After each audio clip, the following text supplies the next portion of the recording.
Welcome to An Evening of Old Time Radio and to this Richard Diamond Palooza. I'm Greg, glad you're here. Dick Powell started out as a song and dance man, noted for his great singing voice, first appearing in the 1932 film Blessed Event as a singing band leader.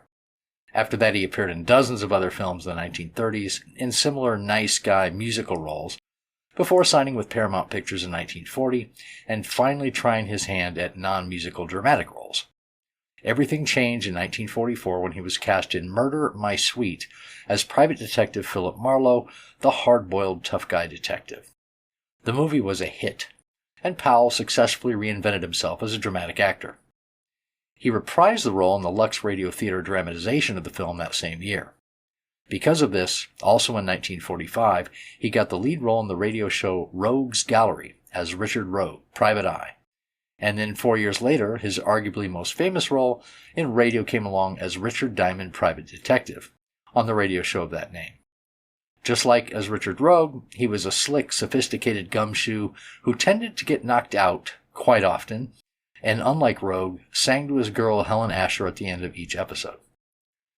Diamond was a unique contrast to all the other private detectives inundating the airwaves at the time, blending a bit of humor and music into the role. His counterpart on the police force, Lieutenant Levinson, would accept Diamond's help reluctantly and usually had to take bicarbonate to settle his stomach whenever Diamond called him. Levinson was played by multiple actors, most notably Ed Begley. His girlfriend Helen was played by Virginia Gregg and others. Levinson's boss, Sergeant Otis, was played by Wilms Herbert. The show ran until 1953, going through various sponsors. It also ran on television from 57 to 59, but with a different actor portraying Diamond. Now let's dive into the first group of shows from Richard Diamond, Private Detective. As usual, all audio has been remastered and optimized for you by me. Oh, and I have cut all of the singing numbers by Powell at the ends of the episodes. If you're a fan of those, my apologies. First up is The Stolen Purse from May 22, 1949, where a little old lady gives Diamond a plain black purse, which everyone seems to want, badly enough to kill for it. Jane Morgan and Wally Mayer guest star. Next is Tom Waxman's Murdered from June 26, 1949. A bomb in the mail was sent to the Waxman family, resulting in Tom Waxman being killed. His brother Phil is the main suspect, but Diamond thinks that the union, the Labor Assistance League, is actually behind it. FYI, this script is extremely similar to the July 14, 1953 episode of Yours Truly, Johnny Dollar. After that, we have Charles Walsh and Bob Wells from July 9th of 1949, where the two title characters, who are in prison for life, escape the prison and kidnap Diamond's girl, Helen Asher, before planning to kill Diamond himself, who was responsible for putting them in jail in the first place back when he was a cop. Great story. This one co-stars Paul Frees. Next, The Man Who Hated Women from July 16th of 49.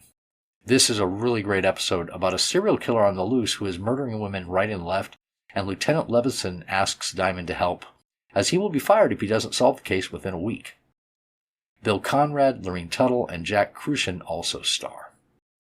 Now let's enjoy these great shows as we kick off this Richard Diamond Palooza.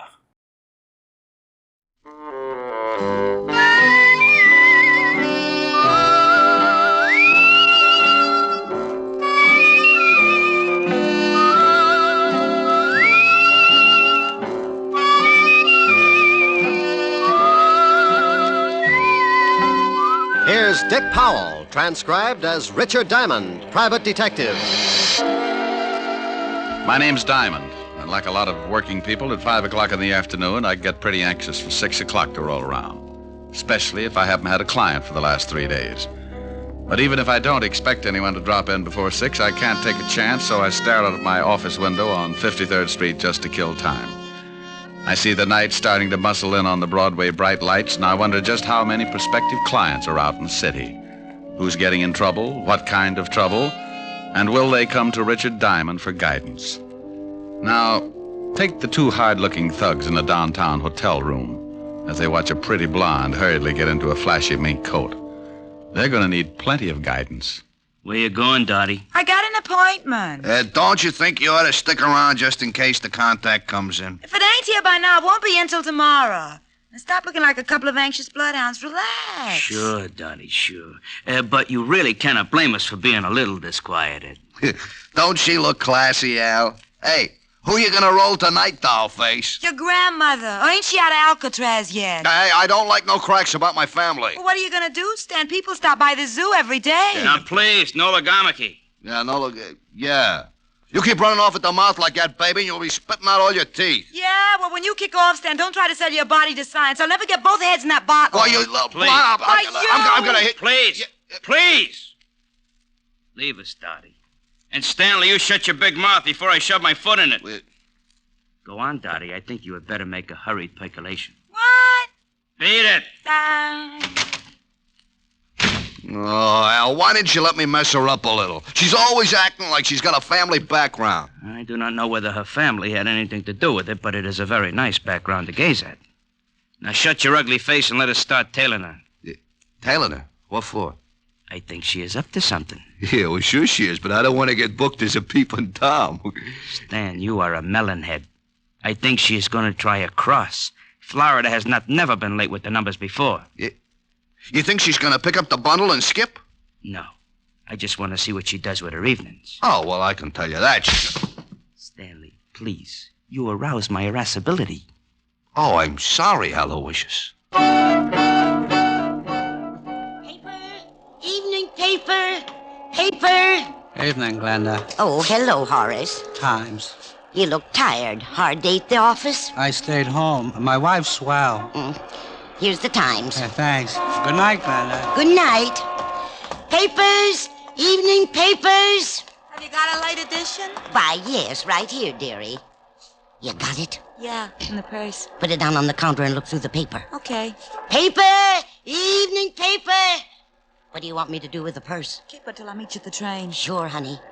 It's good to be working again, ain't it, Dottie? I gotta go. They usually got a tail on me. I'll see you tomorrow morning. Relax. We're in the chips. Paper! Evening paper! Paper, sir? No, but I will take that purse. Purse? Oh, why, that nice young lady must have left it on the counter when she looked at the paper. Please, just extend your age and index and shove it over here. Why, I can't do that. It belongs to that young lady. Oh, look, it would make me very unhappy to have to shove all those nice old wrinkles around, but I am in need to possess one patent leather handbag. Now, if you will kindly move it in my approximate latitude, you old bat, we can dispense with all... Why, you poor excuse for a lowbrow gunnif. Madam. For 2 cents, I'd wrap a lead sap across your flat head. Well, hello, Glenda. Hello. How's business? Oh, Officer Quine.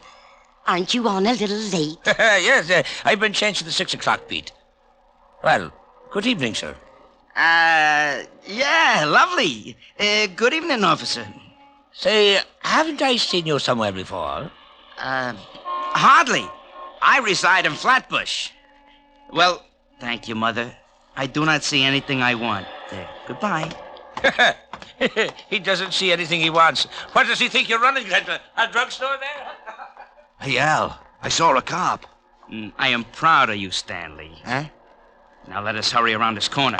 What, you think Dot and the old dame are cooking up something together? Stop here so we can watch the old dame.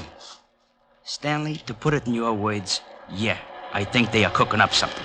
Oh, you figure she slipped the old girl the numbers? Your perception astounds even my Hey, observe. Oh, yeah. Your grandma is taking off and leaving the cop behind to watch the papers. Yeah, she's going in that building. She has got the purse. Stanley, stay here and await my return. Okay, but my feet are beginning to hurt. Go in a drugstore, purchase some Blue Jays. I shall be right back with the purse. Mr. Diamond. Well, hello, Glenda. Come in, pull up a rocking chair. Well, that's the way it begins. Sometimes when you wait around until the last minute, you get a customer. I wasn't too happy about this one because I knew she didn't have enough money to hire a tramp to spot cigarette butts. I haven't got much time. I've got Officer Quine watching my paper stand. Officer Quine? You should be happy you aren't selling fruit. He's already got his thumbprint in every apple in Yonkers.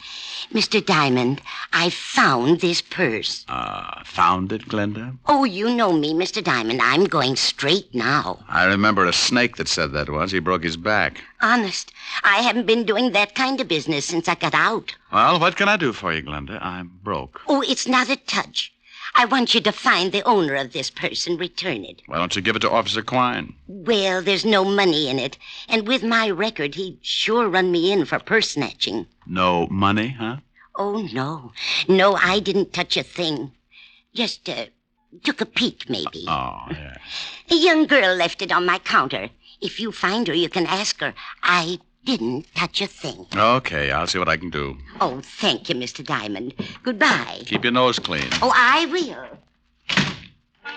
She'd keep her nose clean, all right. And a glass of gin.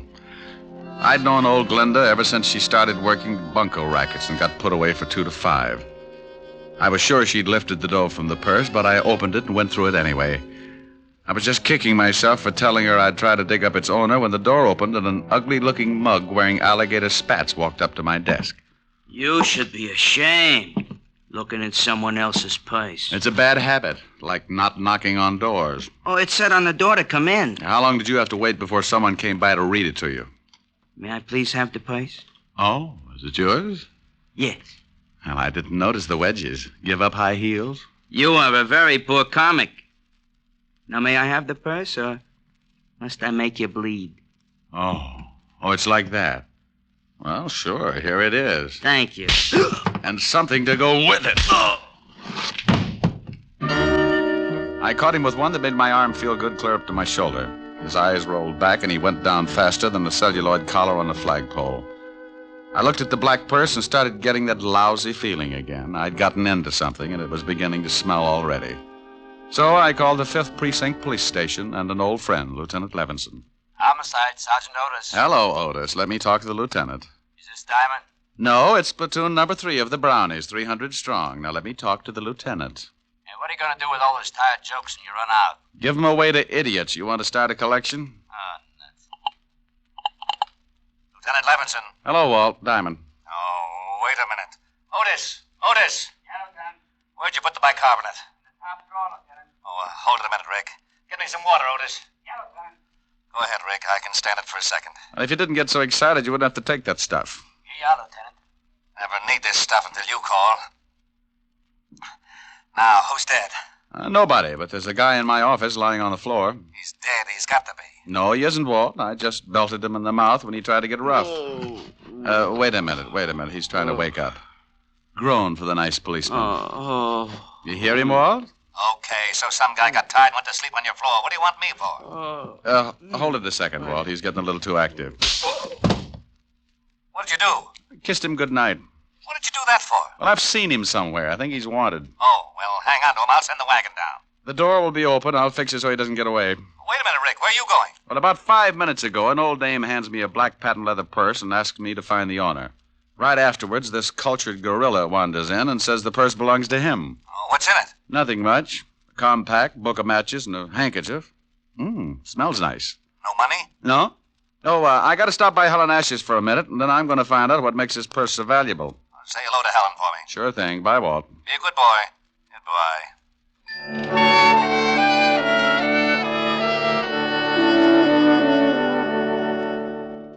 I got a rope out of my desk that I hung my socks on when I had time to wash them, and tied the sleeping Garniff to a chair. I didn't know much about pocketbooks, but I knew someone who did, so I headed for 975 Park Avenue and a beautiful redhead named Helen Asher. Oh, good evening, Mr. Diamond. Good evening, Francis. Is Miss Asher in? Yes, sir. She's in the study. Shall I announce you? No, just dig up something that'll get me back on my feet. I'll let myself in. Yes, sir. Mr. Diamond. Yes, Francis? If you'll pardon me for saying so, sir, I just love the way you talk. Well, thank you, Francis. Eaton, 98. Majored in Sloyd. Oh, my goodness, you're pulling my leg again. Anyone home? Rick, you got here. Hi. Hi. Well, since when did you start carrying a purse? Like it? Matches my complexion. You idiot. Take a look. Whose is it? Gotta find out. It's worth something. One guy already tried to get it the hard way. Cigarette? Oh, thanks. It's got some initials on it. D.K. There's nothing valuable in it. I know. That's what I can't understand. Got a match? Here's some in the purse. Thanks. Here. Adams Hotel. Flophouse with sheets. Compact's never been used. My darling. Well, thanks. Oh, the perfume and the handkerchief, silly. It's my darling. Oh. Ah, don't look so hurt. So are you. Well, come here. Rick. Here's your drink, Mr. Dam. Oh, my goodness. Oh, that's all right, Francis. I was just trying to convince your boss we should take in the wrestling matches. Why, Francis, you're blushing. Oh, pardon me. Miss Asher's residence? Yes, sir. One moment, sir. It's for you, Mr. Dam. Oh, thank you, Francis. I'll see if the dinner is ready, Miss Helen. Hello? You get right down here. What? Lieutenant Levinson. Get down here to the station, Diamond. You're in trouble. Diamond? Oh, wait a minute. Slow down. Not dead, huh? My stomach starts getting back to normal, and you have to knock some guy off. Knock some guy off? I don't know why I should waste time with explanations. I ought to just send Otis over there with the wagon, but I like your girlfriend too much. What are you babbling about? I thought you said the guy in your office was still kicking. What? Yeah, somebody made a punchboard out of his chest, and I like you for a suspect. Now get down here. Wait a minute, Walt. Somebody shot him? Yeah. If that wasn't what killed him, he died of fright when he saw the bullets coming. Now, I'm not talking anymore till you get here. Make it 10 minutes or I'll have a warrant out for you. Oh, swell. Rick, what's the matter? Oh, that crazy Walt Levinson's got me in line for a murder rap. I gotta go down and square myself. Murder? Rick! Yeah? I'll see you later, baby. But, Rick, I can't wait. I'll get back as soon as I can. if we were married, this wouldn't happen. Rick, you forgot the purse.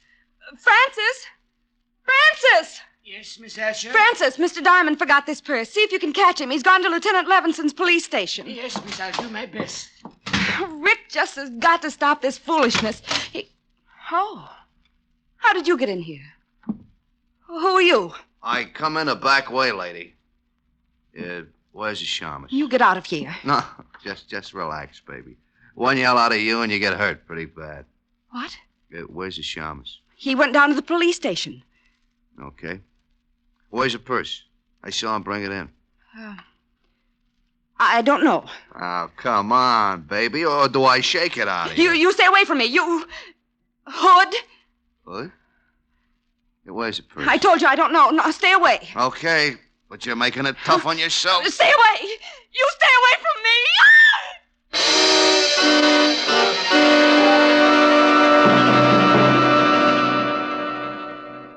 With the red tucked underneath her arm, she walks the bloody tower. With the red tucked underneath her arm at the midnight hour. Pardon me, sir. Yes, madam? I believe you have my purse. I beg your pardon, but this purse is the property of Mr. Diamond, private detective. Yes, I know. I gave it to him to hold for me. Well, I'm very sorry, madam, but you'll have to claim it from Mr. Diamond himself. Oh, yeah? Help! Police! Oh, madam. Masher! Madam! Help! This man is trying to steal my purse. Madam, let go of my coat. This guy giving you trouble, Mother? He's trying to steal my purse. Help! Oh, yes, huh? Looks just the type. This'll learn you, Romeo. Oh, my. You got an old lady, will you? Come on, get up and fight it. Hey, lady! Lady! How do you like that? Didn't even say thanks.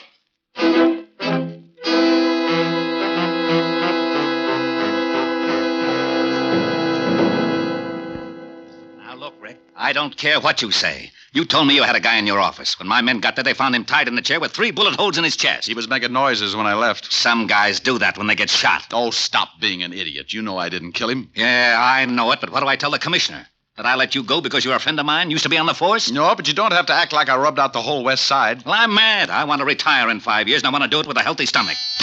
Yeah? Lieutenant, Murphy's got some guy out here he picked up for purse snatching. Says he's a friend of Diamond's and wants to see him. Send him in. This can't get any screwier than it is already.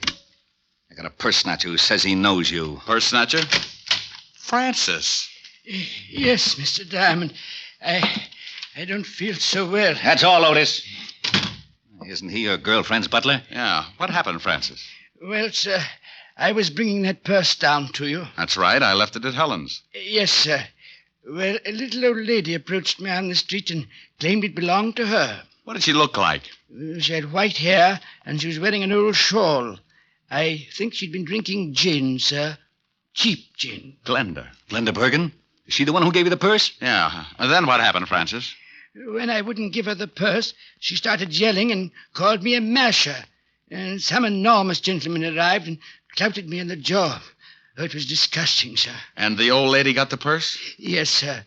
She ran off, and the enormous gentleman sat on my chest until an officer came and carted me off to this place.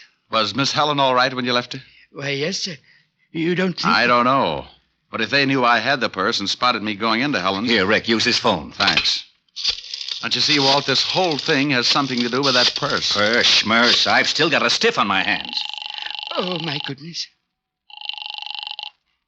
Yes? Hello, honey. You all right? Oh. What's the matter? Hi. Please come home. What happened? A man broke into the house looking for that old purse. I told him I didn't know where it was, and he started slapping me. He did, huh? Yes, and I need comforting. Well, honey, I've still got something to do. Lock all the doors until Francis gets back, and I'll be over as soon as I can. All right. Did you get the purse? Francis will tell you all about it. Bye, baby. Bye. Rick. Some louse shoved Helen around. Francis, get over there and take care of her. It's all right if he goes, isn't it, Walt? I guess so. Otis, I'm releasing the guy that was picked up for purse snatching. And don't say, yeah, Lieutenant. Okay, Rick. Oh, thank you, sir. Step on it, Francis. Miss Asher needs someone to take care of her. Yes, sir. Walt, give me 2 hours to find out what this is all about. You going after Glenda? Yeah.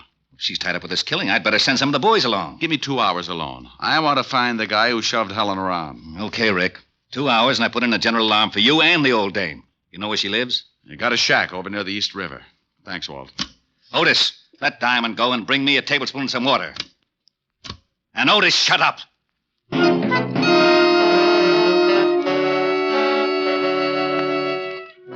I grabbed a cab, and 20 minutes later, I was standing at the edge of the East River. The fog was rolling in, and pretty soon it'd be so thick you could put it in bales. Below me, next to the water, was a line of weather-beaten shacks, and one of them belonged to old Glenda. You want something, Mac? Huh? Oh, I didn't see you. Does old Glenda live in one of those shacks? Yeah, that one. Got a match? Oh, yeah. Here, keep them. Thanks. Forget it. No, wait a minute. Huh? Let me see those matches. I've forgotten all about them. What's the matter? You collect them or something? These I do. Sorry, pal. You'll have to get some others. Okay, sporty.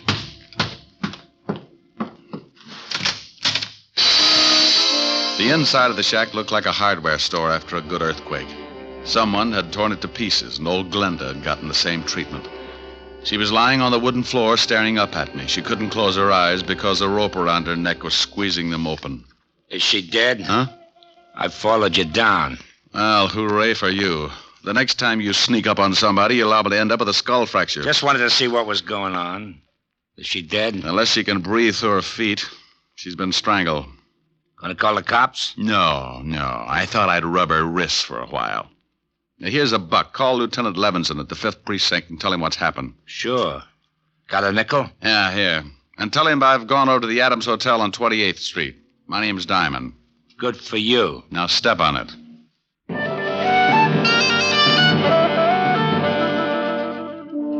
He left in a hurry, and I reached in my pocket and took another look at the book of matches I'd gotten from the black handbag. They were from the Adams Hotel on 28th Street, so I went over there fast. The sleepy night clerk showed me the register, and I found what I was looking for. I remembered the initials on the handbag were D.K. A Dorothy King was registered in room 306. I went upstairs. Yeah? I got a message for you. Slip it under the door. I'm not that skinny. What is it? It's from Glenda. Oh, wait a minute. All right, the door's open. All right, now shut it and come on in. Huh? Oh, what a lovely gun. Glad you like it. Now, what do you want? I just left Glenda. She's dead. What? Yeah, strangled.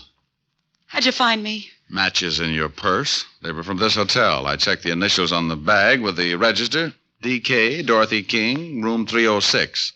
Holmes would call it elementary. You must be the shamus Brenda gave the bag to earlier this evening. That's right. How did you know? Well, she called me. She tell you she got it back? I feel a quiet streak coming on. I usually like women who don't talk much, but right now you'd better start talking as fast as you can. Funny thing, this gun I got makes me lazy. Now get out of here. Baby, I got a big fat surprise for you. Yeah? Yeah. My gun makes bigger holes than yours. Huh?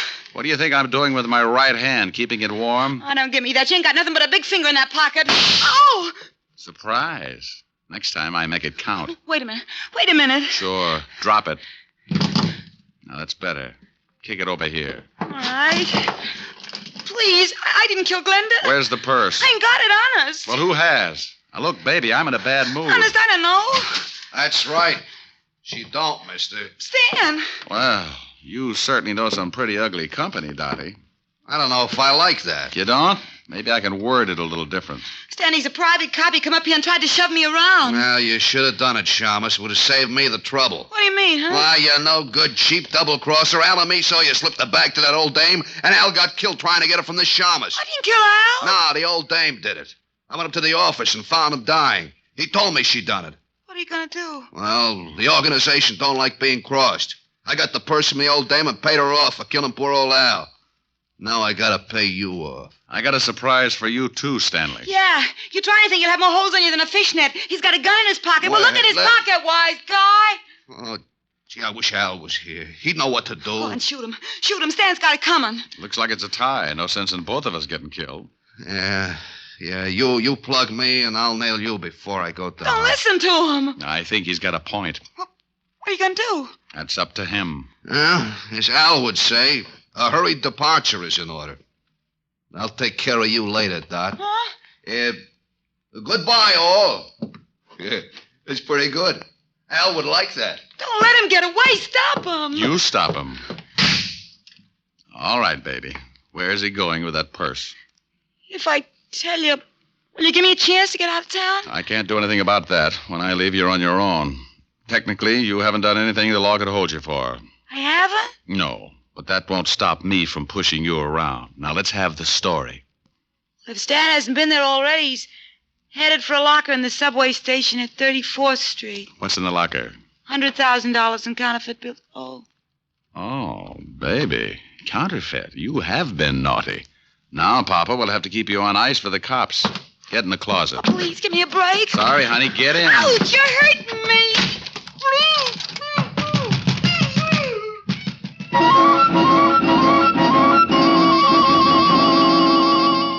I went down to the night clerk and told him to tell Lieutenant Levinson when he got there about the blonde in the closet of room 306.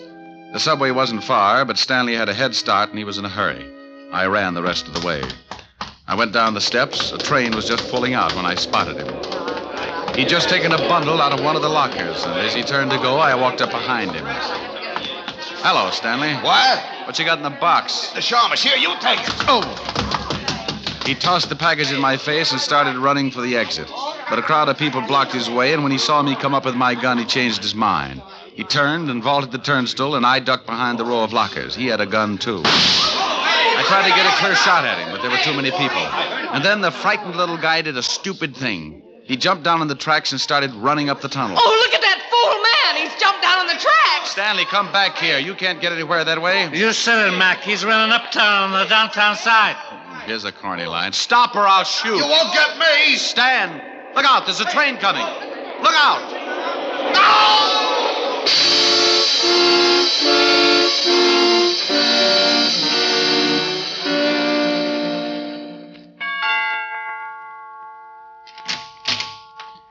Oh, Mr. Diamond, come in. Hello, Francis. Is Miss Asher all right? She's better, sir. She's lying down in the study. How's the jaw? Oh, I feel better, sir. This ice bag is helping the swelling. I'll be in the pantry if you need me, sir. I'll try not to. Hi. Hi. Well, poor little baby. Yes. Poor little baby. You're lucky he didn't knock you out. Oh, I'll get it. Francis is nursing his face. Asher residence? Let me talk to Diamond if he's there. He is. Rick? Mm-hmm. Now, you listen to me. I've been chasing your conquests all over town. I end up down in the subway station and notice get stuck in the turnstile.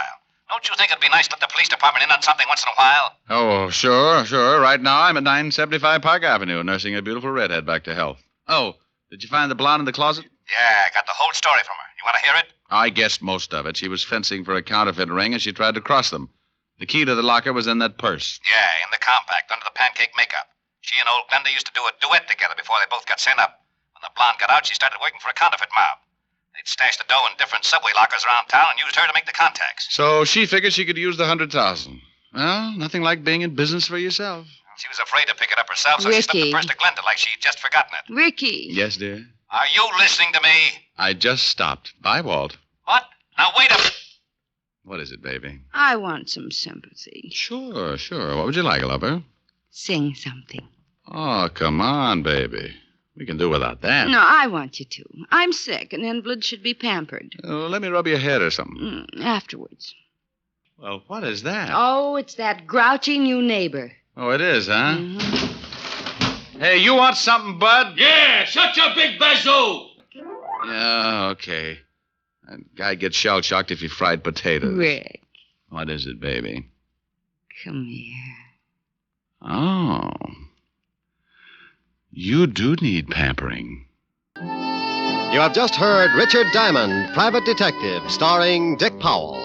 Helen was played by Virginia Gregg, Lieutenant Levinson by Ed Begley. Also in our cast were Wilms Herbert, Betty Lou Gerson, Jane Morgan, Jack Crucian, Hy Averback, Herb Butterfield, and Wally Mayer. Music was under the direction of David Baskerville. Richard Diamond is written by Blake Edwards and directed by William P. Rousseau. Now, this is Eddie King inviting you to be with us again at the same time next week when we will again bring you Dick Powell as Richard Diamond, Private Detective. This program has come to you transcribed from Hollywood. This is NBC, the national broadcasting company.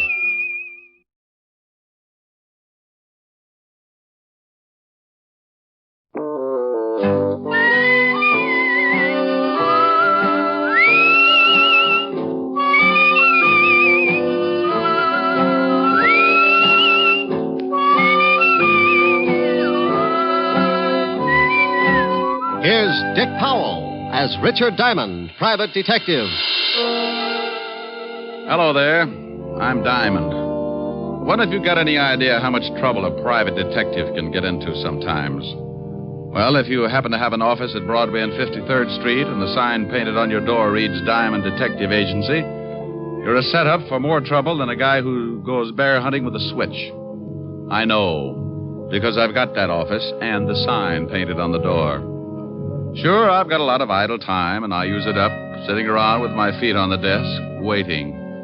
But idle time can be as dangerous as a rattlesnake taking a sunbath. It's just a preliminary, the lull before the storm. You might wait an hour, a day, or maybe even a week. But the quiet minutes keep multiplying, and sooner or later, things come to a head.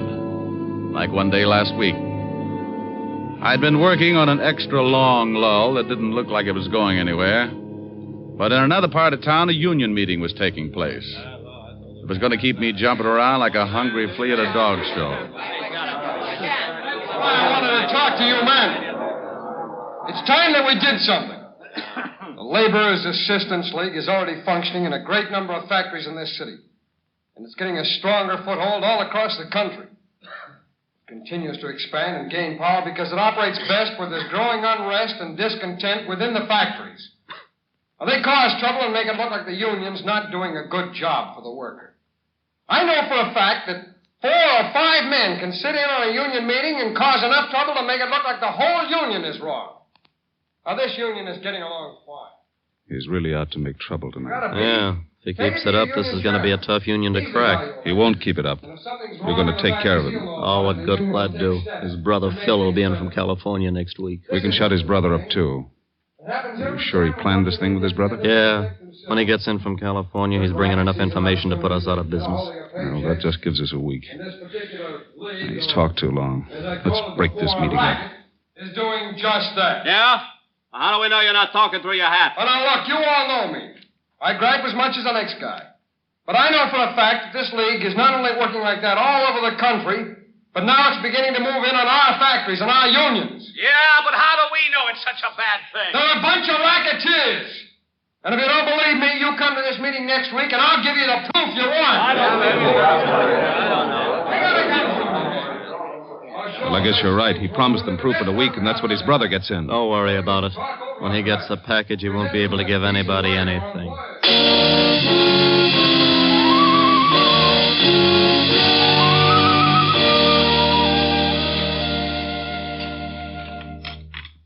Tom, bring in the rest of the dinner dishes, will you? Oh, sure, honey.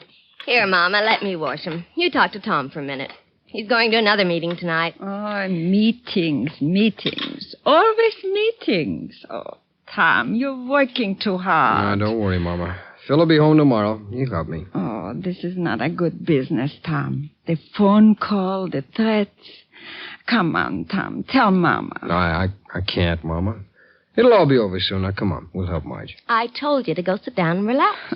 You sound like I was getting to be an old lady. You take the dish towel, and we'll both do them, huh? Yeah, honey. Your wife thinks I'm getting too old to wash dishes. Just you wait until she has a daughter-in-law. I think Mama's hinting. Mama, shame on you.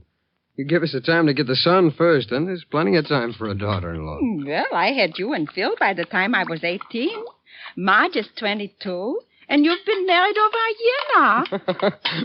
Mama, if you're so set on me raising a family, why don't you talk it over with Marge? Maybe you two can think up something. We'll let you know. Oh, you do that, will you? You better hurry up, Tom. You'll be late for the meeting. All right, Mama. Oh, I'll get it. No. You say goodbye to your lovely wife. Why, thank you, Mama. You know, before your father died, I only had time to raise 2 screaming roughnecks. But now I plan to be the grandmother of at least 5 more. How about it, honey? Think we ought to make Mama happy? This is a conspiracy. Who do you think's going to get left with all the work? Maybe just 3 then, huh? Silly. I love big families. Oh, I thought so.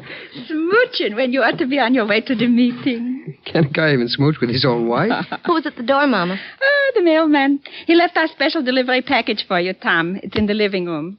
For me? Yeah. Must be from Philip. It's from California. Oh, he must be sending some stuff on ahead. Well, why don't you open it, Mama? Maybe it's something for you, too. Oh, the women have dishes to wash. It's addressed to you. If you don't want to open it now, so leave it till tomorrow. Now, go on. Get out of my kitchen. You know go. You're sounding more like a mother-in-law every day. Oh. Okay, I'll open it. You know, maybe it'd make you happier if you knew that Marge and I decided on 5 kids. Children are not kids. Kids are goats. Well, you never know. Tom, John Wagner called you earlier. A Wagner? What do you want? He didn't say. Who's the package from? Oh, that's from Phil, all right. I know it's a surprise because he sent it to me at the shop first, and then they sent it on here. Wonder why I didn't get it at the shop. Well, what is it? Just a second, Mama. Wrapped up pretty tight. Boy, it's sure heavy.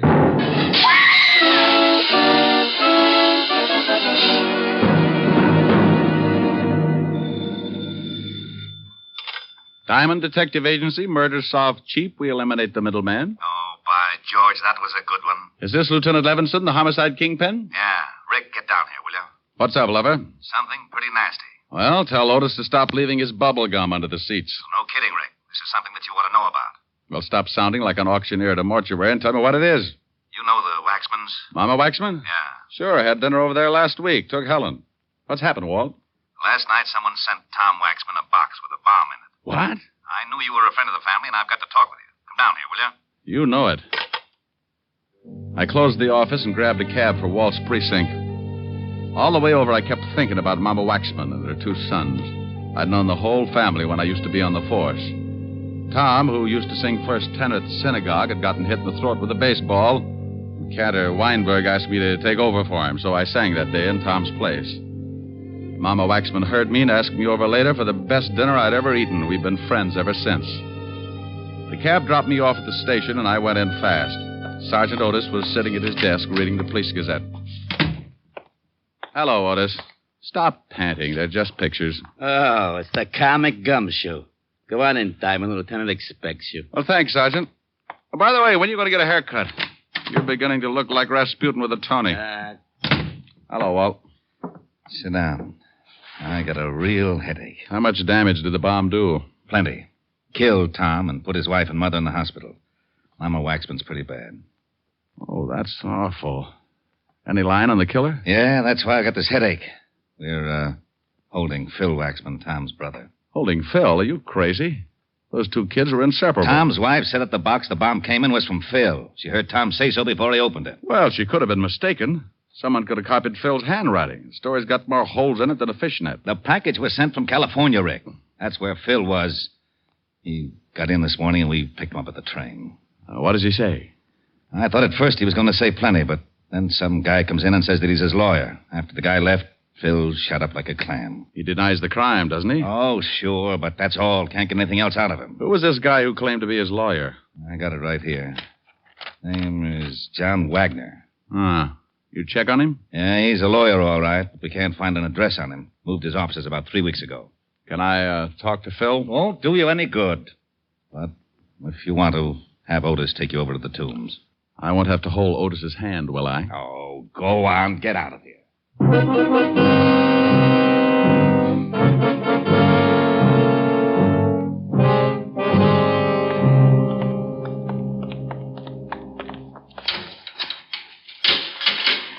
There's somebody to see you, Waxman. All right, Diamonds, you got 5 minutes. How are you going to keep track, Otis? On my fingers. Well, that'll only get you up to 13. I'll scream if I need you. How are you, Phil? You're in on a tough rap. Yeah. You want to tell me about it? I've told the police everything I'm going to. Who was the lawyer who came in to see you? Just a lawyer. John Wagner? Just a lawyer. Look, what were you doing in California? Now, Phil, I know you didn't send that bomb. Why don't you open up and get yourself free? I've said all I'm going to say. Now, get out of here, Diamond. Oh, it's like that, huh? Yeah, it's like that. Oh, come on. Go on, get out. Okay. But don't forget your mother. You don't want to let her down. I'm going over to the hospital and see her now. Hey, Otis, let me out of here.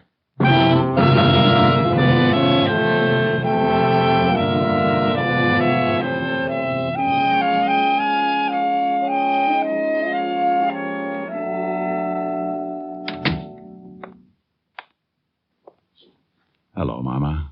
What? Who? Oh, Richard.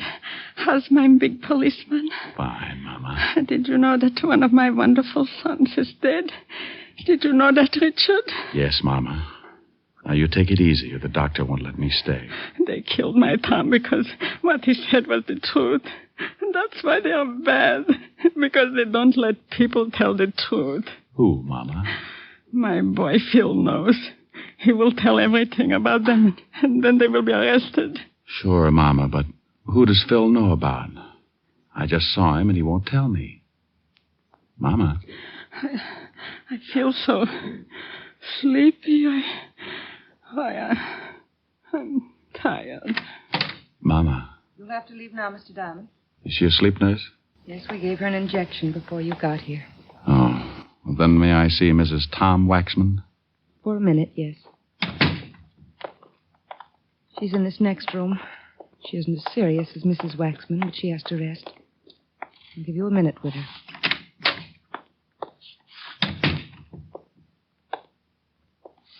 Marge?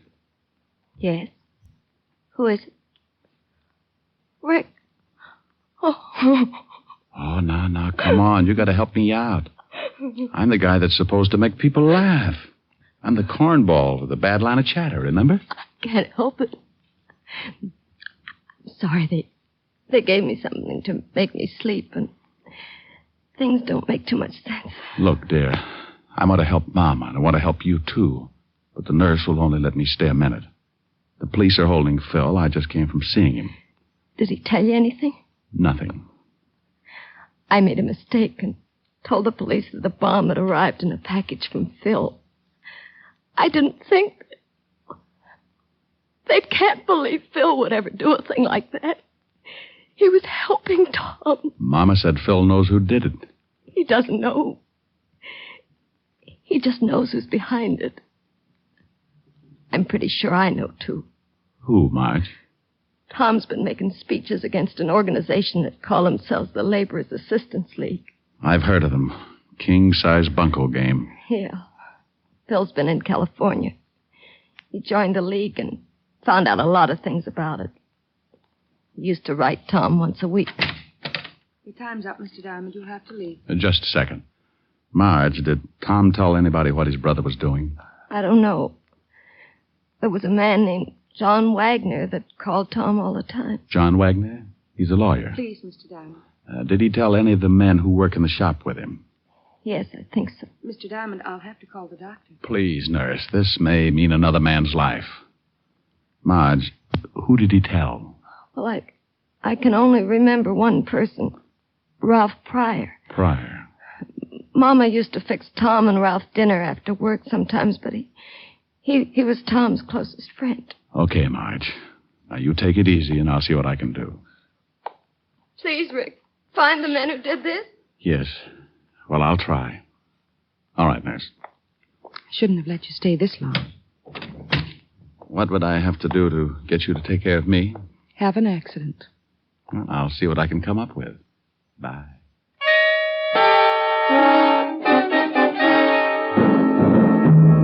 I left the hospital and walked out on the street. One of those sidewalk photographers snapped my picture and handed me a card in case I wanted to send him 2 bits for the print. I threw the card away and headed for the factory where Tom had been working. The superintendent took me down and introduced me to the new foreman of the shop. Yeah, pretty rough about Tom. That's an understatement. Tell me, when did you take over Tom's job as foreman? This morning. How long have you worked for this shop? About 3 years. Why, are you a cop? I might be. You know a guy named Ralph Pryor? Sure, that's him, right over there about that there turd lathe. Want me to call him over? No, I think I can make it under my own power. Hey, you Ralph Pryor? Yeah. You knew Tom Waxman pretty well, didn't you? Yeah. Well, don't cry on the machinery. It'll rust. Who are you? What do you want? Name's Diamond. Let's say I'm a friend of the family. Well, good for you. What are you snooping for? I've got an erector set. I just love machinery. Well, don't get too close to this machine or it'll take your arm off. As long as it's not the one I count my money with. How long have you worked here? None of your business. Where were you during the war? Same answer. Well, thanks, Mr. Pryor. You've been grand. Hey, Foreman. Yeah. Did you talk to Pryor? He's the quiet type. Say, how does the mail come in here? From the mail room. Ask a silly question. No, I mean, who brings it in? No special one. Foreman usually sends someone after it. Do you remember a package coming here for Tom yesterday or the day before? No, if there'd been one, Tom would have seen it. He was the foreman then. Where can I find the mailroom? Up the hall to head the stairs. Thanks. Sure is too bad about Tom. You said that. Say, didn't I know you all back in Little Rock, Arkansas? No, I'm from Malvern. I just thought I'd ask.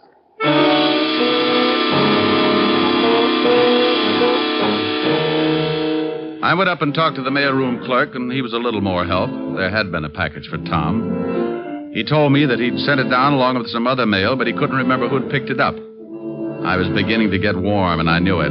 So I slipped into a phone booth and put in a fast call to Lieutenant Levinson. Homicide, Sergeant Otis. Otis, let me talk to the lieutenant. Oh, it's you, Diamond.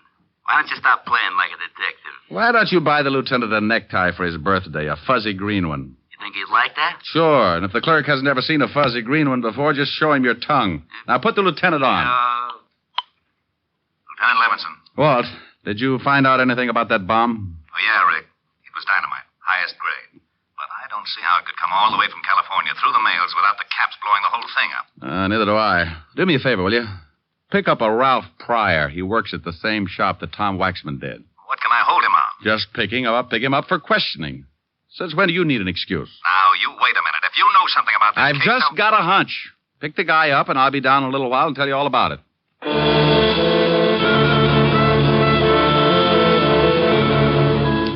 I hung up on Walt just as he was getting around to the words you could censor and headed back to the factory. I waited around outside for about 10 minutes, and then, sure enough, a prowl car pulled up, and 2 boys in blue got out and went in. In a couple of minutes, they came back outside, only this time they had company. Ralph Pryor. I waited until they had pulled away, then I hailed a cab and headed for the 5th Precinct myself. Where have you been? Snooping, Walt. I just saw your boys pick up Pryor at the factory. Thanks. Now, would you kindly tell me what you wanted him picked up for? Oh, it's a long shot, Walt.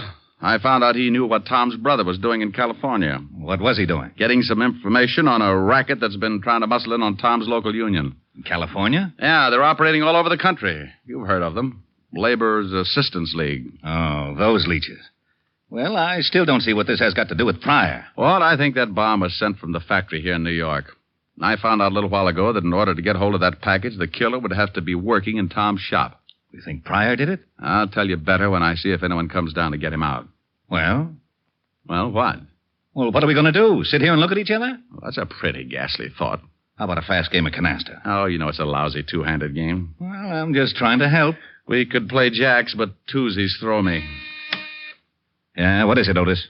The lawyer, John Wagner's out here. He says he wants to see the guy we just picked up. Fast word? Ralph Pryor? Yeah. He says he represents some kind of laborers' assistance league or something. Said that Pryor's a member. All right. Let him see him. Okay, Lieutenant. John Wagner, that lawyer who came in to see Phil Waxman this morning, is back again, Rick. It's time to see Pryor. Yeah? Well, what are you looking so smug about? Looks like the hunch is going to pay off. You mean this lawyer is tied in with the killing? Well, I'm not sure, but I think so. Tom Waxman was making speeches against the Assistance League. Now a lawyer from the league shows up to help the only guy who knew what Tom was up to and worked in the same shop with him. Now, I suppose you want me to hold the lawyer. No, Walt. Why? How do I know? That's what I asked you. What? Am I supposed to know everything? Lock him up if you want to. What for? He's not guilty. How do you know he's not guilty? Because you had me pick up Ralph Pryor. Well, let him go, too. Let him go where? With his lawyer. I thought you wanted me to lock up the lawyer. Walt, that was your idea. What was? Locking up the lawyer. I don't want to lock up the lawyer. Well, let him go. He's not in. Pryor is. Well, let him go. Who? Phil Waxman. How did he get in here? I don't know. You put him in. Of course I put him in. Now, why should I let him out? I don't know. I ask you. Ask me what? Why you put him in. Now, wait a minute. Otis!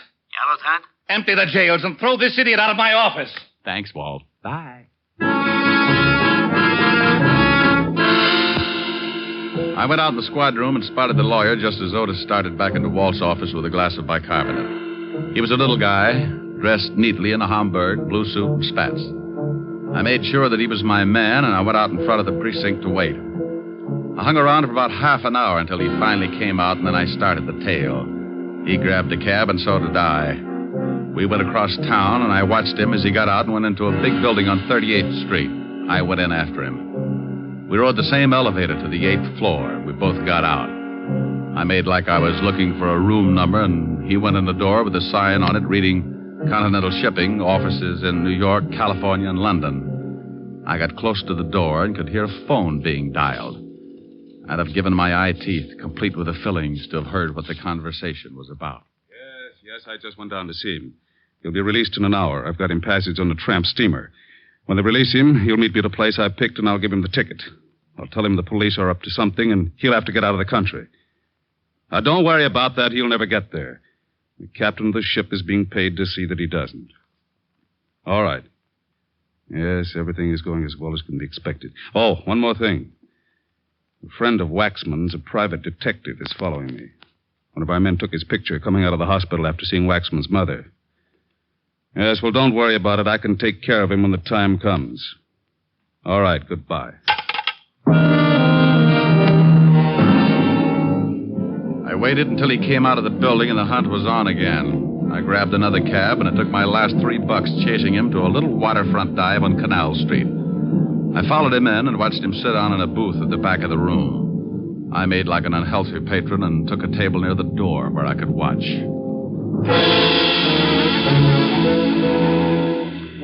An hour later, a guy walked in and headed for the lawyer's booth. He was Ralph Pryor. He talked with the lawyer for a minute, then took an envelope from him and got up. He went out, and I went after him. If I was right, he was my killer, and the lawyer could wait. Ralph, I want to talk to you. I thought I told you to stop snooping. Bad right ear. Let's step in this alley. Oh, what? Get in the alley. Hey, what do you think you're shoving around? You're just full of questions. You know, mister, you're not so big that you can't end up with a busted head. Now, let me go. I guess you better understand something. Oh! Get the point? You dirty... You don't want to play, huh? Oh! Oh! Maybe you haven't guessed it, but I'm mad. I'm going to kick you from one end of this alley to the other until you tell me who sent that bomb to Tom Waxman. I don't know what you're talking about. Okay, the state might slap my wrist, but I don't like losing good friends. Oh, my nose. You should see Mama Waxman. She looks a lot worse, but she's got a lot more troubles. She lost a son. Oh. Wait a minute. I can't take any more. Sure you can. Sure. Just think about something else. Tom Waxman, maybe, or his wife and mother. Want to tell me? Okay. No. Please. Wait a minute. All right, I did it. Leave me alone, will you? You picked up a dummy box sent from California to the factory and you planted a bomb in it. Yeah. Why? Because Brother Phil had evidence enough to smear the League? You know a lot, don't you? Sure, Tom was going to present the evidence in front of his union.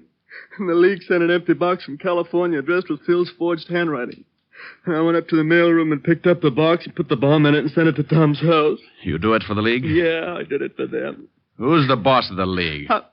Well, I... Come on. All right. It's... Oh. Now you'll never know. Wow. Mr. John Wagner, complete with Derringer. I hope you noticed the error of his ways, Mr. Diamond. He talked too much. You got a funny way of keeping clients out of trouble. I'm glad you noticed. I'm going to do the same for you. Won't you need a retainer? No, this one's on the house, so to speak. I think you're going to get one anyway. That cop at the end of the alley with a riot gun doesn't look like he's hunting gophers. That is a very stale attempt at throwing me off guard. Anyone that would be stupid enough to try a worn-out stunt like that deserves to die. You'll make it easy for me. Okay, suit yourself. Fire when ready, Gridley. What do you think? Thanks, Walt. You arrived in the nick. Nick Pick, a big gazunt. Why can't you get mixed up with a wife beating or something? The taxpayers are getting tired of seeing their streets cluttered up with a lot of bodies. Now, don't you yell at me. How did you find me? I knew something was up, so when Ralph Pryor was released, I tailed him.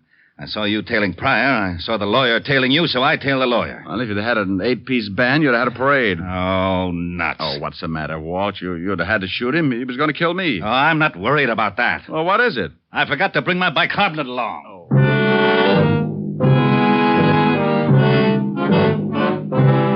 Well, the wagon came and crated Pryor and the lawyer off to the morgue. When we got back to the station, Walt put in a call to the feds and told them to check the Labor's Assistance League in California and pick up the guys who sent the package through the mails.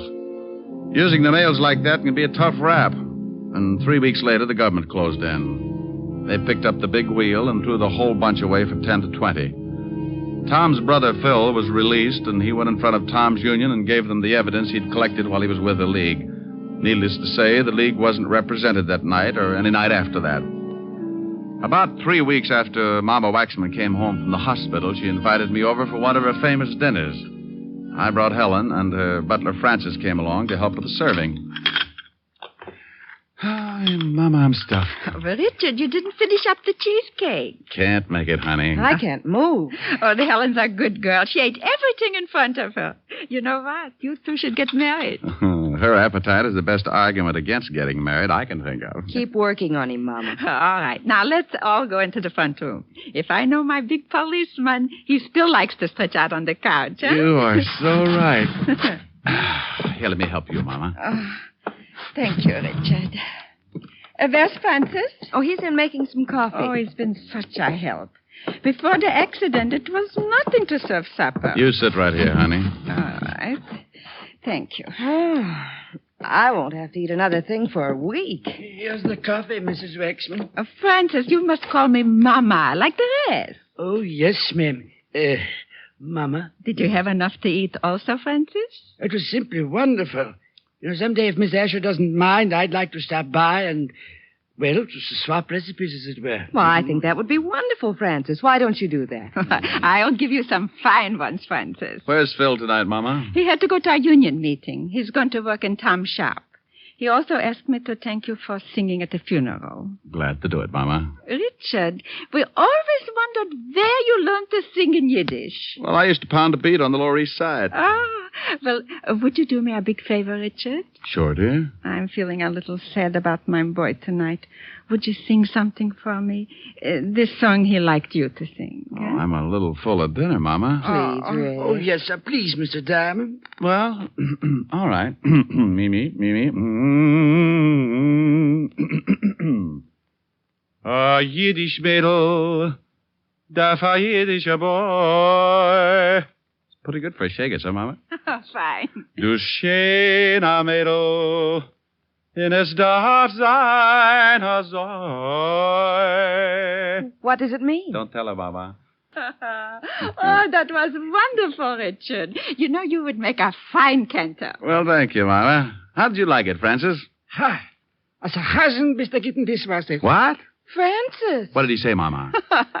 He said as a cantor you would make a fine dishwasher.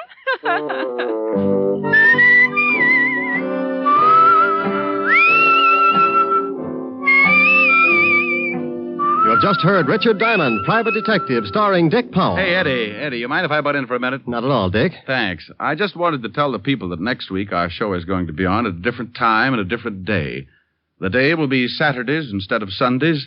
And would you please look in your newspapers for the time? Thanks, Dick. Yes, ladies and gentlemen, Richard Diamond will come to you next Saturday at a new time. Be sure to check your newspaper for the hour. This program has come to you from Hollywood. This is NBC, the National Broadcasting Company.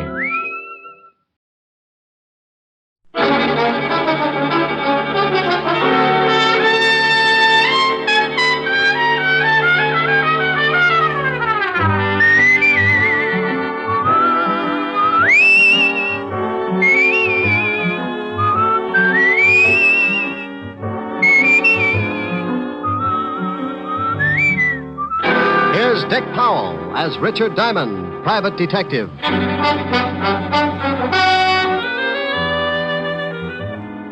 Hello there. This is Diamond. I have a little office on Broadway at 53rd Street. And if you happen to be in the neighborhood sometime, you might notice a sign on the door. It reads Diamond Detective Agency. Yeah, that's how I make a living, such as it is.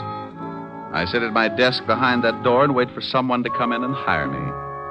Eventually, trouble works its way into someone's life and gives him a shove in my direction. He tells me about it, and I listen with the attitude of a father confessor. When he's done, I dry my eyes and tell him what I think. What I think really doesn't matter, because it's just a shortcut to $100 a day in expenses. Sure, you can hire a guy for less money, but when I work, it's for a price I figure I'm worth. It's got to be that way because sometimes the work's a little dirty, and I have to swallow a lot of pride. I get mixed up in everything from simple divorce to muscle-bound homicide, and when trouble can't find me a client, it starts working on yours truly, and I wind up in a corner. I guess trouble figured I was just about due for a squeeze play because one night last week, 2 lifers in the state pen started working me into their plans.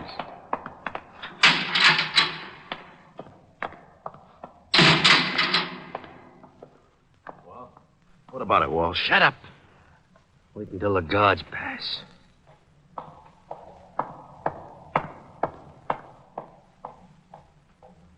Okay. Drag out the cards like we was playing. Sure. Is it set for the night? Yeah. I got the car and everything. Yeah. We'll head for Florida and get across to Cuba. Oh, I'd be glad to get out of this 3 lousy years. Yeah, I got 8 behind me. I used every minute figuring how I'm going to take care of a guy. Oh, Walsh, you're not going to start that again? Forget it. Be glad you're getting out. You knock off that guy and you'll never make it to Cuba. Now, look, I figured this whole thing out. I paid out a lot of dough just to make it come off. And when it does, I'm going to kill an ex-cop. And you're going to help me. Me? Yeah. Unless you want to rot here. Oh, you're out of your mind. If this break comes off, it'll be the neatest trick in years, and you want to louse it up by knocking off some guy on the outside? You can stay here and rot if you want to. The only way I take you along is you help me to get a guy named Diamond. Yeah, but you waste a lot of time in New York. They'll have the roads covered by then. Look, just because this Diamond guy knocked off your brother in that bank job, you see... You bust out of here, it's on my terms. Now make up your mind, it's getting late.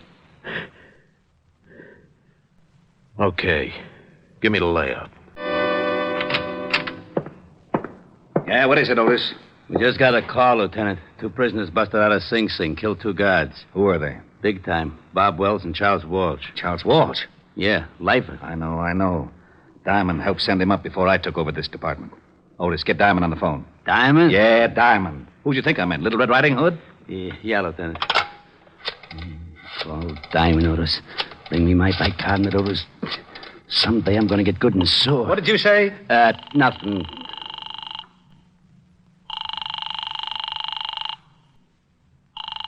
Nuts. Now what's the matter? His office don't answer. Give me that phone.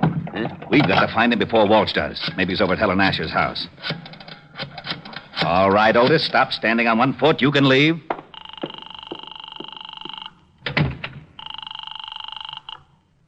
Miss Asher's residence? Hello, Francis. This is Lieutenant Levinson. Is Diamond there? Why, no, sir, but Miss Asher expects him. Oh, wait a moment, sir. Here's Miss Asher.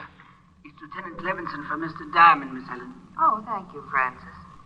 Hello, Walt. How are you, Helen? I was looking for Rick. Oh, I was just talking to him. He should be here in about 20 minutes. Why? Will you have him call me right away? Something wrong? No. Just tell him an old friend of his is in town, and I have to talk to him about it. Oh, all right, Walt. I'll tell him. Thanks, Helen. It'll be at least 20 minutes. He's walking over from his office.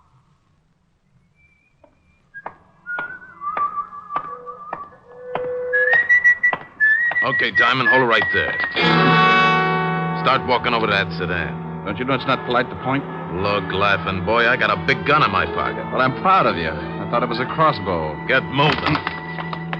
Okay. I'd never seen him before. He was a tall guy with a scar in his chin. He walked me over to the sedan and opened the door. He moved in close and shook me down. He relieved me of my .38 and motioned me into the front seat. I slid in, and he started to follow, so I kept one leg out in front of me and kicked him in the face. I couldn't get enough leverage to cool him, but it gave me enough time to get out the other door and start making like a miler. I looked over my shoulder and saw him climb out holding a bloody nose.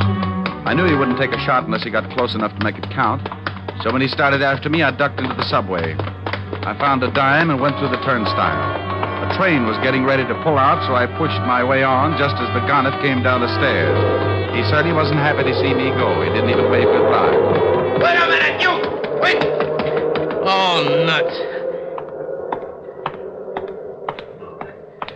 That nose got away from me.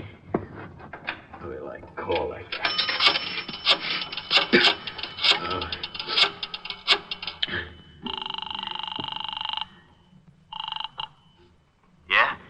Yeah, you and your swell ideas. What's the matter? I waited for Diamond outside his office like you said. I started to hustle him in the car and he kicked me in the face. Oh. I think my nose is broken. You stupid. I told you to be careful. Yeah, sure you did. You think I like getting booted in the nose? Look, if you want Diamond so much, you get him yourself. Maybe you can tell me how you're going to get to Cuba without me? Huh? Oh. Well, what do you want me to do now? I still want Diamond. Yeah, but he jumped the subway train. How am I supposed to find her? I found out he's got a dame over on Park Avenue. Pick her up, bring her over here. Pick her up?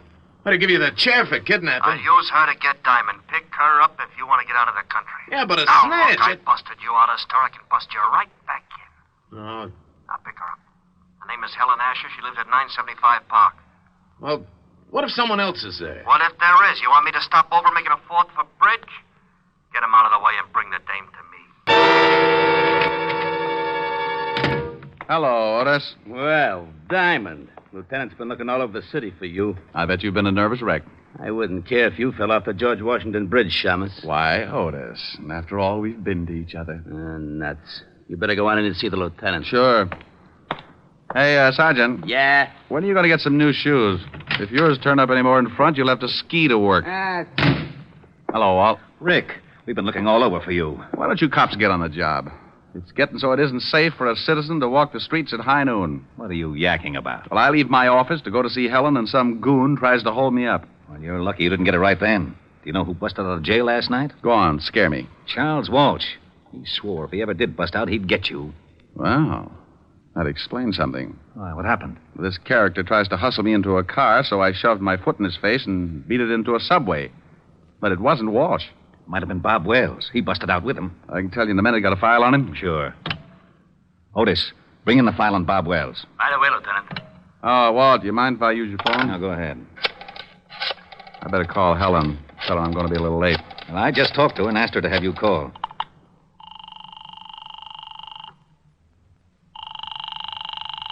Where is everybody? Yes? Francis? Oh, Mr. Diamond, please hurry over here. Something's happened to Miss Asher. What are you talking about? Miss Asher's been kidnapped. What? Yes, sir. A man came in and made Miss Asher go down to his car at the point of the gun.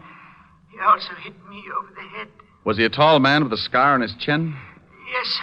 That's right. We'll be right over. Walt, I think the guy that tried to push me around has kidnapped Helen. Oh, no. He pulled a gun on her and slugged Francis. We better get over there. Now, if Charles Walsh is loose and he's trying to get me, then snatching Helen is a sure way to get me to come around. Hey, where's that file on Bob Wells? Wait a minute. Otis, Yellowton. haven't you got that file on Wells yet? Yes, sir. I was just bringing it in. Well, step on it. Otis is bringing it in. Yeah, Lieutenant. Let me see it. Hey, now, wait a minute. Oh, shut up, Otis. This is the guy, all right. He's the one who tried to pick me up. May I take one of these pictures, Walt? Sure, but what are you going to do? I'll see if I can find him. You go on over and talk to Francis. See if this is the same guy who took Helen. I'm going to go down to Skid Row and talk to a wise old owl who knows about things like this. I got out of the 5th Precinct in a hurry and grabbed a cab for Skid Row. I knew an old deadbeat down there who had a line on every crook in the underworld. And there was just a chance he could tell me where Bob Wells was hiding out. His name was Wilbur Truitt, and he hung out in a shabby dive called the Parrot.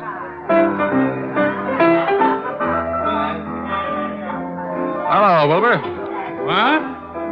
Egad, you at the piano, strike up a chorus of My Buddy, for the wandering boy has returned. Look, Wilbur. I would rise and bow from the waist as befits the occasion, but I fear that some sterno I accidentally came in contact with has rusted my spine, and I am forced to remain in a sitting position. I haven't got time to listen to the routine, Wilbur. I'm looking for someone. Here, take a look at this picture.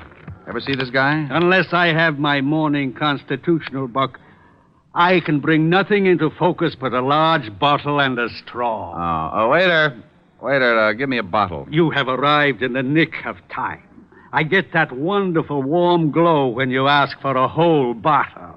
A snap comparison would be that of a happy mother smiling blissfully at a nursing babe. Okay, Wilbur, now tell me, do you know this man? One sip of strength, and I shall have the eyes of a carrot-stuffed feline.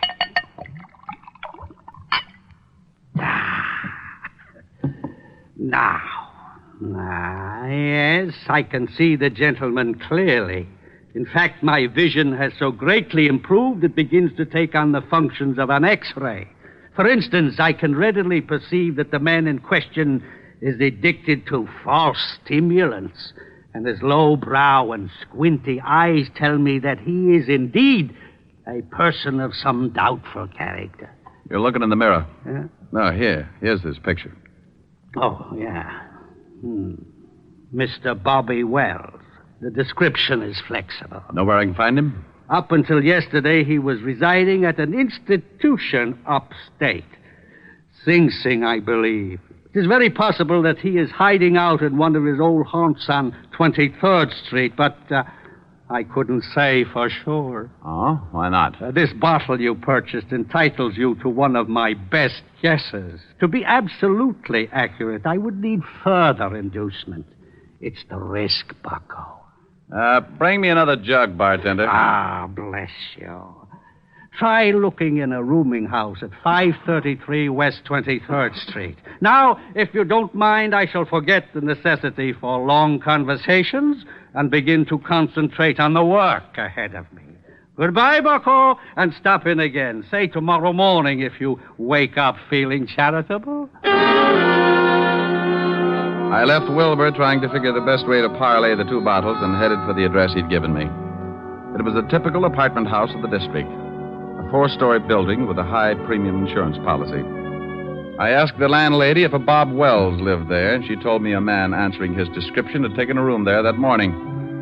She told me he'd gone out a few minutes before, and she'd let me into his room. I told her to keep a lookout and warn me if he showed. Then I started looking. I tore the place apart, but I didn't come up with a thing. I spotted the phone and started to call Walt, and that's when I saw it. A pad lying by the base of the phone with a heavy imprint left from the writing on the top sheet. I pulled an old trick. I took a pencil and rubbed the lead lightly over the imprint, and up came one telephone number. I dialed it and waited. Weinberg's Delicatessen. Oh, is Bob Wells there? Oh? Bob Wells. Never heard of him. Thanks. Well, it's like that. 1 minute you think you got a lead hot enough to melt your change purse, and the next you find yourself looking like a tree surgeon in Death Valley. But in my business, it takes a conventional 3 to strike you out. So I found the address of the delicatessen, and 15 minutes later I was standing between a smoked herring and a 3-foot salami talking with Mr. Weinberg. What can I do for you, sir? Oh, I talked with you, say 20 minutes ago about a Mr. Bob Wells. Bob Wells? Oh, yes. Never heard of him. Take a look at this picture. Maybe you know the face and not the name. It's familiar. Yes, I think I've seen him somewhere. Think hard now. This is important. Are you a policeman? Detective. Oh. How about it? Oh, yeah. So long as you're a cop, sure, I remember him. He came to my store last night. I remember because I had already closed and he kept pounding on the door. Finally, I let him in. He was very rude. He bought a lot of groceries, but very rude. Have you seen him again? Sure, he came in this morning about lox and bagels. Still rude. Where's your phone? In the back. Has this Mr. Wells done something? He left Sing Sing without saying goodbye to the warden. Ha. Now, look, I'm going in the back and use your phone. If Wells happens to come in while I'm back there, stall him and come back and tip me off. I'll do my best. But he better not be rude.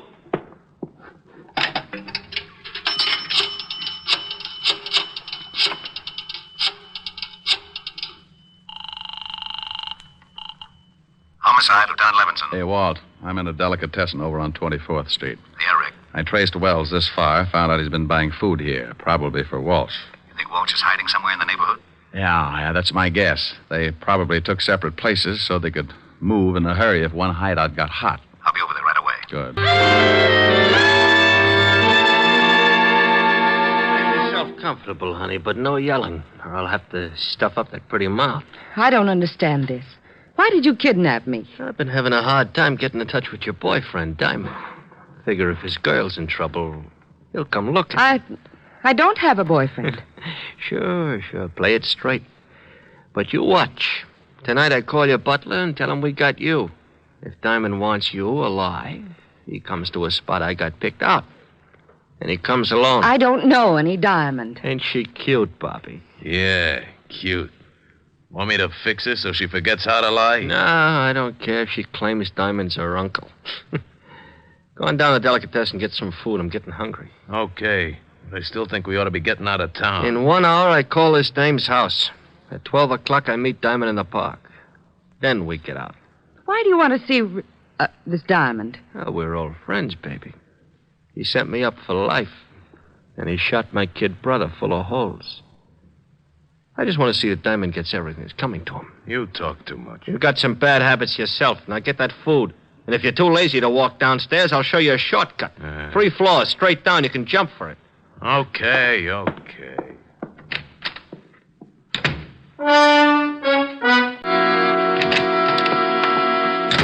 Good evening, gentlemen. What can Weinberg do for you? Hey, Lieutenant, that chopped liver sure looks good. Keep your fat hooks off of that, Otis. Walt. Oh, yeah, Rick? Back here. All right.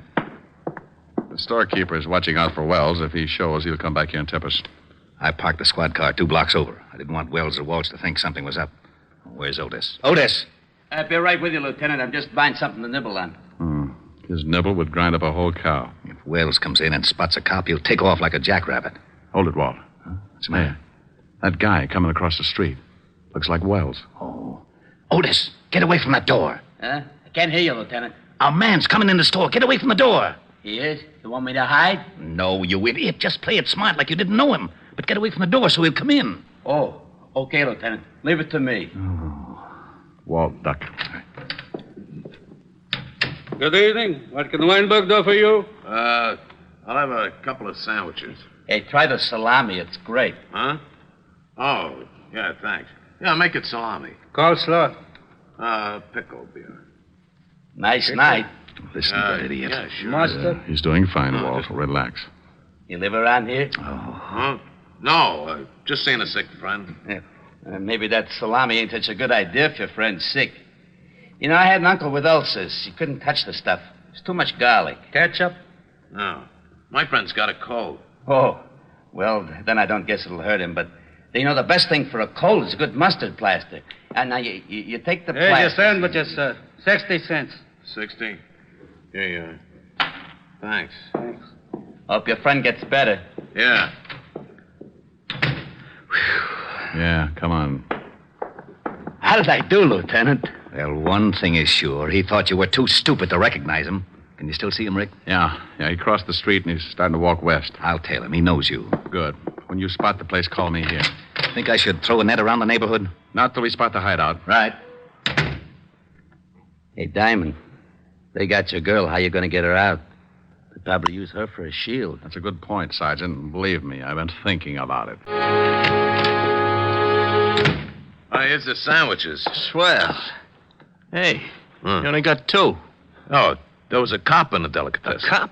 Yeah, big stupid one. Listen, I told him I'm getting food for a sick friend, see, and he starts giving me all kinds of... You sure you weren't tailed? Tailed? No, who tailed me? Cop stayed in the delicatessen. Okay. Here, honey. Have a sandwich. I'm not hungry. Oh. Suit yourself. Here, Bobby. Oh, thanks. Hey, when are you going to put in that call to this dame's butler? Right after we eat. Then we go to the park and wait for Mr. Diamond. Yeah? I'm in a drugstore across from the building that Wells went in. It's about a block away. Nifty drug. Block west on your side of the street. I'll wait inside. We'll be right down. Come on, Otis. The lieutenant hasn't spotted. Okay. Thanks for the bagel, Weinberg. That's all right, officer. Come back again when you can pay for it. Come on, Otis. Move your big feet. Okay. Hey, you got any brilliant ideas how we're going to get Helen out of there in one piece? No, I gotta admit I'm stuck. Why don't you get that bear trap mind of yours working and make yourself a hero? Well, maybe we could start a fire in the building. It'd have to come out. Oh, swell. There's nothing I'd like better than a well-done girlfriend. Well, I was trying. Yeah. Hey, wait a minute. What's the matter? Otis, remind me to kiss you on both cheeks. Hey, what are you doing? That's a firebox. I'm turning in an alarm. There. Oh, we're going to start that fire? No, but Walsh and Wells won't know there isn't one. When the trucks come and the firemen bust in the place, they'll think it's burning down around their ears. Yeah, maybe then they won't watch Helen too close, huh? That's the idea. Well, here's the nifty drugstore. Yeah. Rick, I've been worrying about something. Yeah, I know. How do we get Helen out? Yeah. Well, relax. Otis came up with a solution. Otis? Yeah, I turned in a fire alarm. And when the trucks get here, you can tell them what's up, and they can go in the building and make like it was on fire. Well, won't Walsh know it's a phony if he can't smell smoke? The chief can tell him it's blazing in the basement. When they hit the street, we can get enough firemen to shield Helen and then take Walsh and Wells. I'll call the precinct and have the block surrounded. We'll need lights if they make a break for it. Which apartment house are they in? That one, across the street. After I call the boys, we better go over and find out which room they're in. Quietly clear the rooms on both sides in case the shooting starts before we expect it. Yes. Garlic upsets my stomach. How about that call? Yeah, right. What's your phone number, baby? It's in the book. Oh, she gonna be trouble, Bobby? He wants your number. Now, come on, we ain't got all night. All right. Evergreen 54308. Oh, that's better. Gotta be more careful, Bobby. Your lip's bleeding. Yeah. Hey, Walsh, what's that? Sirens. Maybe that's the cops. If somebody tailed you... I told you I wasn't tailed. Wait, I'll go see. It's fire trucks. They're coming down a block. I don't smell no smoke. Hey, they're pulling up in front of this building. The joint must be on fire.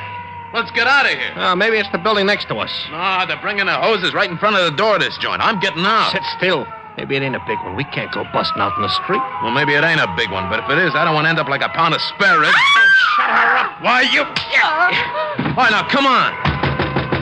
Hey, what's that? Yeah, what is it? Fire department, we're evacuating the building. What are we going to do with the dame? Shove her in that closet. Just a minute. We'll be right with you. Hurry up. There's a fire in the basement. It's nearing a gas main. The whole place may go up any second. Did you hear that? Yeah, step on it. Okay. Hey, better step on it. Down these stairs. We can find our way. Hey, there's a couple of prowl cars. Yeah.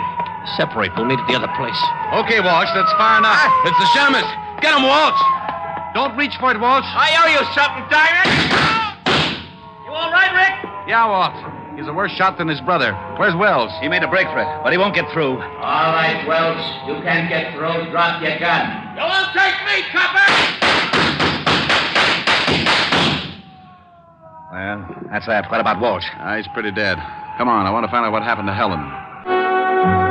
Well, Walt and I went up to the room and found Helen in the closet. We took her downstairs, and she cried a little on my shoulder. I like that. Makes me feel so protective. Walt cleaned things up and dropped Helen and me off at her place. An hour later, Helen got back to normal, and we relaxed on the couch and forgot about Wells and Walsh. How do you feel now, baby? Better. Want to get Francis to fix some dinner for you? Oh, no, I'm not very hungry. You can have some if you want. No. Want to play some canasta or something? But you always said it was a bad 200 game. Yeah, it is. Well, I forgot my jack. Silly. Want a neck? Ooh, what you said.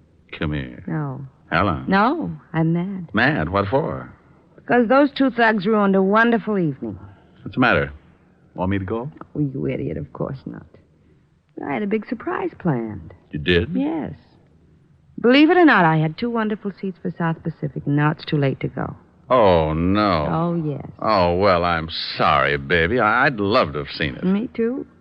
Well, I'm not exactly Ezio Pinza, but I'll try to make it up to you. Oh, Rick, that's a wonderful idea. Huh? Honey, what's the matter? I was just falling in love with myself. Come here. You never let me finish. Do you mind? Oh, no. And I'm sure Mr. Pinza doesn't either.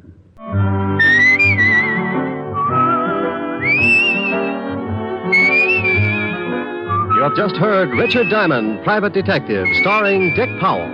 Helen was played by Virginia Gregg, Lieutenant Levinson by Ed Begley. Also in our cast were Wilms Herbert, Paul Frees, and Larry Dobkin. Music was under the direction of Frank Worth. Richard Diamond is written by Blake Edwards and directed by William P. Rousseau. Now, this is Eddie King inviting you to be with us again at the same time next week when we will again bring you Dick Powell as Richard Diamond, Private Detective.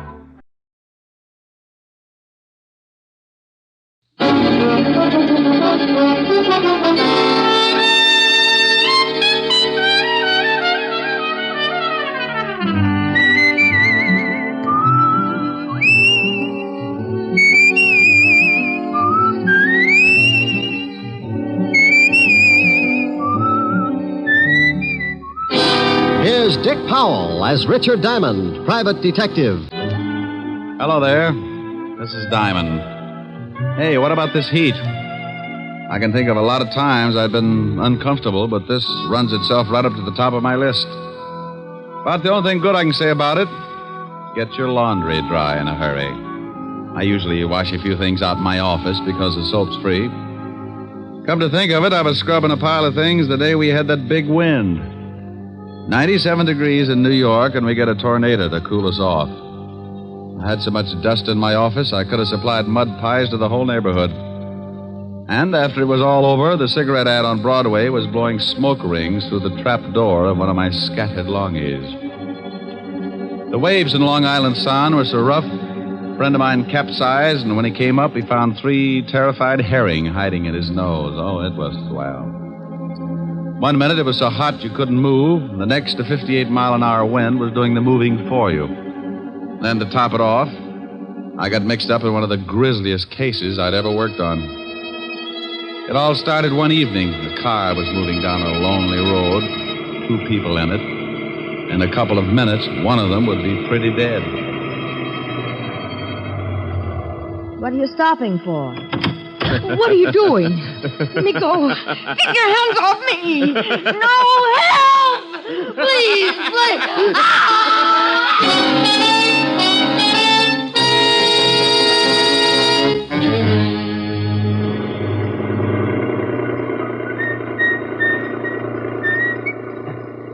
Hey, Ed. Huh? Stop the car a second. What for? Oh, Thought I saw something lying back there on the road. So what? Probably a dead dog. No. Hold it. Too big to be a dog. Oh, for Pete's sake. Back it up about 20 yards.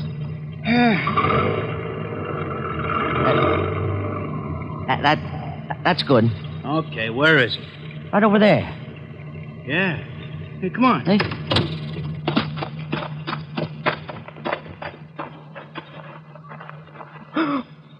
Oh, holy cow. Yeah. She dead? She's wrecked. I think I'm going to be sick. Me too. Let's get to a phone, call the cops. Knit one, purl one. Knit one, purl one. Ah, there, you little fiend.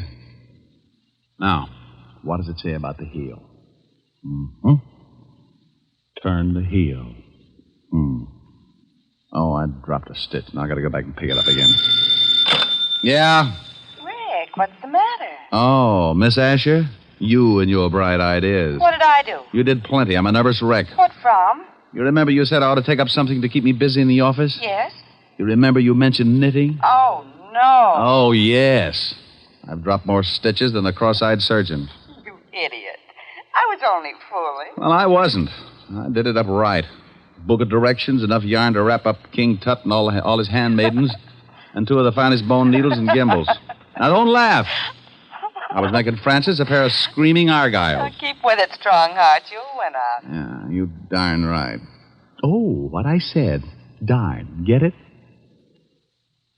Helen, are you still there? Yes, Rick. Wasn't funny? No, Rick. Okay, come on over. Let's neck. Yes, Rick. Shame on you. Yes, Rick. Is that all you can say? I love you. And I'll see you about 8. Oh. You don't sound very happy. Well, that's such a long way off. Give you time to make plans.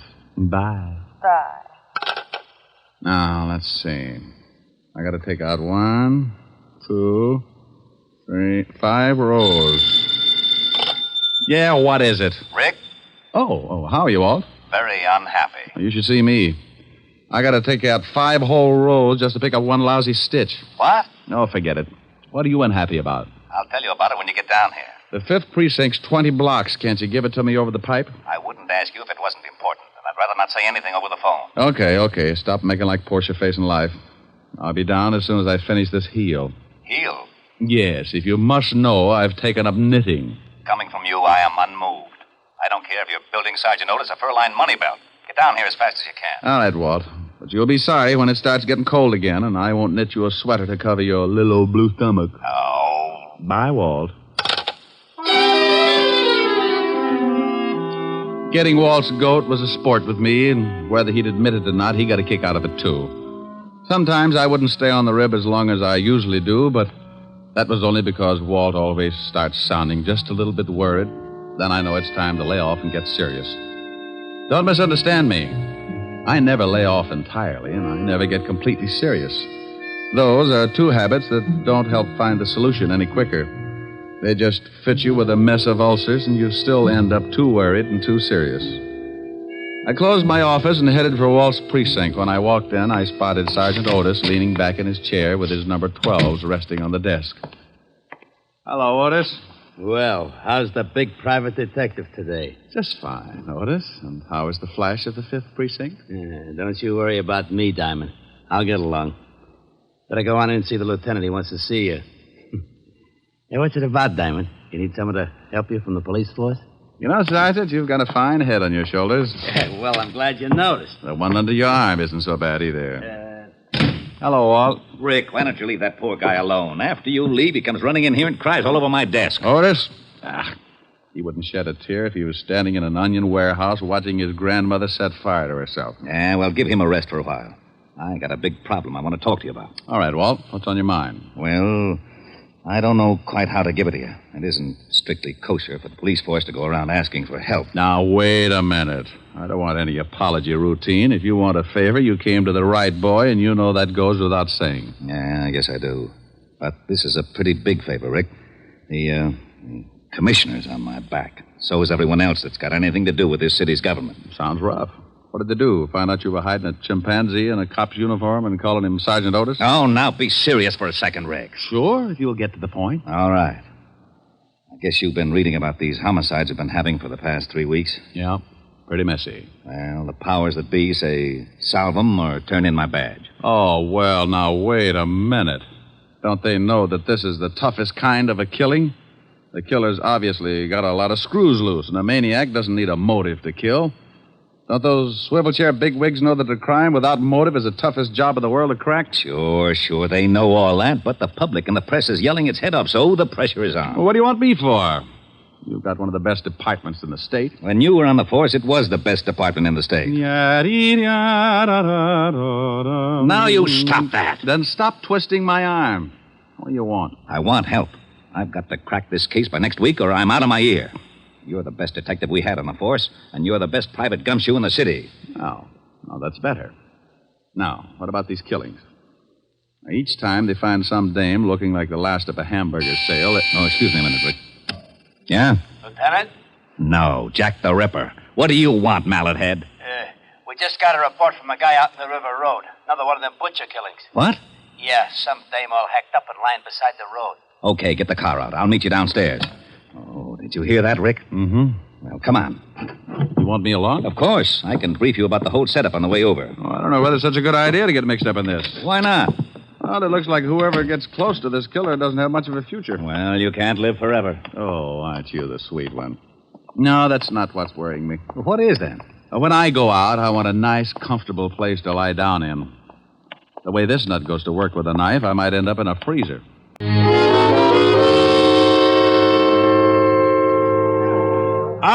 All right, everybody's back. Go on through, Lieutenant. Show him your biceps, Otis. How did all these people get out here? This is 10 miles from anything. Someone must have heard me call the police. When I left the phone booth, the whole crowd followed me out here. Who are you? My name's Ed Cody. Me and my friend here found the body. Where is it? Right over here, Walt. Well, how does it look? The way you thought it would. Oh, Otis. Yeah, Lieutenant. Yeah, here's your bicarb. Now you see what I'm up against, Rick. Pardon me. This is the third killing like this in 3 weeks. Oh, I don't feel too good. Let's walk over this way. Yeah. Cody, you and your friend come along. We want to ask some questions. Yeah, okay. Well, whoever the guy is that's pulling these murders is a complete lunatic. Are they all like that, Walt? You should have seen the last one. How'd you guys happen to spot the body? Oh, well, I saw it first, and I told Ed here. Yeah. We were just driving along when Max spotted something lying beside the road. I backed her up, and we got out. I saw what it was. I left Mac here, went back to town to call you. What's your full name, Mac? McCarthy, John McCarthy. Okay. What are you doing, Rick? Looking at the road. Hey, that's your car up there, Cody? It's Max. I was just driving. You went ahead how far? Oh, I'd say about 20 yards. Then we backed up and left the car where you see it now. You won't find much even if the road is soft. Their car and any other car would have blocked out the killer's tracks. Maybe he didn't use a car. Maybe he walked her out this way and then killed her. No, this place is 10 miles from anything. He drove, all right. This crowd has ruined any footprints for sure. Oh, here come the boys. Come on, Rick. As soon as they start examining things, we can get back to the station. Yeah, I want to go through the whole file on the last 2 killings. You won't find much. Well, a change of reading never hurts anyone. I'm getting tired of reading those dime novels. Too bloody.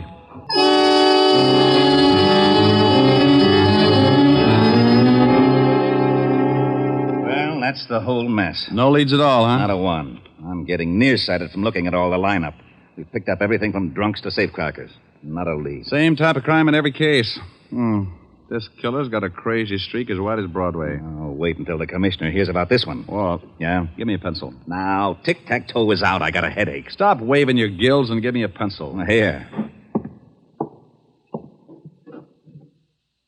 What are you doing with that map? Drawing circles. Now, you stop that. That's a scale of this city, and I don't want it loused up by your doodling. Look at that. So you make a dandy circle. Thanks. What's it for? How should I know? You drew it. Drew what? The circle. Wasn't that a little foolish? Of course it was. That's what I'm yelling about. Well, that's bad for you. What is? Yelling. I know it. I thought you said you didn't know. Know what? About the circle I just drew. What circle? The one on the map. That's what I was yelling about. Why? You didn't draw it. I know I didn't. You did. What for? How should I know? You're a policeman. What in blazes has that got to do with it? You were a rookie, weren't you? Of course I was. You worked your way up to sergeant and then to head of the homicide, didn't you? You know very good and well I did. Wasn't it a little tough? You bet it was. I pounded the beat for 4 long years. Did it by the sweat of my brow. Now, wait a minute. How did we get into this? You asked me about this circle I drew. I did? Yes, Walt, but you didn't know what it was for. Oh, yeah. What is it for? It's for you. Like it? Yeah, it's not bad. Oh, I knew it. You lowlife, you conniving, dirty, underhanded louse. You always do this to me. I think you sit around nights and pull the wings off of flies. Moths. All right, moths. You sit around and dream up little monstrosities to pull on the police force and use me as a guinea pig. Right, guinea pig. You call me, Lieutenant? No, get out of here, you idiot. Yeah, Lieutenant. Diamond, for once I'm going to find out what's at the end of this merry-go-round. I want to know about that circle. And I'm going to get it out of you if I have to shove that map down your throat. Just who do you think you're talking to? Huh? This happens to be the commissioner, Wilson. Oh, not you, Commissioner. You understand all that? Oh, yes, Commissioner. I'm the commissioner of this visitor. You understand me? Yes, Commissioner. How did you stand there? What have you found there? Well, I just went out and looked at the body. Well, if you don't get some action pretty soon, I'm going to have to put somebody else on because every way you've been in this for the Yes, last but... 4 days, But... I can't see any reason But... Your motor's running. You shut up. Oh, no, Commissioner, somebody else. All right. Yes, sir. Get on this right away. Fast. Yes, sir. Now go to it, and don't let me see you until you get something. Yes, sir.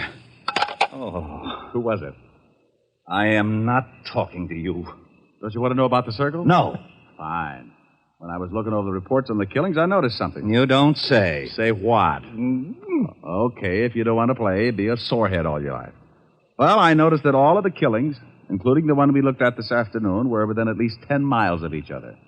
And the first one, this one right here, was exactly in the other direction from the last one. Bully for you. No, it's nothing.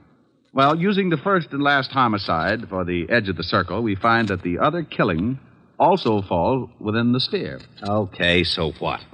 Getting interested? No, I'm not. Well, the girl this afternoon had been dead for about 14 hours, wouldn't you say? Yeah, but the coroner can come closer. Well, about anyway. Now, in the other two cases, it says that both girls met their deaths about 3 in the morning. Now, if the last one was dead 14 hours, she comes close to that time, too. Okay. What does that prove? Not a thing, but it's something to go on. This is a wild one, Walt. But let's say that our killer started off with his victim somewhere within that circle. To drive 5 miles, half the distance of the circle, it would take him, about... 15 minutes. Okay, 15 minutes. Now, that means he left his starting point around 2:45. Now, that's a funny hour to be so consistent. You're right. Bars close at 2. 45 minutes to talk a dame into a ride? Might be. Oh, I'll be darned. I may be all wet. The killer probably started from somewhere outside the circle, but we can start by eliminating the idea of the night spots anyway. Yeah, Lieutenant? Checking all the night spots from... 45th Street and Broadway, the center of the circle. From 45th Street and Broadway for 10 miles in every direction. Yeah, Lieutenant. That means cafes, bars, bowling alleys, anything that stays open till 2 or after, and step on it. I hope we're right. So do I. I don't like walking on eggs. Then sit down. Who knows? You might hatch something. Walt found out the name of the last victim, and the family supplied us with a picture. Her name was Martha Kirk, and her family knew nothing of her whereabouts the night of the murder. You can't really appreciate a police department until you really see them in action. Inside of 2 hours, Walt had every dive, bar, and night spot in the 10-mile circle tagged. They spread out, 1 man to every 5 blocks, each with a picture of the 3 murdered girls. Because it had been my idea, Walt wanted me to swim with it and maybe sink. I took a little section from 48th Street to 46th Street, and by late afternoon, I'd covered most of the likely prospects. You guessed it. The bottom of the barrel was coming up fast, and it was emptier than a ballpark during a thunderstorm. No one had ever seen the 3 victims. The last spot on the list was a bowling alley. I walked in and spotted a cocktail lounge. When I climbed up on one of the stools, a bartender with a head that should have been out on the alleys walked up to me. Yeah, what'll it be? How about a glass of milk? Glass of milk? Think you can stand it? Well, if you're worried, water it a little. I don't want to pass out on you. Get him. He made it funny. So did your family. You looking for trouble? Only if I get pushed. I'm looking for information. First door on the left. Yeah. Ever seen any of these girls before? What are you, cop? Well, let's say I'm nosy, and then I've got a badge to keep me in the spirit of the thing. Oh, why'd you say so? Let me see him. All right. Here's the first one. No. I ain't never seen her. How about this one? And this one? Nope.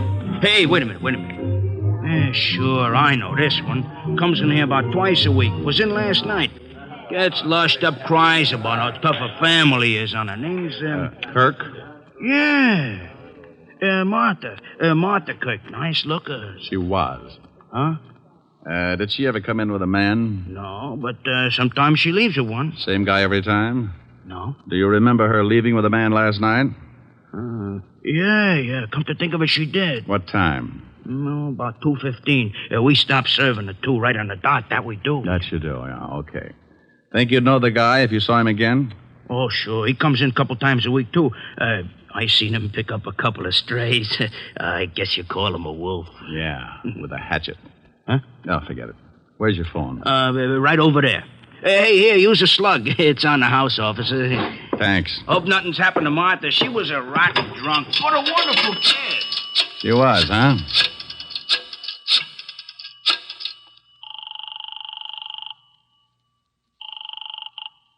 Here's the precinct, Sergeant Otis. Otis, let me speak to the lieutenant, and if you crack just once, I'll come over there and shove your head so far down you'll have to untie your shoelaces to cough. Okay, Diamond. You don't have to get nasty. Lieutenant Levinson, You can forget about retiring, Walt. you got something? Yeah, looks like. What did your boys turn up? Nothing yet. What is it, Rick? Don't play games now. Get over to 47th and 9th, the bowling alley in the middle of the block. I'm in the bar. Want me to bring the boys? No. This is one we've got to play quietly. I don't want to scare our ghoul off. I'll be right down. Hey, what about that milk? Huh? Oh, yeah, coming up. Hey, is there going to be a pinch? There is, Buster. There certainly is.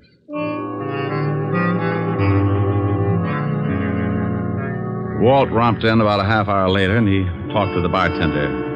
He finally looked satisfied. He had to, because it was the only lead that had turned up. We told the bartender to tip us if the guy showed again, and we sat down to wait. Maybe my rabbit's foot started thinking it was back with the quartet because around 1 a.m. it started kicking. The bartender gave us a nod just as a big guy wandered in and sat down at the bar. He weighed in at about 2:20, and his clothes were sloppy. He ordered a drink and started eyeing a cute little number sitting at the other end of the bar. Let's take him. Hold it, Walt. He's making a pitch. What? The dame at the end of the bar. So he's making a pitch. What do you want to do? Wait around till he takes her out of here? Maybe you'd like to help him sharpen his axe. Look, you haul him in now, you'll have to beat it out of him. You want him to pick the dame up? Well, is that against the law? Arrest me. Now, you stop clowning. You'd rather catch him with the goods, wouldn't you? Yeah, but... Now, don't start that again. You butted the commissioner to death. Just relax, and maybe you can pick up a few pointers. Our big boy moved all right. Right up to the seat next to the cute little girl. She was under full sail, didn't seem to mind it at all. He landed at 1:15. At 1:30, he'd established a firm beachhead, and by 2 o'clock, there was a flag raising. Okay, he scored. Now, the joint's closing. They're leaving. I'm going to tail him. How? He's probably got a car. And if he gets away with that girl, he may kill her. Look, Walt, I promise you he won't get into that car unless I go too. Now, come on. We'll both stick close to him until I can think of something. We followed the man and the girl outside and walked a few yards behind, making like we had a little load on. They headed for a big parking lot, and that's when I got the idea. The parking attendant was just walking up to him when I stumbled forward. Hey, boy. Rick, what are you doing? Stay with me, Walt. Yeah? Son, I want my car. Just a minute. I was here first. Sure, honey. Don't let him get away with it. Look, old man, my friend here is late getting home. He's got a wife that's 10 feet tall. You mind if I get my car first? Go ahead. Some nerve. Relax, honey.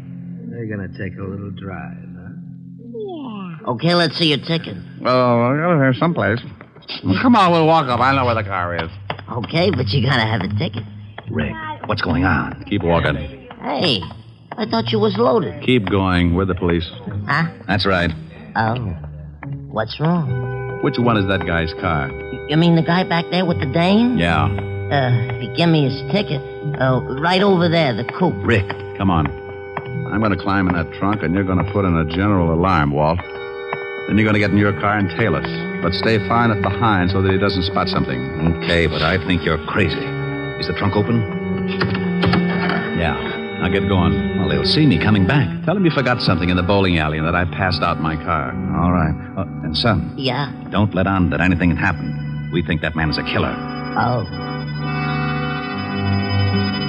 I squeezed into the trunk and waited. About 2 minutes later, the Lovebird showed up and got in the front seat.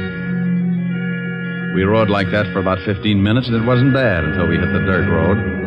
Then my inside started bouncing around like a pound of rice in a wind tunnel. We drove for about 10 minutes more and came to a stop. I raised the trunk just enough to get some fresh air and listen.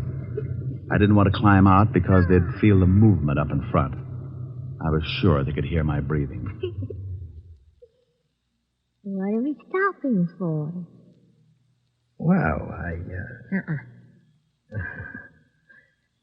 I just wanted to look at the pretty scenery. How can you? It's too dark. I can see you, baby.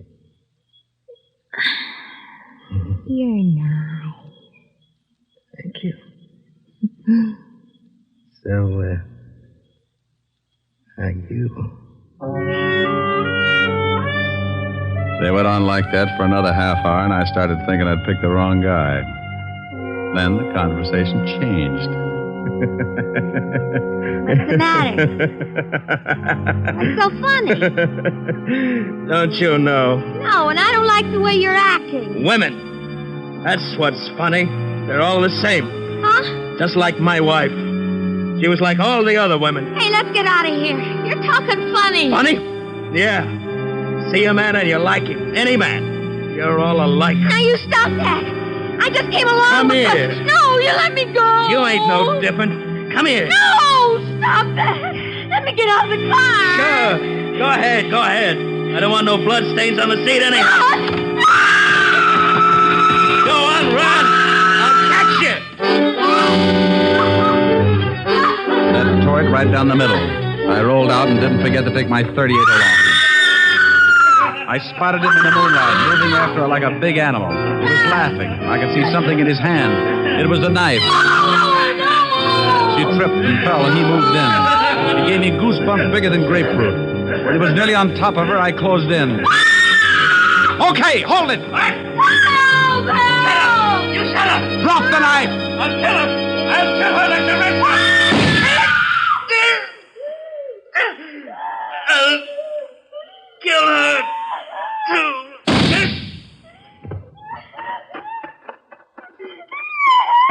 You all right, honey?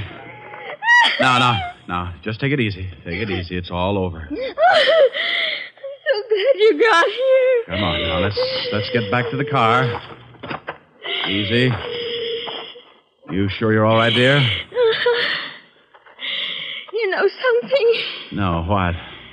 I think that man was crazy. Well, Walt finally got there, and we sent the girl home. The wagon came and cleaned up things. I found out later that Walt was blessed by the commissioner, and I got an assist. I needed calming down, so I stopped off at 975 Park Avenue, the home of the best remedy for bruised nerves I knew of. Oh, good evening, sir. Good evening, Francis. Is Miss Asher in? Yes, sir. She's in the study, knitting. Knitting? Knitting. Thank you, Francis. Knit one, purl two.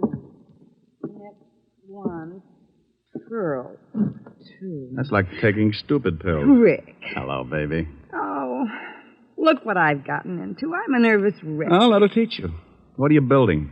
Well, it was going to be a surprise for you. Oh, a whole suit. Oh, silly. Ricky. Yeah? I need relaxing. You need relaxing. Oh, swell. Ricky, come here. I know just the thing. Oh, honey, what's the matter? You can sing later. Oh. Please. What is it, really, baby? Come here. Oh, you know something? What? I may never sing again. Okay.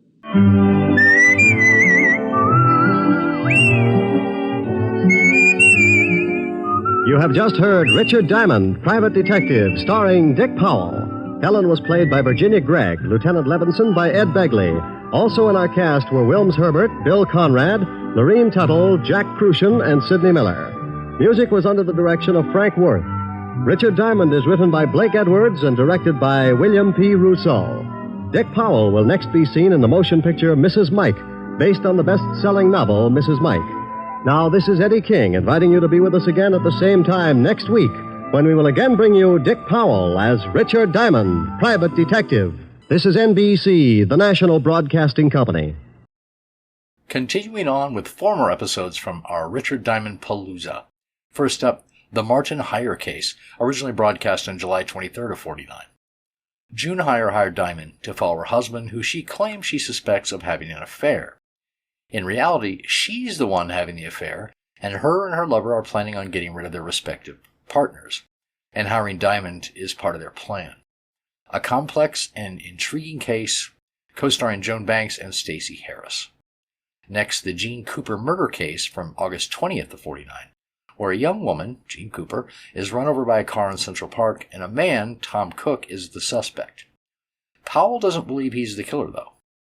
This one co-starred Eleanor Audley, William Johnstone, Sam Edwards, and David Ellis.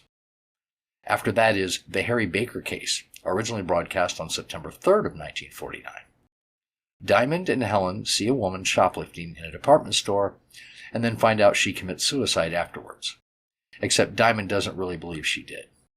This one has a really twisting plot involving an affair by a married man with a secretary, a hired hitman, and a trail of confusing clues. Lorene Tuttle, Joseph Kearns, Peter Leeds, and Joe Forte guest star. And then the last show of this group, the Jerome J. Jerome case from September 17th of 49.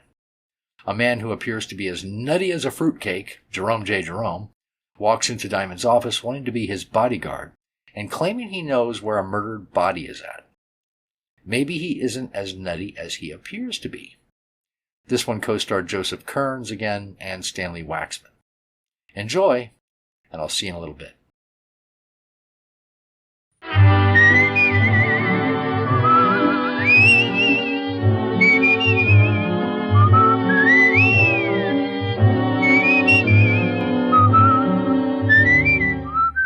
Here's Dick Powell as Richard Diamond, private detective. Hello there, this is Diamond. About the most strenuous effort I might give out during a working year is maybe chasing some thug up the escalator at Bloomingdale's department store. But last week I really outdid myself. The all-stars of the police force challenged the private detectives to a baseball game for the benefit of the vice squad. And I wound up stiffer than a pair of starched overalls. Because the private detectives are quick to take advantage of the slightest opportunity, by the 8th inning, we realized the need for some immediate strategy. The score at that point was 6-4, the cops leading. So I got hold of a little blonde I knew and had her walk across the infield in a sweater. The idea was to disturb the opposing team and take their minds off the game. It would have worked, but it seemed that since I had last seen my little blonde friend, she'd become quite a favorite with the police force, so they just waved hello and went about their business. My drooling colleagues, however, had not come in contact with said hunk of fluff, and before the game was over, 3 of them had picked up the bat boy and tried to bunt with him. You may have read where the police force finally beat us. Close game, 37-4. But I want to say right here and now, they never could have done it without that sweater. And oh, yeah, I got mixed up in a little honest murder the next day.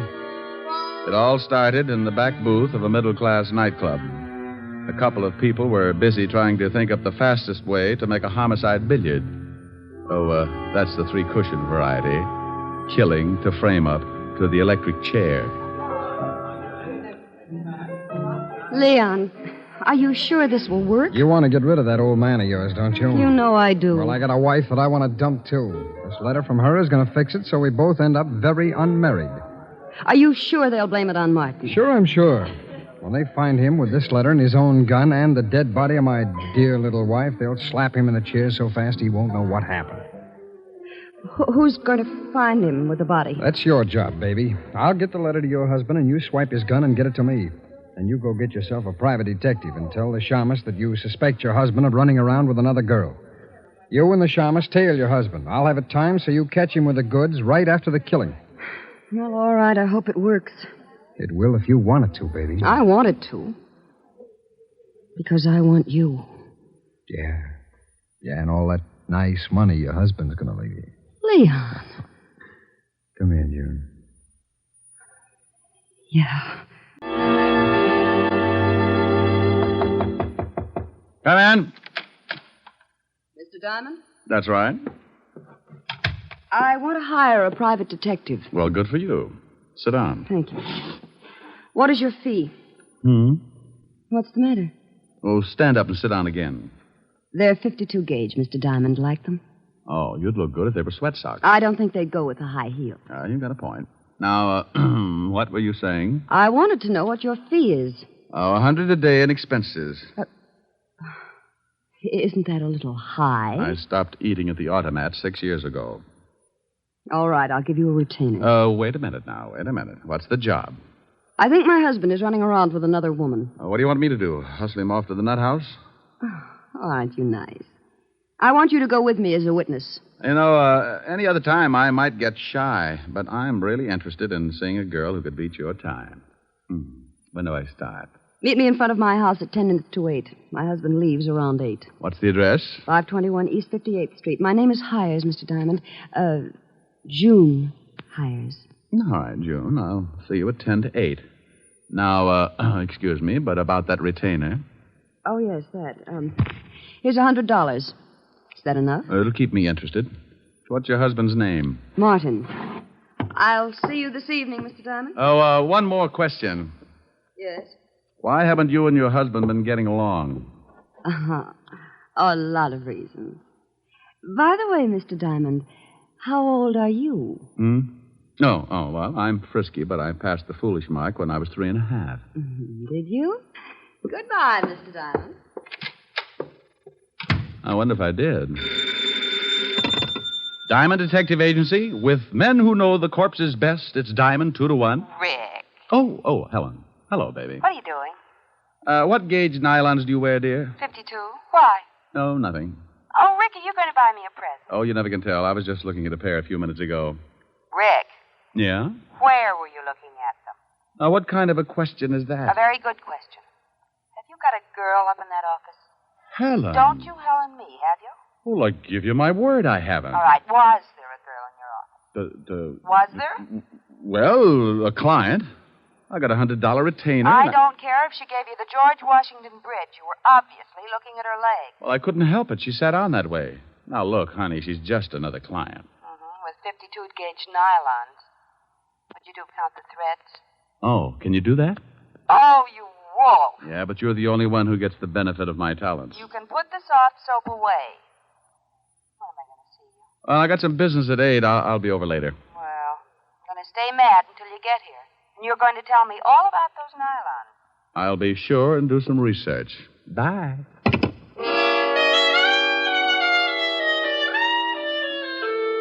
Well, there you are.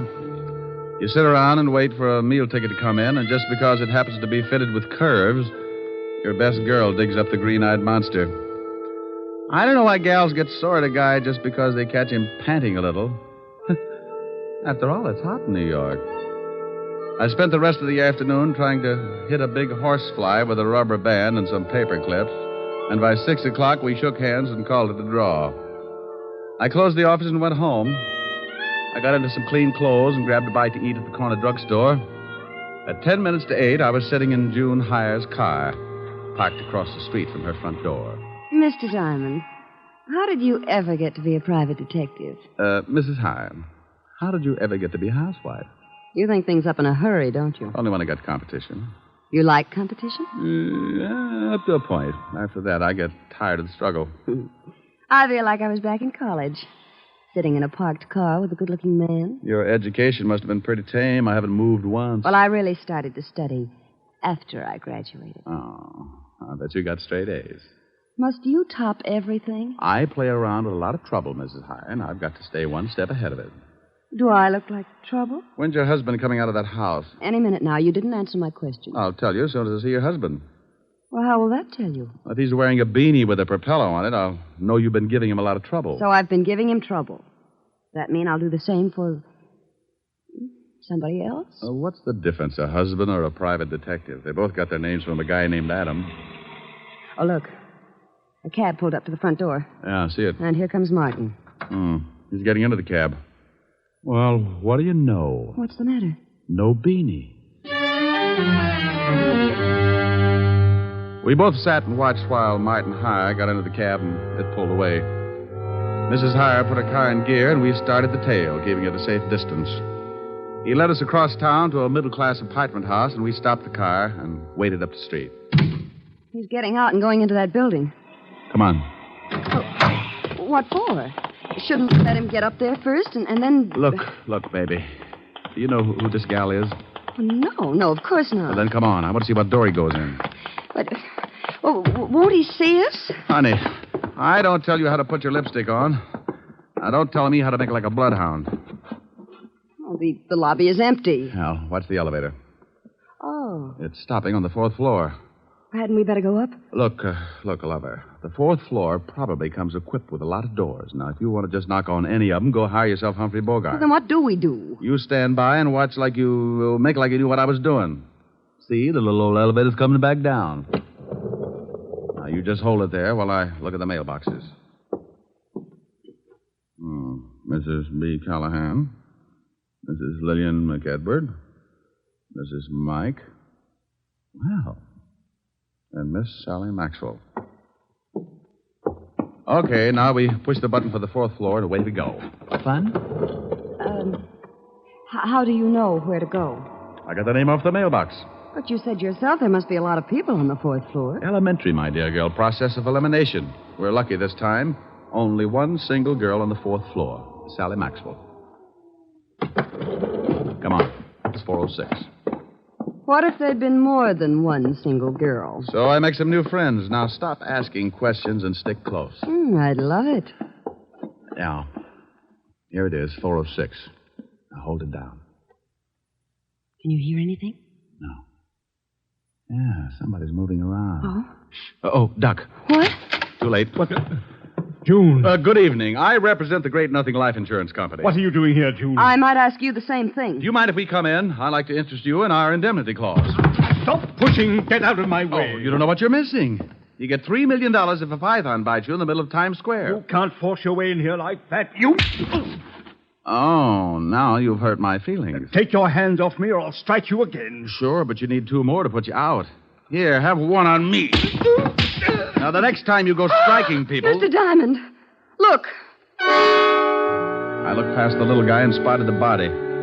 She was blonde, and I didn't know why she was hanging onto the rug that way. She wasn't going anywhere. All right, you. Get out of my way. Huh? Oh, what a lovely gun. Martin, you killed that girl. No, I did not. I came in here and found her like that, but I didn't kill her. She's been shot. I know that. I found the gun by her body. You don't think I'd kill her? I was in love with her. Martin. Is that the gun that did it? Yes. I mean, no. I don't know what I mean. But you stand right there. Don't take another step. That's your gun, Martin. You shut up. I didn't kill Sally, but I know I haven't got a chance of proving it, so if you come any closer, I will most certainly shoot you. I hate to look like an idiot, but it's against the law to shoot people. Mr. Diamond, be careful. Come on, Martin. Give me the gun. You don't think I'll shoot, do you? Come on, give it to me. Just one more step. Look out, he's going to shoot. Come on, open up in there. What? Better drop it, Martin. You got company. Stay back. Stay back. This is the police. Open up or we'll break the door in. Police? Give me the gun, Martin. No. Let him in, June. Before Levinson tears down the whole wall. I've got Martin. Yes, all right. I didn't do it. What's going on in here? Hello, Walt. Hey, Lieutenant, look. It's the gum shoe. Rick, why do you guys always have to break down doors? Why don't you try turning the knob first? Otis, didn't you see if it was unlocked? I forgot, Lieutenant. You mallet head. We got a report that someone heard a shot from this apartment. There's the body, Walt. Who's this guy? Martin Hyer. Here's his gun. He was going to use it on me. I didn't kill her. I came in and found her that way. Oh, shut up. Who's the girl with you, Diamond? This is Mrs. Hyer. Martin is her husband. You don't say. The old triangle, huh, Rick? I engaged Mr. Diamond to follow my husband. That's right, Walt. We caught Martin trying to sneak out on the corpse. I told you I didn't kill her. And I told you to shut up. Is this your gun? Yes, but I found it lying by the body. I knew I'd be blamed if someone found my gun, so I put it in my pocket. You search him, Rick? Haven't had time. Shake him down, Otis. Yeah, Lieutenant. I want my lawyer, and you get away from me. You open your trap just once more. Okay, butthole. Please, Mr. Diamond, I'd like to get out of here. Sure. Okay, Walt? Yeah, but I want to talk to both of you down at the station later. Here's something, Lieutenant. What is it? Letter. Are you coming, Mr. Diamond? You go on down. I'll be right with you. All right. Walt, what does the letter say? It says we can't continue this way. I've decided to break it off once and for all. It will do no good to see me, so please stay away and leave me alone. Signed, Sally. Let me see that. Yeah. Well, what about it, you? Is the dead girl named Sally? Yes. I don't know why she sent it. We're both in love. Sure. What were you going to do about your wife? I was going to tell her this evening. Then I received this note. I came right over to see Sally, but believe me, I didn't kill her. Tell me something, Martin. Is this the way you received the letter? Yes. Why? Now, you wait a minute, Rick. I'm very happy with what I've got, so don't start making like Sherlock Holmes. Oh, well, I guess you're right, Walt. He admits it's his gun, and this letter is certainly motive enough. Yeah. Otis, call for the wagon and put the cuffs on Hyer. Right, Lieutenant. Walt, why would someone send a letter after tearing off the top of it? Huh? See, the top of this letter is missing. The part that usually reads, Dear Julius or something. So what? Do me a favor, will you, Walt? Oh, what is it? Give me 3 minutes and then have Otis fire a shot from this apartment. What? Is that all you can say? Have Otis fire a shot in about 3 minutes after I leave. I will not. The police department can't go around making like it was the 4th of July. You want to solve a murder, don't you? I have solved it. What more do I need? I got a suspect, the murder weapon, and a good motive. Walt, if you just killed someone and a guy caught you at it, what would you do? I'd knock him off, too. Well, I caught Hyer in the act, and he didn't pull the trigger. Well, you said yourself he was going to. But he didn't, and he took too much time thinking about it. Walt, I can't remember hearing a shot when I came in this building. So you didn't hear a shot. Maybe you couldn't. Well, that's what I want to find out. I was right behind Martin all the way up to this apartment, and I didn't hear a shot. Maybe he didn't kill her. That's right, I didn't. Please, I didn't kill her. You see, Walt? Oh, you always start something like this. Martin, did your girlfriend Sally have any enemies? No. At least she never told me about any. Now, where are you, Brain Trust? Just a little more sure of myself. First, Martin can't make up his mind about shooting me. Then he claims that the murdered girl didn't have any enemies. Does that sound like a killer trying to cover up? You've run into smart killers before. I'm surprised at you, Rick. I called the station, Lieutenant. I'm proud of you. Go on in the other room and shoot that cannon of yours off when I tell you. The what, Lieutenant? You heard me. Shoot it into a mattress, but don't muffle a shot. Okay. But not till I tell you. You might think it's fun and blow up the whole building. Thanks, Walt. What are you doing? Oh, just looking around this desk to see if I can find the top piece of this letter. Martin, are you sure that your girlfriend didn't know anyone who might want to kill her? She never said she was in danger. But you might ask her husband. Her husband? Oh, swell. Why didn't you say something about her husband before this? You didn't ask. Oh. Who is her husband? His name's Leon Fisk. The gambler? Yes. Oh. Bye, Walt. Now, you wait a minute. Have Otis start making like a Roman candle 3 minutes after I leave. What's that you've got in your hand? Huh? Well, it's a piece of stationery from the desk that matches the stationery this letter was written on. You can't take that letter. It's evidence. What is? That letter the murdered girl wrote to this guy. Well, how do you know she wrote it? Because this guy said so. Yes, but I'm not sure. It could be forged. See, Walt, maybe she didn't write it. Well, that's why I want it. The lab will be able to tell from other samples of her handwriting. Tell what, Walt? Who wrote that letter? Well, don't you know? Of course I don't know, but we found it on this guy, and it's police evidence. Why? Why? Well, because it just is, that's all. Well, anybody could have written it. You could have written it, Martin. Yes, I guess I could. And send it to yourself? Why would I send it to myself, Lieutenant? You wouldn't. That's why it's important. You mean the letter itself or the fact that he couldn't have sent it to himself? Both reasons. Well, if he couldn't have sent it to himself, that eliminates him as a suspect. It does? He didn't do it. Did you, Martin? No. See, Walt? Now, wait a minute. Why do I always get into something like this? You asked me if I sent the letter to myself. You shut up. And you said he couldn't have. That's right, he couldn't. Then someone else did. Of course they did. Okay, then as long as you're not so sure it's important, I'm going to take it with me. Who says it's not important? Well, if he didn't send it to himself, then someone else did. And if someone else did, the murdered girl couldn't have, so anyone could have sent it. Isn't that right? Say that again? He said if I didn't send the letter to myself, then I couldn't have gotten it. And No. He said you couldn't have sent the letter to... No, wait a minute. You couldn't have written it to... To myself. Yeah, so someone else wrote it and sent it to the murdered girl and... No. Send it to me. You're crazy. I distinctly heard him say... Walt. Yeah? After you figure it out, be sure and have Otis fire that shot. I'm going to see Leon Fisk. Okay. Now, let's start it again. If I didn't... If somebody didn't... If you didn't... If I didn't what? Lieutenant? Oh, What is the matter, Lieutenant? He did it again. And you helped him. You rat, I'll see that you get the chair even if you didn't kill her. What did I do? You shut up.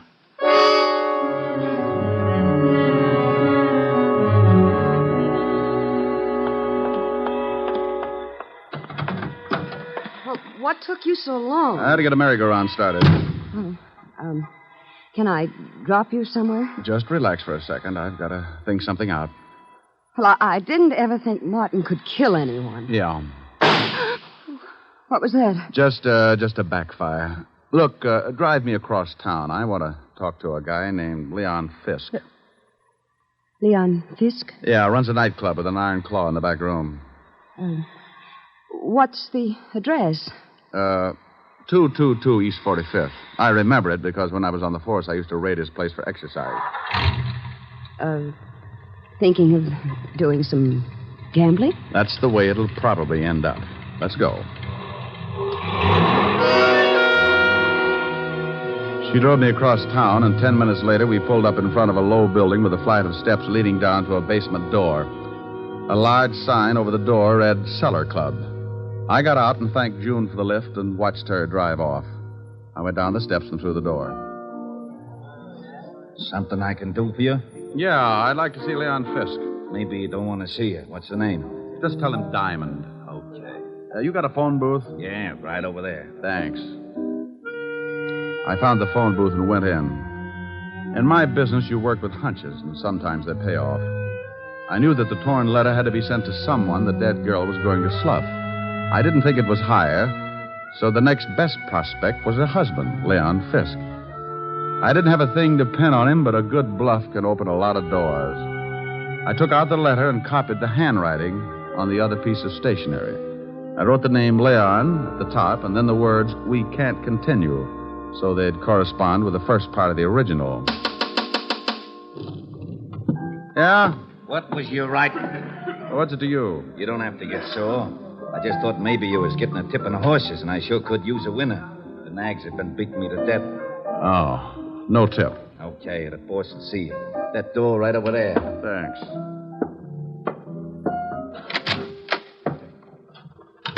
Well, Diamond, it's been a long time. I haven't missed you, Leon. What brings you here? Your wife was killed tonight. Sally? One's usually the limit. That's too bad. How did it happen? I thought maybe you could tell me. I don't know anything about it. Ever see this letter before? Hey. What's the matter? That's your wife's handwriting, isn't it? Yeah. It says, Leon, we can't continue. Then the writing stopped. Oh, so what? Well, the guy the police are holding got a letter from Sally, too. It started the same way, but it wasn't addressed to anyone. The top was torn off. You know what I think? No, tell me. I think she started one letter to you, then threw it away and wrote another one. I think you sent the second to Martin Hyer after tearing off the name Leon. Go on, Diamond. You didn't count on her starting a second one, so you went up to her apartment and killed her with Martin's own gun. Oh, with his own gun. Maybe you can tell me how I got it. Oh, I think so. You had to know a lot of things before you could kill your wife. What time Martin would arrive so the time of death would be close. You had to have his gun to leave by the body, and you had to have a witness who would swear Martin killed her. It had to be timed just right. You're talking yourself into a corner. How would I get all these things? By working with someone who was close enough to Martin. Maybe like his wife. You're crazy. Am I? She just drove me to this place. So what? A lot of people know this place. She told me she didn't. So I gave her an address 8 doors down, but she pulled up right in front of your door. Well, that could happen. It was too pat, Leon. Getting me to come to her place at 10 minutes to 8 and knowing her husband would leave close to 8. She had to know it because that letter was delivered just before I got there. Think you can prove it? You made one mistake. I didn't hear a shot when I got to your wife's apartment.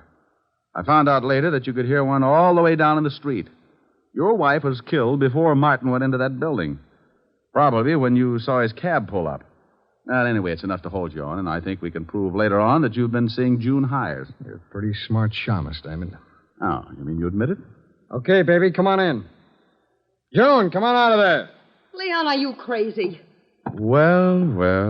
I didn't know you kept your back room stocked with nylons, Leon. Yeah.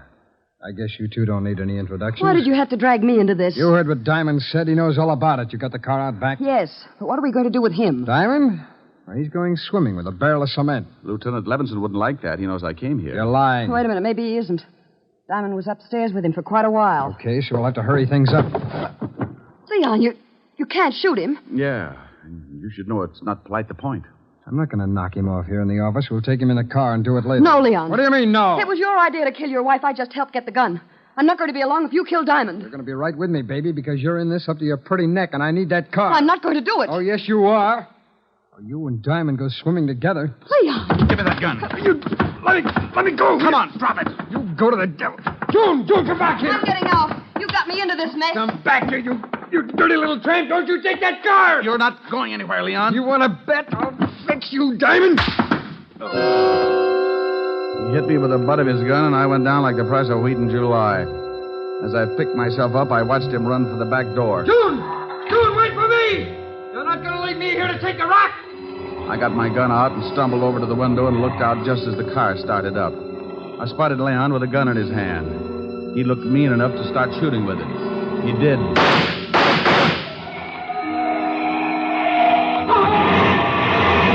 started running up the alley then. I suppose I could have said something like, "Stop or I'll shoot," but I was too tired. I just rested my arm on the window and let him have it.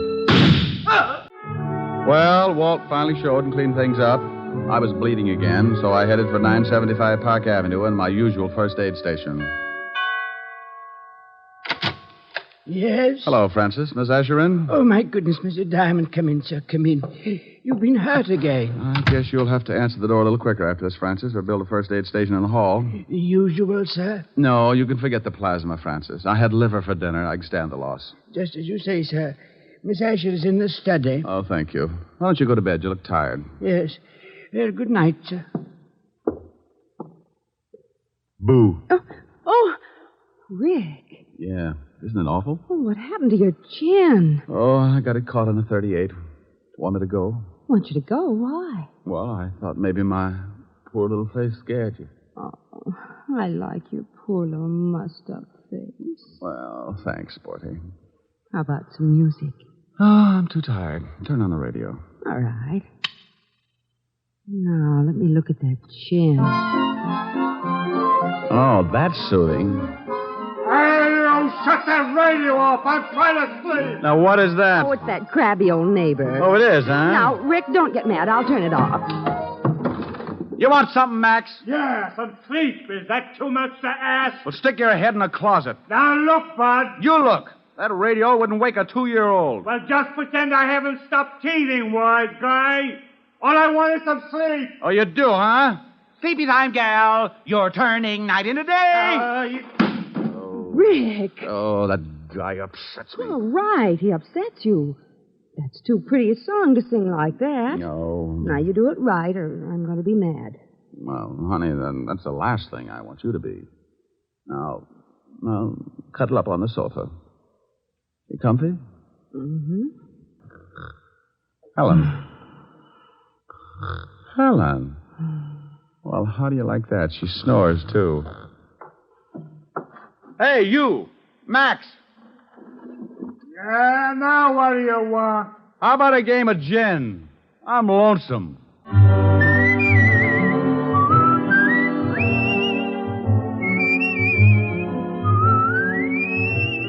You have just heard Richard Diamond, Private Detective, starring Dick Powell. Helen was played by Virginia Gregg, Lieutenant Levinson by Ed Begley. Also in our cast were Wilms Herbert, Jay Novello, Joan Banks, and Stacey Harris. Music was under the direction of Frank Worth. Richard Diamond is written by Blake Edwards and directed by William P. Rousseau.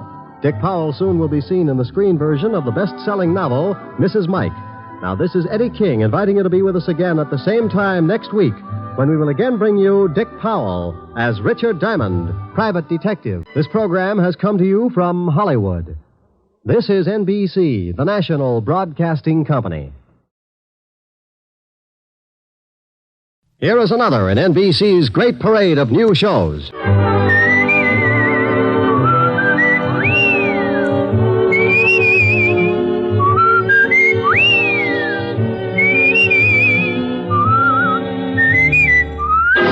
Now, Dick Powell as Richard Diamond, Private Detective. Hello there, this is Diamond. You know, there are a lot of people in a big city like this, good ones and bad ones. They walk down Broadway and rub elbows, and you can't tell them apart. Why can't you? Because a lot of them were poured out of the same mold. Brought up in the middle of garbage cans and gang wars. Weaned on the smell of slums and conditioned to the taste of dirt and a kick in the ribs. By the time they get old enough to raise their fist, they're given two choices. Two ways to beat the gang wars and garbage cans. One guy picks himself up, shakes off the filth, and jumps over on the right side of the fence. The other guy picks himself up, too. But when he does, he raises that fist and shakes it at the whole world because he wants things the easy way. He continues to shake his fist until someone shoves a gun in it. Then he's a swaggering giant. Sometimes he climbs over with his little bag of rot and hides in the lap of society. But take away the gun, and he ends up right back in the middle of the garbage cans with his face in the dirt. What about the guy on the right side of the fence? Well, you rarely ever hear of him, unless he becomes president or gets mixed up with the guy on the wrong side of the fence. Like the case I bumped into a couple of days ago. It all started in Central Park.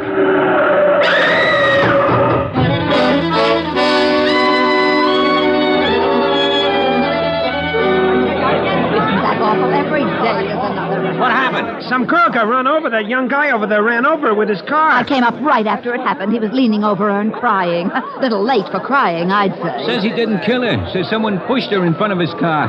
Ain't that a good one? All right, everybody back. Here comes the ambulance. Come on, you. But I tell you, I didn't kill her. I was in love with her. That's the last thing you should have said. But I swear I didn't do it. I was going to meet her about a half a block up the street, and someone pushed her out in front of my car. I couldn't stop in time. Look, I just got to write the report and take you down to the station. You can tell it to the inspector. Now look out. Here's the ambulance. Hello, Crockett. You're too late. The body's ready for the morgue. Ah, Central Park's turning into a graveyard. I'm going to start taking my girl someplace else. What do you mean? Somebody else got run over in the park? Somebody got shot full of holes. Call came in just for this one. That gangster Chino Scabo.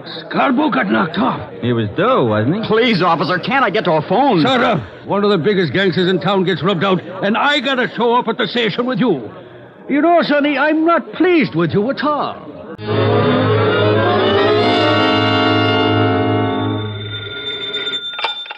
Diamond Detective Agency, corpses designed with you in mind. Rick, Oh, hello, Helen, baby. where do you get all those awful slogans? Ghost Rider. Ho, ho, ho. Get it? Rick. Wasn't a riot. No, Rick. Was a bomb. Okay, maybe this will get a yuck. Oh, here's a beaut. Are you lonely? Join the Lonely Souls Club and find your perfect soulmate. All ages. Guarantee satisfaction and money refunded. I wonder if Mighty Joe Young knows about this. Rick, what are you talking about? I'm reading the personals. Hey, get a load of this one. Will give ride to coast, must be young companion, pretty, easy on the eyes. Think I ought to apply, baby? You're ridiculous. Oh, here's an odd one. Anyone witnessing unusual accident at the 72nd Street Transverse, 11 p.m. Wednesday night, when young girl was killed, called Skylar 6036. Urgent. That's in Central Park. Yeah, somebody's got troubles. Mr. Diamond? Hold it a minute, baby. Yeah, I'm Diamond. What can I do for you? I want to hire you. Helen. Yes, I know. $100 a day in expenses, sir. That's your fee? Yep. I like to give it to the prospective client first. If he turns green and faints, we both save a lot of time and talk. How do you feel? About the fee? Fine. Well, what else is bothering you? My son is being held on a manslaughter charge. Well, if he killed somebody, that's a job for the police. But he didn't do it intentionally. The girl was shoved in front of his car. That's his story. Yes, it is. And I believe him. Who was the girl, and why do you think anyone would want to kill her? Her name was Jean Cooper. My son was in love with her. Why anyone would want to kill her, I really can't say. Your name and your son's name, where he's being held? My name is Cook, Earl Cook. My son's name is Tom. He's at the 5th Precinct Police Station. Oh, wouldn't you know it? I beg your pardon? Forget it. What's your business, Mr. Cook? Politics. Where can I reach you? I live at 261 Riverside Drive. My phone is Skylar 6036. Hey, wait a minute. What's the matter? I don't know. That phone number's familiar. Where did your son run over this girl, Mr. Cook? The 72nd Street Transverse. 11 o'clock Wednesday night? Why, yes. How did you know? I read the papers. This your ad in the personal column? Yes, it is. You see, the police claim there were no witnesses. but I had hopes that there might have been someone who had seen the accident. Well, if anyone calls you, let me know. Now, I'll take $100, Mr. Cook. That's a retainer in case I run into trouble and have to get buried in a hurry. I hate to strain my relatives. He wrote me out a check, and I closed the office and headed for the 5th Precinct Police Station. An automobile death isn't exactly up my alley, but if someone had pushed the girl out in front of the car, then it was murder. And that was a territory I knew my way around in. Well, good morning, Sergeant Otis. Oh, where did you come from, Shamus? Sugar and spice and everything nice. Huh? That's what little boys are made of. You're crazy. That's what little girls are made of. Why, Sergeant, you peeked. You want to see the lieutenant? I think that would be lovely. Go on. Otis. Huh? I just had a horrible thought. Yeah? Wouldn't it be awful if there was a whole room full of you? Hello, Walt. Diamond, you get out of here. Every time you wander into this office, I grow another ulcer. Why, Walt, I'm surprised at you. Well, you wouldn't be if you had to listen to Otis bellyaching all over the precinct 12 hours a day. Why don't you leave that poor guy alone? Don't listen to him. Don't listen to him? How can I help it? He screams so loud only dogs can get with it. Have you got a boy booked here on the manslaughter charge, Tom Cook? Yes, we have. I knew darn good and well you'd be springing something before you'd sit down and act like a normal human being. What do you want Cook for? He ran over a dame last night, and that's that. Maybe you want to give him a driving lesson? You're turning blue again, Walt. I'll light up like a pinball machine if you don't start giving me some peace and quiet. Can I see Cook? No, you can't. Well, why not? I know you. You'll end up by proving he wasn't even in the city last night. Before the day is gone, we'll be booking Otis for the killing. Did he do it? Who? Otis. Now, you stop that. Don't you dare start that routine again. I'm the biggest sucker in the world for that thing, and I admit it, but I am prepared. I know who's on first base today. Who? Williams. He's playing for... Otis! Yeah, Lieutenant? Yeah, Lieutenant. Is that all you can say? Take Diamond down to see that guy Cook. And if you let him back in this office, I'll break every bone in your fat head. Yeah, Lieutenant. Oh, where is that bicarbonate? Bye, Walt. I left Walt coming on like Vesuvius, and Otis took me down in the tombs to see Tom Cook. Cook was a man about 25 or 26, put together like a high jumper. He had sandy hair and a nice face. Also, he looked pretty worried. I tell you, Mr. Diamond, I didn't intentionally run over Jean. She called and asked me to meet her in the park. Why? Well, we always met there. Oh. You say she was pushed in front of the car? Well, that's what it looked like. There were some bushes right near the sidewalk. She came flying out of them and fell in front of me before I could put on the brakes. What did she want to see you about? It was personal. Now, look. You're up on a manslaughter charge. You can get a lot of time for that. Now, what did she want to see you about? I can't tell you. I just can't tell you. It would ruin someone. It's going to wreck you if you don't. Then it'll have to. Okay. Did she have any enemies at all? Boyfriends, girlfriends, ex-husbands, jealous icemen? She had an ex-husband. When did she separate from him? About a year ago. Why? Do you think maybe Cooper was jealous? Is his name Cooper? Yes, John Cooper. Oh, live in town? Well, he was living at 498 West 81st Street, but that was a year ago. Okay. Tell me where your girl was living. 383 Madison Avenue, apartment 206. She was living under her married name, Cooper. Sure you don't want to tell me what she wanted to see you about? I can't, Mr. Diamond. Okay, but I hope the person you're protecting appreciates it. 5 years in Sing Sing is stretching loyalty a long way. This person's worth it. Otis, let me out of here. You locked me up with a Boy Scout.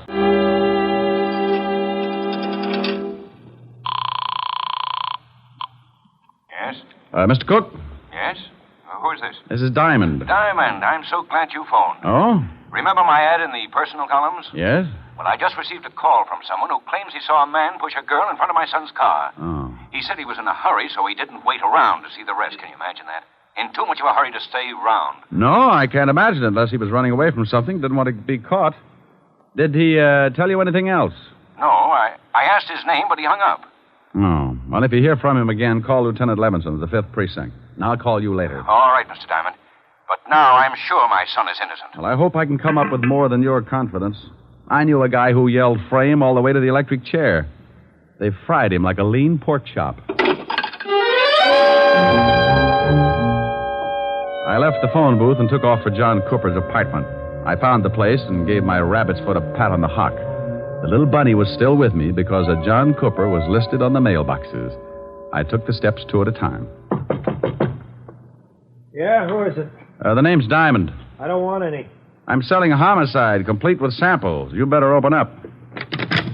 Hey, what are you talking about? I'm talking about your ex-wife.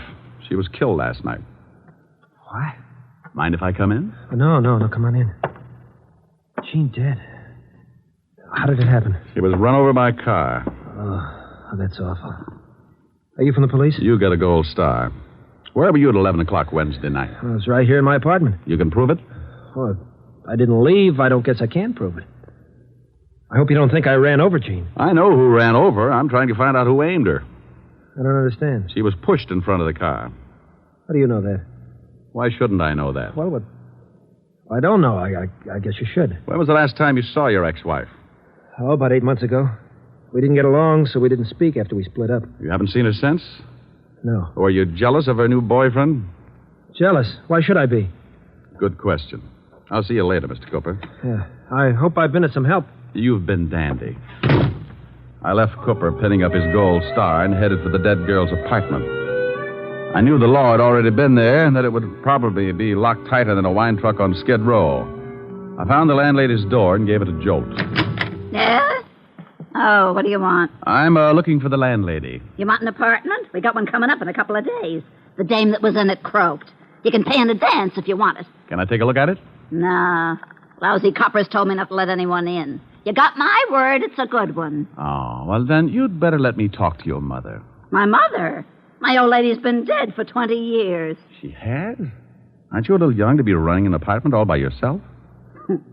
Hey, Sonny. Yes? How old do you think I am? Well, it's hard to tell. I'd say, about 28. Come on, I'll show you the apartment. But watch those steps. I think you could use some glasses.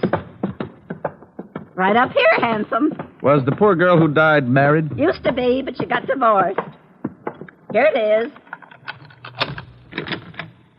There you are, honey. Go on in, take a look around. I'll go on back downstairs in case the law comes back. I'll have to stall him, I guess. Thanks, beautiful. Oh, that's all right, honey. When you're done, stop in at my place and I'll give you a drink of gin. I waited until I heard the old bat fly down the stairs, and then I took the place apart. It took me exactly 10 minutes, and even if I do say so, it was a pretty neat job. I was on the last lap, going through the wastebaskets, when I spotted something on the magazine stand. It was just below eye level. It was a late issue of a magazine, and it was addressed to Mr. John Cooper, 498 West 81st Street. I grabbed it and picked up the phone. Homicide, Sergeant Otis. Oh, this is Wooly. Was you talking to Lieutenant Levinson? Oh, how are you, Wooly? Get it for you, chop chop. Pretty good, huh? Oh, very fine. Chop, chop. Your head, maybe. Huh?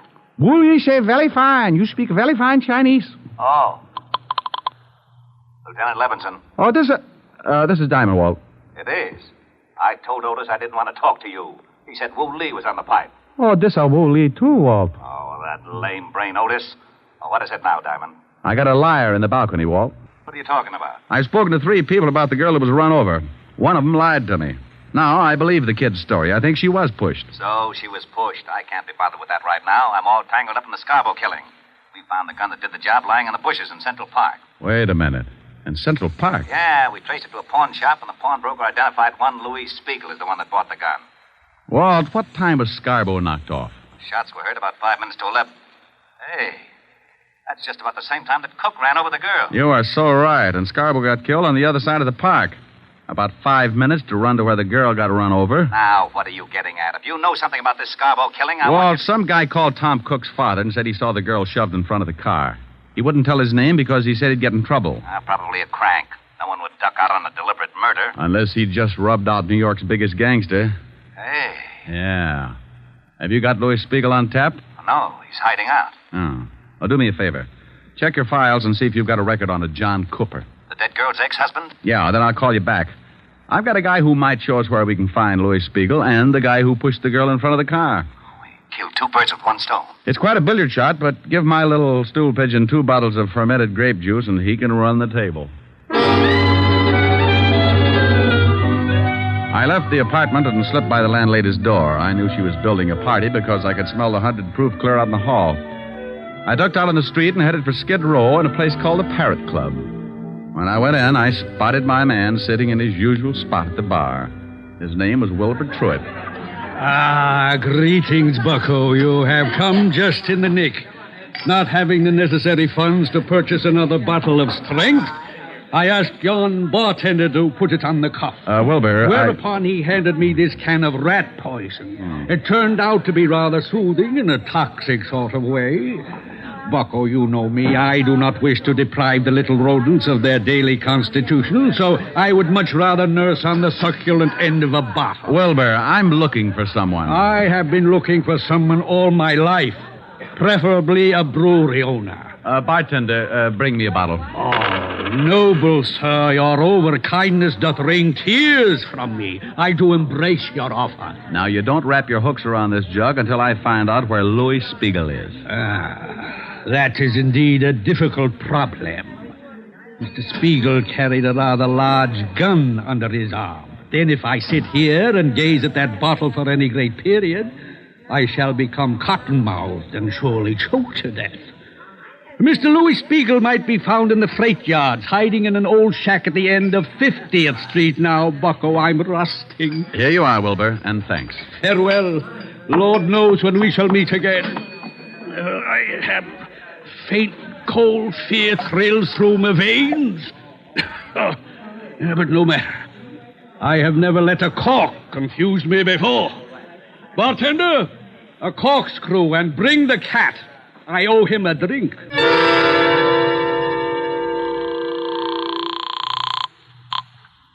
Homicide, Lieutenant Levinson. Diamond, Walt, what did you find out? John Cooper has no record, Uh-oh. but George Kingsley has. Oh, alias? Yeah. George Kingsley, alias John Cooper, did 10 years for embezzlement. Oh, fine. Thanks, Walt. Now, here's the pitch. Lou Spiegel is in a shack in the freight yards at the end of 49th Street, North River. Get some men to surround the place and have Otis pick up John Cooper and bring him down there. I'll be there in half an hour and give you a couple of killers. All I needed was a motive, so I hung up the phone and headed for the house of my client, Earl Cook. Oh, come in, Mr. Diamond. I'm very glad you've come. Mr. Cook, did you... I want to show you something. Here. What are they? Letters to my son. Blackmail letters. Oh? Where'd you find them? I was going through my son's things, trying to find something that might help uncover the motive for his accident. Mind if I take a look? Well, I can save you the trouble. They're about me. About you? Yes. I told you I'm in politics. Well, I am, and I'm a big power. When I began my rise, I was a young criminal lawyer. I had to accept a lot of cases that I might have turned down under different circumstances. I see. And the opposition tried everything to discredit me. Smear campaigns. Saying that I was getting acquittals for common thugs who were known to be guilty. And later, when I became a judge, they switched the campaign and said that the men I sentenced were innocent. Were they? Of course not. But in those letters to my son, the blackmailer said that he had definite proof that could ruin me. My son knew about my past, and when he started receiving the letters, he was afraid to confront me with the evidence, for fear I might have to admit my dishonesty. Have you talked with your son? I just left him. That's why he didn't tell you anything. He thought he was protecting me. His girl, Jean, found out who was sending him the letters, and, well, she was killed before she could tell him. Well, that fits. If the girl found out, then the blackmailer would not only have to know your son pretty well, but he'd also have to know her. You think you know who he is? See this magazine? Mm-hmm. Well, some of the pages are cut up. Now, take a look at these blackmail notes. They're formed with cut-out letters to spell out the words. The type is the same as the type on the magazine. Where did you get that magazine? In the girl's apartment. Well, then she must have had something to do with it. She found the magazine, all right, but it wasn't hers. Look, Mr. Cook. Yes. Did you ever send a man to prison named Kingsley? Yes, I believe so. For embezzling. Thanks. Where are you going? I'll call you later. I've got a date at the freight yards. Oh, hello, Rick. We've got Spiegel boxed up. He's in that shack down there. Will he come out? If he does, it'll be feet first. Well, I guess he'd rather have it that way. Any shooting? He tried a couple, but I had the boys hold their fire until you got here. I see. Where's John Cooper? Otis hasn't showed up with him yet. Let me use your loudspeaker, Walt. Oh, sure, go ahead, but keep your head down. Spiegel, Lou. Why, that lowlife, I'll blast him to kingdom come. Hold it, Walt. Spiegel knows me. Louis, this is Diamond. I want to talk with you. You better get out of here, Diamond. This ain't none of your business. Lou, you've got my word there'll be no shooting. I want to talk to you. Look, Diamond. I know they want me for the Scarborough killing, and I say, okay, I've done the job. But I'm allergic to electricity, and I don't like cops. You blow this place apart, I say okay, too. And that's the way I want it. Now, do you still want to talk? I want 5 minutes. Okay, come on down, but keep your hands behind your neck.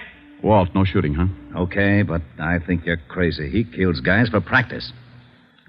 I moved out from behind the boxcar and put my hands behind my head.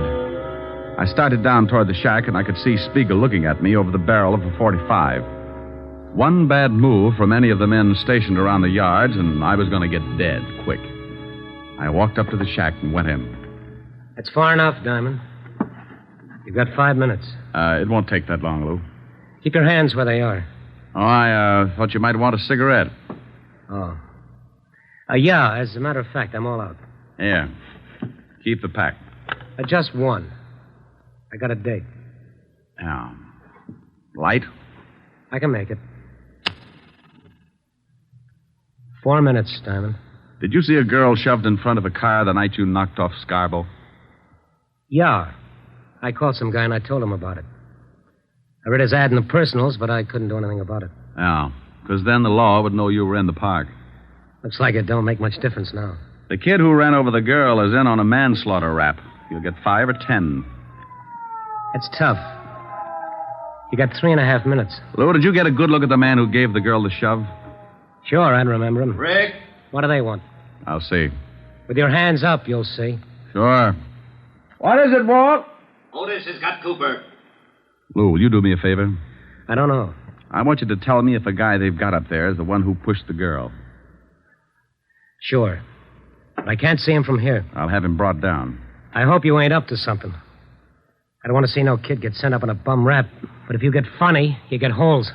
Walt, how about us bring Cooper halfway down to the shack? He doesn't want to go. Then drag him. I've only got 2 minutes. They bringing him? Yeah, here he comes. Okay. Out that door. What are you doing? I'm doing you a favor. I'm tired of this shack, and I'm walking out with you in front of me. Okay. Don't get too far ahead. Rick, what's Spiegel up to? I don't know. Hold your fire. I'm surprised at you. Even if I identified this guy, it wouldn't hold water. I got a bad reputation. Hey, what's going on? Take it easy, Otis. You can't do this to me. What's this all about? That's the guy, Diamond. I don't know what you're talking about. Sure you do. I saw you push that dame in front of the car. You're crazy. Now, I don't like that. You got just 10 seconds to admit it. I won't admit anything. Then I shoot you. Hey, you can't. Shut up, Flatfoot. Stay out of this, Otis. I tell you, I won't admit anything. 5 seconds. Come on, Cooper. I found out all about your prison record. I know Cook sent you up and you wanted to get even. You found those letters Tom wrote to your ex-wife, so you started blackmailing him. And I know you lied when you said you hadn't seen your ex-wife. I found a magazine in her apartment with your address on it. Time's up. No. All right, I did it. You're too late. I'm on schedule. Oh, you idiot. Why did you shoot him? What's the difference? I kill people, he kills people. Besides, he wasn't polite. So long, Diamond. You got your favor. He's making a break. You'll never make it. Spiegel, in the name of the law, stop. For what?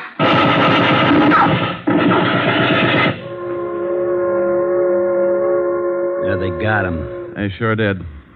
You know something? He wasn't such a bad guy. Wasn't he? I guess he's killed a dozen people in his time, but maybe you're right. Maybe he kissed them all goodbye before he pulled the trigger. Well, I got a right to an opinion. Yeah, and it scares me a little. You're lucky you didn't try to pull a gun on him.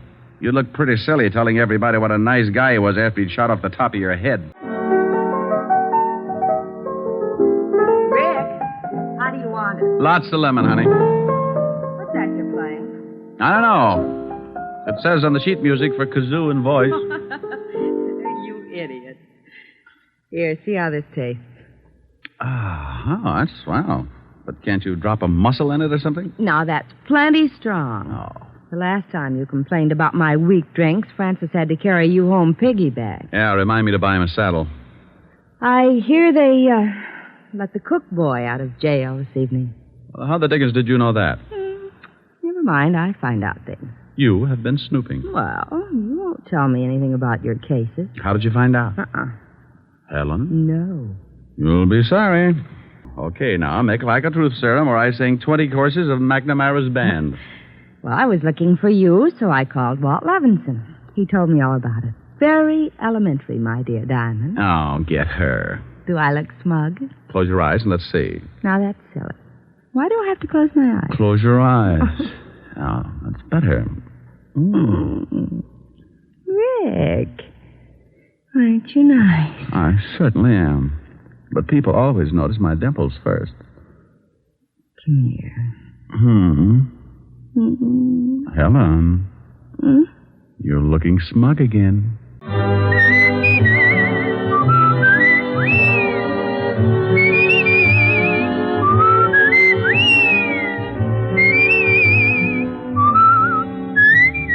You have just heard Richard Diamond, Private Detective, starring Dick Powell. Helen was played by Virginia Gregg, Lieutenant Levinson by Ed Begley. Also in our cast were Wilms Herbert, Eleanor Audley, William Johnstone, Sam Edwards, David Ellis, and Frank Lovejoy. Music was under the direction of Frank Worth. Richard Diamond is written by Blake Edwards and directed by Richard Sandville. And now, Dick Powell. Friends, I want to remind you of the wonderful group of programs NBC has on tap for tomorrow afternoon and evening. Shows like Hollywood Calling, Guy Lombardo, Four-Star Playhouse, The Ethel Merman Show, and the NBC Symphony. For the best in radio listening tomorrow and always, keep your dial tuned to your favorite NBC station. Dick Powell soon will be seen in the screen version of the best-selling novel, Mrs. Mike. Now, this is Eddie King inviting you to be with us again at the same time next week when we will again bring you Dick Powell as Richard Diamond, Private Detective. This is NBC, the national broadcasting company. Here, transcribed, is another in NBC's great parade of new shows.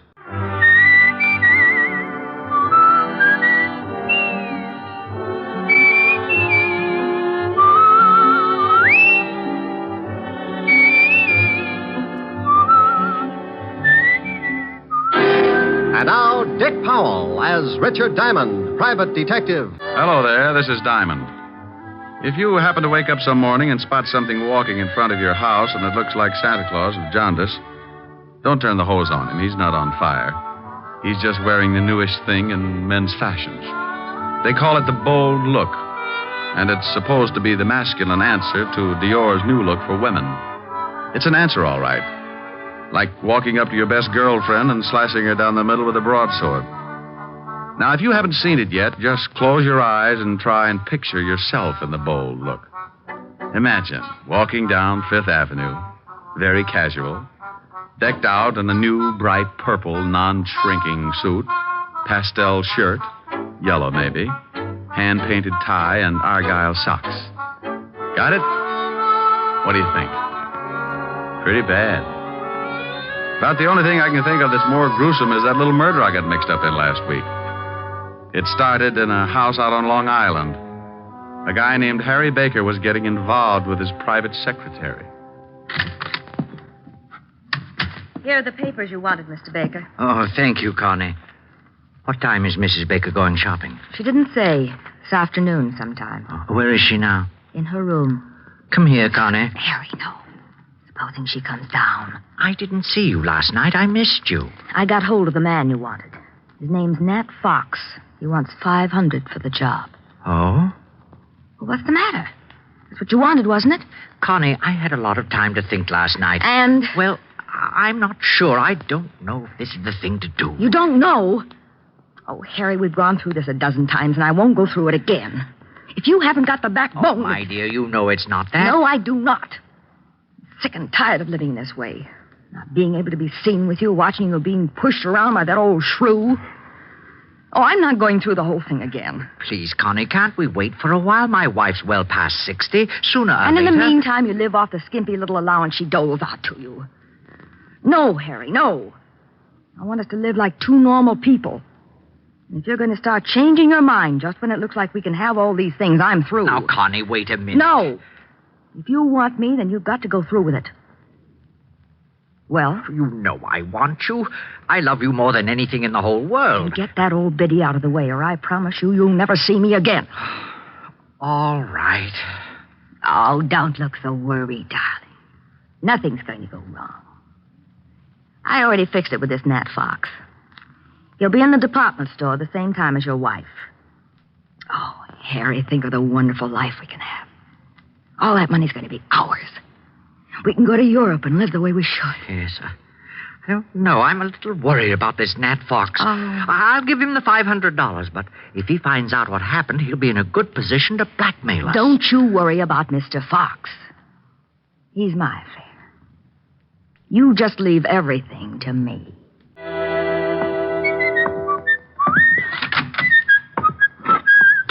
Well. Hello, Otis. What do you want, Diamond? I thought I'd drop in and see the lieutenant. Aren't you glad? You want me to make you feel good, or do you want the horrible truth? The truth, Otis. I'll steel myself. You turn my stomach. I couldn't without a bulldozer.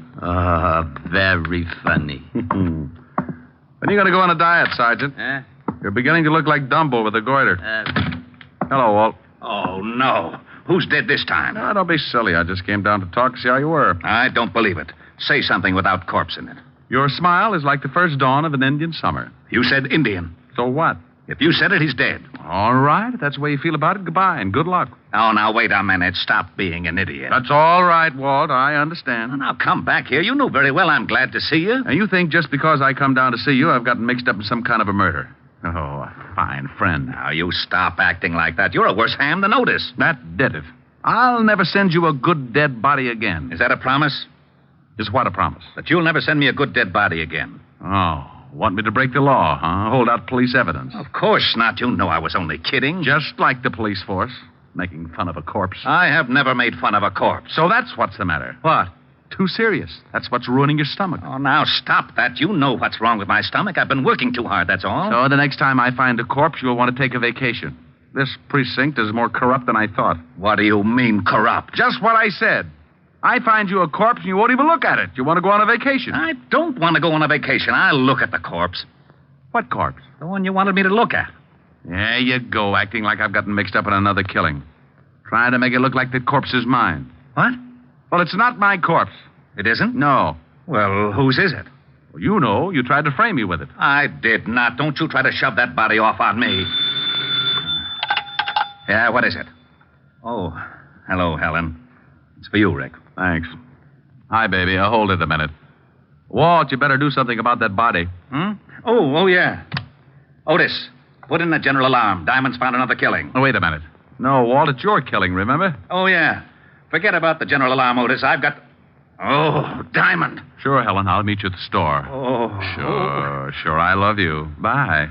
Oh. Walt. What a funny look. You're all red. Walt, you're turning blue. Well, I got to go shopping with Helen. I hope you find the body. Bye. Lieutenant, I'm still waiting. Sergeant. Yeah, Lieutenant? Shut up.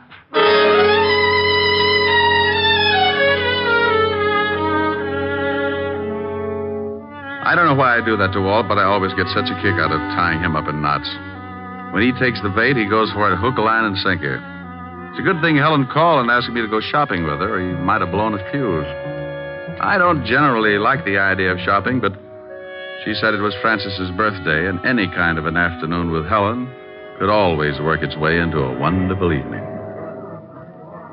What do you think I ought to get him, Rick? I'll get him some shirts or something. Hey, look at these. Rick, get away from that counter. What's the matter? My hips too big? Oh, I wonder if these come in baby blue. Rick, now stop that. People are looking. Is there something I can do for you? You seem to be interested in the lingerie. Is there something I can show you? Oh, I'm looking for something for a birthday. Oh, well, then may I suggest a nightgown, perhaps? We have some lovely numbers. This is for a butler. A butler? Yes. Oh, then you were thinking of getting something for the lady, too. No. Just seeing whether the baby blue went with my eyes. Well, really? Oh, come on, Helen. Rick, she must think you're crazy. 5 minutes more, and there wouldn't have been the slightest doubt. This is fun. Rick. That woman. What woman? The elderly one over there with the mink stove. Oh, yeah. I just saw her put a box of stockings in her purse without anyone seeing her. You saw it? Yes, but the clerk didn't. And she left the counter without paying. I know. You know? Oh, sure. I spotted her 5 minutes ago. Not a very good shoplifter. That's stealing. Shouldn't we tell the manager or something? Oh, the store detectives are sure to have her spotted. Why don't they arrest her? Point of law, baby. They can't put the arm on her until she steps out of the store. Now, look. She's going out the front door. Just watch. She's out. She's just standing there on the sidewalk. Oh, that's funny. They must have spotted her. She was too careless. Look, that big car is pulling up and she's getting in. They're driving off. Well, maybe the store dicks were looking out the window. Well, I'm going to tell that clerk. I remember her description. Oh, now, Clerk! Yes? Oh, did your husband decide that they did go with his baby blue eyes? He's not my husband, and that's not why I called you. She thinks yellow goes with my complexion better. Oh, yes. Now, stop it, Rick. That woman who was just at your counter. Which one? We've only had about 600 this morning. Now, don't be flip with me. The elderly woman who was just here looking at the stockings. The one with the beautiful mink stole. It was beautiful, wasn't it? Then you noticed her. Of course. That was Mrs. Baker, one of our best customers. Well, Mrs. Baker is a shoplifter. Oh, you must be mistaken. I tell you, I saw her steal some stockings. I tell you, you are mistaken. Oh, now, look. I was going to stay out of this, but what Miss Asher says is true. I saw her, too. Miss Asher? Yes. Oh, you have an account with us, don't you, Miss Asher? Until you started telling me I was mistaken about that woman. Oh, just one moment. Oh, Mr. Pennywig! Mr. Pennywig! What are you doing? I'm calling the manager. The manager? Yes, Miss Asher. I would prefer to have him explain it to you. Yes, Miss Phillips. What is it? Well, I'll tell you what it is. Don't ever put Miss Phillips in the toy department. She's so nearsighted, she's liable to think the electric train is the 8th Avenue subway and climb on it at 5 o'clock. I beg your pardon? Mr. Pennywig, this is Miss Helen Asher. Oh, how do you do, Miss Asher? I heard a lot about you. You're going to hear a lot more. Oh, is something wrong? Yes. Yes, something is wrong. Miss Asher here spotted a woman stealing some stockings, and when she reported it to your clerk here, she said she was crazy. I saw it, too. Is this true, Miss Phillips? Yes, sir. It was Mrs. Lillian Baker. Oh. I was just trying to do the store a favor, but since you don't seem to think that the customer means anything around here, I'll see that my account is closed out. Oh, now, just one moment, Miss Asher. May I talk with you in private? I don't see why. Come on, baby. I know a joint on Broadway where we can get things without the lip that goes with it. Come on. Oh, please, Miss Asher. It's about the shoplifter, Mrs. Lillian Baker. You can tell me right here. I must rely on your integrity to keep this a secret. You see, we know that Mrs. Baker stole those stockings. She steals something nearly every day. What? She's very wealthy, very eccentric, and very much a kleptomaniac. Oh. Her husband handles all her affairs, and he's instructed us to watch her and send him the bills for the goods she steals. Oh. Well, can't you break her of the habit? Her husband must lock his pants in the family vault every night. She's under a doctor's care, and he advises letting her continue, but without her knowing that anyone else has found out her secret. She's quite old, you see, and her husband assures us that discovery might be very disastrous. Oh, I see. Well, I'm very sorry. I didn't know. Well, I'm not. This pixie behind all the unmentionables can get a person steamed up enough to cause a minor explosion. I was just doing my duty, sir. Mr. Pennywig. Mr. Pennywig. Now what? Yes, what is it? Oh, Mr. Pennywig, we've had a jewel robbery. What? Yes, sir. 3 of our most priceless gems are missing. Oh, dear. Mrs. Baker? I don't know, sir. We watch her very closely when she's looking at jewelry. But 5 minutes after she'd gone, we discovered the loss. Was it of any consequence? Was it? $300,000 worth. Oh. Hey, wait a minute. Who else was in the jewelry department? Oh, several people. I'm so upset. Take a look over there. Where? Over there. The man in the wide pinstripe near the linen counter. Excuse me, I've got to go call Mr. Baker. Now, wait a minute. Yes? Maybe Mrs. Baker didn't lift those rocks. That man over there, was he in the jewelry department? Why, come to think of it, yes. Oh. Now, wait here. Rick! Hello, Nat. Hey, what are you doing? Take it easy. I just want to see what you got in your pockets. Well, Richard Diamond. You must think you're still on the force. Someone just lifted some stones out of the jewelry department. You still in the racket? In a store like this? Are you crazy? No, but I thought maybe you were. Now, let's see your pockets. You ain't no cop. Go on and peddle your papers. You look pretty silly with a broken arm. Okay, you don't have to get rough. I'm clean. Yeah, well, that's better. Now, turn them inside out. Hey, what's going on here? Now, meet Nat Fox, one of the better-known jewel thieves. Yes. He was in the shop about the time Mrs. Baker was. Oh, I've quit the rackets. I just like to look now and then. Oh. Well, at least he hasn't got them on him. Oh, what have we here? Gum wrappers. I like to chew gum. Ah, well, you chew a lot of it. Better call the law, Mr. Pennywig. Well, if you say right away. Go to the devil. Why, Rick, he's getting away. Stop him. Oh, relax. We can always pick him up. I want to take a look at your jewelry department. Nat Fox didn't have the jewels on him, but as he did have a lot of gum wrappers, the first thing I wanted to do was to case everything in the jewelry department. It was an old stunt. The thief chews a lot of gum, palms some jewels, and sticks them in the gum.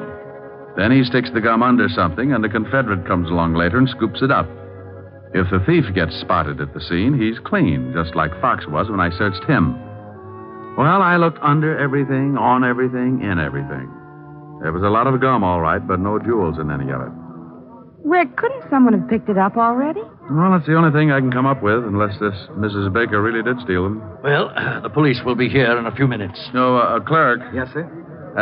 Can you remember who was in the jewelry department when you discovered the jewels were missing? Well, this Mr. Fox and Mrs. Baker had already left.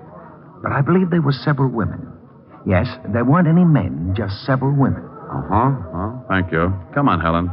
The robbery detail can take it from here. Well, thank you very much for your help, Mr. Diamond. Oh, where can the police get in touch with you if they want to ask any questions? They know me. And if you ever need any guidance, just look me up in the book on the private detective. Can't miss it. The one with the biggest ad. Helen and I got out of there just as the prowl cars were pulling up at the curb. I stuck my tongue out at a few old friends and climbed into her king-size convertible. We took a couple of turns around Central Park, and she dropped me off at the 5th Precinct in my dear old buddy, Lieutenant Levinson. Don't you dear old buddy me. You get out of here. Temper. I will not be subjected to any more of your fiendish humor. I won't go through another one of these routines of yours for promotion. I promise I'll be good. Oh, no, you don't. That's the most dangerous thing you could say. Yeah, what is it? Suicide, Lieutenant. See, look what happens. It already has happened, Lieutenant. She did it 20 minutes ago. I wasn't talking to you, Melonhead. Now give me the dope. You got him. You shut up. Yeah, Lieutenant. Oh, not you, Bird Brain. Let's have the report. Oh, Mrs. Lillian Baker jumped 3 floors from a balcony. Husband Harry Baker made the report. Port Washington, Long Island. Thank you, Sergeant. What, did he say Mrs. Lillian Baker? Yes, he said Mrs. Lillian Baker. Now, if you'll excuse me, I've got to get out to Long Island. Well, let's go. I'll grab my coat. Now, wait a minute. What makes you think you're coming along? And why in blazes are you interested in Mrs. Lillian Baker? If you know something, by heaven, I'll... Walt, you're turning blue again. Come on, I'll tell you on the way.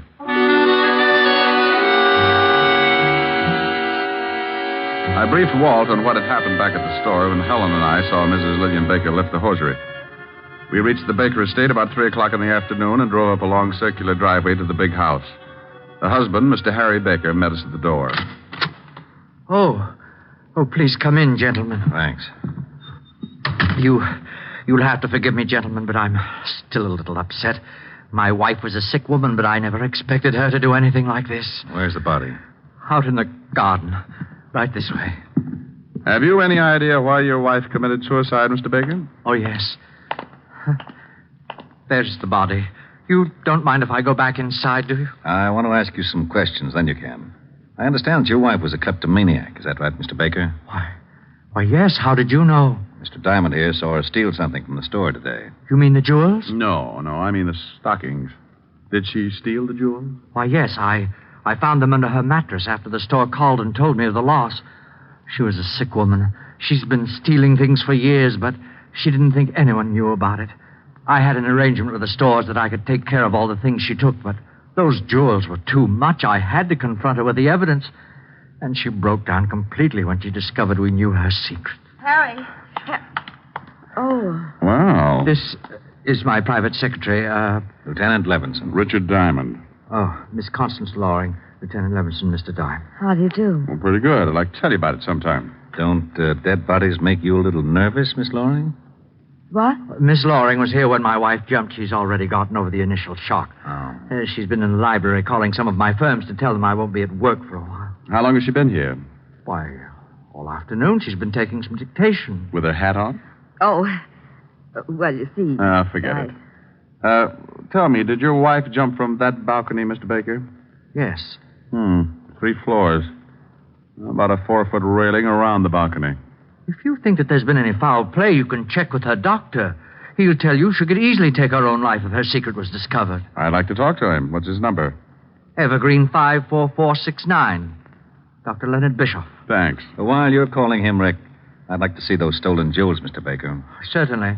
Right this way. Phone's right over there on the stand, Mr. Diamond. Would you open the safe for the lieutenant, Connie? Mr. Loring?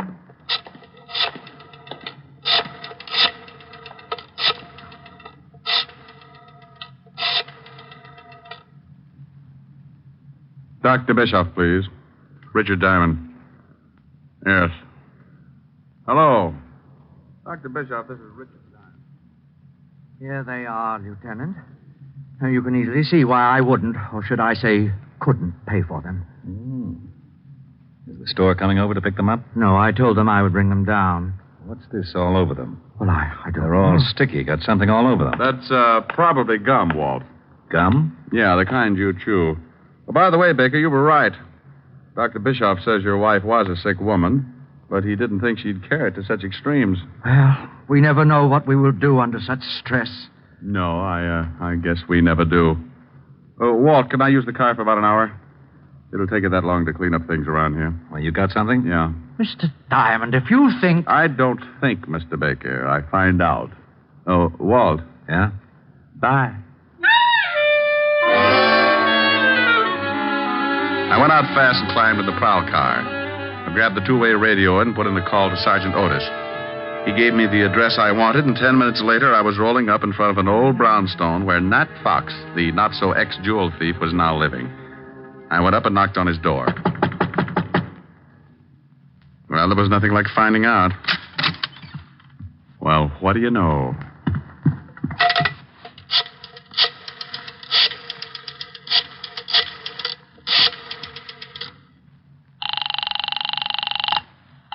Mr. Baker's residence. Let me speak to Lieutenant Levinson, dear. He's right here.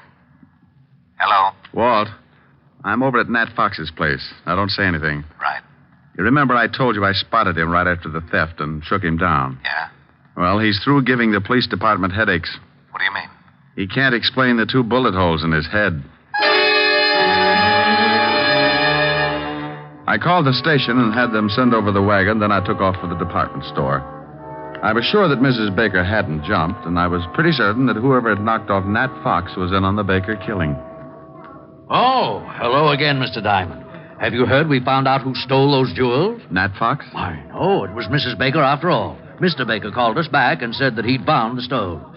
Oh, well, that's dandy. Well, I'm going to take your clerk who was in the shop at the time of the robbery. Take him? Yes, I want him to identify someone. I'll have him back in about an hour. Oh, well, I suppose it'll be all right. George? Yes, sir? I want you to go along with Mr. Diamond here. He wants you to identify someone. It's official, I guess. It's official, all right. When you point out a thief and a killer, it's always official. Rick, what took you so long? Walt, this is the clerk from the department store where the jewels were stolen. How are you? What's he here for? I want him to see if he can identify someone. Oh, where are Baker and his lovely secretary? In the library. Come on. Now, look, George, I Yes, want sir? you to stand outside this door until I call you. Then I want you to come in and see if you've ever seen anyone in the room besides myself and the lieutenant. I'll do my best, Mr. Diamond. That's all I want. Come on, Walt. What are you up to? Surprise. Well, hello. Why, hello, Mr. Diamond. Come in. Thanks. How are you, Connie? I see you've taken off your hat. You're very observing. I sure am. Why did you kill your wife, Mr. Baker? What? All right, I'll word it a little different. Mr. Baker, why did you kill your wife? Are you insane? Everybody asks me that. Maybe I should say a good doctor. Maybe you should. Like Dr. Bischoff, maybe? He's the best in town. Mr. Diamond, you're being ridiculous. I was with Mr. Baker when his wife jumped. You shouldn't have said that. Makes you an accessory. What do you mean? I mean, you're lying if you try and tell me Mrs. Baker wasn't killed. She jumped. Over a 4-foot railing? Yeah. What are you getting at? How old was your wife, Mr. Baker? Close to 70. Why? Pretty good health physically? Why, yes, of course. You say you were in the house and neither one of you gave Mrs. Baker a push off that balcony, Connie? Of course. Are you sure you weren't out putting 2 bullets in a cheap thug named Nat Fox? I don't know what you're talking about. Rick, what is this? Who has the money in the family, Mr. Baker? Why, my wife did. And who does it go to in event of a death? To me, naturally. Naturally. Walt, Mrs. Baker couldn't have taken those jewels. She was too much of an amateur. Helen and I spotted her swiping stockings at 50 paces. Whoever did lift those rocks was a professional thief. Well, why couldn't my wife have hired Fox to do the job? Who said anything about Fox doing the job? Why, you did. Harry! Shut up. I just said that Nat Fox was dead and that I thought Connie killed him. I didn't kill anybody. You were just coming back from it when you bumped into us.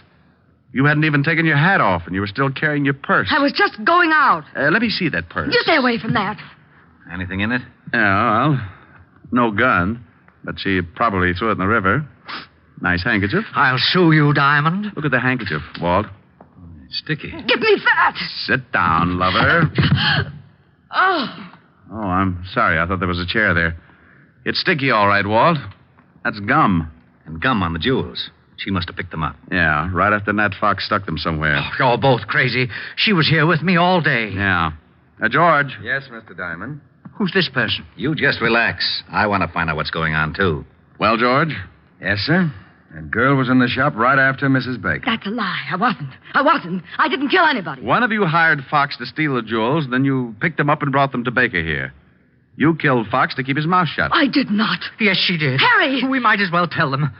You're right, but I didn't kill my wife. I can't get first-degree murder. Why, you dirty old man. You did kill her. You told me you were going to. You were up there and you pushed her off. Try to prove it. She jumped. No, she didn't. There was a 4-foot railing all around that porch. Well, she could have climbed it. That's right, Rick. She could have, but you should keep in touch with her doctor, Mr. Baker. When I was in the store today, I spotted your wife with a cane. A cane? Yes. Dr. Bischoff said she didn't want to tell you about it because she didn't want you to worry. Didn't want me to worry about what?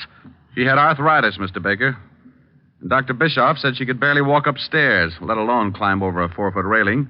He also told me that under the conditions, her age and everything, she couldn't have lasted more than a year. You were in too much of a hurry.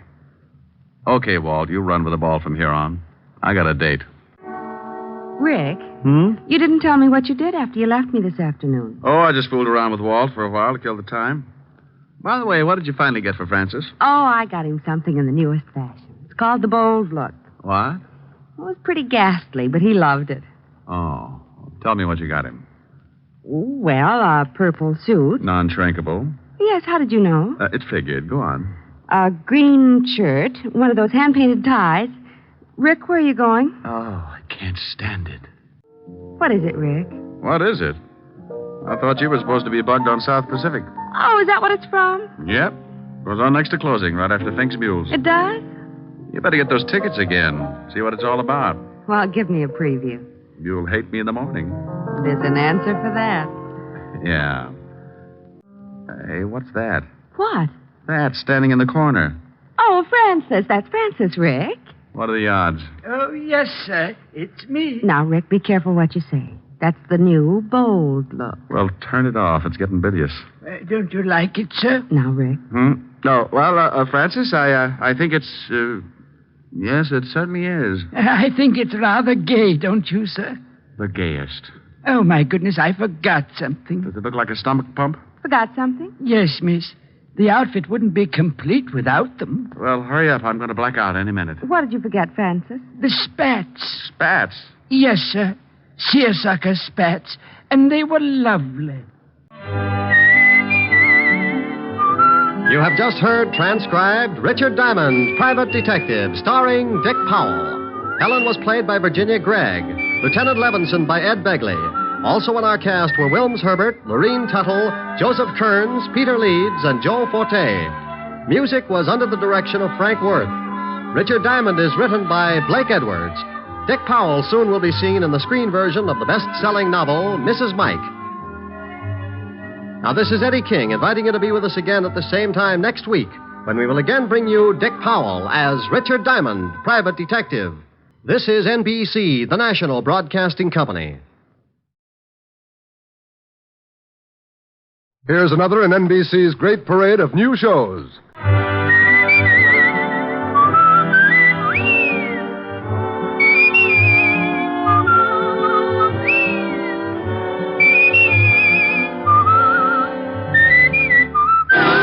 Now, Dick Powell as Richard Diamond, Private Detective. Hello there, this is Diamond. You know, if you've ever got a few idle minutes and you need a good chuckle to keep you going, just turn to the personals in any of the local papers.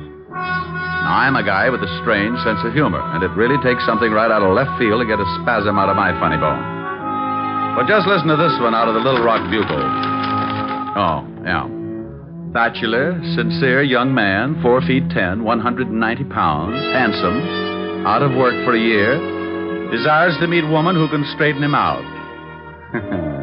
See what I mean? If this guy does find a woman who can straighten him out, she'll probably do it with a flat iron.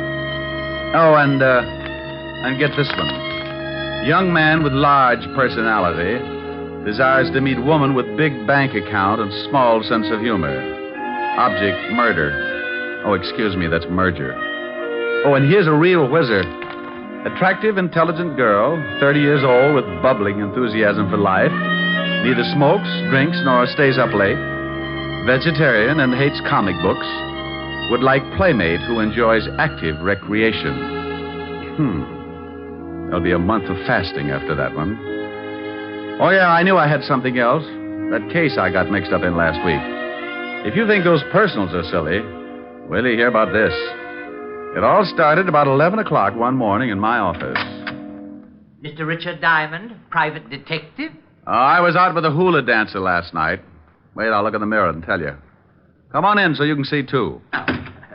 My name is Jerome J. Jerome. Well, I'm not going to ask you what the J stands for. You are Mr. Diamond, aren't you? It's my face, all right, but I'm sure the rest of me's on vacation. Don't you feel well? I don't feel at all. Ever danced the hula for 6 hours straight? I'm a past master of all forms of dancing. Care to waltz? What? Forget it. What can I do for you, Mr. Jerome? It's not what you can do for me, Mr. Diamond. It's what I can do for you. Well, that's a switch, but let's give it a whirl. What can you do for me, Mr. Jerome? I'm a millionaire, Mr. Diamond. Well, bless your little pointed head. I'm also a G-man. I knew this would jump the track sooner or later. Tell me, if you're a G-man and a millionaire, where do you work? The U.S. Mint? I write songs, too. By the light of the silvery moon, I want to... Mr. Jerome. Yes, did you like it?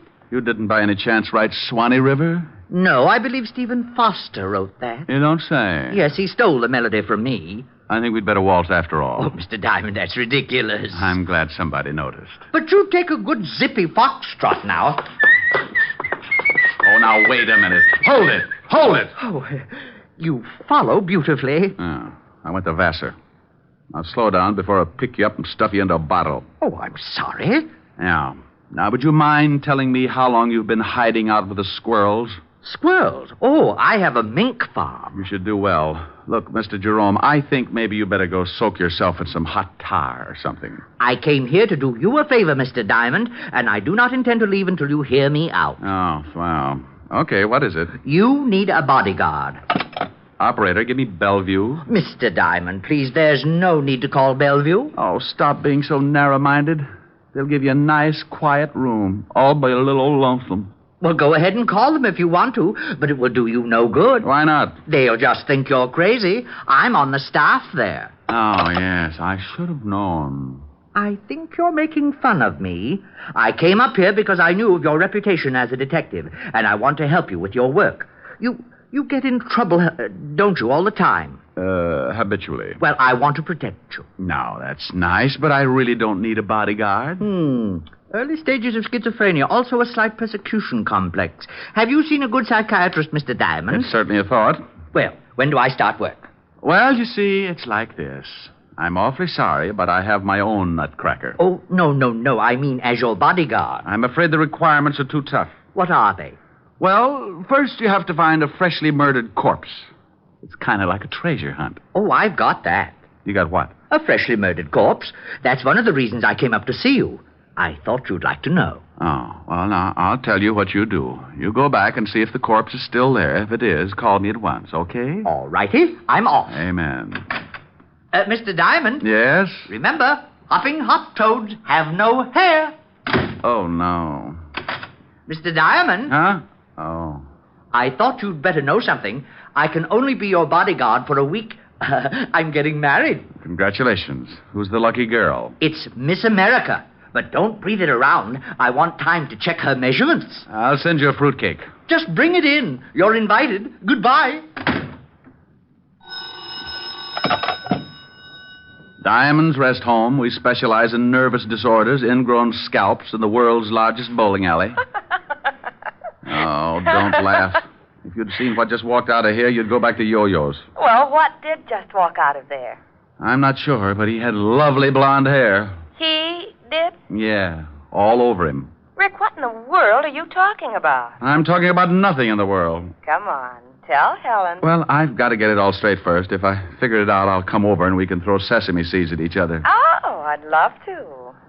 When will you be here? As soon as I shine up my elk's tooth and lock the office. Bye.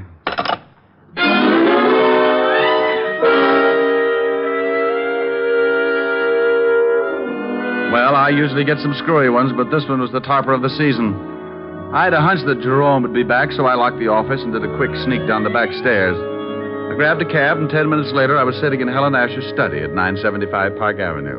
Do you think his story about the body had any truth behind it? Well, he told me he was a millionaire, a G-man, owned a mink farm, and was going to marry Miss America. Now, tell me you think there's some truth behind it, and I'll have you committed. Well, all right, but if he continues to pester you ought to call the authorities about him. Yeah, I guess I'll have to. Poor little man. It's a poor little man like that who ends up hanging his grandmother on a meat hook. Oh, he doesn't sound dangerous to me. Sometimes the harmless ones work themselves right into a storm. Now, take me. You would never guess that somewhere in the back of my head a square knot is being tied. Rick, now stop that. See? You didn't know it, but at high noon I grow fangs and long claws. Now stop it. You do that every time a good-looking girl walks past. Rick. You complete idiot.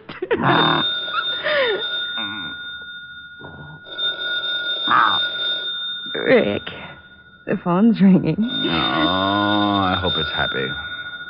It might be something important. Oh, Rick, you're mussing my hair. Now, stop that and answer the phone. Oh, you woman are a fiend.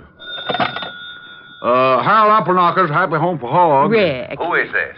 What's the matter with you all? Ain't you got your ear trumpet tipped right? I know it's you, Diamond. No, it ain't. This is old Harold Appleknocker. I'll let you talk to my gal, Lulabelle. Say hello to the lieutenant, Lulabelle. Howdy. Now, Diamond, you stop that. I just got back from my vacation, and things are already so confused I may turn in my badge before the day is over. Well, come on down to the hog ranch, and I'll cook you up some hocks. Now, come on, Diamond. I'm not in the mood for any of your wild humor. Oh, what's the matter with you, Walt? Did you catch any fish? Oh, wait till I tell you. I got one that was so big. Is that why you called me? Huh? Oh, no. Some guy's been pestering me for the last half an hour. Wants to know where you are. Says he's an old friend. Oh, his name wasn't Jerome J. Jerome, was it? Well, that was the first name he gave me. The last time he called, he said he was a G-man. That's Jerome. Want me to tell him where you are? You do it, I'll handcuff you to Sergeant Otis. Oh, don't say that name to me ever again. Why, Walt, you sound bitter. That hornet head worked nights just messing things up in homicide. Lieutenant Waldo was taking calcium shots. The chief has locked himself in his office. Won't even open the door for food. Well, if Jerome calls again, tell him I've joined the South Siberian Balloon Corps. Now, wait a minute. Well, what do you want now, bonehead? It's that Jerome guy. He wants Diamond again. Says he found the body right where he left it. What? Diamond! Now, you wait a minute, Walt. What are you doing? Oh, picking up my eardrum. You better watch that yelling. You'll have an office full of hogs. Keep Otis out of this. And I'll yell if I want to. Now, you get down here and explain about this body. Walt, I don't know anything about the body. The Jerome guy is off his trolley. Yeah? Well, if there's the smallest possibility of a corpse turning up and you're involved, it'll turn up. Walt, you say it, but you don't mean it. I don't, huh? You get down here in 10 minutes, or I'll have a warrant out for you, and I mean that. Now, step on it. Now, by heaven, I'll forget modern police procedure and drag out the rubber hose. Why don't you use Sergeant Otis's tongue? You could beat an elephant to death with it. I'm not kidding. I've heard two words, diamond and body, and that means overtime in this department. Now, get down here. All right, but you're mean. Oh, and Diamond. Yes? Pick me up some bicarbonate on the way over, will you? I'll get you something, but don't spill it on your car. It'll take the paint off. Bye.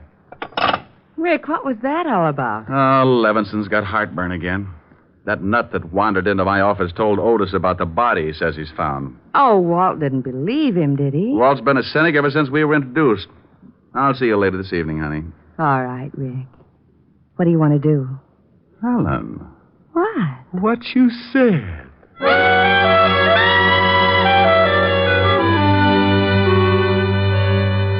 I I had a mental picture of Walt eating his way through his desk, so I got some bicarbonate at the drugstore and hurried over before he got to the wiring and shorted out the whole department.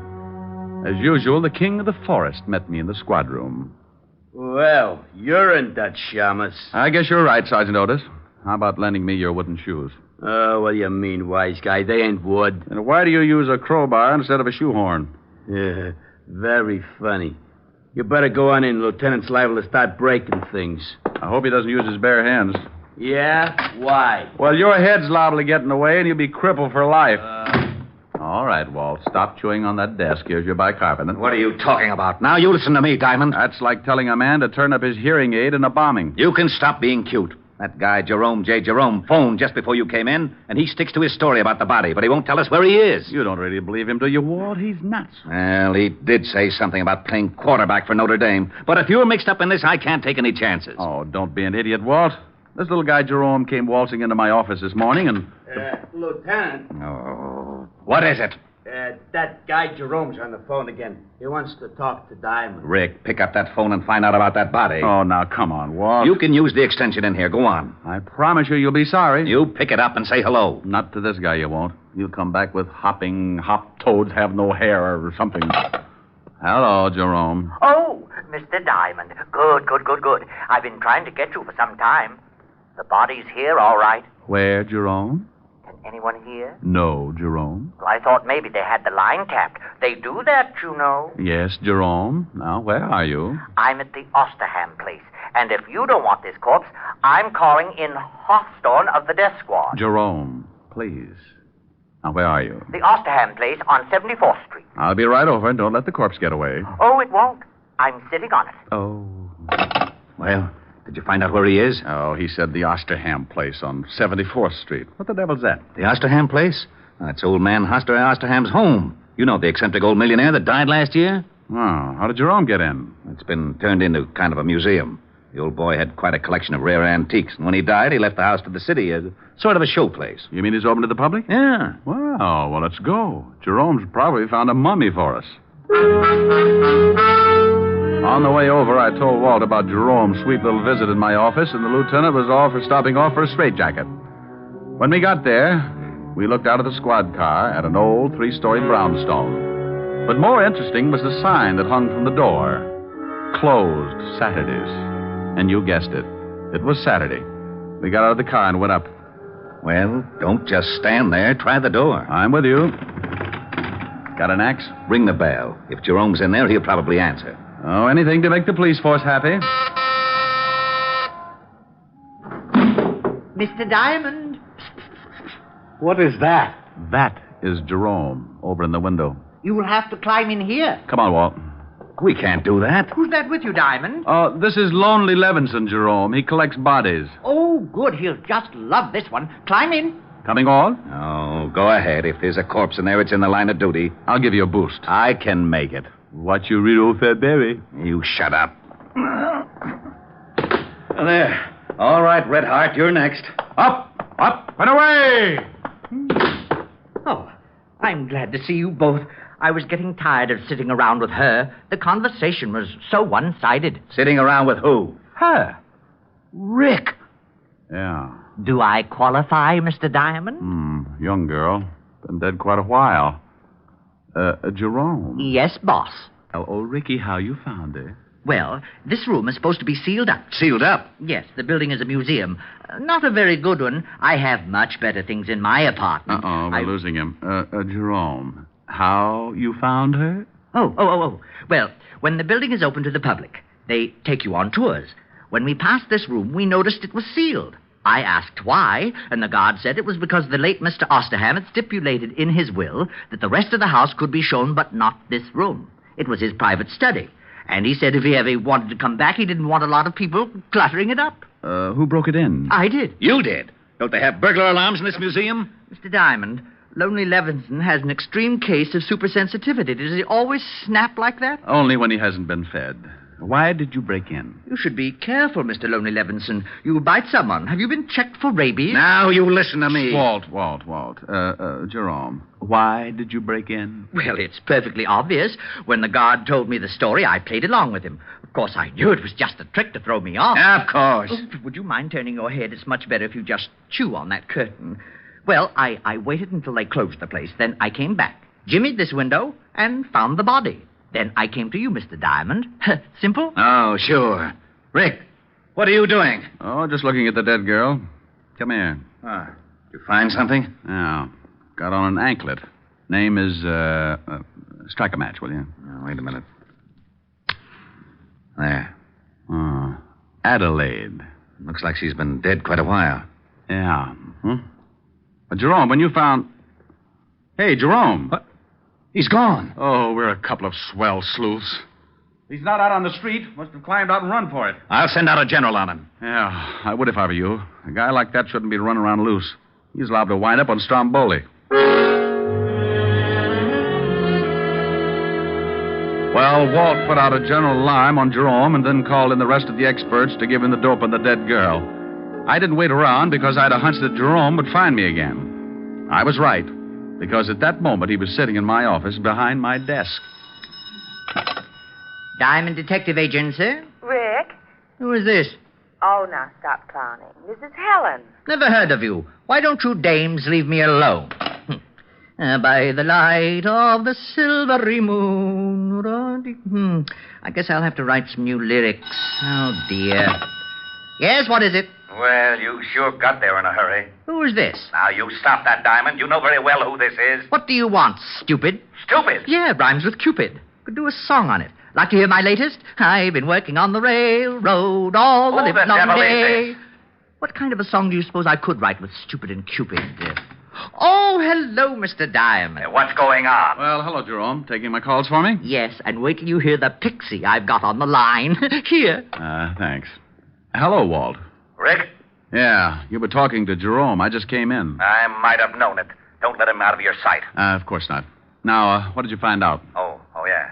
The dead girl is one Adelaide Smith. Had a record. Blackmail artist. Been dead about 3 days. Working for a Patrick Mahaffey, attorney, on Pine Street. She was strangled. Blackmail artist, huh? Very smooth, or used to be. Any line on Mahaffey's background? We're checking into that now. Well, find out one thing more for me, will you? If I can. What? When that museum was open to the public. Well, that's easy. I'll call you back. Hold on to that Jerome guy. Oh, sure. Walt. Yeah? Jerome's gone again. What? Bye. Oh, sorry to bust in, but you seem to be missing your secretary. Come in. My secretary just walked out the other day. I haven't had time to get another from the agency. Are you Patrick Mahaffey? Yes. What can I do for you? Was your secretary's name Adelaide Smith? Why, yes. How did you know? Oh, from the police. They just put a tag on her down at the morgue.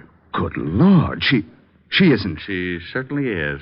The morgue is very choosy about its tenants. Oh, that's terrible. What was it, an accident? Well, if it was, the insurance companies are going to have to set up a new system. She was strangled. Oh, how horrible.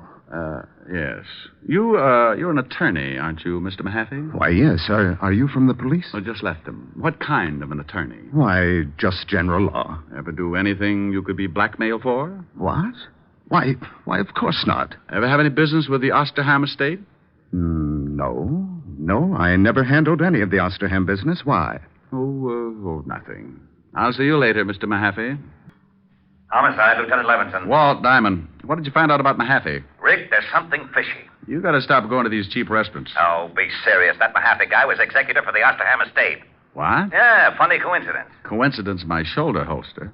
I just left him, and he told me he'd never even heard of the Osterham estate. Now, why would he do that? He's certainly smart enough to know we could check. Maybe he wanted time enough to skip. You think he's mixed up in the killing? Oh. Did you find out when the museum was open to the public? Yeah, the city completed the alterations 2 days ago. And if it means anything to you, that room was sealed up on the last day. Oh, thanks, Walt. And something else.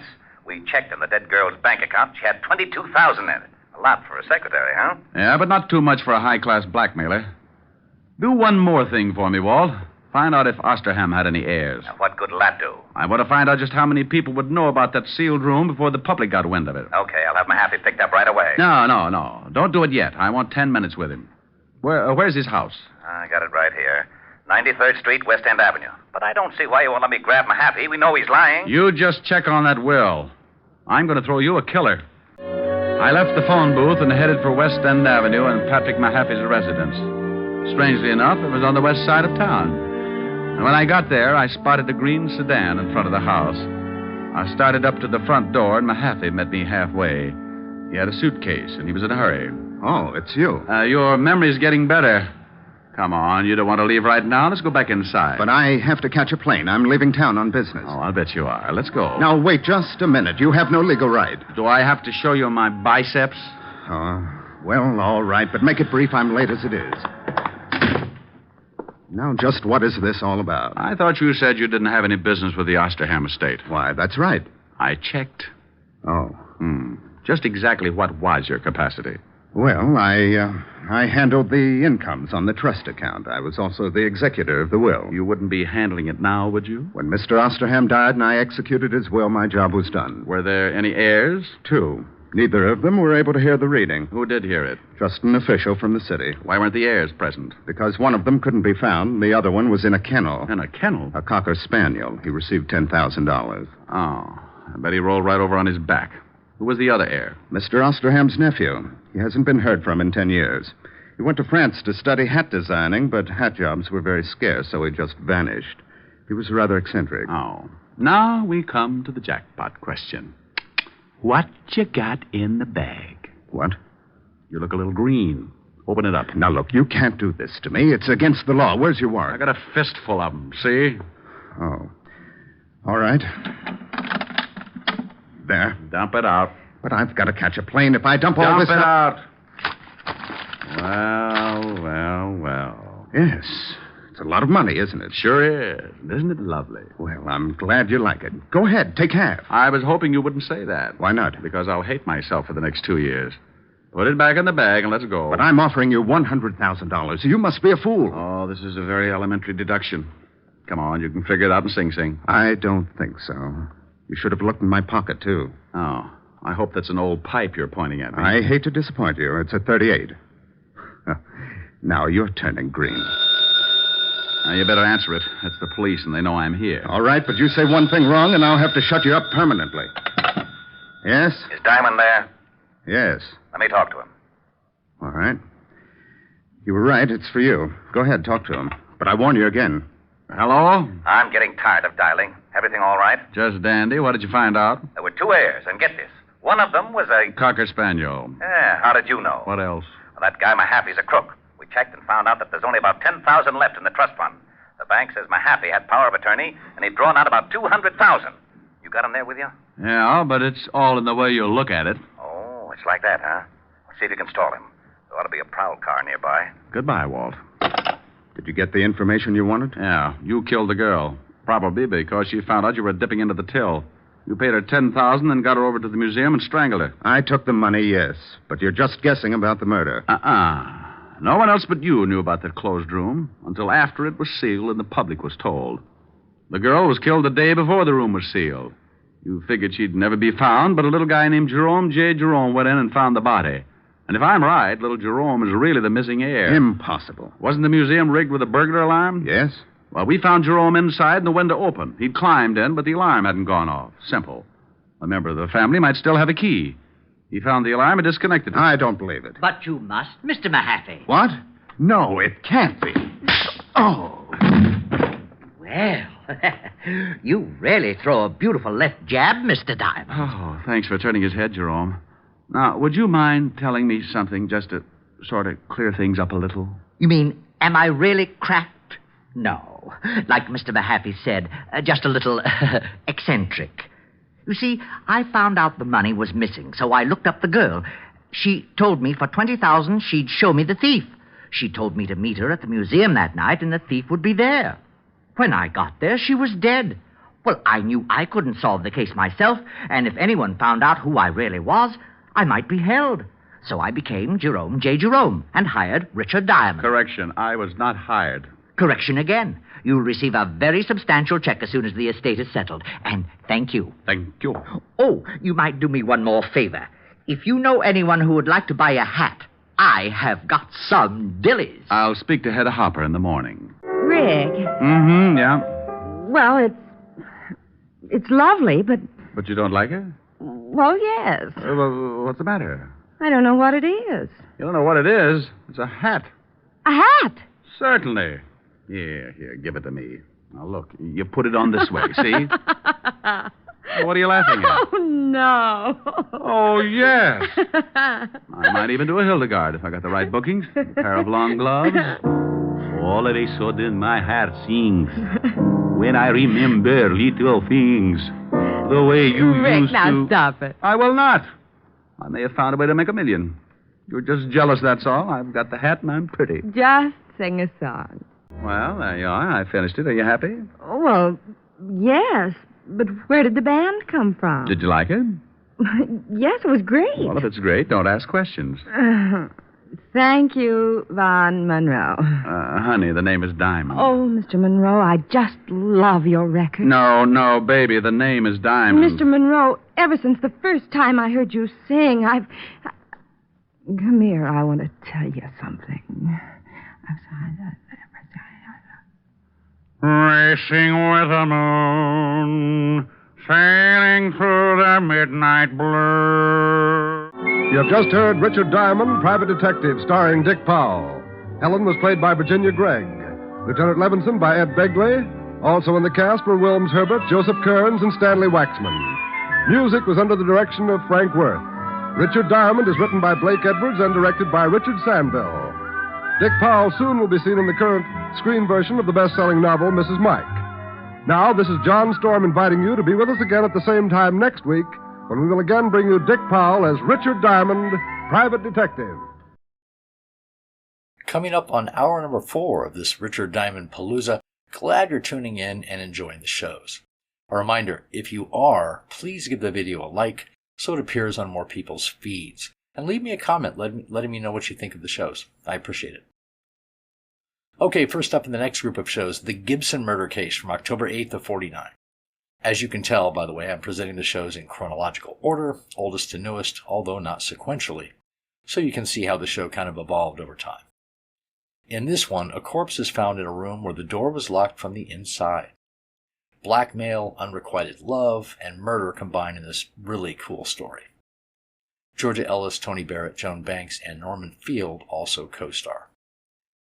Next, the Rene Bennet protection case from October 22nd of 1949, where Diamond is hired to protect the hats designed by renowned hat designer Rene Bennet, who believes that they're going to be stolen before the fall fashion show. Unfortunately, Bennet winds up murdered shortly afterwards. Diamond must pose as another hat designer as he goes undercover to solve the case. A really fun, different story that also stars Hy Averback, Kay Brinker, and Clark Gordon. And then a really funny episode of Richard Diamond, The Singing Critic from November 5th of 1949. Seriously, this one is just plain comedy, and honestly one of my favorite episodes. It involves Diamond's neighbor, who absolutely hates his singing, and a lot of tongue-in-cheek satire aimed at other radio detective shows. Jack Crucian and Steve Dunn guest star. The ticked-off neighbor, who pretty much loses his marbles over Diamond's singing, is absolutely hilarious. I hope you enjoy.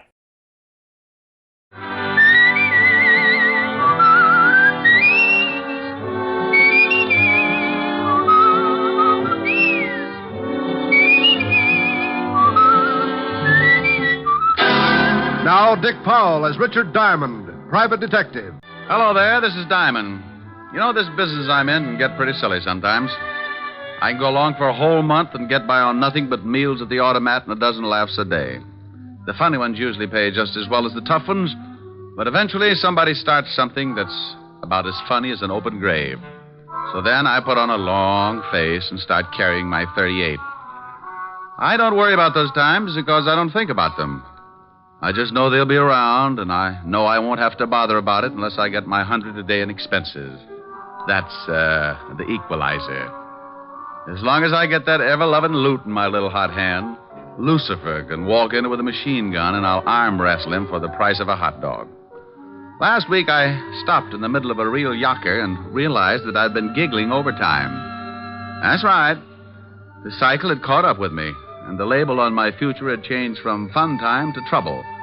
and no guarantee as to the date of expiration. What started all this? Well, one morning on 53rd Street, a couple of guys were just pulling up in front of a garage. This the garage? Yeah.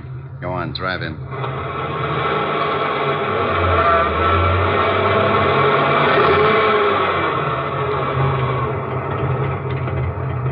Here comes a guy. Yeah, this is big luck for us. The guy coming is the guy I want. I don't want he should see me yet, so you keep talking to him, and I'll get out this side. Tell him to look at the motor or something. Something I can do for you, mister? Yeah. Take a look at the motor. It's been missing. Sounds all right. It don't drive like it sounds, so take a look at it. Okay, sure.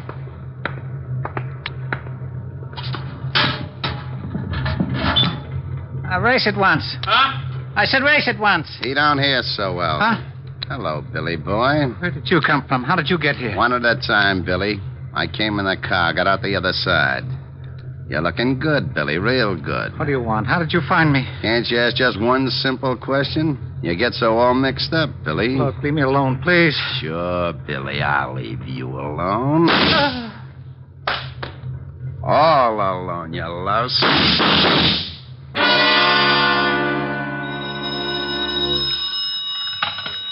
Diamond Detective Agency, our 30-day test revealed that not one single case of throat irritation was due to strangling. Oh, Rick, you're awful. Oh, how can you say that? I'm lovely, I'm engaged, now you steal wool. Oh, you idiot. Ah, you peaked. Hello, honey. Hi. Am I going to see you tonight? Sure, what'll we do? You get here about 8, I'll think of something. Oh, let's stay in. I've got that awful broke feeling again. Oh, is business bad, Rick? Well, it's pretty bad, but it gives me a chance to get some exercise. Exercise? Yeah, I found a Japanese beetle in the desk the other day, been giving me judo lessons. I'll just pretend I didn't hear that. Don't knock it. Vaudeville's on the way back. Leave it alone. Let it live. Helen. I'll see you about 8. Wait a minute, honey. I think I forgot to shut something off. People are running in. Clients? I'll find out. Oh, would one of you gentlemen mind dropping a few $100 bills on the floor? Well? I'll call you right back. I don't think they're spendthrifts. All right, Rick. Bye. Bye, honey. Well, now, lads, what can I do for you? Your name Diamond? Yeah? Would you mind closing the door? I've got a beetle that'll break my arm if he catches cold. Hey, this guy's screwy, boss. Shut the door like he says. You got a beetle, huh, funny man? Yeah, and I'll bet you 8 to 5 he can throw you. Well, if you have got a beetle, he must be running around your head, but I ain't got time to find out. You know something? I don't think we're going to get along. You may be right, funny man. It depends. On what? On whether or not you turn the bundle over to me. Look, Rockerhead, if you're looking for your laundry, you got the wrong Ben. I don't like the way this guy talks. No, but first we ask him nice. We want the bundle, funny man. You just said that. I say it again for you. Then if you don't get it, I make you understand. Like how? You couldn't point out Clyde Beatty in a lion cage.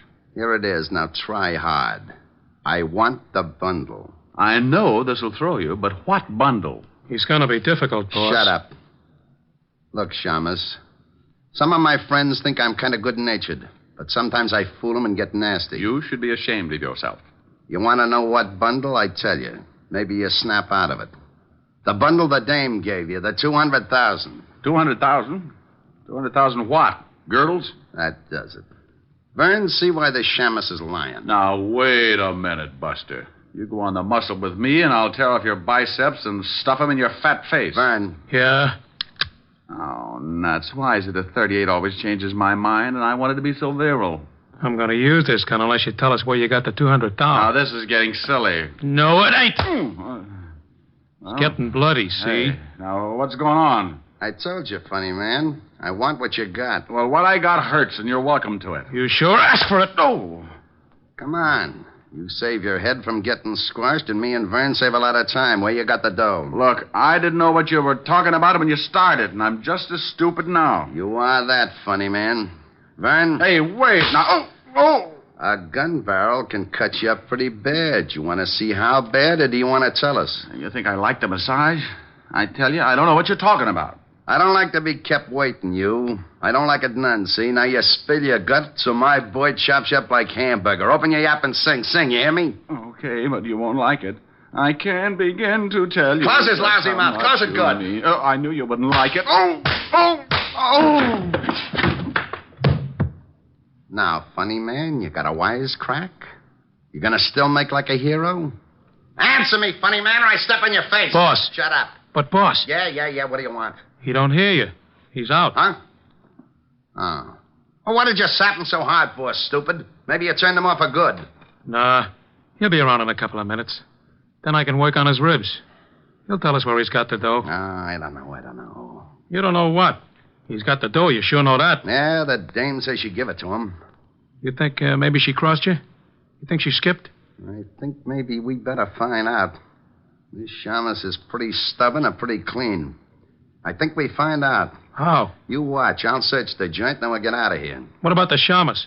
He'll make it all right. I want him around for a while. After we find the dough, you can put him back to sleep. Mr.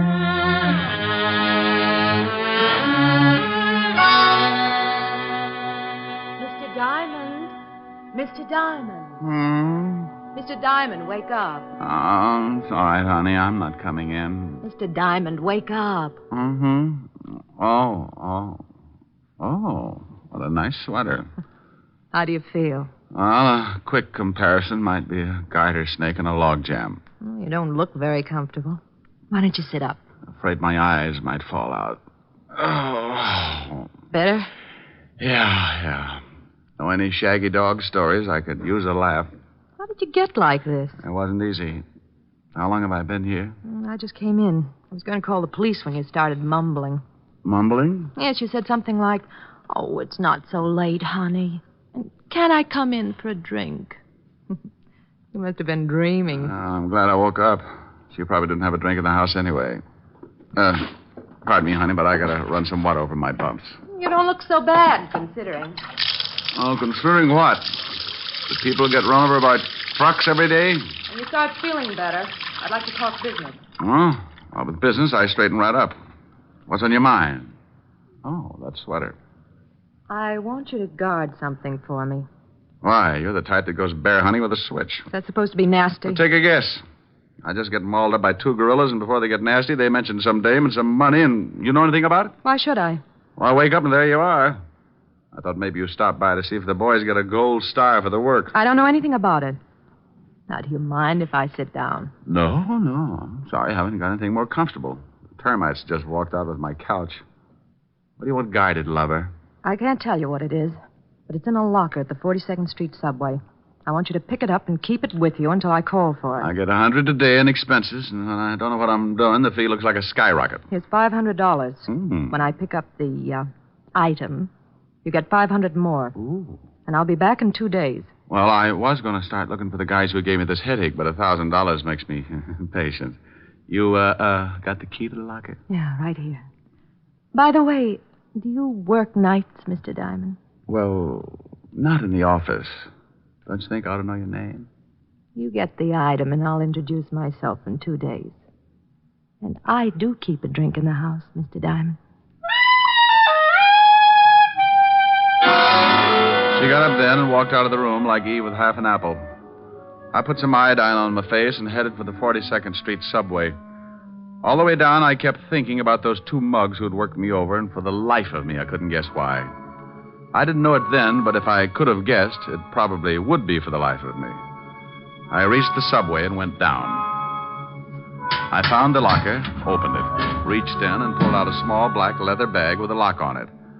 Out of curiosity, I tested the weight and finally decided I must be guarding a sack full of spider webs. I tucked it under my arm and turned to go. But sometimes things don't always work out the way you plan them. Okay, Shamus. Let's have the bag. Oh, when am I ever going to make Eagle Scout? I should have smelled something. Hello, Vern. I'm in a hurry. If you wisecrack, you get dead. Give me the bag. Where's your friend? Out collecting heads? I guess I gotta kill you. We guess again. Here's the bag. Okay. I should make a hole in you just because you ain't honest. You had the dough all the time. You mean in that bag? Oh, now don't tell me it ain't in it. Well, if it is, Buster, it's all in one bill. Feel the weight. Hey, it is too light. Why, you lousy, no-good gumshoe. This time I don't play around. Frank wants that dough, and you're going to show me where it is. Oh, I wish you'd get yourself a 22. Those big guns make dents in my back. I'm going to count 3, and you're going to tell me where the dough is, or I'll kill you all over the place. You could make it 100, could you? It's so much fun when you're past 50. Be funny. You're only killing one guy. 1. This never happened when I went on next to closing. 2. Oh, now, wait a minute. Look. You look. It's your last chance. Drop it, Byrne. You're boxed up. Hey, who's that? The Marines. Why, you dirty... Rick, are you all right? Oh, Walt, I know you're bashful about these things, but you're going to be kissed. Oh, now stop that. Otis, have your boys keep the crowd back. All right. Keep back. Come on. What about the gunner? You shot him good, Lieutenant. Well, I'm glad you noticed, you mallet head. Now, what about him? He's dead. How did you find that out? 20 questions? Oh, yeah? Well, I guess we saved your life this time. Well, I hope I can do the same for you sometime, Sergeant, but science will hate me. Oh. Now, don't you start blubbering again, Otis. I couldn't stand it. Go get the wagon like a good boy. Okay, Lieutenant. Now, what's this all about, Rick? Believe me, Walt, I don't know. How did you get here? We got a call from a dame about 10 minutes ago. Said you were coming down here and some guy was going to kill you. Well. Now, don't you well me. I want to know what this is all about. Let's get on to headquarters, and I'll tell you just what I know. Well, are you coming? You mean you're going to cooperate? Well, certainly. Oh, Otis. What's the matter, Walt? I feel a little faint. Would you mind helping me up the stairs? I think I've been working too hard. Walt and I left the subway and headed for the 5th Precinct Police Station. On the way over, I told him about the girl and about the 2 hoods who'd worked me over in my office. When we reached the station, he shoved the rogues gallery at me, and I started going through the miles of photographs. Well, the guy we shot in the subway was one Vern Geronda, small-time torpedo, but we can't find out anything else. Can't you find the other one in any of those pictures? Well, I've looked through them all. All I know is his name is Frank. Maybe he hasn't got a record. Here, try this stack. Dates back to the year 1. Well, you can bet on one thing, Walt. The girl who called you was the girl who was in my office. She was the only one who knew I was going down to the locker in the subway. But how did she know this Vern Geronda was going after you? Well, she must have known he was going to tail me and that he was after something. Something that could have been in that black bag. It was a plant because she knew it was empty. I think she'd planned that when this Vern caught me with an empty bag, he'd get rough enough to shoot, and if you were there, you'd have to stop him. You mean she wanted him dead? Well, that's my guess. Dead or in jail, but out of the way. That 200,000's probably behind it. Walt? You find something? Yeah. This is the other guy who came into the office. Yeah? Let's see. Hey, what do you think you're doing? What's the matter with you? This is the man. You're crazy. Now, you listen to me. If you're trying to start one of those routines again... Oh, now, wait a minute. You asked me to pick out the hood that was in my office, and this is the boy. A little younger, maybe, but you know darn well I wouldn't make a mistake on identification. This is screwy. This is ridiculous. Where's my bicarbonate? Oh, what is wrong with you? Rick, that's Frank Purcell, and he's been dead for 2 years. What? Oh, wasn't he the guy who went over a 50-foot cliff with his whole gang? That's right. The car burned. The only guy they didn't find in the wreck was Billy Crump. He disappeared completely. Well, this one got out of it, too, and stayed around long enough to pay me a visit this morning. And his first name was Frank. Oh, that's impossible. The boys chased them right after the holdup and shot out one of their tires. Watched the car go over and saw it turn. Didn't they knock over the payroll at the Martin shipyard? Sure, got away with $200,000. Lieutenant. Huh? Oh, yeah. What is it? I'm that killing down at the garage. That guy was just identified as being wanted for armed robbery. Killing? Yeah, pretty bad. Somebody shot up a guy that worked in the place. Well, who was it? Her name was Crump. What? Yeah, Billy Crump. Stuck up some shipyard about 2 years back. Oh, shut up. Oh, I was only telling you. Okay. What else on him? He has a wife, lives at 64th Street, apartment 205. That's all. Well, don't just stand there, you applehead. Go get the car. Oh, yeah, Lieutenant. Come on, Rick. I'm waiting. All right. I apologize. Oh, you really don't have to, Walt. I was as confused as you were. Was? But you're not now? No, I don't think so, Walt. But let's get over to see Mrs. Crump. She can do a lot of straightening out. I hope Mrs. Crump is in. Oh, I forgot to tell you, Lieutenant. She calls herself Stewart, Mrs. Edna Stewart. What? Yeah. Her husband used her alias instead of Crump. Oh, well, that's all right, Sergeant. Maybe when you start pounding a beat again, you'll think of those little things. 205, wasn't it, Walt? How about it, Sergeant? It was 205, wasn't it? Oh, yeah, Lieutenant. 205, that was it. I remember. I might make a few months. Shut up. Walt, hold it down. I'm sorry. Otis. Yeah, Lieutenant? Shut up. Here it is, Walt. I'll give it a knock. Go ahead.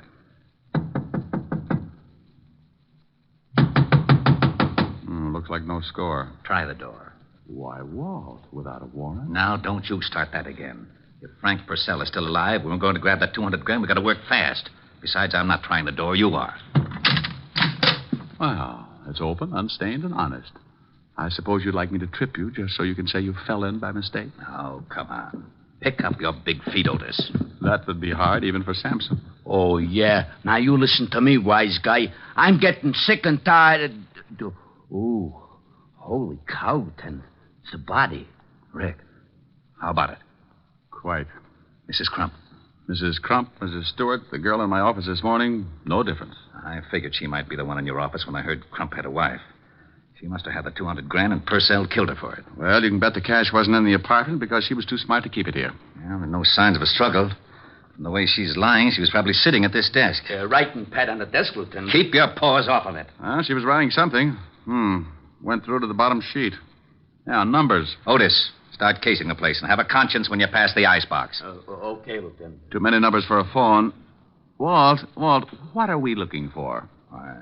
Purcell and the 200,000. Okay. Now, we don't know where Purcell is, but that 200,000 had to cool off until Crump could spend it. So? Now, where would be the safest place to keep that much cash? The numbers. Safety deposit box. You have just won yourself Sergeant Otis. I should cut my throat first. Now, it's a cinch Purcell has gone down to the safety deposit box. Hey, I found a couple of plane tickets, Lieutenant. And it looked like they'd started to pack. Yeah, let me see them. 2 for Mexico City and good for the first. That ties it. Would you mind whispering in my ear, or am I asking too much? Walt, when Mrs. Crump came to my office, she made it very clear she'd be back in 2 days. That's the first of the month. I don't know how long she'd been there before I woke up, but she was interested in my office, and she was coming back in 2 days. Now, if she wanted to hide something, the best place would be somewhere that had already been searched. Otis, you think you could dig up a safety deposit box under the name of Crump or Stewart? Here's the number. I can try. Stout fellow. Now, Walt, if Frank Purcell did kill the girl and then headed for the deposit box, I don't think he found much. And the only other person that Mrs. Crump contacted and that he suspects is yours truly. And he'll tail you, or worse. I hope so. But I want 10 minutes alone in my office before he catches up. Now, Otis, get going and call me at my place. Right. Now, Walt, I'm going to walk around for about half an hour and see if I can pick up a tail. Then I'll lead him to my office. I'll get there at exactly 2:30. You get there 10 minutes later. I think I'm going to need help. I still wish I knew what you were up to. Now, as soon as Otis finds that deposit box and tells me if Mrs. Crump was at the bank around 11 this morning, I'll tell you the whole thing. And if I'm lucky enough to stay alive, you'll have Frank Purcell to fill in the details. I left Walt and started walking. If Purcell was after me, he was too smart to let me spot him, so I just kept going until I'd used up the half hour, and I was on my way up to my office. Purcell wouldn't follow right away, so that gave me the 10 minutes I wanted. I went in and looked around. Nothing had changed. Desk, chair behind and chair in front. Small closet with sink, hat rack, and bookcase. I went to work on the bookcase first. Nothing. So I took the desk apart. I kept going. Closet, under the rugs, still nothing. I took a breather and tried to reason it out. If I had suspected something in the beginning, where would be the last place I'd look? Something I never used. I didn't have a vacuum cleaner, so that was out. Then I remembered something. Something the girl had said that morning. Do you work nights, Mr. Diamond? I looked up at the big light bowl hanging from the ceiling. A little lost weekend, but it was worth a try. I walked over and snapped on the light switch. Score for Diamond. With the light on, the bowl became transparent, and lying at the bottom, I could see the outline of a large bundle. I forgot to smile because the footsteps coming up at the hall sounded like company. I turned off the light, went over to my desk, and sat down with a very comfortable 38 between my legs. Well, good afternoon, rocker boy. Did you forget your bucket of blood? I forgot something? Sure, funny man. I forgot to leave you dead. Don't look so unhappy. You tried. I've been getting a big run around all day. So I brought me something to slow things down. You want to see it, or do I keep it in my pocket? Well, if it's a mouse, I'll scream. In this pocket, I got 6 ways to kill a louse. If you ain't seen a louse, just grab a mirror. Oh, by George. That was a good one. What's the matter? Was the deposit box empty? Oh, you know about that, do you? I figured you was working with a dame. Well, you got a silent partner now. You're right. Last time I saw her, she was speechless. I'm going to do the same for you, funny man, but I make a deal. You say no or even maybe, and I'll kill you where you sit. You say okay, and I'll let you keep going till you choke on one of your jokes. You tell me if I'm right, and I'll give you a quick answer. You've been after Billy Crump ever since the shipyards robbery because he got away with the money. You finally found his wife, and she got scared. She bought 2 tickets to Mexico. How'm I doing? Great. You tell a good story. When Mrs. Crump saw all that lovely cabbage, she got greedy. She got a hold of you and made a deal. Yeah, she was a pretty smart chicken. I knock off her husband, Billy, and she splits the dough with me. And if I guess right, at 11 o'clock this morning, while you were killing Billy Crump, she was grabbing the $200,000. So that's how it goes. But after we rubbed out Billy, she called and said the dough was planted with you. She wanted the dough herself. She used me to lead you to the subway. Right. Where were you? Upstairs. I figured something was up. Well, nice little plot. You kill her husband, the cops kill you and your torpedo, and bless her little heart, she winds up with a pot of gold. No, she winds up dead. The dough wasn't in the box, so she planted it somewhere. We saw her coming in here after we worked you over. Now, I think she stashed the bundle here while you was out cold. So, do I get it? Or do you die? What are you going to do about that big, bad policeman outside the door? I'm going to laugh at him because he ain't there. Walt, stop snooping. Come on in. Hey. Well, what do you know? You wasn't kidding. This might mean a promotion, Purcell. You want to turn around and be a good boy, or do you want it the hard way? I stay the way I am. You're in a tough spot, Mr. Copper. If this funny man's a friend of yours, he's going to get it the minute you try your luck. Rick? Yeah, Walt? He's got a point. I might be lucky and get him just right, but it's a long shot, and if I miss, he'll pull the trigger on you. You're pretty smart for a copper. Walt? Yeah? The way it looks, we could be here all night unless somebody gets shot. That's the way it looks. What do you think, Purcell? Like I said, the cop guns me, I gun you. Silly, ain't it? Be a lot sillier if I had a gun. Funny, man, that would be a riot. Well, start laughing, Powell. You sure ruined that desk. I couldn't help it. Had the gun between my knees. I move, he shoots. Had to try it right through the desk. What are you sweating for? Me? I could use you for a shower. How's Purcell? Unhappy. How about it, Purcell? I ain't giving odds. Hey, funny man, you know something? You ain't so funny. Get the phone, Walt. Yeah? Lieutenant? Oh, no. Yeah? I found the box. The Crump dame was in the bank at 11 o'clock this morning. I found it pretty quick, huh? Hooray for you. Wait a minute. Rick, you were right about the... Hey, where did he go? Who, Lieutenant? King Kong. Now, you get your big fat head over here. Lieutenant. What is it? Okay if I turn on the siren? Oh. Here's the iodine and bandages, Miss Helen. Oh, thank you, Francis. Stop squirming, Rick. Oh, honey, I know what's coming when I leave here. I'm going to look like an advertisement for a snappy funeral. You baby. It's just a little iodine and bandages. Oh, get her. You use enough iodine to stain an elephant, and so much bandage you could roll up a herd of mummies. All right, then get infected. I am infected. Rick, stop Come that. Here now. Come here. I've had a tough day. I've been beat up, shot at, and been insulted by Sergeant Otis. I need some relaxation. I want to play. Should I leave, miss? You stay right where you are. I think there's a wolf loose. Francis. Yes, Mr. Diamond. Have you studied your lessons on how to be a private detective? Oh, yes, sir. I'm up to Chapter 8. But have you read Chapter 8 yet? Well, no, sir. Oh, that's too bad. I was going to give you some first-hand advice on that chapter tonight. Oh, I'll go read it right away, sir. May I, Miss Helen? Go ahead, Francis. I can't win. Oh, this will be jolly. Now, come here, you. But, Rick, stop it. Get away from that piano. No.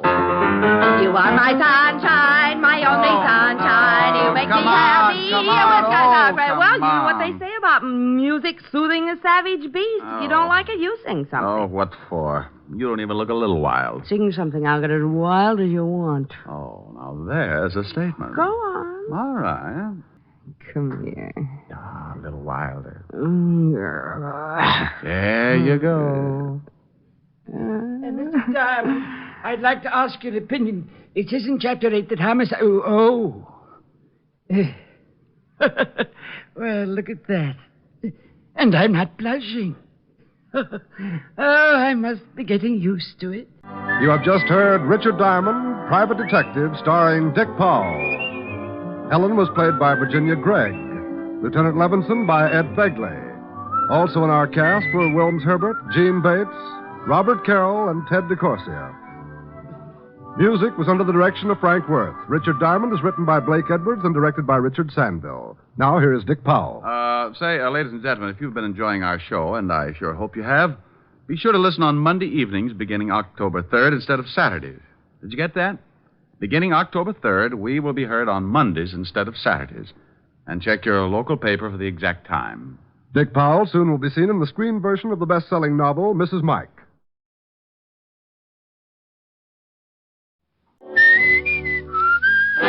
Here, transcribed, is Dick Powell as Richard Diamond, private detective. Hello there. This is Diamond. Hey, I got a beef. I went shopping for my girl Helen Asher the other day. You know, stuff for dinner. This town's gotten hotter than a blast furnace in Death Valley, so you got to pick out things that make for a cool meal. Like salads, cold cuts, beer. Real picnic style.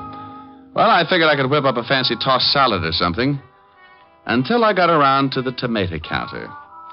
Have you glommed onto the price of tomatoes lately? Now, what's with that? So the cost of living is inflated. So a T-bone makes like it just arrived direct from the Sultan's classiest cow. Okay, a T-bone I can understand. But what's with a tomato? When it costs so much, it should be hanging from a charm bracelet instead of lying in a salad bowl. Who needs it? So I bowed from the waist and figured you could still do a lot of things with a plain head of lettuce. I got another beef, too. Why can't people start their killings in December when it's cool? Now, about a week ago, I got mixed up in a case, and before it was over, I took so many salt tablets, I am now the best-seasoned private detective in New York. It started last Tuesday morning about 11 o'clock in an apartment on the Upper East Side.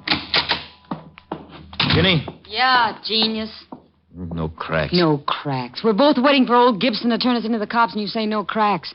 This whole rotten mess is your fault. Well, how did I know the old goat wouldn't fall for it? Well, he didn't, so we better start packing. What for? Because I don't want to play hostess to a lot of little men in blue. I'm allergic to handcuffs. Relax, will you? They won't find us. They can trace me from the other apartment. How? Gibson don't know your real name. Did you leave anything in the other place, or we'll lead him here? No. Cleaned out everything except the clothes. I didn't have time to move them. Notice you got away with the mink. What do you want me to do? Leave it behind? No, we can hock it.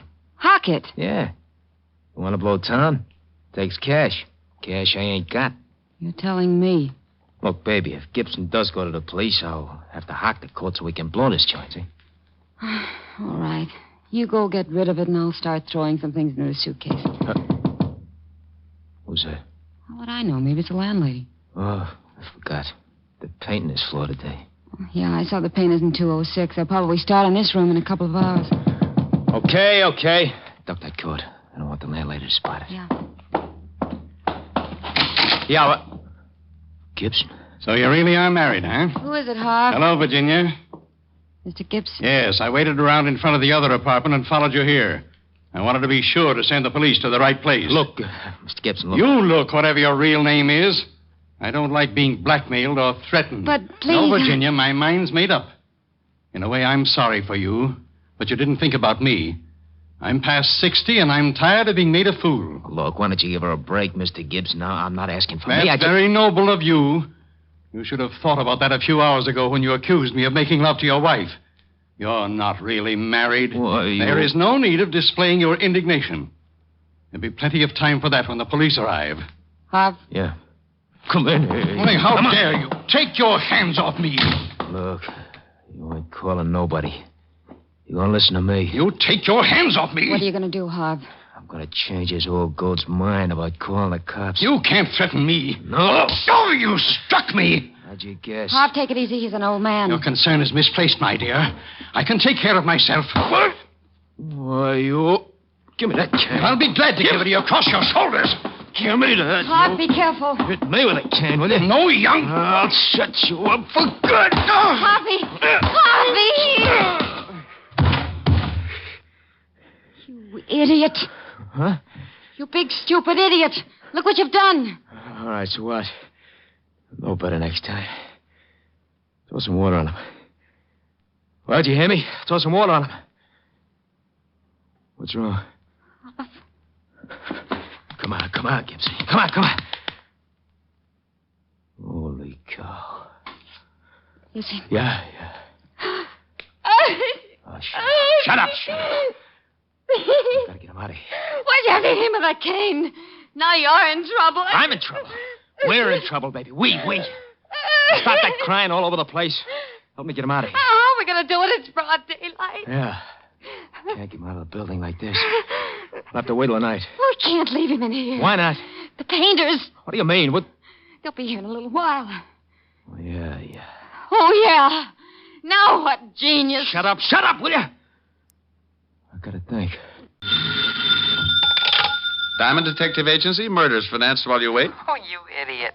Oh, is this Toodles Asher, the belle of Park Avenue? This is Helen Asher, the girl that goes steady with the Diamond Detective Agency. Sounds like a fine organization. Are they reliable? Very seldom. Oh. I'll tell you better as soon as I find out what I'm going to do tonight. You're going to give your butler the evening off, and the Diamond Detective Agency is going to march through your front door, single file, and show you a shortcut to spend the bottle. What time does all this begin? How long will it take you to pucker? About 2 seconds. Well, I won't get there until 8. Don't hold it, or you'll end up looking like a Ubangi. You're terrible. Yeah, but I'm pretty. So's a baboon. Oh, what you said. You won't be late, will you, Rick? I don't know. After that last crack, I think I'd better start going steady with King Kong. Rick. No, I'm mad. Ricky, I love you. Only because I can hang by my tail and my fangs have that toothpaste smile. I think you're the most wonderful man in the world. Well? I think you're the handsomest, the strongest, the smartest. Well, all right. Now tell me something I don't already know. Rick. Bye, baby. See you at 8. Bye. A, I'm adorable. B, I'm so beautiful. C, Now, look, honey, I can't make it till 8 o'clock. I got a fan dancer who's a client. She wants to go out and trap an ostrich this afternoon. Is this the Diamond Detective Agency? Huh? Oh, yeah. Is this Mr. Diamond? Yeah, what's the matter? You sound like you're standing on a body. Oh, Mr. Diamond, please, you've got to help me. I just don't know what to do. Now, take it easy. Who is this? What's wrong? I thought it moved. What moved? The man sitting in my chair. Well, that happens now and then. Why shouldn't he? Oh, well, because he's dead. What? Yes. I came home this afternoon from girls' camp, and when I unlocked my door and went in, I found this, corpse sitting on my Hepplewhite. On your what? Hepplewhite? I don't know how he could have gotten there. Hepplewhite? No, the dead man. What about Hepplewhite? Who? The guy this corpse was sitting on. Oh, no. That's a chair. Hepplewhite's an old antique chair. Oh. Oh, now I'm so confused. Well, move over, honey. Now, take it easy and give me one thing at a time. Who's the dead guy? Well, I don't know. I never saw him before in my life. Okay, now why haven't you called the police? Well, I thought about that, but I'm a school teacher, Mr. Diamond, and I was afraid of the scandal. I read a lot of detective stories, and the first thing that came to my mind was calling a private eye. Private eye. Mm-hmm. You had the biggest ad in the phone book, so naturally... Naturally. Well, give me your name and address, and I'll be right over. Oh, Esther Blodgett, 419 East 79th Street, apartment 108. Okay, Esther. Now, don't let anyone in and don't touch anything. Oh, I know that, silly. After the initial shock wore off, I found myself in complete control. What's the matter? I'm so nervous. I just lit a cigarette. It tasted so good, I offered one to the dead man. Well, if he takes it, remember how you did it. I'll be right over. Hepplewhite. Oh, is Walt going to have fun with this? Homicide, Sergeant Otis. Hello, Otis. Let me talk to the lieutenant. Diamond? No, this is Black Beauty. I just did a mile in 1:12, and I want to report that I've been doped. Very funny. I thought so. I didn't win the race, but I was the happiest horse on the track. Now, put the lieutenant on the phone. Lieutenant Levinson. Diamond, Walt. I don't want any. You take your killings to another precinct. Oh, now don't be a sorehead. Giving you business is just my way of showing my friendship. Can't we just be buddies at a distance? I'm getting tired of chasing corpses. Well, grit your teeth and get over to 419 East 79th Street, apartment 108. Homicide? Yeah. A dame named Esther Blodgett reported it. She lives there. Who's dead?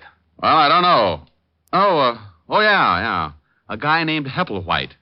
Hepplewhite? You ask Esther about it. She'll put you straight. Are you coming over? Yeah. Bye.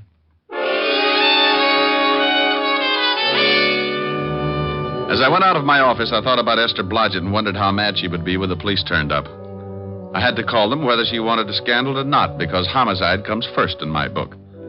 I'm an ex-cop, and I still follow the rules. It's not a conscience. I just like staying in business, so when someone turns up with a killing, I always let Lieutenant Walt Levinson know about it. I grabbed a cab, and 20 minutes later, I was standing in Esther's apartment along with Walt, the dead man, and Hepplewhite. Oh, you're a swell fella, you are. What's the matter, Walt? I've been going through that Hepplewhite routine for the last 10 minutes. I just found out it was a chair, that one right over there, the one that stiffs in. Mr. Diamond, why did you call the police? I thought you'd ask that. Because that man's been murdered, Miss Blodgett. That's what good citizens do when they find a dead man in the apartment. But the scandal? I'm a school teacher. What will my students' mommies and daddies think? Honey, just confuse them with that Hepplewhite routine. What did you find out, Walt? Not much. The coroner will be here in a few minutes. Looks like someone gave him a pretty good beating. What's that all over his clothes? Isn't that blood, Mr. Diamond? Yeah, he's been bleeding all right. I mean that brown stuff, Walt. Looks like lint or something. I noticed that, too. I don't know what it is. We'll have the lab analyze it. Tell me, Esther, you said when you came in you unlocked the door. Yes, that's right.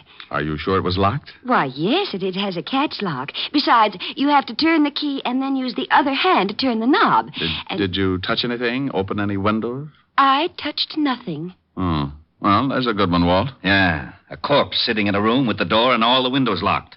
Do you always lock the windows when you go out, Miss Blodgett? Well, I've been away for several weeks at a girls' camp. Aren't you a little old for that sort of thing? Oh, I've been counseling. One of the teachers who goes along to take care of the young girls. What do you think, Rick? Well, he wasn't killed in this apartment. No signs of a struggle. There's only blood around the chair and on the body. He must have been carried in. There would be blood trails on the floor. Not if he was carried in something. You say you never saw this man before, Esther. Never in my life. Any identification in his wallet? Yeah, name's Gibson. Leland Gibson. No money taken either, so that eliminates the robbery angle. Any address? Yeah, he's got an old driver's license. 12 East 64th Street. Pretty classy district. Judging by his clothes, he was well fixed. Tailored. Good store. As soon as the coroner arrives, I'm going to check this apartment building. Maybe somebody heard something or saw something. Walt, let me check the 64th Street address for you. This is a police job. Why do you want to check it? Oh, because poor Miss Blodgett looks so unhappy. I am, Mr. Diamond. I am very unhappy. See, Walt? So she's unhappy. If you want to check the place on your own, go ahead, but I'm sending some men over anyway. Mr. Diamond, I like you. Well, thank you, Esther. No. I want to hire you to catch the killer and free me from this awful policeman. Awful policeman? Do you know how I got this way, Miss Blodgett? Oh, I'm sure it wasn't easy. Good for you, Esther. I got this way because of this private detective. Just call me Blue Eye. Ever since he stopped working with me and left the force, I've gotten mixed up in more screwy cases than an alcoholic in a whiskey truck. There isn't 1 week that he doesn't turn up with 1 or 2 killings. My, he gets excited, doesn't he, Mr. Diamond? And in his spare time, he intimidates my sergeant. Just call me Rick, dear. I've taken enough bicarbonate in the last year to stop Vesuvius erupting. And if he doesn't give me a little peace and quiet, I'm going to end up solving a killing of my own. Rick. My, that's a nice name. How did you ever get to be a school teacher? You don't look the type. Are you listening to me? Oh, what makes me so different? I've seen signs on highways that say it better than I can. What are you two babbling about? You mean the ones that say, danger, stop, look, and listen? Well, that fits, but I was thinking about curves and soft shoulders. Oh, no. Now, you listen to me, Diamond. This is serious business. A man's been killed in Miss Blodgett's apartment. If you want to take her on as a client, go ahead. But any questions from here on in will have to be gotten down at police headquarters. You are taking me in, Captain? Lieutenant. Yes, you'll have to come down for questioning. Rick? You go along with the big bad policeman, dear. I'll have you out in no time. Well, all right, if you say so, but this has never happened to me before. Oh, that's unfair. Walt, stop blubbering. Yes, Walt. What is it? Oh, you get out of here. Oh! Otis! Where the devil is Otis? I left Walt jumping up and down in front of Esther and the corpse and headed for 12 East 64th Street. It was an old brownstone in one of the wealthier districts. And when I rang the doorbell, I got another surprise. Yes? Yes. Don't tell me you're a school teacher. I beg your pardon. You forget it. It's the landmarks that threw me. What do you want? But do you know a Mr. Leland Gibson? Yes, he's my father. Now, just who are you? Name's Diamond. I'm afraid I've got some bad news for you, Miss Gibson. It's Father. Something's happened to Father. May I come in? Oh, I'm terribly sorry, yes. Now, please, what is it? What's happened to Dad? Well, he's dead. Oh, no. no. Look, I know this is tough, but you've got to help me. The police will be here any minute. Police? Yes, your father was murdered. Oh, I knew something like this would happen. You did? Well, tell me about it. Well, I don't mean that I expected Dad to be... Okay, now, just take your time. Cry it out. I'm sorry. Have you a handkerchief? Sure, here. Thank you. Now, think you can talk about it? Dad left the house about 3 weeks ago and moved into a hotel. Did you have a fight or something? Oh, no. Everything was fine, but... No, hang on. Things couldn't have been better, and he was in wonderful spirits when he left. No arguments, no hard feelings? He didn't leave mad? Oh, no, nothing like that. Then, have you got any idea why he suddenly packed and moved into a hotel? Well, I'm not sure, but I think it was a woman. A woman? Yes, he told me one day that he'd met someone he liked very much. The day after that, he moved to the hotel, but I never saw her, and he never said anything more about her. Weren't you a little worried? Naturally. Father isn't a young man anymore. I mean, wasn't. Just one more question. What hotel did he move to? It was the Adams on Madison Avenue. He used to go there 3 nights a week for dinner and a game of bridge before he decided to move in. Well, thank you. Are you all alone? Yes. Got any friends you can call? A few, I guess. Well, call them. It's better not to be alone. And bawl your head off. It'll do you some good. I'll send you your handkerchief, Mr. Diamond, Richard Diamond. It's in the book. For some reason, I've got a talent for leaving people emotionally disturbed. Walt hops around like a rabbit in a cabbage patch, and Otis always tears his hair out by the handsful. Miss Gibson was less active about it. She just tried to smile and shed enough grief to fill a tub. I grabbed another cab and headed for the Adams Hotel. Yes, sir. Do you wish to register? No, but I want to find out about someone who did 3 weeks ago. Oh? Yeah, Mr. Leland Gibson. Why, yes, he's staying at the hotel. From now on, that's past tense. I don't understand. He hasn't notified us that he's leaving. Well, that might be a little difficult. If you'll run down to the morgue, I think you'll find out you're stuck with an empty room. The morgue? Yeah. Mr. Gibson has taken over one of the slabs, rent-free. Oh, my goodness. What happened? He's kind of dead.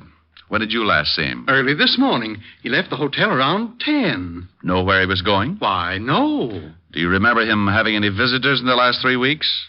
A girl, I mean. No. Are you looking for a girl? Yeah. Mr. Gibson's daughter seems to think he was running around with a woman since he moved into the hotel. Oh. You say that like you knew what I was talking about. It was common gossip around the hotel. What was? Well, Mr. Gibson has been coming to the hotel for many years. He used to eat dinner here 3 nights a week and then play bridge with some of the hotel regulars. Now, about a month ago, we took on a new waitress. Uh-huh. Now, it was very obvious that Mr. Gibson was quite taken by her. So much so that he moved into the hotel and ate at her table every night. Oh, what was her name? Virginia Pelgrim. Quite good-looking. About 5'3", dark brunette, very well, I'd like to see her. That's impossible. She left the hotel about a week after Mr. Gibson arrived. Oh, swell. Wasn't Mr. Gibson unhappy? Oh, no. He was rather happy, in fact. I believe he wanted her to move so he could see her more often.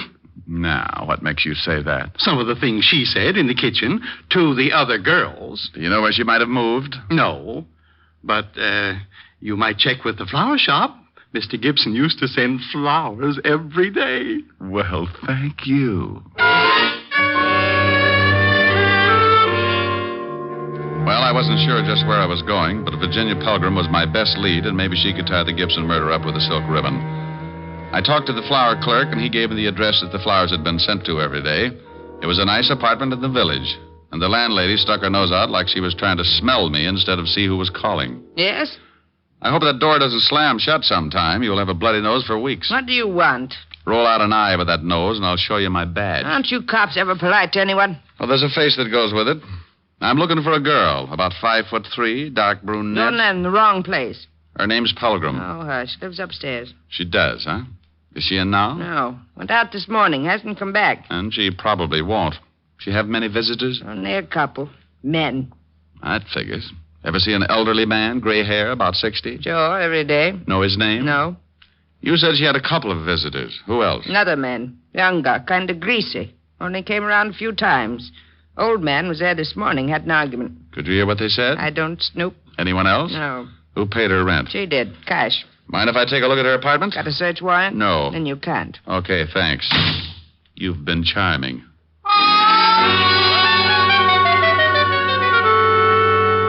I left the old bat and headed back to the schoolteacher's apartment. If I was right, I'd seen setups like this before. But there was still the problem of finding out how Gibson was killed and how he got into a locked room. When I pulled up, I saw the wagon, complete with corpse and coroner, pulling away for the morgue. And when I went in and knocked on the door, I was certain that they'd forgotten one of the bodies. Oh, it's you, Shamus. Why, Otis. They're leaving without you. Who is? The hearse. Shouldn't you be lying down or something? Now you stop that Rick and get in here. Hello, Walt. What's new? Well, Rick. Well, Esther, has Otis been using his rubber hose on you? Oh, no, but I was getting lonesome. I'm glad you got back so soon. You are. As soon as you two stop rolling your eyes, maybe you can tell me what you found out, Mr. Diamond. Yeah. Walt, send Otis down to the station for a search warrant. Then tell him to get over to 9 West 12th Street and see what he can find in the Miss Virginia Pelgrim's apartment. Who's Virginia Pelgrim? The only person who was mixed up with a murdered man.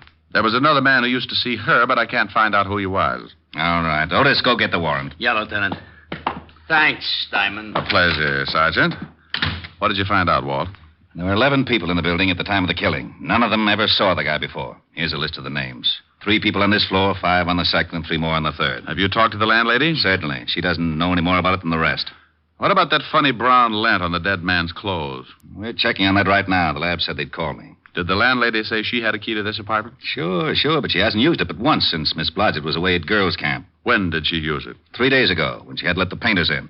And she says that the windows and door were definitely locked, because after she aired the paint smell out, she locked them herself. Painter, huh? Yes, and I've been looking. You know, I think they did a terrible job. Why, the kitchen alone... Esther. Yes, Rick? Later, dear. Yes, Rick. Walt, did they paint the whole building? They finished the second floor today. Oh, I'll get it, Miss Blodgett. Probably the lab. Rick, Yeah? do you know who did it? I got a hunch. Oh, I see. you're wonderful. Yeah. Okay, thanks. Lab, Walt? Yeah. That lint you spotted on the dead man's clothes is from the mat that they put under rugs. Mm-hmm. Walt, you were on all the floors. Did one of the apartments have a rug missing? They're all missing from the second floor. The tenants took them down to the basement when the painters moved in. Any off this floor or the third? No, just the second. Well, your killers are on the second floor, Walt. How do you figure? Well, let's look at what we've got. Dead body in a locked room. Blood on body and floor around body, but nowhere else in the room. Carried in a rug. Bullseye. Oh, this is so exciting. Esther. Sorry. Yeah, but how does a dame called Pelgrim figure into it? There's no Pelgrim listed in this building. Well, there shouldn't be if I'm right. The dead man met Virginia Pelgrim while she was working as a waitress in his hotel. She gave him a pitch and he fell. He put her up in an apartment so he could see her more often. So what? I think she was working with another man. A man who was seen around her apartment by the landlady. Then how did the body get over here? The guy the dame was working with probably lives here. What about the motive? Well, my guess is that Gibson was being blackmailed, and he followed the girl here. He was probably going to yell cops, so they killed him. Okay, now what about the locked room? Explain that. I let the landlady of this building explain it, Walt. Go ask her one question. Who had this apartment before Miss Blodgett? Esther. Oh, I'm sorry, Esther. Well, I can tell you that. A Mr. and Mrs. Austin, they moved to a smaller apartment and let me have this one. It's more rent, and they couldn't afford it, I expect. This is a better apartment, though. It has very... Esther, what apartment did they take? Oh, it's on the next floor. Apartment 209. According to this list of people who were on the second floor at the time of the killing, the Austins are the only couple. What did Mrs. Austin look like, Walt? Oh, about 5'3", dark brunette, very well. Oh, say no more. Come on, Walt. May I come? No, Esther. You stay here. I'll be back later and discuss the better features of your nice little apartment.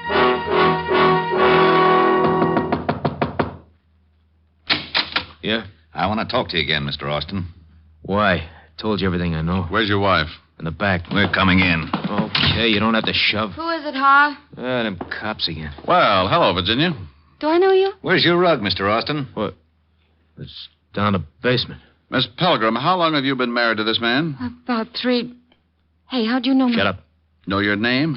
You might as well tell the lieutenant everything. Why did you lie about knowing Mr. Gibson? I didn't. I never saw him before in my life. I didn't tell you the dead man's name was Gibson. How'd you know that? Don't answer that. Oh, shut up. You and your husband killed Mr. Gibson and carted him downstairs in a rug. Why'd we do that? Because the painters were on their way to paint your apartment. You had to get him out without being seen. You dumped him in Miss Blodgett's apartment because you knew she was out of town. And you used to live there, so you still had a key. You shut up. We've got enough to hold both of you on. The rug will have bloodstains on it. Oh. Get out of my way. Get out, Walt. Why, Walt, you're so rough. Yeah. I didn't kill him. Harvey did. I didn't kill him. Okay. You can tell me all about it down at the station. Hey, where are you going? Well, it's 6:30. I got a date. What about Miss Blodgett? She's going to get lonesome again. Ah, she was born that way. I've got to see a girl who's going to hold a pretty interesting class of her own. Bye. Hi. Hi. Well, don't you look comfortable? Where's Francis? I gave him the night off, like you suggested. You're cute. I've got a cool dinner in the library. School day. You sound happy. Well, I was just thinking about a school teacher I knew once. That looks mighty toothy. Sing for your supper. What? Got a new tune on the piano. Oh, honey, I'm hungry. You sing first, and then you can eat. Oh, all right. What is it? Right here. It was some girl asking for you. Oh, some girl. Wow. I told her there was no one here but the piano tuner. Oh? She leave her name? Uh-huh. Hepplewhite. Hepplewhite. Yes. Who's she? Come here, baby. No. I want to know who she is. I said come here. No, Ricky. Mm-hmm.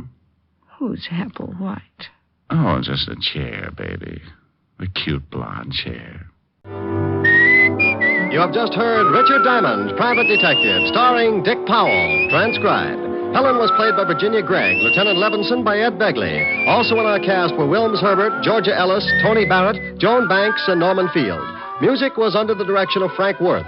Richard Diamond is written by Blake Edwards. Now, this is Eddie King reminding you that Dick Powell soon will be seen in the screen version of the bestseller novel, Mrs. Mike, and inviting you to be with us again at the same time next week when we will again bring you Dick Powell as Richard Diamond, Private Detective.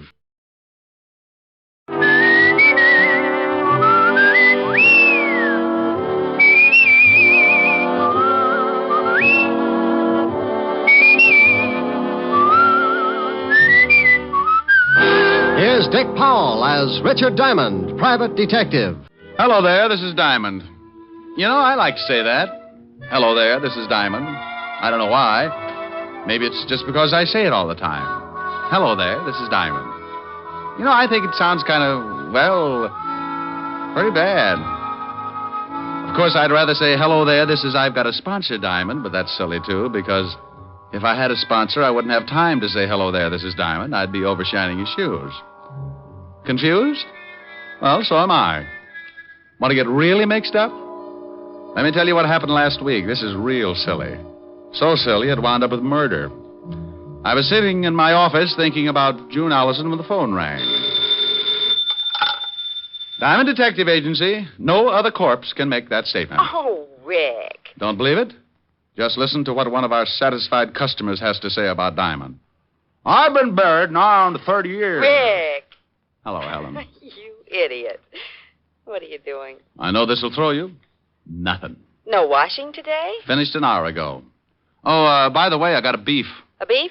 Yeah, those socks you knitted for me shrunk so much I need 4 more pair. Well, if they shrunk, what do you want with 4 more pairs? Going to start a new fad. Going to wear them on my toes, you know, toe socks. Well, if I knit you 4 pair, that'll only give you 10 altogether. Oh, by George, you really pulled off a speedy, didn't you? Well, howdy. Wasn't half as bad as some of those ghastlies you come up with. All right, Smarty. Now, what's on your rural mind? Want you to do me a favor? Like, for instance? No, for instance. I told you a friend of mine would come up and see you, and I want you to do what you can for him. Mr. Diamond? Hold it a minute, honey. Yeah? Mr. Diamond, I was told to look you up.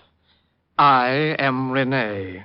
Rick, what is it? Helen, Yeah, what's the matter? something just tiptoed into my office. I got a hunch you know about it. Oh, maybe that's Rene. That's what it says. If you are Mr. Diamond, I wish you'd please pay a little attention to me, or aren't you interested in a potential client? Hold it a second, honey. Sure, I'm always interested in a potential client. What did you do? Lose your wedges? I beg your pardon? Forget it. I've got Miss Asher on the phone now. She just told me you were coming up. Oh, well, please say hello to Miss Asher. She's such a darling. Yeah. Honey, Rene says to say hello. Says you're a darling. Oh, well, say hello to Rene. He makes my hats for me. I'll get the story from him. Call you later. Now, Mr. Rene. Your full name is Bennet. Rene Bennet. How do you do? How are you, Mr. Bennet? Mr. Diamond, I have a problem, and Miss Asher seemed to think that you could help me with it. Well, depends. Cigarette? No, thanks. I never use them. Depends on what? You don't even know my problem yet. Look, I don't care if you swipe John Frederick's toupee. For $100 a day in expenses, I'll grow a mattress on his skull. Mr. Diamond, I can see that you don't know much about hats. You are so wrong. Oh, am I? Well, it may interest you to know that John Fredericks are two people, Mr. John and Mr. Fredericks. Look, Mr. Bennet, I don't care if they're patrol number 3 of the Brownies. Can you afford $100 a day in expenses? Mr. Diamond, I am the new sensation in hats. You must look lovely. Okay, Mr. Bennet, I take it you can afford me. Now, what's your problem? I want you to prevent the theft of my 3 latest creations. Hats? Creations, Mr. Diamond. Okay, creations. Why do you want them protected? Why, because someone is going to steal them before my fall showing. How do you know that? Because on similar occasions, the same thing has happened. Twice, to be exact. The designs were stolen, and 2 weeks later, that lowlife George Marchand had his showing, and my hats were the high point of his show. What did you do? What could I do? I couldn't prove it. If I attempted to expose him, he would have said that I was lying. Everybody knows how much we hate each other. I'd have been a laughingstock. Do you think he had the hats stolen? I'm sure of it. And I'm also sure that someone in my salon is responsible for the actual theft. You know definitely? No. No, but I suspect my partner, Gerald Winters. He's always been jealous of my ability. Oh, Mr. Diamond, couldn't you open a window or something? It's frightfully hot. Oh, it's the air conditioning. I keep a bag of red lip jumbos up in the vent. Sometimes they get stuck. Red lip jumbos? Pistachio nuts. You like hats? I get hung up on pistachio nuts. Perhaps you should see a psychiatrist. I did. What happened? I sent him 5 pounds of pistachios just yesterday. Oh. Oh, well, here's my card. I'll see you at my salon, Mr. Diamond, in about an hour. Oh, and something else. I don't want my partner or the help to know that you're a private detective. What am I supposed to do? Buy a hat? Well, I'll tell them that you're a designer from Hollywood. That way, whatever you say will be all right. See you in an hour.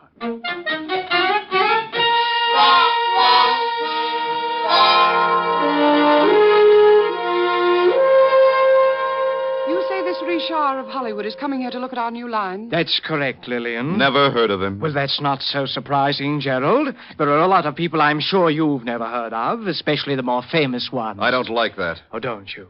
Well, I'm overjoyed that you're sure of one thing, at least. Now, don't you two start fighting again. I've never heard of this Richard of Hollywood either. Well, he's a new man, works for the studios. Has made quite a sensation the last year or so. Well, I'm sick and tired of temperamental artists. I'm going back to my office. Well, why don't you do that, Gerald? Keep the books in the black, dear partner, while I work to pay for your salary. You know, Rene, someday I'm going to strangle you with one of your own hats. Why don't you buy yourself a barbell instead? Then the next time you get into a bathing suit, there'll be no doubt that you have muscles.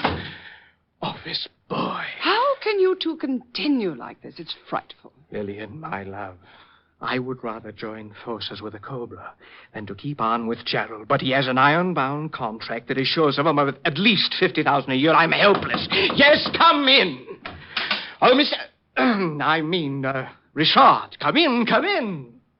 Thanks. You better go out and pour some water on your partner. I just ran into him. Gerald, what do you mean? Well, I was looking for you, and he came up and introduced himself. You told him your name? Told him I was a hat designer from Hollywood, so he pointed out your office and said something about my lily white hands. And what happened? I didn't like the remark, so I shoved one of them down his throat. Oh, wonderful. This I'll have to see. I put a feather in his mouth. You can't miss him. Rene, don't you think... Oh, I'm sorry. Stupid of me. Lillian, this is Richard of Hollywood. What? Oh, yeah. Is something wrong? Oh, no. How do you do? This is Lillian Richmond, my junior designer and chief model. Now, you two think of something clever to talk about. I want to see Gerald, bloody nose, feather, and all. Cigarette? You look nervous. Oh, thanks. So, Gerald was the victim of a collision? Yes. Do your friends call you Richard? Well, it depends on how friendly they get. Then sometimes they come up with some real hair curlers. What do your friends call you? I prefer Lillian, but sometimes they call me Lil. Well, Lil sounds more interesting. That's when they call me Lil, when things get interesting. You don't act much like a hat designer, Richard. More like you should be playing football. Oh, well, I started by designing helmets for Notre Dame. I understand you work for the movies. You with any particular studio? No. I'm with an independent company. Real Square Productions. We make training films. Training films? Oh, that was simply wonderful. I had to pour a vase of water on him. Several customers were so frightened they left, but it was worth it. And how are you two getting along? Richard was just talking about football. He was explaining the merits of a short pass. Oh. Well, if you don't mind, Lillian, Mr.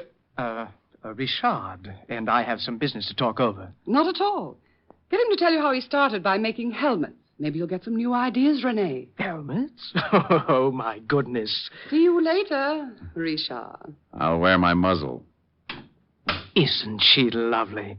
She has about as much conscience as a tiger in a chicken coop. Okay, now, what about our business? Oh, of course. Now, here's a retainer. I trust that 500 is enough to start on. My landlord will think so. What do I do? Well, I've told everyone that you're going to be with us until the fall showing. You want to see how I work. Perhaps take some designs back to Hollywood with you. Now, all you really have to do is to get to know the people that work for me. Now, be here from 9 in the morning to 6 at night and keep those designs from being stolen. Oh, by the way, where are the designs? In my safe here. Tomorrow they go to the designing rooms, and that's when the situation becomes acute.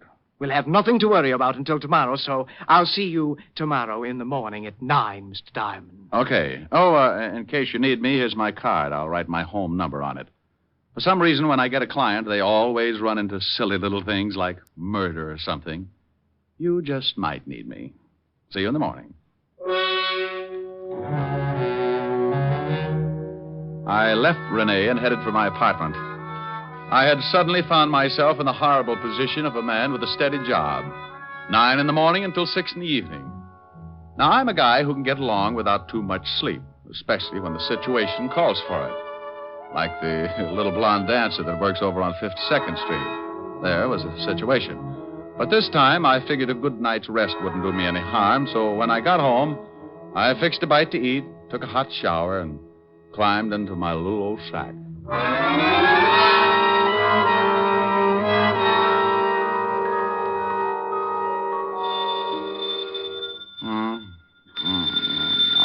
Okay. Diamond? Oh, hello, honey. Now, you stop that. Wake up. What? Oh, no. Who is it? It's Lieutenant Levinson. Well, bully for you. What time is it? It's 4:30 in the morning. Goodbye, Walt. Now, you wait a minute. I'm just trying to make things easy on you, and what was that hello, honey, for? Oh, I was dreaming. What do you mean, make things easy for me? At 4:30 in the morning, nothing's easy. I wanted to let you get here under your own steam. I know what a shock it'd be if I sent Otis down there to drag you out of bed. Oh, yeah. Horrible. That old lady ate the fire. The Dracula was loose again. Hey, what do you want me there for? Well, I know you won't be surprised, but there's been a Ritter-O killing. Well, so what? So you're mixed up in it. Now get down here. Now, wait a minute. Who's dead? A guy named Bennet, auto accident. Rene Bennet? Yeah, I guess that's the way you pronounce it. You see, Otis, you mallet head, you were wrong. It's pronounced Bennet, not Benny. That idiot was calling him Rene Benny. Walt, how did you know I was working for Bennet? Your card was found in his pocket. I'm at 125th Street, so come on up as fast as you can. Well, as soon as I get my football helmet off. Football helmet? You sleep in a football helmet? Well, I do. Don't you? Bye. I left the apartment and took off the address Walt had given me. It was way uptown on Riverside Drive. It was cold, and the fog had begun to drift in.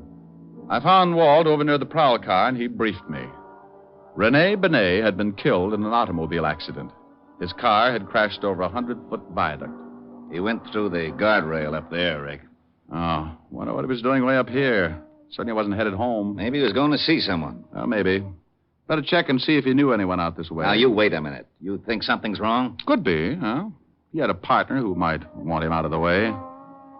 Oh, it's a mess, isn't it? Yeah, pretty badly burned before the fire boys got here. Wait a minute. Otis is over there with him. Otis! Probably warming his feet. He couldn't warm those big things on an atom bomb. Otis! Yeah, Lieutenant? Yeah, Lieutenant. Did you find anything?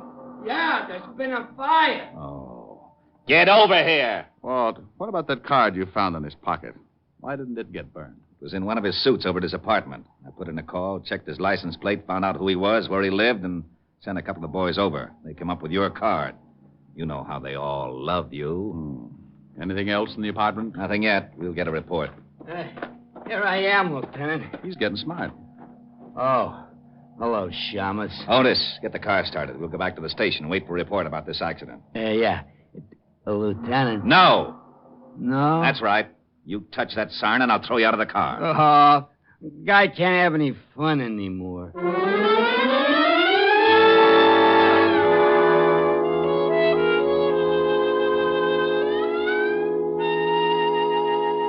Walt, when are you going to get that report? It's 6:30 in the morning.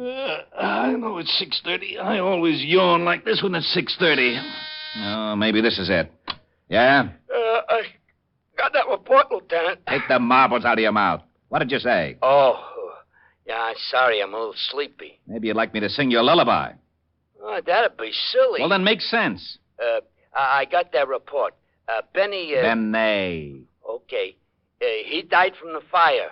Autopsy showed he had a slight concussion, but not serious enough to kill him. What about the car? It wasn't tampered with. There was something funny, though. A steering wheel was smeared like someone had been wearing gloves. No prints. Benny didn't have on any gloves. How'd the fire start? Cigarette in the upholstery. A cigarette in the upholstery. Okay, Otis, I'll call you if I need you. Go on back to sleep. Did you hear? Yeah. Bennet was murdered. What makes you so sure? Walt, Otis said he had a slight concussion, but not enough to kill him, right? Okay. You going to tell me that he was unconscious the whole time it took that fire to start? Ordinarily, a cigarette smolders a long time. Then why didn't he get out of the car? Because he didn't have time to wake up. Someone helped that fire along, got it burning in a few minutes, and then pushed the car over the viaduct. That isn't enough. Okay. How's this, then? Bennet didn't smoke. Now, that I'll buy. But how do you know? He told me. I offered him a cigarette in my office this morning. Well, who do you think did it? Well, I know he had two enemies. His partner, Gerald Winters, and another hat designer, a George Marchand. I'll have them picked up. No. Let him alone for a while. Huh? Let's have some breakfast first, and then go down to Rene's salon when it opens.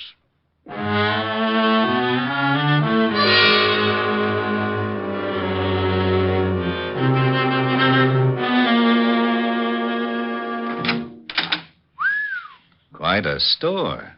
Yes? Oh, good morning. How's Richard from Hollywood? From hunger. Richard from Hollywood. All right, Walt. Oh, I wish Otis was here. He'd love this. Well, whose side are you on? Now, Walt, this is Lillian Richmond, Walt. Lillian, this is Lieutenant Levinson. Lieutenant? Homicide. Oh, well, I hope he's just in to buy a hat for his wife. I'm not married, Miss Richmond. Well, to buy a hat. Lillian, I just called Rene's apartment to...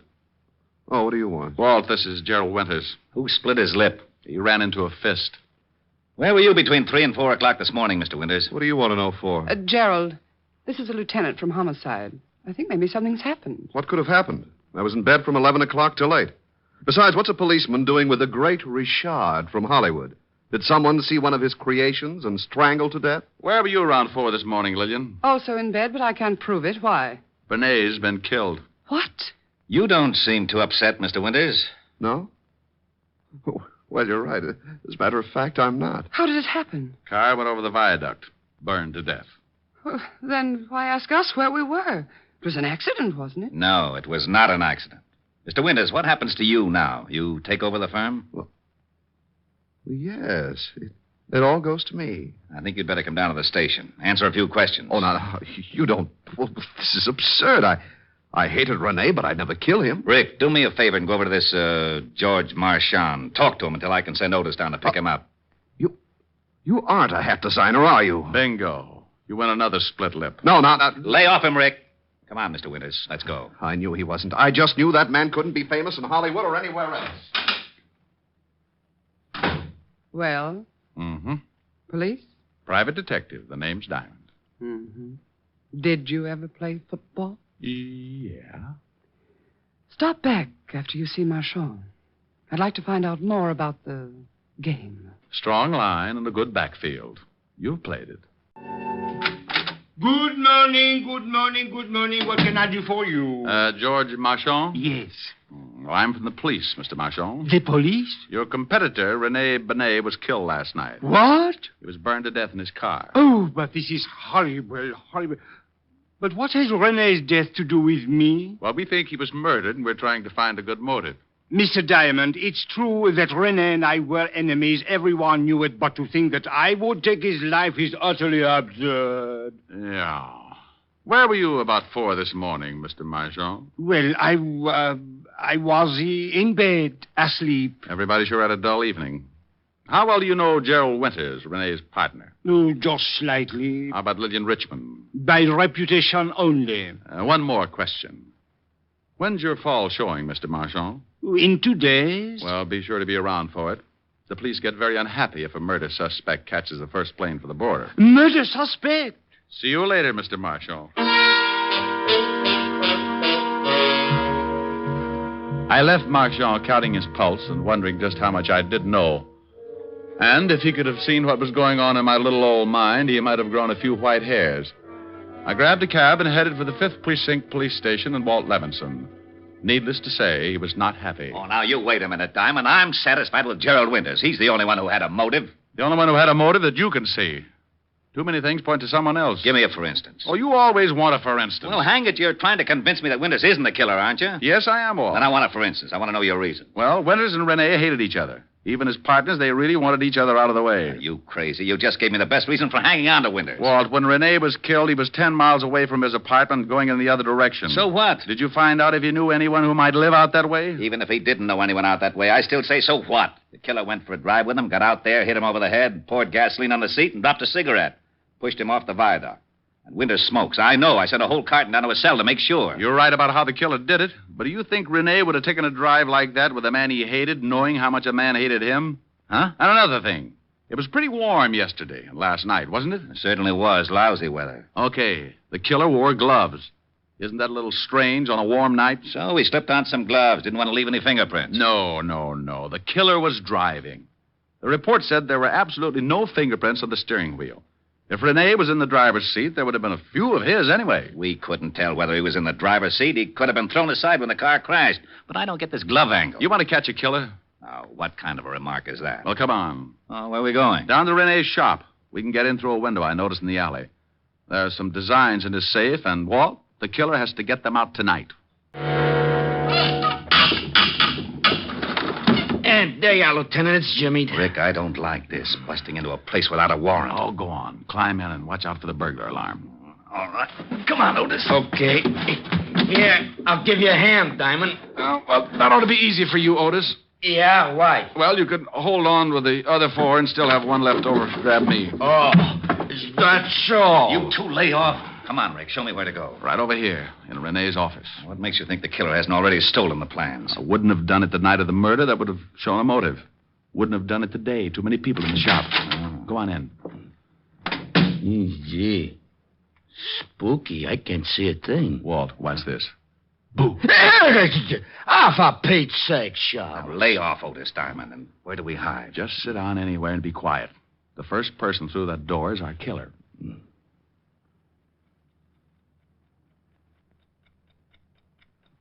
That clock is going to drive me crazy. You want me to shut it off? How do you shut off a clock, stupid? Busted. Oh. Rick. Yeah? I still don't understand why that glove angle is so important. Well, as a single item, it's not so important. But along with the rest, it was the first thing that gave me an idea of the killer. Hey, Lieutenant. Yeah? I think I got it.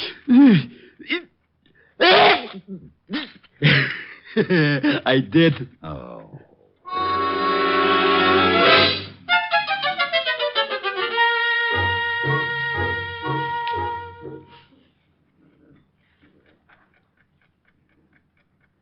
Rick, it's 3 o'clock. I don't think your killer's going to show. Yeah, I'm getting stiff. Hold it, Walt. I think we have a customer. Otis, get up and stand next to that light switch. Flip it on when I tell you. Yeah, right.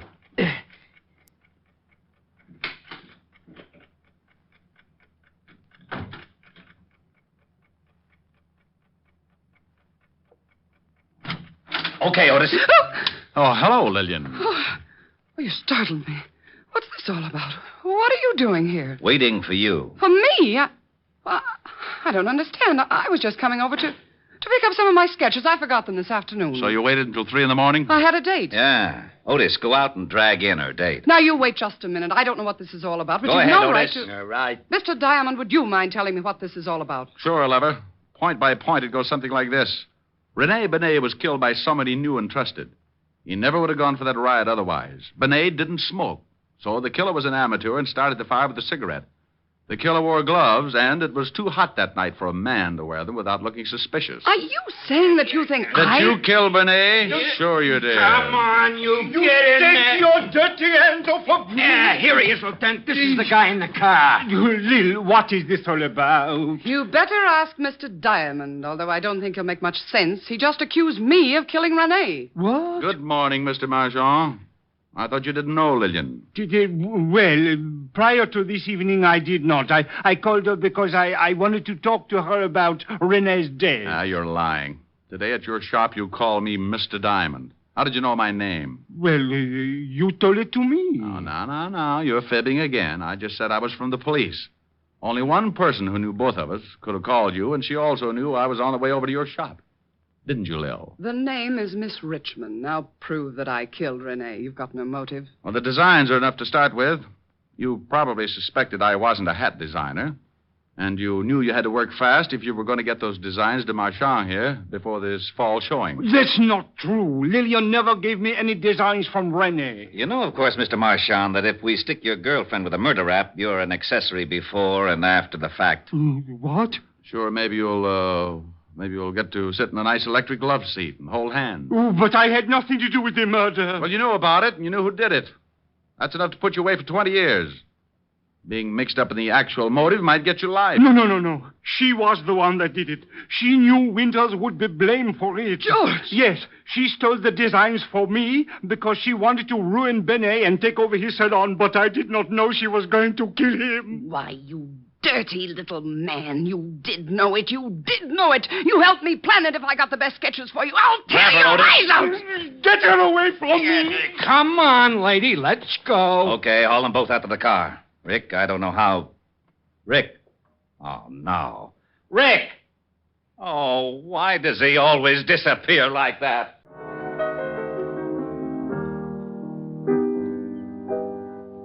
Rick, what's that you're playing? That's a new thing. Kind of pretty. Don't Cry, Joe. Well, sing it. All right, but you know that gripey neighbor in the other apartment building. Oh, don't pay any attention to him. You don't hear any of the other tenants yelling for you to shut up. Well, maybe they're not as forceful as the Grouch. You see, honey, I got a couple of letters. Letters? Mm-hmm, from the people in that building. Most of them like the singing, but a couple feel the same way the Grouch does. Well, there's only one way to find out what all the people in the building think. How's that? Open the window and sing so they can all hear you. Okay, I'll buy it. You open the window. Don't you think maybe this is silly? Rick, I like you to sing when you come over here, but I don't want you to do it if no one else does. No reaction yet. Maybe they all took poison. Well, give them time. We'll find out soon enough. I guess so. Come on, let's go to the kitchen and case the icebox. You have just heard Richard Diamond, Private Detective, starring Dick Powell. Helen was played by Virginia Gregg, Lieutenant Levinson by Ed Begley. Also in our cast were Wilms Herbert, Hy Averback, Kay Brinker, Clark Gordon, and Jay Novello. Music was under the direction of Frank Worth. Richard Diamond is written by Blake Edwards and directed by Richard Sandville. Dick Powell soon will be seen in the screen version of the best-selling novel, Mrs. Mike. Now, this is Eddie King inviting you to be with us again at the same time next week, when we will again bring you Dick Powell as Richard Diamond, Private Detective. Here's Dick Powell as Richard Diamond, Private Detective. Rick! Well, hi, baby. Why, what in the world are you so happy about? Why aren't you at the office? Now, don't confuse me, dear. One question at a time. Come on in the study, and I'll tell you all about it. Oh, now stop being so mysterious. You never come over here at this time of the day. Read some of these. What are they? Letters. Read them. All of them? Well, there must be at least half 100. Well, close. 53, and those are only about 1/10 of the pile that's in my office. Oh, Rick, are these... Yeah, the lovely, dear, sweet tenants in that gorgeous building right next to this one. They like your singing. Read a couple. Me, me, me. Ho, ho, ho. Dear Mr. Diamond. La, la, la, la. Rick. Go on. Well, stop sounding like a whole quartet. All right. Dear Mr. Diamond, I live in the building across the way from Miss Asher's apartment. Right over there. At least once a week, I sit in my living room and listen to the sounds of your melodious voice. Last week, however, I waited for 7 straight days, but without result. You did not sing. Please, Mr. Diamond, for the sake of my family, continue to sing at least once a week. I'm beginning to nag my husband, and yesterday I took the rubber bone away from my French poodle. Everybody shall be exalted. You see, it's getting to be a real problem with me, and if you want to save me the $25 a day, I would have to pay my psychiatrist. Sing. Lavo. Yours expectantly, Mrs. Louise Cartwright. Rick, are they all like this? Well, certainly not. Some of them are really desperate. Now, here's the one I saved out. Read this one if you really want to get a charge. Me. My dearest Mr. Diamond. Go on. I have been listening to your beautiful singing. What? What do you mean, what? What you just read. I've been listening. No, the last part. Your beautiful singing? Yes, I'm in a enchanted evening. Oh, you show off. Go on, finish it now. Finish it. Well, she's been listening to your beautiful singing. Oh, yes. And many times I've seen you going into Miss Asher's apartment, and I think you are as beautiful as your voice. Oh. Well? Now, you said that. Turn off the steam and read the last part. I wouldn't miss it. Last week, I waited and waited, but you didn't sing. Everybody shall be exalted. I know you were in Miss Asher's apartment, and you certainly had the chance. If Miss Asher is the one that won't let you sing, come over to my apartment. I have a piano, and I just love it. 977 Park, apartment 303. Signed, your most ardent fan, Ellen. Mademoiselle from Armentier Pile. Rick, what are you doing? Opening your window. Don't you think it's a little stuffy in here? The air conditioning's on.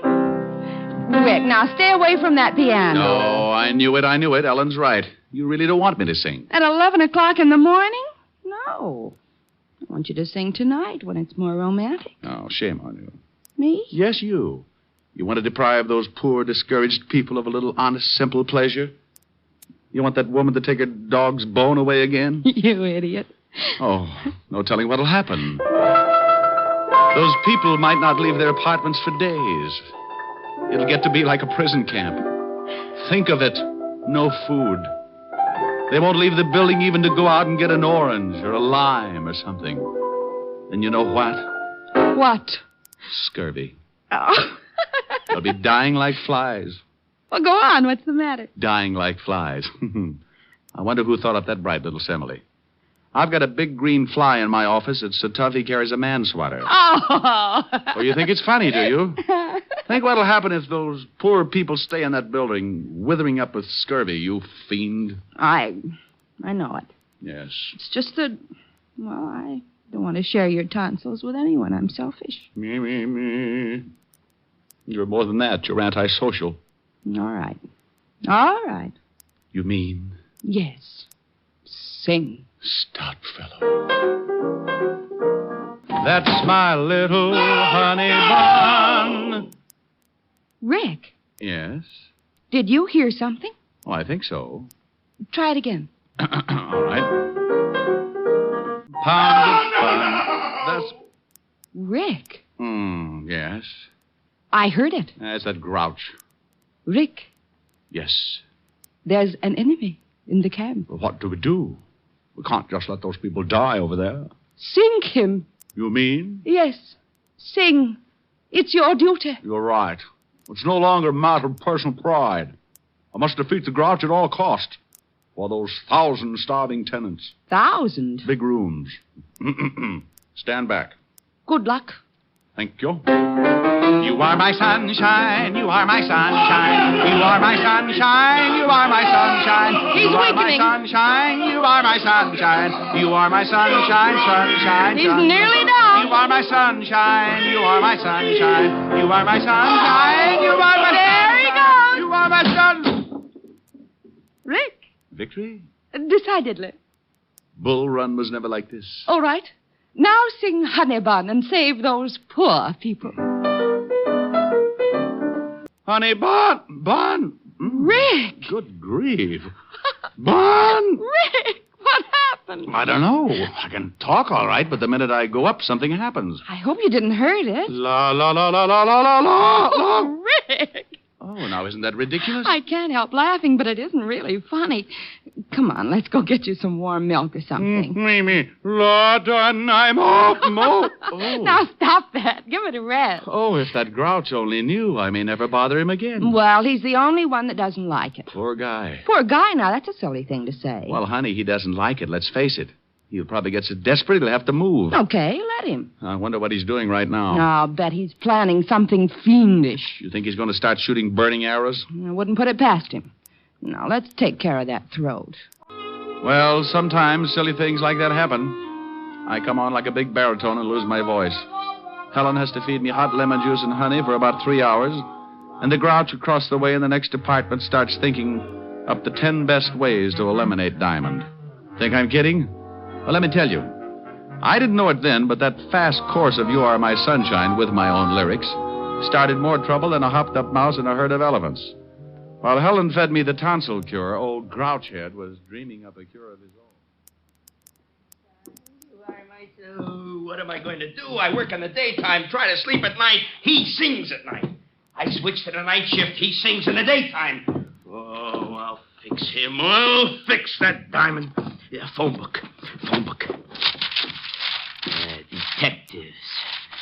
Private detail. Ah, look at that. Richard Diamond, private detective. Full page ad. Wouldn't you know it? Yeah, look at that slogan. Whoever you are, whatever you do, if you're too dead to walk, we'll come to you. Ugh. Must be other detectives in here. Oh, here's one. Pat Kosak. You are my sunshine, eh? Oh, Diamond, I'll fix you. I'll fix you good. Yeah. Is this Pat Kosak? Yeah, for employment. Haven't I heard of you before? I doubt it. Probably that shamus in Frisco. He's always stealing my stuff. Well, my name is Ernest Lumpkin. Happy Halloween, Mr. Pumpkin. No. Lumpkin. Okay. What can I do for you? Well, I've got a problem. It concerns another person in your line of work. You mean another shamus? Yes, he sings. You mean Diamond? Oh, is he a friend of yours? A competitor isn't a friend. Diamond gets more clients than anyone in the business, so he isn't even a competitor. He's a capitalist. He can advertise. People go to him instead of me. I hate him. Oh, Mr. Koslak, you're not alone. The name's Kosak, Mr. Dumpkin. Lumpkin. Lumpkin Dumpkin. You want to hire me? But you don't even know what I want you to do. Can you pay me $50 a day? If you can do the job in one day. For $50, I'll steal a Chrysler building and bring it over to you on a motor scooter. What's your address? 977 Park Avenue. And hurry. How does your throat feel now? Oh, scalded. I'll be eating Zymol troches for a week. Oh, now, it wasn't that hot. Wasn't it? Honey, that lime water was so hot Alibaba could have boiled his 40 thieves in it. Well, your speaking voice is all right. Oh, well, I think I've swallowed a bear rug. Where are you going? Well, I can't sing, and I'm going to see you tonight anyway, so I think I'll drop down to the 5th Precinct and drive Sergeant Otis out of his mind. Oh, Rick, that poor man. He called up last week when Lieutenant Levinson was looking for you, and he sounded like he was dying, and you were responsible. Honey, when Otis dies, everybody will be running around in spaceships. He got through the Stone Age all right, didn't he? Bye. I left Helen, headed for the 5th Precinct Police Station. It was one of those good afternoons. The sun was leaning on 3 o'clock, and now and then a cool breeze would sail through my sinus and pump my lungs full of that easy, good-to-be-walking-around feeling. I had just about everything. Good job, good girl, and a 4-0 report from my insurance company. When I reached the station, I hopped up the steps and bounced into the squad room. Sergeant Otis was sitting over in the corner, making out the weekly report for the commissioner. Hello, Otis. Oh. What do you want, Shamus? Well, really nothing. I just came by to see if I could borrow one of your shoes. I'm going sailing Oh, that's very funny. You know, someday, Gumshoe, you're going to run out of gags. Then what are you going to do? Well, I could set you on fire. That's sure to be a good chuckle. Hmm? Oh, yeah? Lieutenant in? Yeah. Otis, you want to know how to catch a crook? How, wise guy? Eat a lot of spaghetti. Oh? How can I catch a crook that way? Just open that big mouth and say, oh, yeah. You'll lasso him. Hello, Lieutenant Levinson. Lieutenant Levinson? Well, how do you do, Mr. Diamond? Now, what's with the formal routine? Oh, I can't help it. Every time I leave Otis, I feel like I've just stepped out of a gorilla cage. Oh, why don't you leave that poor guy alone, Rick? Oh, he's used to it. If I started treating him like a human being, he'd get so confused he'd probably cut off his tail. Think what would happen, Walt, when he wanted to go to sleep at night. No more hanging upside down. Oh, brother. What's on your mind? Oh, just thought I'd stop by and chew the fat. Well, go ahead. I already did. Chewed a whole pound right off Otis. Walt, are you sure he's a mammal? Now, you listen to me. Otis is a nice fella for a hammerhead. He can't help it, so stop tearing him down and tell me what you really want. Walt, I'm surprised at you. I just wanted to stop by and say hello. Hello.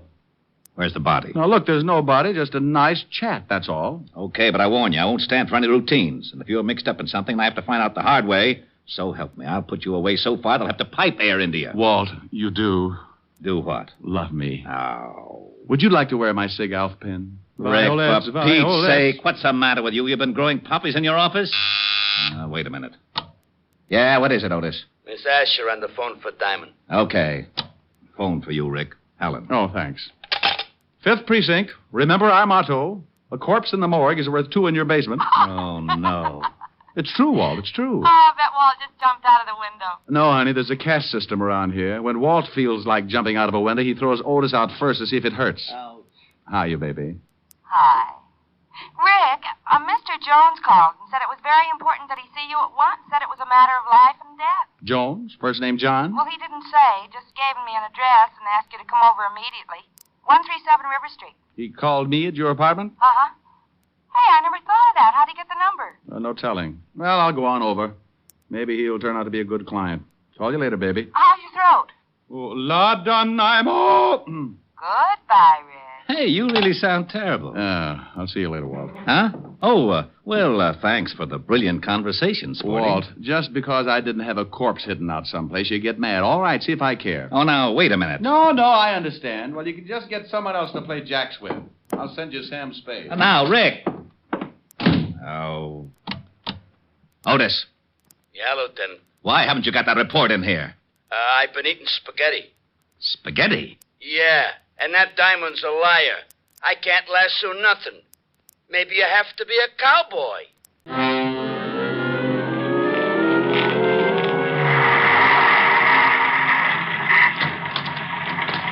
Thanks, Cabby. Keep the change.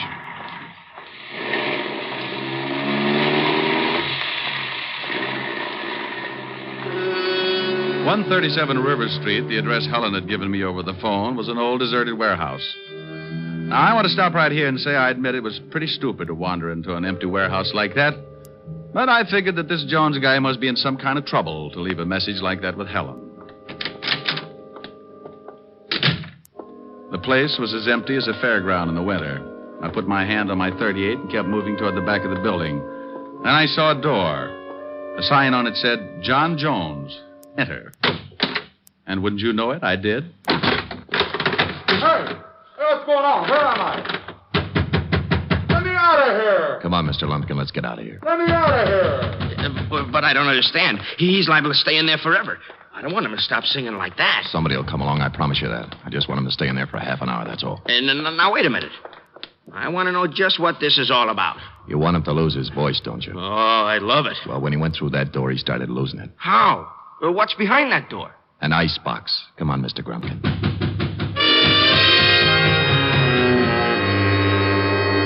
Well, that's exactly where I was, in an icebox. Not a very big one, but a very cold one. The kind a company might have to store fresh meat and drinks.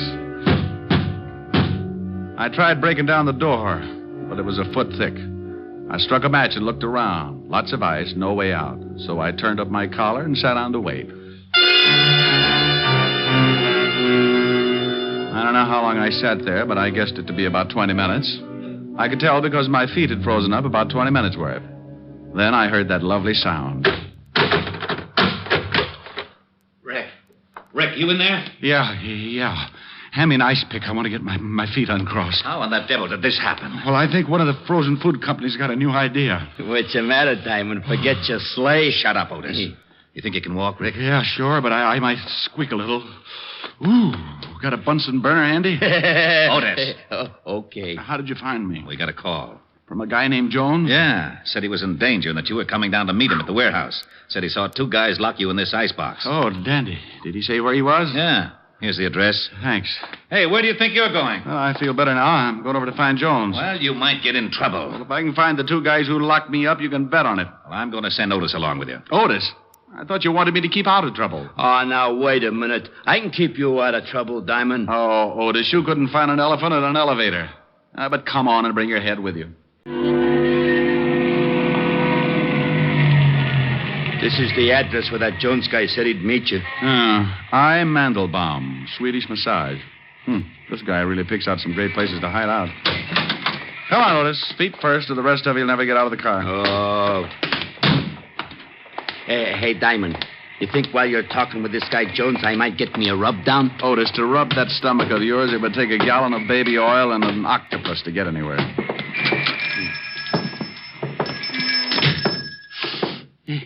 Hey, it smells kind of good, don't it? Like a pine tree, maybe. Otis, how would you remember? The last time you smelled a pine tree was when you used to run with a pack. Now listen here, Diamond. You gotta lay off. I don't go around... Yeah, what can I do for you? Holy cow. Get the biceps. Oh, I'm looking for a guy named Jones. Oh, yeah? Who wants him? The name's Diamond. Oh. Well, Mr. Jones is expecting you. I think he's back in the steam. Which way is it? Straight back. I'd show you when I gotta give a guy a rub. Come on, Otis. You must be at the end of the hall. That's a pretty bright observation. Seeing as how there's only one door and it's at the end of a hall. Yeah, that's the steam room. How do you know? By this little window in the door. What do you see? Steam. Then, by golly, it must be the steam room. Hey, I can't see nothing. Mr. Jones? Hey, ain't that some guy lying over there on the bench? Looks like it. Mr. Jones? He don't answer. No. Otis, look, I'm going over there. Keep the door open. I don't want anyone to lock me in this place. Oh, okay. Mr. Jones, Well, hey, Otis, it's just a bunch of towels rolled up to look like somebody. Hey! Otis, what's the matter? Diamond. Yeah, where are you? Right over here. Well, what are you doing there? I told you to stay by the door and keep it open. Well, I did stay by the door until I got pushed. Pushed? Oh, no. You know something? What? I think we're locked in.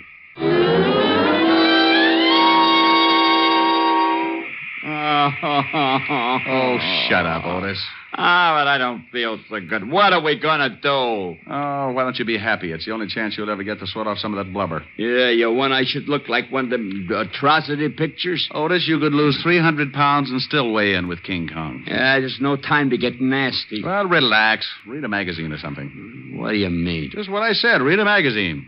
Isn't that one right over there? Yeah. Oh, for Pete's sake. How can I read this thing, Shamus? The pages is all stuck together. You couldn't read the first line of an eye chart anyway. Just look at the pictures and shut up. Okay. Hey! What's the matter? This magazine. Take a look at this. What is it? It's one of them movie magazines, Movie Stars Parade. So what? Well, get a load of these pictures. Ain't that you? Let me see. Well, how about that? Some guy acting like Richard Diamond, private detective. Well, it looks like you. No, it's that Powell guy, that actor. Tear it up. Oh, no, it's a good magazine. Give me that. Oh, hey, what'd you do that for? If it hadn't been for that juvenile, I could have been in pictures myself. Now try kicking in that little window again. It's no use. That glass must be bulletproof. Oh, swell. First an icebox and now a steam bath. I'm going to start thinking I'm in California. Well, don't just sit there sweating. Do something. My uniform's shrinking. Well, maybe now it'll match your head. I just can't figure this. If someone wants to get rid of me, why did they do it the old-fashioned way? Oh, don't say that. How long do you think we've been in here? I don't know. Hey, Diamond. Yeah? My socks just disappeared. Well, go kick on the door again. It's your turn. I don't think I can make it. We've been in here for days.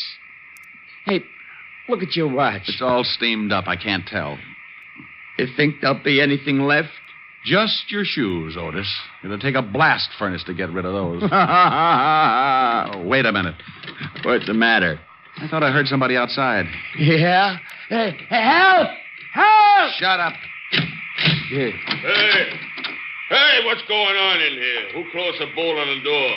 We're saved? Would you mind helping us out, old man? We seem to be a little limp. Hey, where's Mr. Jones? Hey, what are you doing in here with your clothes on? Trying to get him steam cleaned. Oh, fresh air. Now, would you two guys mind telling me what this is all about? Maybe you better tell us, Buster. I don't know what you mean. Who locked the door on us? How do I know? I give a guy a rub. When I come back, I find the door bolted. Hey, where's Mr. Jones? You sure he was in the steam room? Sure. He comes in and says he wants a steam. You should show up. I should send you back. I told him I was going to give a rub to stay in long as he liked. Did he ask you how long the rub would be? Yeah. Matter of fact, he did. I said it'd be about half hour. I don't get it. He wanted me in that steam room for just a half an hour. He wanted me in that ice box for about the same time. What's with this? Diamond, look at this uniform. Oh, I think it's lovely, Otis. You should always wear knickers. Rick, this is stupid. Didn't the guy at the steam room tell you what this Jones guy looked like? Well, from the description, could have been anyone. Look, I'm just as mixed up as you are. Well, we'll keep after it. Just don't worry, that's all. Hey, Diamond, Miss Asher just called and I told her what's been happening. You mean you know? No, but I told her anyway. She said you should come right over because she had dinner for you. She wanted to take care of you. Isn't he lovely, Walsh? Think what that head is going to look like in a bottle. Oh. Now you got him sore. It's going to be horrible around here. Well, isn't it always? Now, I'm going on over to Helen's. Keep after that Jones guy and let me know if you run across anything.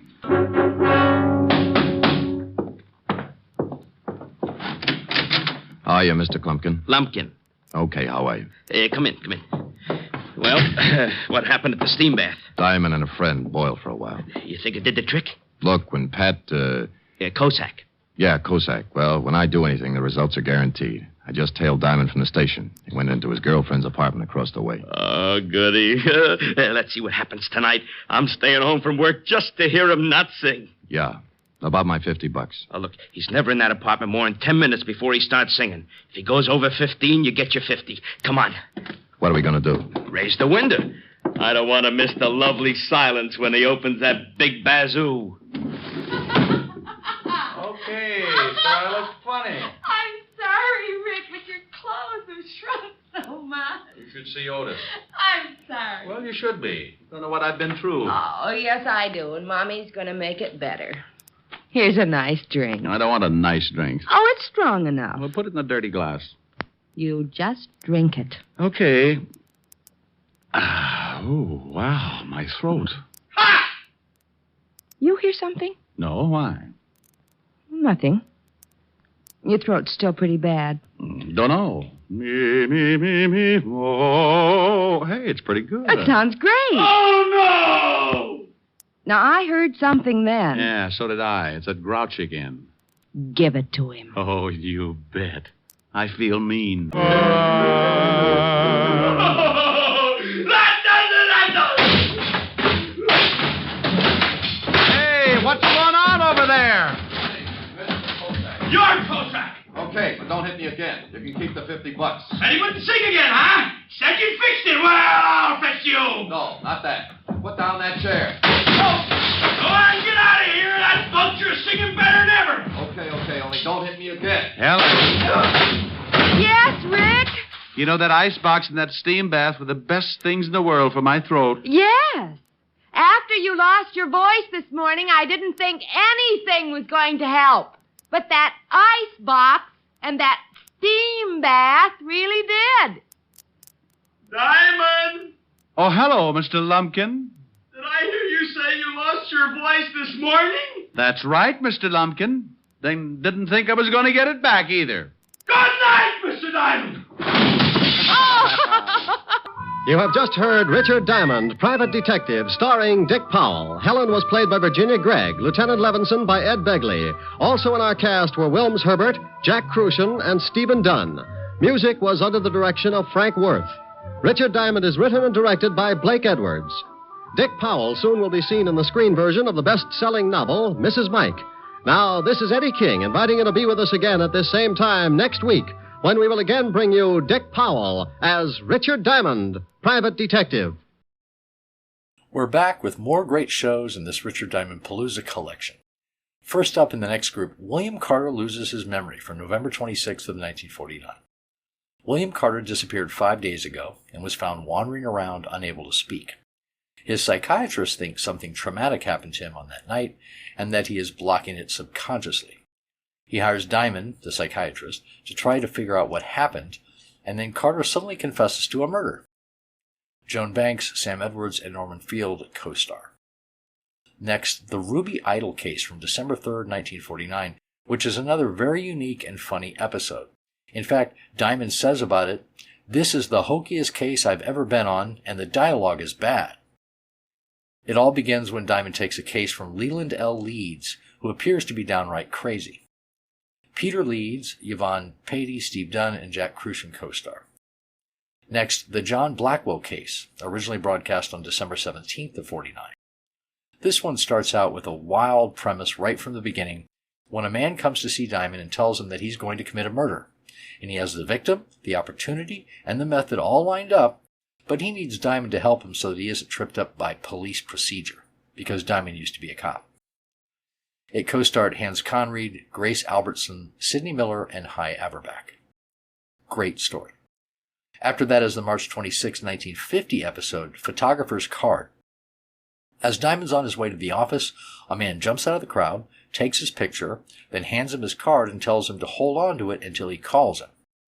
Later, Powell notices that there's something strange about the card, and when he pulls it apart, he finds a film negative, but it's so small he can't make it out. Thus begins this wild case. It co-starred Francis Robinson, Byron Kane, Gene Bates, and Tony Barrett. Settle back for more Richard Diamond adventures, and I'll be back.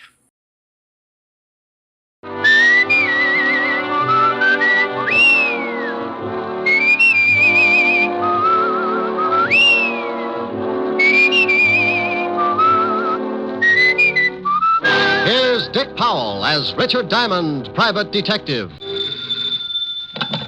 Diamond Detective Agency, handy hints on homicide. Oh, no. Oh, yes. Just pick a victim. All right. Got it? Yes? 6 of spades. Oh. Hello, Helen. Hi. Am I going to see you tonight, Rick? Depends on how many lights you leave on in the study. But are you coming over? Wouldn't miss it. I've been puckered up since 8 o'clock this morning. Francis has the night off. I'll have dinner for you in by the fire. Well, take it easy. The last time you built a fire, it got so hot I had to keep basting myself for a week. Oh, Rick. Sure. The next day I walked by Linda's and some guy grabbed me and shoved an apple in my mouth. Said he'd get fired if I didn't climb back in the window and lie down. Oh, I'll see you tonight. Bye. Bye. Now, let's see. Where did I put the soap? Mr. Diamond? Oh, it depends on what you want him for. If it's the rent, he's being buried over in Jersey this afternoon. My name is Dr. Edward Gerson from Bellevue Hospital. I have nothing to do with the rent. Well, if you're with the Sanity Commission, Diamond's still in Jersey. It is apparent that you are behind in your rent and you wish to remain buried in Jersey for the moment. Well, it's not as bad as it sounds. Are you a potential client? I'm a psychiatrist, Mr. Well, pick a good one. How about Apple Knocker? All right. I'm in a rather peculiar position, Mr. Apple Knocker. Oh, I don't know. I always sit like that. For the past 4 days, I've been treating a young man for an unusual type of shock. What did he do? Run his electric train in the bathtub? You're quite an interesting case yourself. Are you always so unconcerned when someone comes to you with a problem? Look, Doctor, everybody's got a problem. That's why I'm in business. If you've got a big one, you'll get by my little remarks, and I'll be glad to see what I can do for you. Quite a philosophy. All right, then. Let's both get down to business, Mr. Apple Knocker. Oh, now, what's your trouble? This boy I mentioned, he disappeared 5 days ago. You said you'd been treating him for 4 days. He couldn't have been gone very long. A day and a night. He was found the next morning wandering through the Bowery, unable to speak, unable to understand anything. I see. Someone took him to Bellevue. Luckily, the family's private physician He's also on the staff at Bellevue. He saw the boy, called the family immediately. And you've been treating him ever since? Yes. Last night, the boy began to talk, make reasonable sense. Now, this would continue for perhaps a few hours, then he would lapse into a complete state of confusion. Each time he was given a sedative, and each time, as the sedative wore off, he talked for a while, knew who he was, started to tell about the missing night, and then lapse once more into this state of, well, confusion. And you think something happened during this missing night, and he doesn't want to remember it? Correct. Did you ever study psychology? Every day, Doctor. I get enough screwy cases in here to make your clientele look like a bunch of Einsteins. And now stop unlocking my mind. There's a draft. Well, as you said, this boy won't let himself remember something that happened on that missing night. He'll talk about everything up to that point, but the minute he reaches it... he jumps the tracks. Well, yes. What do you want me to do? You know what I want you to do, Mr. Diamond. Okay. Now, here's one that will throw you. You know what I want you to do? The boy's family is quite willing to meet any expense that you feel is necessary. Oh, remind me not to take you on a double date. If I don't discover what happened to this boy on the night in question, I'm afraid he might lose his mind permanently. These periods of confusion are becoming more frequent, and sooner or later, he won't be able to distinguish between the real and the unreal. I'm going to put him under narcosynthesis this evening, and I'd like you to be present. All right, Doctor. What's the boy's name? William Carter. Be at Bellevue at 8 o'clock and ask for me. The boy's family will be there also, and you can tell them about your fee. Now, just give me a quick answer and leave my motives alone. Is his family wealthy? Quite. And I'll see you at 8 o'clock, Dr. Gerson. You would have anyway. Goodbye, Mr. Appleknocker.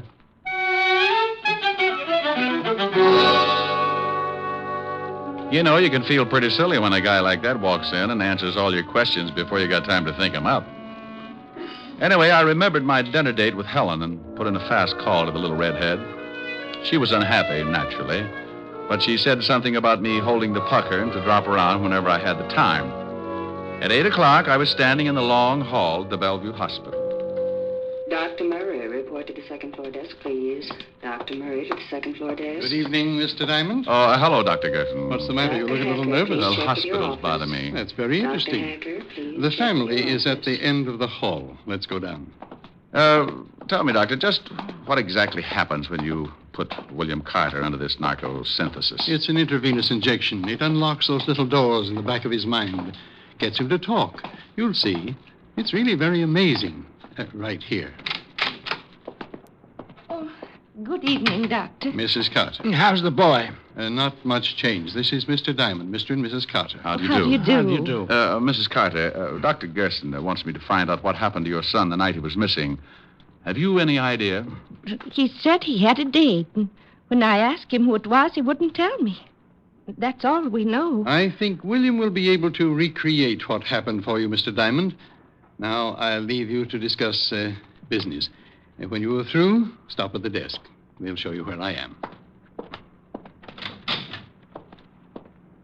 Well, I... Yes, Mr. Diamond. What is your fee? Oh, thank you. Believe me. $100 a day in expenses. And your retainer? 1 day's work. Mr. Diamond, can you help our boy? Mrs. Carter, I don't really know. I'll write you a check. Oh, thanks. Mrs. Carter, whatever it is that's strong enough to make your son lose his memory, it might be... Think maybe it's something bad? I know it's something bad. How bad, I've got to find out. I hope it's not more serious than I think. Oh, yes, I know. Here you are, Mr. Diamond. Oh, thanks. I'll keep in touch.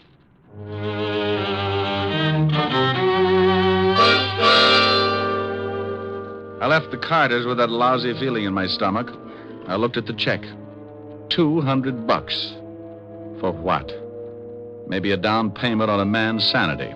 Maybe not. William Carter could have done a lot of things that missing night.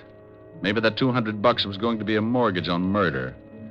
I went down to the desk, and an intern showed me downstairs to a small room with one desk lamp in the corner. I'm glad you didn't take too long. The patient will be down in a minute. Oh, isn't this a little irregular, Doctor? I mean, me listening in on a man's secrets? If he's done something against the law, I want you to find out whether it really happened. Well, if he tells you about it, it must have happened. He might have thought it happened. I can't take the chance. If he's committed some sort of a crime, I don't think I'll be able to do much for him. Now, I want you to sit behind that screen there and be perfectly quiet. Sure. Comfortable? Oh, yes. The needle can't reach this far. This should be quite interesting for you, Diamond, particularly in your kind of work. You can find out about anything you want with this stuff, can't you, Doctor? If it's a recent shock, why? Oh, I was just thinking about a little blonde I know. Now, here he is. Roll him right over here. Now lift him over on the bed. It's all right, William. Everything's going fine. All right, thank you, nurse. How do you feel, William? Can you understand me? Say it again. Say it again. Can you understand me, William? Yes, but keep talking. Say anything. Just make my mind stop jumping around. Sure. It's nice in this hospital, isn't it? Huh? It's nice in this hospital. Yeah. Oh, what's the matter with me? Just be quiet. Think about lying in a boat under the warm sun. Lying in a boat. Lying in a boat.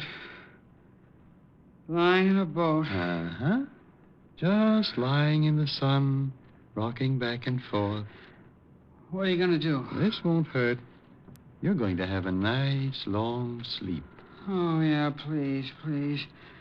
I want to sleep. There. Now start counting.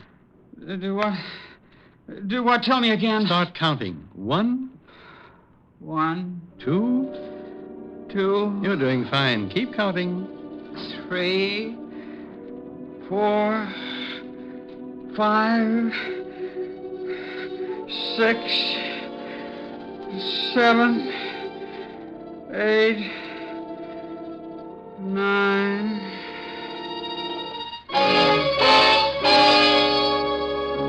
I sat behind the screen and listened to the doctor begin. At the start, Carter seemed almost glad to talk about it. He described the beginning of the evening. He had a date. A girl named Helena on 53 East 51st Street. Did you have a good time with Helena? Wonderful time. We went dancing. Where did you He go kept dancing? talking all about the evening. They danced and drank. We went to a little The doctor kept digging, working at him, village. looking for every little detail. After you got through dancing? We went to her apartment. We had some more drinks. Pretty strong ones. Who made them? What? Who made the drinks? Helena did. Then he came in. Who came in? He did. The man. The man? The man just came into Helena's apartment. Who are you? Helena, who is this guy? What are you doing here, William? What are you doing? What do you want? Get out. Get out. I don't care who you are. I'm not going to get out, William. I don't believe it. You're not her husband. Stop it. Take your hands off her. He's hurting Helena. Yeah. I'll fix you. Helena needs help. There. You hit him. Gotta get out of here. Why do you? I gotta get out. He's dead. I killed him.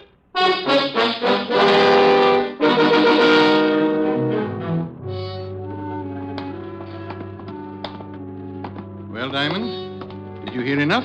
Yeah. It's up to you. Find out if he really did it. Okay. Thank you. For what? Well, according to William Carter, he'd gone to a girl's apartment. The husband had come in and he'd killed him. Cases like that don't make me a happy gumshoe, but I had a $200 retainer in my pocket, so I had to keep going. My first stop was the 5th Precinct Police Station and Lieutenant Walt Levinson. When I walked into the squad room, I spotted Sergeant Otis tying a square knot in his shoelace.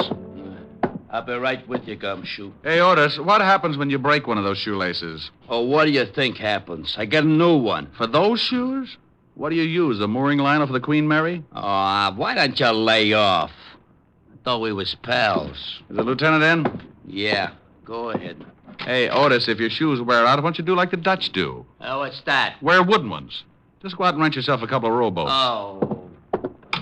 Hello, Walt. Good evening, Mr. Diamond, and thank you for stopping by so late. Well, now, what do you mean? You've got some horrible scheme up your sleeve, but I don't have to play straight man. I'm off duty in exactly 3 minutes. It'll take 2. Oh, no. Oh, yes. I want a list of DOAs for the night of November 12th. What's the matter? Can't you find a little old corpse all by your lonesome? Oh, shut Or up. does the police department have to furnish you with one? Well, if you just cooperate, Sassy, you'll be out of here in 2 minutes. All right. Here. Now, thanks. Wow. 3 of them, huh? If that's what it says. Why? Is there one we haven't found? 2 women and a man. Yeah. The man's my department, homicide. Herbert Fisher, found in his wife's apartment on 51st Street, married to Helena Fisher. What about Helena, Walt? We're still looking for her.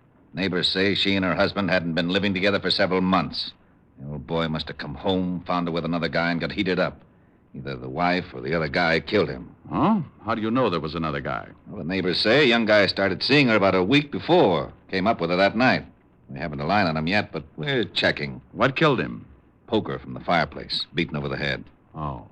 No prints. Nope, clean as a whistle. Say, what's with you? What are you so interested in this killing for? Oh, I just like to hear about crimes. Oh, now stop that. If you know something. I do know something, Walt. Yeah, what? One word. Will it help me solve this case? I don't know. Well, what is it? Bye. I left the precinct and headed back to Bellevue and Dr. Gerson. I had a hunch that was growing roots, and if William Carter's sanity was going to be saved, it would have to be done in a hurry. Up till now, only 4 people knew who was in that apartment when Fisher was killed. Myself, a missing girl named Helena, the potential killer, William Carter, and the good doctor. The girl hasn't gone to the police? Why, if William Carter did it? Well, that's what I've been asking myself all the way down here, Doctor. Unless she wants to protect him. That's the only one I could come up with. I want to ask you 2 questions, Doctor. First, do you think William Carter would pick up a poker and beat a man on the head? That's hard to say. He might. Would he then wipe his fingerprints off? According to what he told me, he killed the man and rushed immediately from the apartment. I'd say no to the fingerprints. That's what I'd say. He suffered the shock immediately after he killed the man. He knew he had to get out, but after that, he can't remember a thing. May I use your phone? Certainly. Doctor, how could Carter be sure that he'd killed the man? Why, I don't know. If you remember, he didn't say. He just said he'd killed him. Homicide, Lieutenant Levinson. I thought you were going home. I gotta sit up with a headache. Oh, well, I want some information. Where did the murdered man live if he wasn't staying with his wife? Oh, now, wait a minute. We know who did it. You do? Sure, some guy named Carter, William Carter. I sent some of the boys over to his house 10 minutes ago. How do you know he did it? Because Helena Fisher walked into the station and told us so. You got the girl? Yeah, we're holding her till we pick up the Carter guy. Seems Carter was in her apartment with her. I know the story. You do? You do? I'll be right down. Well, they've got Helena, Doctor. She says William Carter killed her husband. Yes, I heard. Well, I'm afraid I can't do much for him now. I think you can. There's one thing that smells too rotten to make sense. Why did William Carter take enough time to wipe off those fingerprints? Because he didn't want to be discovered. Well, if he didn't want anyone to know he did it, why didn't he kill the girl? Oh, good Lord, I never thought of that. I got an idea. And it may mean you bending the law a little, Doctor, but it might save William Carter. What do you want me to do, Mr. Diamond? Is there any way you can find out from Carter exactly what he did after he struck the man? Of course. When he comes out of his sleep, he'll be able to talk about it. Can he be moved? Well, yes, if it's necessary. Then get him out of here. Take him somewhere. Even if his family covers for him, it's just a matter of time until Lieutenant Levinson finds out he was picked up and put in here. Oh, this is extremely dangerous. Look, if he believes he killed this guy, the girl's story will hold water. The only way that I can see to make him snap out of it is to prove to him that he really didn't kill anybody. That's right. Don't you think he did kill that man? Maybe, but I doubt it. Can he walk? Yes. Good. Take him down to my office. Here's the key. Stay there until you hear from me. You know, I like you, Diamond, and I respect you, but this is... You want to save the boy's life? Of course. Then get him down to my office. I left the hospital and grabbed a cab back to the 5th Precinct. Sometimes when things don't add up like ABC, you've got to go out into left field for the answer. Everything pointed to William Carter, and he believed it himself. But I kept thinking about those fingerprints. I told Walt my idea. Are you crazy? So the guy did wipe off the prince but didn't kill the girl. What of it? People do crazy things the first time they knock somebody off. Besides, you can't go around posing as a police sergeant. Oh, now stop that, Walt. Admit it. There's a hole someplace. But you told me yourself the Carter guy admits killing the girl's husband. In his condition, he'd admit anything. He says he did it. The girl says he did it. What more do you want? I don't want any doubts at all. Will you just try the idea? If you'll tell me where you've got William Carter. Promise not to have the boys there? Just you? Yes, I get mixed He's up in my office. Wouldn't you know it? Okay, Walt. Get the girl in here and tell her just what I told you. I don't need any rehearsals. Otis, Yeah, Lieutenant. send Mrs. Fisher in here. Right. I hope you know what you're doing. You're putting me in an awful spot. Well, if it works, Walt, the state won't burn an innocent man. Yes, but this... Mrs. Fisher, Lieutenant. Oh, come in, Mrs. Fisher. Thank you, Lieutenant. Sit down. This is Sergeant Diamond. Oh. Well, how do you do, Sergeant Diamond? How do you do, Mrs. Fisher? We've checked your story, and everything seems to be all right. You can go home, but please don't leave town. I'm terribly sorry about this. I know I should have told you sooner, but William was... Well, I didn't know what to do. You did the right thing. Have you found William yet? No, but we will. Well, didn't you check his house? Isn't he with his family? No, he didn't come home at all. Oh, and that reminds me. You know, you're the only witness who can prove he did kill your husband. Why, yes, I guess I am. Well, I'd be extremely careful. He just might, Lieutenant, you don't think he might try and kill me, too? Well, you never know. After a man kills once and he's got time to think about it, he's liable to do anything. Well, then, I demand police protection. And you'll get it. Sergeant Diamond here has been assigned to the case. Oh, how nice. I'll do as much as I possibly can. Well, when do you start? Right now. I'll meet you out in the squad room right after I have a few words with the lieutenant. All right, Sergeant. Thank you, Lieutenant. Perfectly all right. This is ridiculous. All right. You get over to my office and pick up William Carter and the doctor. I'll stall Mrs. Fisher. Take her to a bar or something. All right. But if the commission hears about this, Sergeant Otis will be the new head of homicide.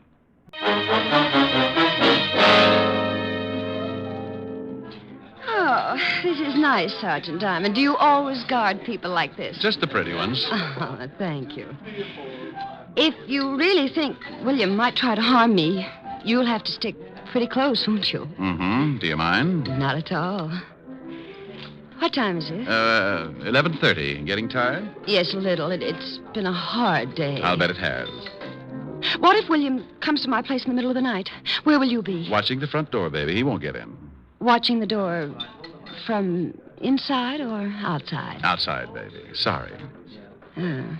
Yes, so am I. Here's my apartment, Rick. Oh, nice place.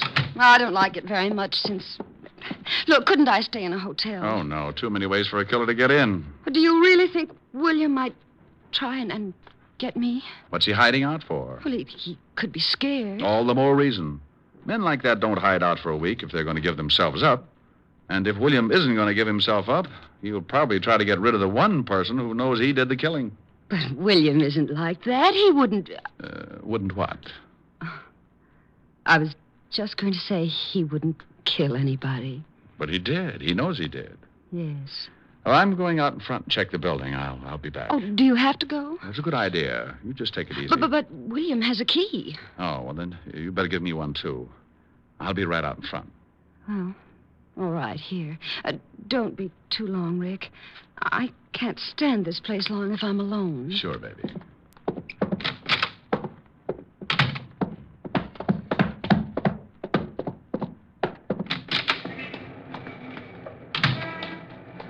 Over here, Rick. Yeah, I spotted you when you drove up. Hello, Doctor. I hope your plan works, Diamond. Yeah.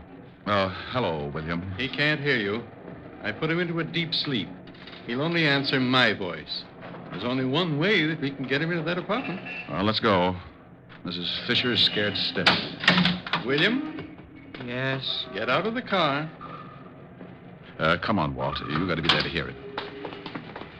If we solve this one, I'll never tell anyone how. Let's go. Come with me, William. Now, William, remember, you are to go up to Helena's apartment and go in. Here's a key, Doctor. Do you understand, William? I am to go up to Helena's apartment and go in. Here's the key. Use the key to let yourself in. The key to let myself in. When you're in, close the door and stand in front of it. And that's all. All right, Mr. Diamond. Here we go. The four of us went in through the front door, and Dr. Gerson briefed William once more. Then we led him up the stairs and up to Helena Fisher's apartment. I could hear her humming as soon as William tried the key. We all ducked. Who's there? Rick? Answer me, who's there? William! What do you want? William, what are you doing here? William, say something. Don't just stand there. Oh, you've got to get out. The police are looking for you. There's one downstairs right now. Well, say something. Stop staring. William, get away from that door. Please, William, please, please. I know what you want, William. I won't tell anyone.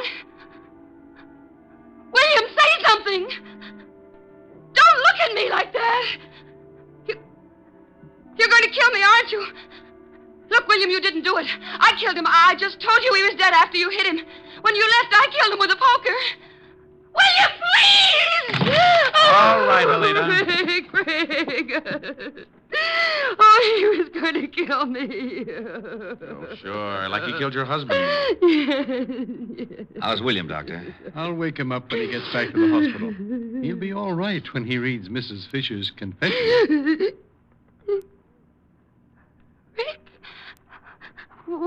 What's going on here? You better go along with the lieutenant, baby.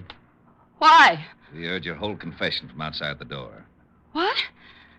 Why, I just said he was going to kill me. Also, we found some of your fingerprints on the poker. You're crazy. I wiped them all. She's all yours, Walt. Let's go, Mrs. Fisher.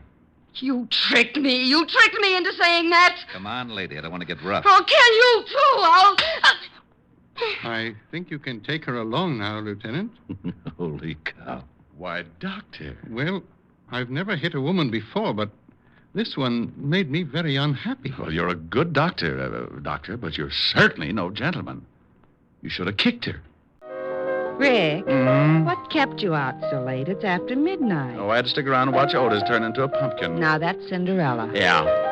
Can you imagine Sergeant Otis as Cinderella? The good prince would slip his sacrum trying to haul his slipper around. Tell me a fairy story, Rick. Well, once upon a time, there were two idiots. Rick. And they lived happily ever after. Sing. Don't like it? Sing. I liked it.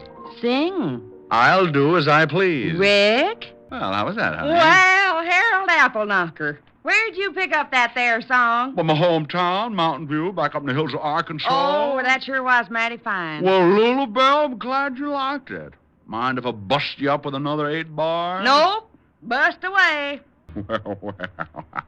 Yeah, I think I did pretty fine that air song. Oh, yes, sir. You done busted me up right proper. Oh, you ought to come over to Mountain View sometime, Lulu Bell. Got dear hearts and gentle people all over the place. Oh, I'd like to make the trip. Oh, you'd love the people. You'd love to see them, love to greet them.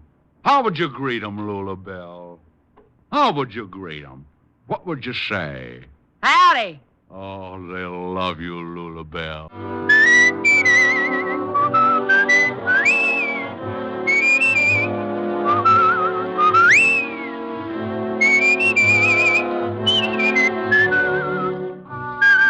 You have just heard Richard Diamond, Private Detective, starring Dick Powell. Helen was played by Virginia Gregg, Lieutenant Levinson by Ed Begley. Also in our cast were Wilms Herbert, Joan Banks, Sam Edwards, and Norman Field. Music was under the direction of Frank Worth. Richard Diamond is written and directed by Blake Edwards. Dick Powell soon will be seen in the screen version of the best-selling novel, Mrs. Mike. Now, this is Eddie King inviting you to be with us again at the same time next week, when we will again bring you Dick Powell as Richard Diamond, Private Detective. What's on NBC Sunday? There's a full evening of great entertainment in store for you tomorrow on NBC. You'll hear rib-tickling comedy on the Phil Harris-Alice Faye Show. And for mystery, there's Sam Spade's latest caper. Tomorrow, Sam meets a Mr. Tom Turkey. For the very best radio fare, always tuned to NBC. Coming up, it's Brian Donlevy and Hollywood Star Theater on NBC.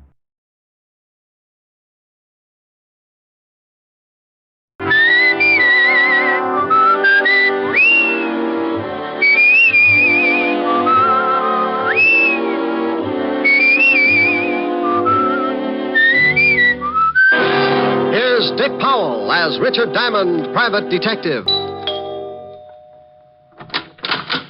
Oh, good evening, Mr. Diamond. Evening, Francis. You look like you're going out. Yes, sir. Miss Asher wants me to go down to the delicatessen for some cold cuts. Oh, where is Miss Asher? In the study, sir. Well, I'll see you later, Francis. Why don't you bring back some roll mop? Roll mop, sir? Herring with the bends. Very toothy. Yes, sir. Ollie, oxen free. Rick. Hi. Hi. Well, get the silk thing there. Lounging pajamas. Yeah. I guess we're going to stay in, huh? Uh-huh. I just sent Francis out for some food. I met him at the door. Look, I've got to do a few things in the kitchen. Why don't you stretch out on the couch and take it easy until dinner's ready? Okay, I'm pretty tired. Might rock out. No, a little sleep might do you some good. Here, read a magazine if you want to stay awake. Oh, swell. Gory detective. Who sends you these things? The Corpse of the Month? Pretty bad. I won't be long. Okay. Oh, no. The case of the bloody... Oh. It was going on 11 o'clock, and the fog encircled the old house like a thin, wet blanket. Oh, swell.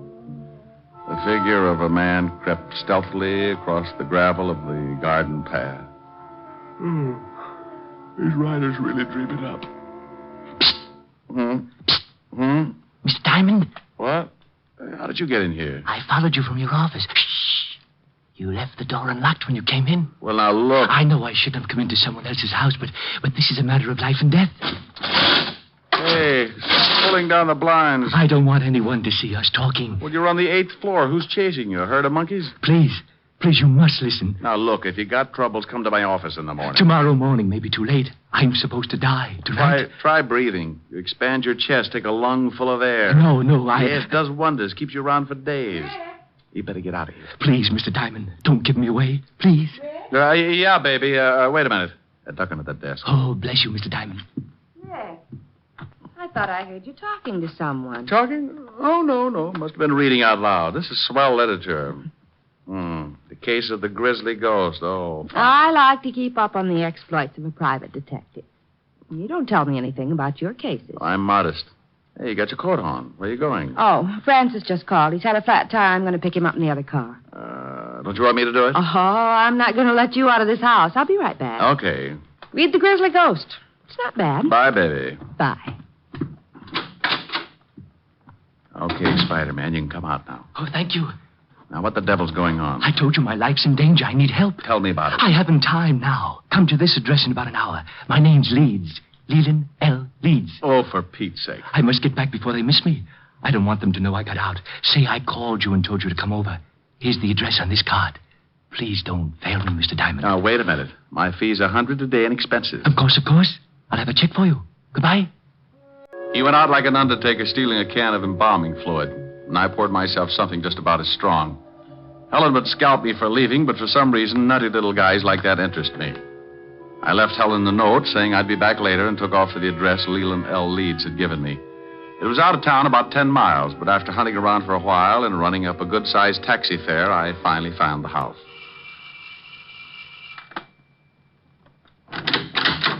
Yes? Yes. I got a call from a Mr. Leeds at this address. He asked me to come over. My brother? I don't know. Well, it couldn't have been. He's very sick. He's upstairs sleeping. Well, he was just coasting off to Dreamland when he called me. I think you'd better let me in. Oh, a detective. All right. Just what did my brother tell you, Mr. Diamond. He said his life was in danger. I'm Nina Leeds. I think you'd better come into the living room, Mr. Diamond. Dr. Miller can explain things better than I can. Sure. Roger? Hmm? This is Mr. Diamond. He's a detective. Oh? Lee just called him. This is Dr. Miller, Mr. Diamond. Hello, Doctor. How do you do? You from the police? No, private stuff. Oh, I see. Now, Mr. Diamond, I'm afraid you made a trip for nothing. Well, here are the drinks. George, this is Mr. Diamond. He's a private detective. What? Mr. Diamond, this is George Brodeen. How are you? Well, fine, thank you. Anything wrong? I don't know. Lee phoned Mr. Diamond and told him he was in danger. How did you know that, Doctor? I told Miss Leeds what he said, but not you. I'm Mr. Leeds' doctor. He's having a nervous breakdown and suffers from an extreme persecution complex. If he called a detective, I'm sure he must have said something like that. That's quite correct, Mr. Diamond. What do you do, Mr. Brodeen? Why, I'm with the New York Museum. I'm a friend of the family. I've been watching Lee break up for the past month. Mm-hmm. May I talk to your brother, Miss Leeds? I don't think you can. I gave him a very strong sedative. Let me get you a drink, Mr. Diamond. When Lee wakes up, you can talk to him. Sure.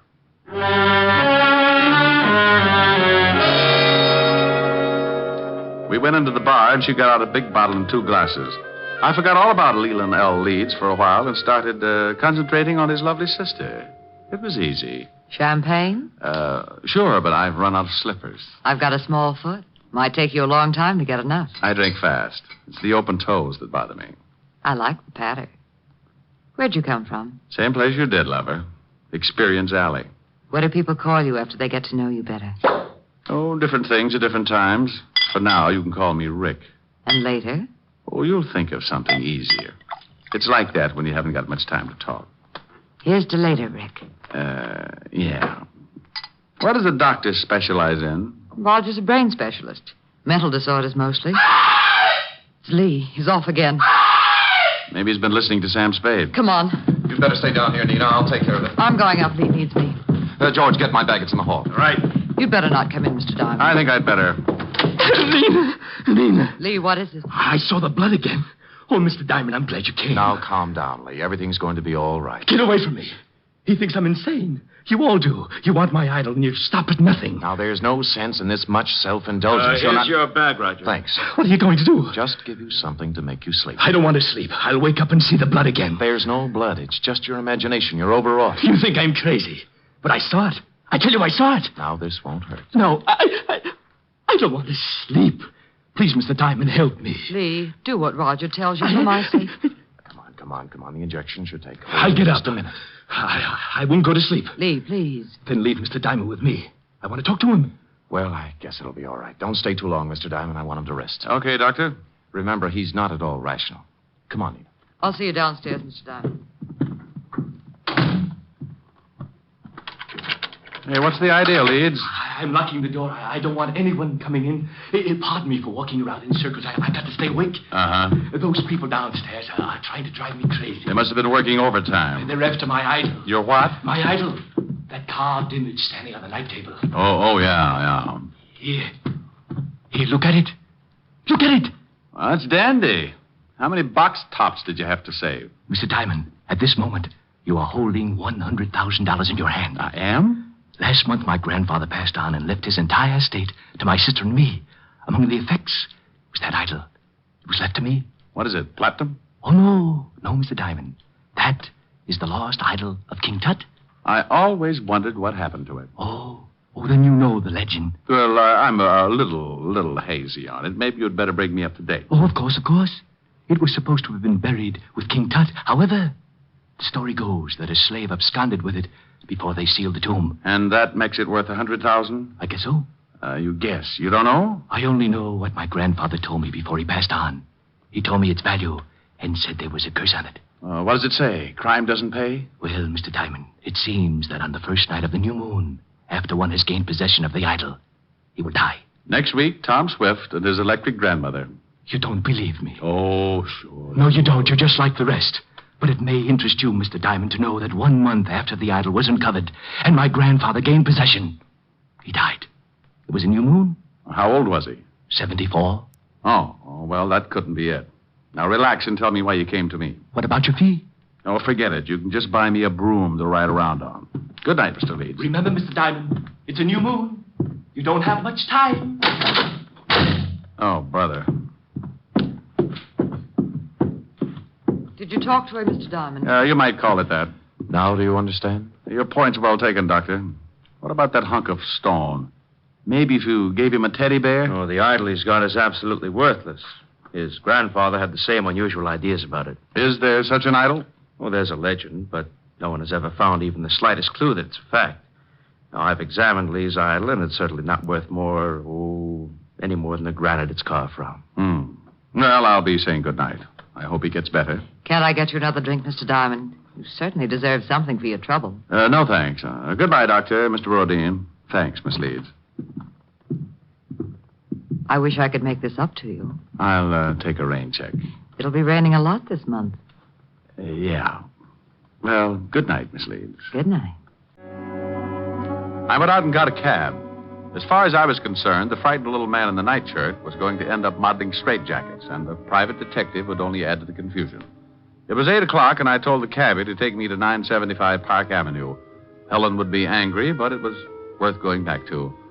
A couple of hours with her could make a guy as contented as a bear that had just cornered the honey market. We pulled up in front of Helen's apartment, and I paid the cabbie. I was just going in when a small convertible skidded to a stop in front of the building. Mr. Diamond! Mr. Diamond! It was Leland L. Leeds again, and you could still see part of the nightshirt under his topcoat. He leaned out of the car window and called. Over here, Mr. Diamond. Please, I must talk with you again. I'd had enough of the jumpy little man with the idol, so I started into the apartment without answering. He called again, climbed out of the car, and started to cross the street toward me. I looked back just in time to see the other car swing in toward me. Look out, Leeds! I ran back into the street and looked after the disappearing car. The lights were off, and I couldn't get the license number. It was too far away. I leaned down by the little man in the nightshirt. He was pretty far away, too. He was dying in a hurry. Mr. Diamond? Yes, Leeds? Take the idol. When you left, I found out why it was worth all that money. They didn't want me to tell you, so they followed me and ran me down. It's in my coat pocket. He died lying on his back in the street. Several people were coming out of the building, so I reached into his pocket and pulled out a chamois bag. I guess the idol was inside, so I put it in my coat and went in to call the police. Oh, Mr. Diamond, Miss Asher's been worried. Hello, Francis. Tell her I'm back and let me use the phone. Certainly, sir. She's upstairs. Is something wrong, sir? You look worried. The man got hit by a car. I've got to call the police. Oh, my goodness. Is he hurt badly? Bad enough to get buried. Oh, my goodness. Homicide, Sergeant Otis. Otis, let me talk to the lieutenant. Is this Diamond? No, it's the Beaver boys. Now put the lieutenant on the phone. And what do you do with all those tired jokes? You can't keep using them. I give them away to idiots. Want to start a collection? Oh.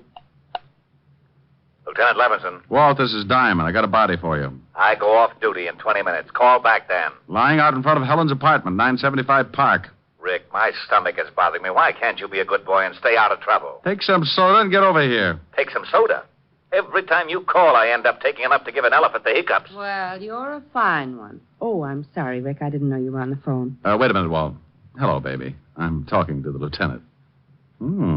Aren't you afraid you'll catch cold in that thing? I'm mad at you. Oh, you're cute. Hey, what's going on? Just Helen. If you could see her, your ulcers would start popping like chestnuts. Say hello. The law sends you his greetings. Hello to the law. She says... I know, I heard it. Now, what about the stiff?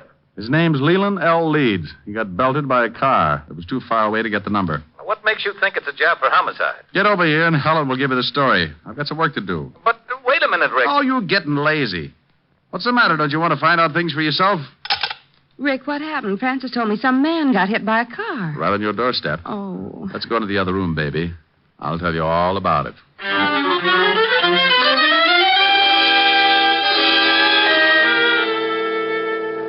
We went into the warm study, and Helen poured me a tall drink. I briefed her on what had happened earlier in the evening, and she sat down next to me. There's something about red hair that does things to me.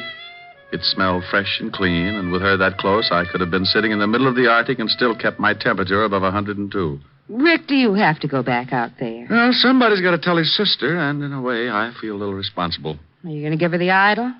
The idol. The thing you took from poor Mr. Leeds' coat. You could at least show me what I'm playing second fiddle to. Oh, that's right. Yeah, I nearly forgot about it. Oh, here it is in this chamois bag. Oh, what an ugly little thing. And that's supposed to be worth all that money? Well, that was what Leeds, Hey, something's missing. Yeah, one of the eyes. Must have come loose when the car hit him. Probably in the bag. Yeah, there it is. Rick! Yeah. It was painted over. You'd never guess it unless you pried it loose. That's as big as a marble. Is it real? Well, you've got enough of them around, you tell me. It is. Rick, I think it's the pigeon blood. Why, it's worth a fortune. What are you doing? I'm scratching the other one. Well, Mr. Leeds wasn't so squirrely after all. This is ridiculous. You only read about things like this. 2 pigeon blood rubies. No wonder he thought it was worth $100,000. He said he found out tonight. He must have been scratching at them. Oh, then it wasn't just a hit and run. I don't know. Baby, I don't want to get hung up with a lot of explanation to Walt. Rick, what are you doing? Taking the other eye out. There. Now here. Hang on to these and don't let them get out of your little hot hand. When Walt gets up here, tell him what I've told you. Well, will you be back? An hour ago, I laughed at a little guy when he told me he was going to die. He said it was a full moon and he had a curse on him. I'm still a skeptic, but I'm a new boy when it comes to voodoo. I've got to hurry over there before the whole bunch of them turn into bats. I went down in the service elevator and out on the street. The wagon was driving off with Leeds, and Walt and Otis were going into the building when I slipped up to the convertible and got in. Leeds had left the keys in the ignition like I figured, so I took off and headed across town. 20 minutes later, on a lonely stretch of road, I started counting suspects. All 3 of them could be in on it.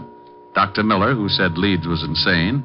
George Brodeen, a man from the museum who said the idol was worthless. And that lovely sister. I didn't notice the car pulling up behind me until it was too late. It was doing a good 70, and as it swung around to pass me, the guy at the wheel cut in sharp and hit me broadside. Hey, look out!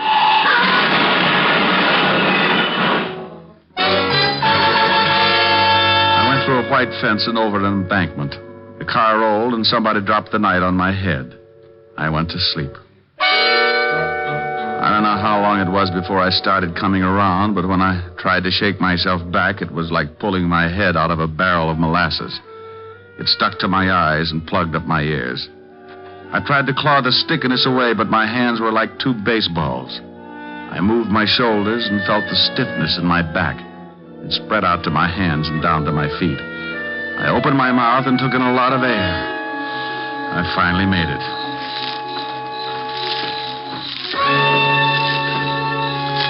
Someone was trying to get me from the highway, so I pulled myself clear of the wreck and started moving in a circle, keeping whoever it was at a good distance. I was too pushed around to put up a fight, so I made it back to the highway and walked along until I found a little gas station on the road. The joint ain't open. And then your lock's busted. No, it ain't. Then I floated through the wall. Where's your phone? It ain't for public use. Try isn't. Okay, wise guy. The joint isn't open. The phone isn't for public use, and you isn't so big you can't get tossed out on your face. And you isn't so wealthy, $5 won't make a difference. Oh, why didn't you say so? Phone's on the wall. Thanks. You know the Leeds family? Yeah, they get gas here sometimes. Hello.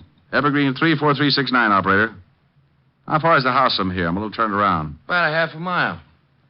Hello, Francis? Is Lieutenant Levinson still there? No? Well, just tell him to get out to 19319 Jackson Heights Boulevard. I've got a killer for him. Yeah, oh, my goodness. Now, hurry it up. You a cop? Shamus. What'd you take for the use of your car for an hour? My wife would kill me. I'll drive you wherever you want to go. He gave me a lift in his old sedan, and 10 minutes later I was ringing the doorbell to the Leeds house. I was glad the girl answered. She made me feel better right away. Oh, Mr. Diamond, come in. Thank you. Where are your friends? Raj and George? They went out to look for my brother. He disappeared right after you left. I'm terribly worried. Oh, have you got that drink? I could use it now. Certainly. I don't know why Lee ran off like that. He shouldn't have been driving in his condition. Were Roger and George together when they left to look for Lee? No, they took separate cars. Why? Has something happened, Mr. Diamond? Have you heard from my brother? I guess I'd better give it to you straight. Your brother's dead, Miss Leeds. I'm sorry. Dead? Oh, no. He was hit by a car. It's all because of that horrible idol. That stupid, horrible idol. If my grandfather hadn't told Lee it was worth that much money, this never would have happened. Did you think it was worth anything? No, of course not. But we couldn't convince Lee. Now he's dead. Would you please answer that, Mr. Diamond? Sure. You take it easy. Nina, Oh, what are you doing here, Diamond? Did you find Lee? Why, no, I didn't. I've gone to every place I thought he could possibly be. I even looked up your address, went over there, but the building was closed. You better go in and see Miss Leeds, Doc. She's pretty upset. Upset? Lena, what's wrong? Oh, Raj, it's Lee. He's been killed. What? That's right. But how did it happen? Bingo. I'll tell you as soon as I let Mr. Brodeen in. There, Lena. Just let yourself on. Come in, Mr. Brodeen. Well, Mr. Diamond, what are you doing here? I think I'd better have a sign made. The doctor and Miss Leeds are in the living room. Well, something happened? Mr. Leeds is dead. What? This is the most surprised household I've ever run into. Roger, is this true? I guess so. Oh, I'm terribly sorry, Nina. Is there anything I can do? No. No, thank you. Where did this happen, Mr. Diamond? In front of 975 Park Avenue. Car hit him. I was with him when he died. Oh, this is terrible. I thought at first it was an accident, but I'm not sure. What do you mean? When I left to come out here, someone ran me off the road, nearly killed me. Who would want to kill Lee and then try to kill you? Probably a coincidence. Certainly. Probably just a drunk. Could have been. Lee gave me this before he died. A chamois bag. What's in it? The idol. Oh, that awful thing. What do you want done with it, Miss Leeds? I don't care. Just get it out of this house. What are you going to do? I don't know. You want the thing, Doctor? Why, what for? That's a good question. How about you, Brodeen? You want it? Oh, well, what would I want a worthless piece of stone for? Well, as long as no one wants it, may I use this fire poker, Miss Leeds? What are you going to do with it? The idol is worthless. It's caused a lot of trouble for you and your family. I'm going to break it up. No, give me that, George. Well, Brodeen, you're sure getting grabby. All right, now all of you stay right where you are. Well, for a museum collector, that's a pretty modern gun. Yes, and I know how to use it. George! This is the hokiest case I've ever been on. Even the dialogue's bad. I suppose you think you're pretty clever making me show my hand like that. I read Gory Detective. I found that the idol was really worth all that money, but I had to make the killer tip himself. You did. Mr. Diamond, do you mean my brother was really right all along? In a way, yes. He believed what his grandfather had told him. But it wasn't until tonight when he scratched one of the eyes of the idol that he knew for sure. Scratched one of the eyes? That's right. Pigeon blood rubies, painted over. Well, now I'm leaving you. Well, that's good, but you're minus something. Minus what? A couple of rubies. I took them out of the idol. You're lying. Take a look at the bag. What? They're gone. I'll kill you for this. Give me the gun, George. Look out. He's going to shoot. Give me the gun. All right, everyone. This is the police.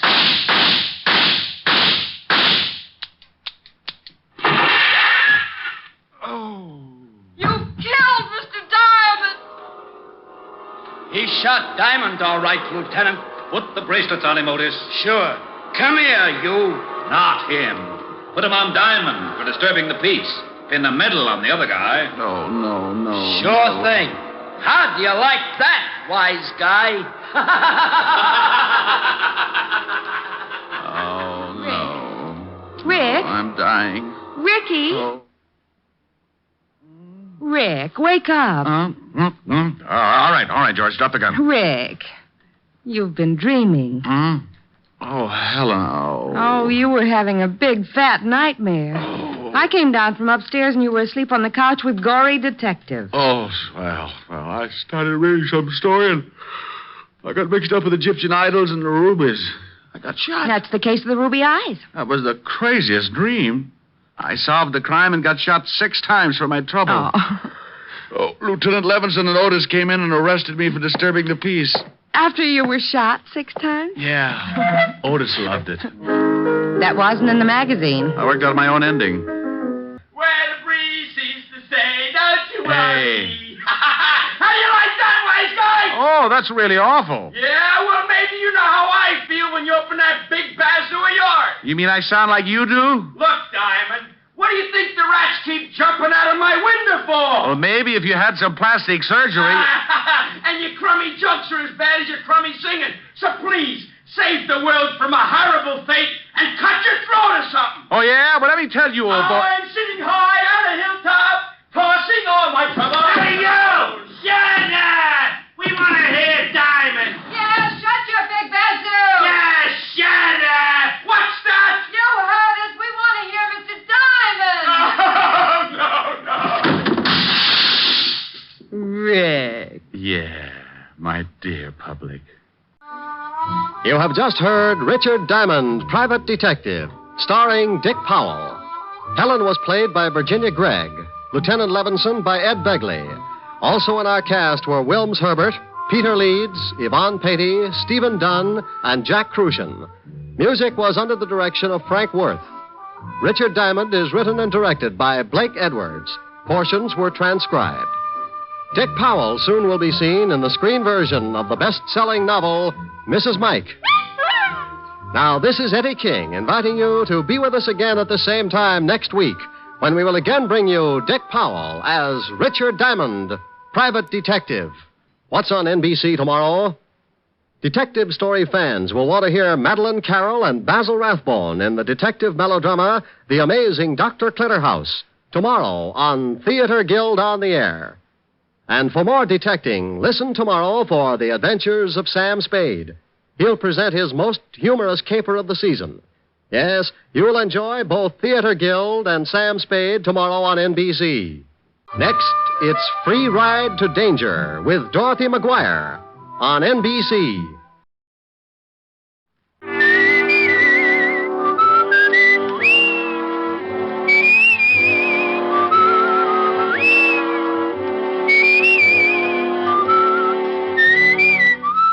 Here's Dick Powell as Richard Diamond, private detective. Is this the Diamond Detective Agency? Yeah. Down, up, round, and down. Mr. Diamond, I presume? Yes, and maybe no. Down, up, round, and round. I don't understand you. Yes, I'm Diamond, and you're not presuming on me, not if you're a client. Oh, no, that's not what I mean. What is that object you're playing with? This is a yo-yo. You make it go down, up, round, and down. See? Yes. But I came in on business, Mr. Diamond. I want to hire you. Just drop it like this. Down, up. As a detective. Oh, well, $100 a day in expenses, and I throw in the yo-yo lessons free. Mr. Diamond, are you in business? Do you have the $100 a day? I do. I am. That's fine. Your name? Oh, I can't tell you that. Goodbye. Will you kindly put that thing away? I have a terrible head. Oh, I don't know. It's not so bad. Carve it yourself. Why, you insufferable... Now, wait a minute. Until we've had a formal introduction, the word insufferable is your ticket for a new set of dentures. Now, why don't we get formal and save your gums that lonely feeling? I told you my name is not important. That I believe, but let's kick it around anyway. Is that necessary? Look, you said you wanted to hire me. So either tell me your name or what you wanted me to do, or let me get back to my practicing. I should find another detective, but you came highly recommended, so... All right. You can call me Johns. Other wife? What? Forget it. The initials on your briefcase read J.B. Oh, it's one I borrowed. So now that I've conquered your coyness, what's the pitch? Pitch? Oh, you mean my assignment. Oh, it's very simple, but first, I must insist that no word of this conversation leaves your office. So far, no one would believe it anyhow. But my ethics are in good order, Mr. Johns. Good. This must be kept very secret. Shall I pull down the blinds and stuff the keyhole? Oh, that shan't be necessary, thank you. Your secret is... murder, Mr. Diamond. Oh, I just knew you were going to say that. Where's the corpse? The corpse? Oh, that's what I came to you for. I want to have professional advice on every angle before I kill. Now, you've had police experience. Unless my hearing aid's on the blink, you're saying you want to commit a murder. Oh, not want. I'm going to. This evening. Oh. What do you want me for? The victim? Oh, I have the victim, the opportunity, method, and the man to handle the details. However, I want to be sure that I'm not tripped up by my lack of foresight to police procedures. Sure, yeah. Whom are you calling? The police, but you'll probably get sent to Bellevue. Mr. Diamond, your ethics. Ethics about concealing or helping a murder are free passage to Sing Sing. The phone. Put it down, quickly. Oh, my. Isn't that shiny? A real gun. Those things are illegal, you know.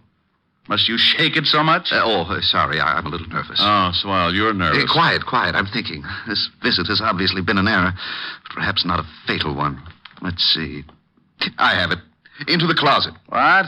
With my bicycle? It'll be too crowded. Your bicycle? Oh, my exercise bicycle. There's my rowing board and my be weight... quiet. Start walking. Oh, this is ridiculous. Now open that door. Oh, okay. Now that bicycle. It has a seat? Well, yes. Sit on it. So the Diamond Detective Agency sat in the stuffy closet listening to the sound of the desk being pulled over and jammed against the door. Not having anything better to do except call myself names, I rode. On my 5th lap around the world, I gave birth to a brainchild and began applying the art of leverage against the blockaded door, using both legs and the flat of my back. Result, a Charlie horse. On the 3rd lap following, I came up with something more substantial. a heavy barbell.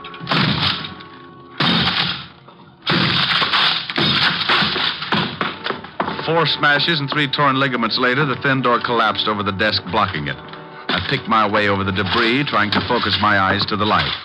By instinct, more than sight, I found the phone. But as I reached to pick it up, I suddenly realized I was shaking hands with someone. Back up, Diamond. Oh, this is getting ridiculous. All my clients waving guns at me. I'm no client, Diamond. Mr. Johns wants I should keep you company for a while. Oh, well, you're a small one. This gun makes me a big one, Diamond, real big. That's why my nickname is Big Man, even though I'm only 4 feet tall. Oh, maybe I could help you. I've got a lot of exercise things. Be funny or shut up. How about a few yo-yo lessons? Say, it's very funny. Shut up.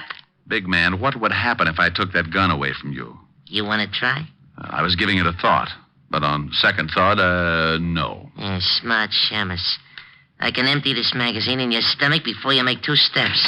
Rick, I didn't know you had a client. Take it easy, Diamond. I got a gun in my pocket. Helen, baby, come in. Meet Big Man McCarthy, an old pal from PS 69. Big Man, this is Miss Asher. Oh, yes, delighted, Mr. McCarthy. Hey, same here, chick. Say, pal, you got good taste. Some built. Oh, such a flatterer. Rick, what happened to your closet? The termites broke my non-aggression pact. What's on your mind, baby? Well, I came to see if you were ready for the benefit tonight. You are, aren't you? Oh, well, am I? Just watch this new yo-yo trick. They call it round the world. Oh, wonderful. Oh, Rick, you know so many things. Where'd you learn that? A PS-69, of course. Where else, Mr. McCarthy? Do it again, Rick. I want to see how you do it. Sure, baby. Just watch. You take it in your hand like this and throw it out like this. Rick, you struck that poor little man. No. Well, that poor little man had a big, nasty gun in his pocket, and it was pointed right at my breakfast. Why, that's horrible. Why didn't you hit him harder? He might have hurt you. Oh, darling, are you sure you're all right? I'm sure, baby. Will you send for the police? He should be behind... Now, look, Helen, this is my department. You'll go along with your errands. Rick, he's dangerous. Helen, will you go away? I have a few questions I want to ask this little hood, and you'll be of no help, believe me. Well, all right, but you be careful. Oh, and about tonight. It's not at my apartment, but the Parker's penthouse up above in the same building. Now, come early and help Francis and me get things ready. Stop pushing. I'll see you tonight, baby. Oh, Rick, are you sure I can't stay? Go, scat. Now, for you, Mr. Big Man. Come here. Wake up. Wake up. The mule train went that way. Come on, come out of it. That's you, huh? Yeah, me. Now, what's the real name of your boss? Who's he going to kill? You can stop the questions, Diamond.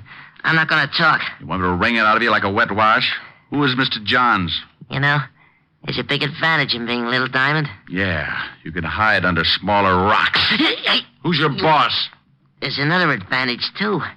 A man my size can be awfully hard to catch. What? Hey, come back here.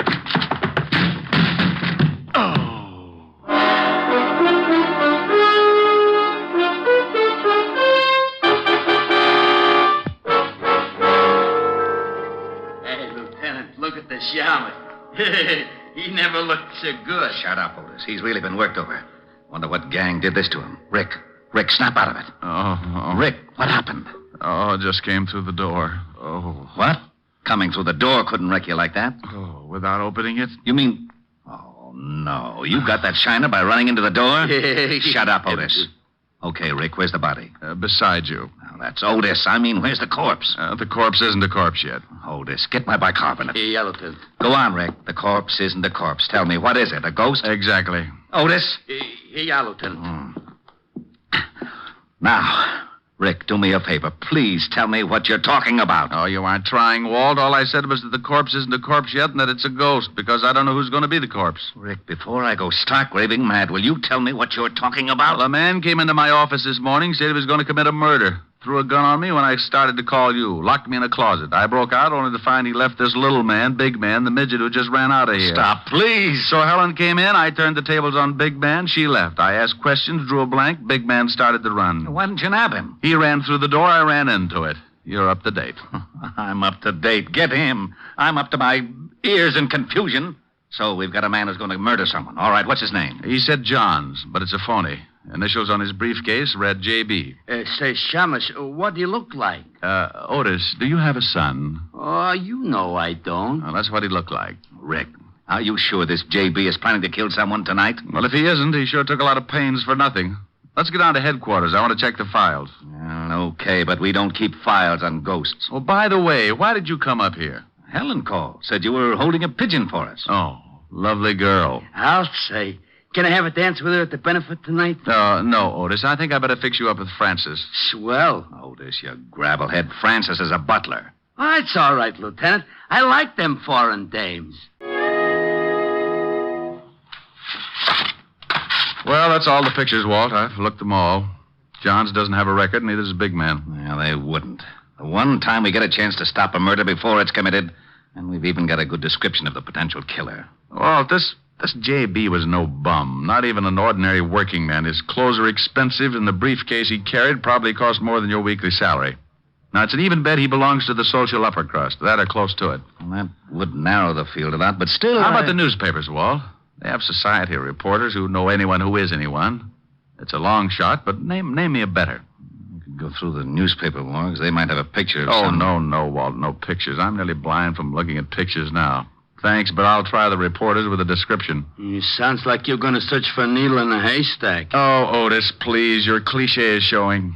That's screwy. You can't kid me. Only dames wear cliches. How could mine be showing? Sergeant, when you die, will your brain to a clinic. Maybe they'll discover a cure for it. Lay off. Besides, I got a good idea for your investigation. I wouldn't miss hearing this for my next 2 issues of Batman. Yeah, I was thinking you could maybe save a lot of time if you got an artist to draw a picture from your description. They do it in all the movies and catch crooks easy. Otis, how would you like a transfer to Walt, Staten? Wait a minute. He may have an idea. I know where there's an artist who could sketch J.B. from a description. It's crazy, but you may as well try it, Rick. Otis, you can drive him there. Lieutenant. Tell him yes, Walt. I can't stand to see him cry. All right, Otis. You can use the siren.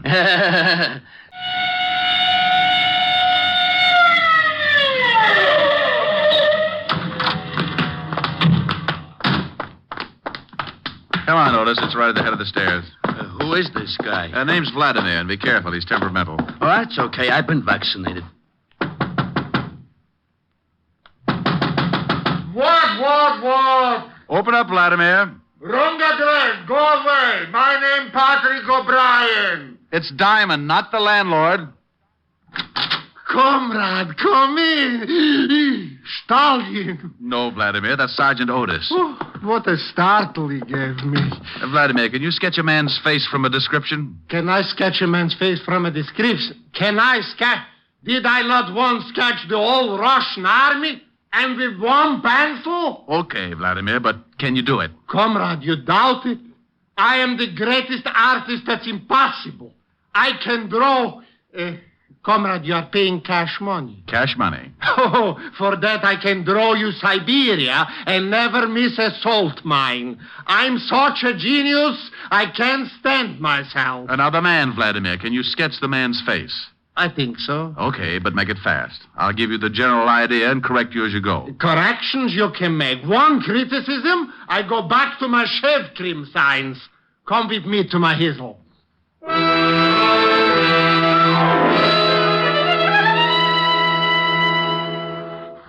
Well, almost, Vladimir, but the nose still isn't quite right. Make it look a little more like a pickle. Sweet? Dill. Off that side, just a pinch. Oh, like this? Yeah, you've done it. That's him. Now, how much do I owe you? For you, comrade, $100. What? $50. $1. Sell my genius for $1? I die first. $1.25. Comrade, please, I'm a capitalist now. $1.50. Last price. I wouldn't get... Last price, I take it. But I may die. If you do, give me a call. It's a good job, Vladimir. Of course. Was I not the artist to sketch the Tsar himself? Of course, it didn't pay so well, but it was great honor. Looks pretty fuzzy to me. Comrade Diamond, your patronage I appreciate. But if you must bring along this peasant, don't. Even his face makes me sick with the repulse. Otis, come on. You'll have to pardon him, Vladimir. Whenever his shoelaces come untied, his brains slip out. See you later. Occhichornia, comrade. When we left Vladimir, I sent Otis back to Walt and took off for the newspapers. I showed the sketch to one society reporter after another and watched so many heads shake, my eyes began to cross. It was 6:30 when I finished playing Quizmaster, and there was no use kidding myself. I had struck out. I had to tell Walsh, so I started for the 5th Precinct. I was at a point where I'd have hocked my Social Security for 30 seconds with a little big man. Then as I walked down the street, I suddenly felt the nerves in my spine jump down into the pit of my stomach, and goose pimples skidded up my back like scared rice. It was a feeling I'd had before. So without turning, I headed for the steps of a basement apartment.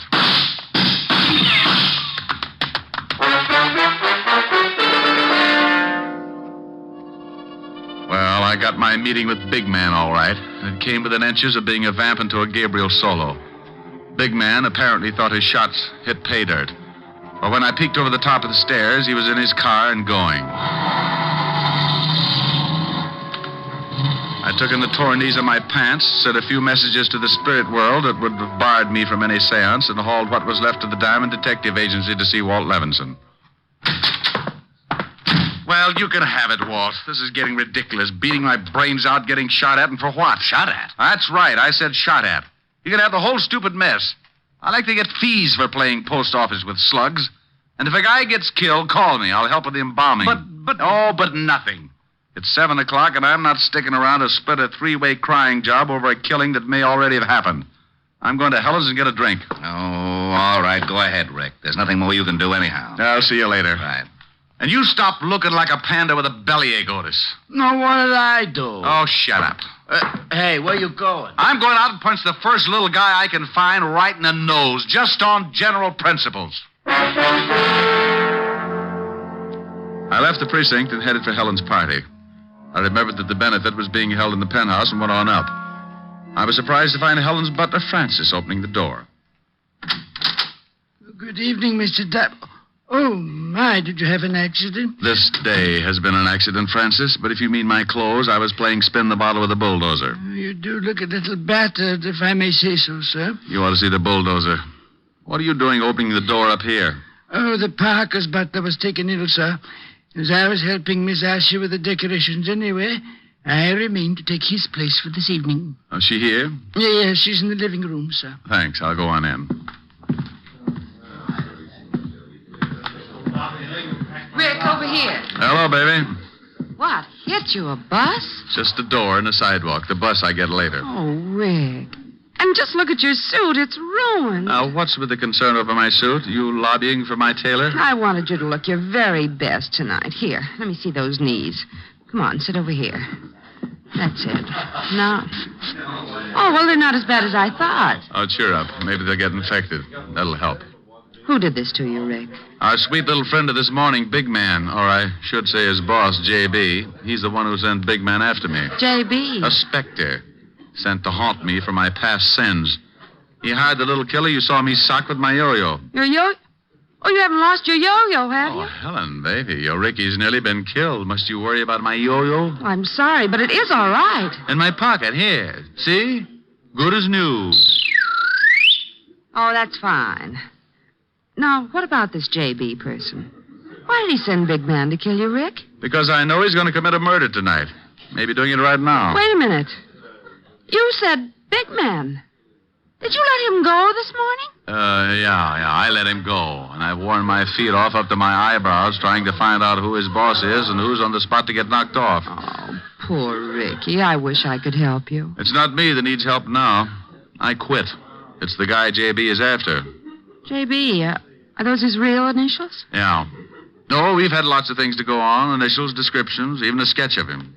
Here, I've got it in my pocket for all the good it did. Oh, wait, don't tear it up. Let me look at it. Oh, Rick, silly. This is no murderer. That's a sketch of Johnny Blackwell. It's Helen, you know who this man is? Of course. It's Johnny Blackwell from Newport. He and his wife are up here visiting Adam Worcester.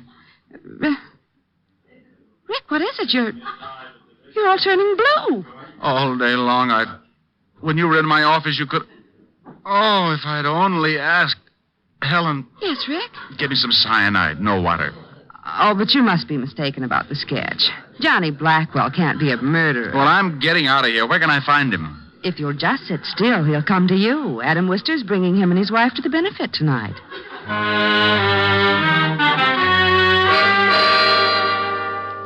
Well, that's the way this screwy world works sometimes. 1 minute you're on your uppers. With a stick of baloney, you're trying to hold off 3 guys with swords.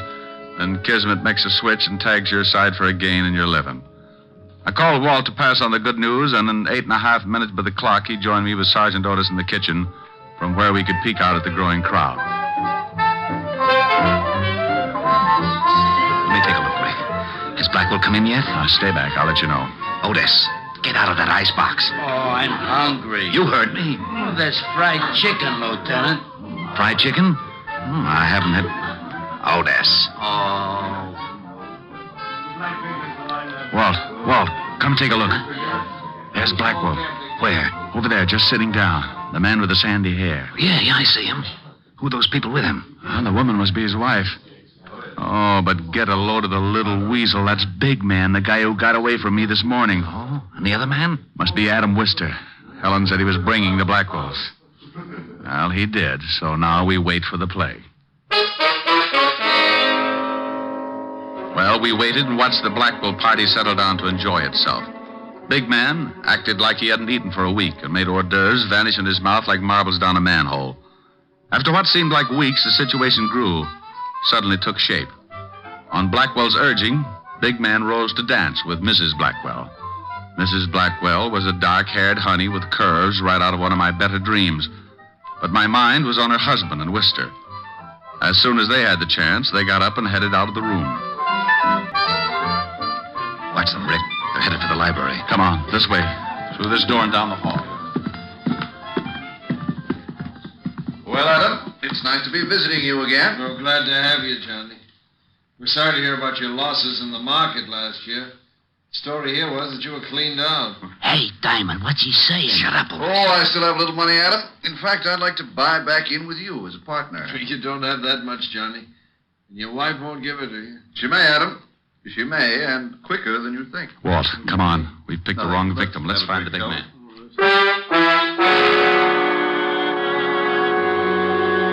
Hey, it's nice on the terrace, Mrs. Blackwell.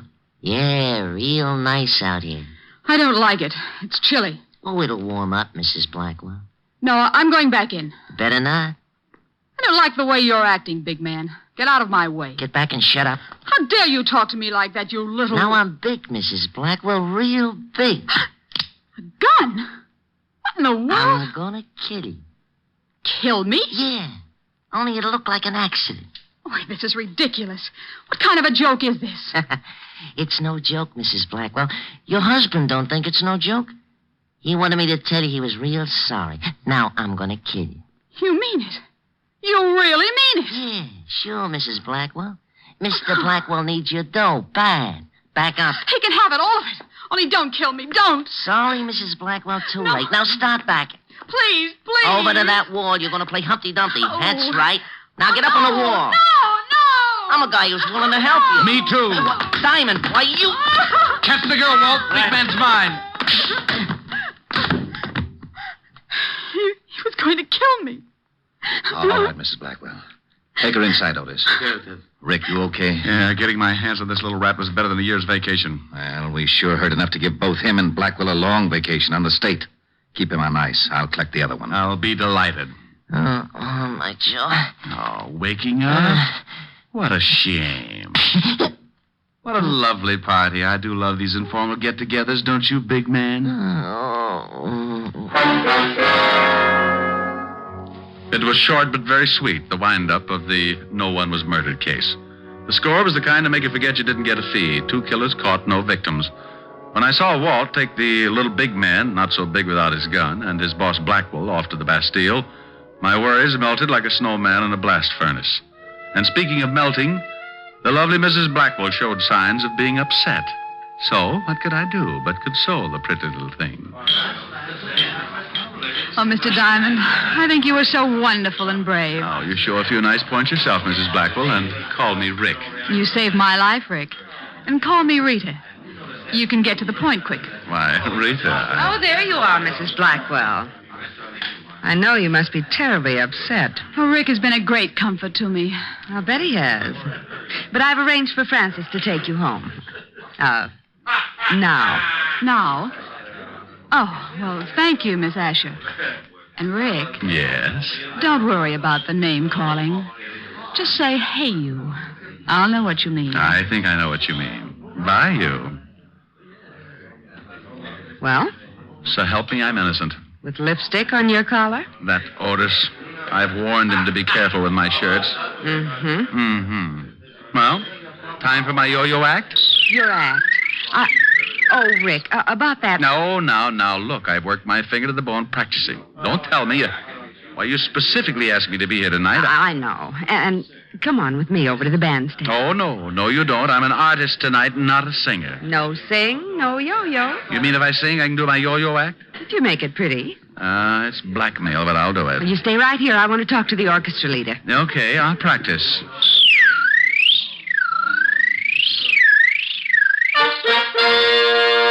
Well. Ladies and gentlemen, I give you Richard Diamond, his piano, and his yo-yo. Sing good, Rick. Like a robin with a sponsor. And now Mr. Diamond will present an exhibition of dexterity. Now? Now. Oh, no, Shamus, no. You're doing it all wrong. You got to use more wrist action. Oh, to stay out of the act. Oh, come on, let me show you. Here, give it to me. Now, you start it down, like this. Ellen. Yes, Rick, he's better. Let's go home and Nick. Wait till I get my hat.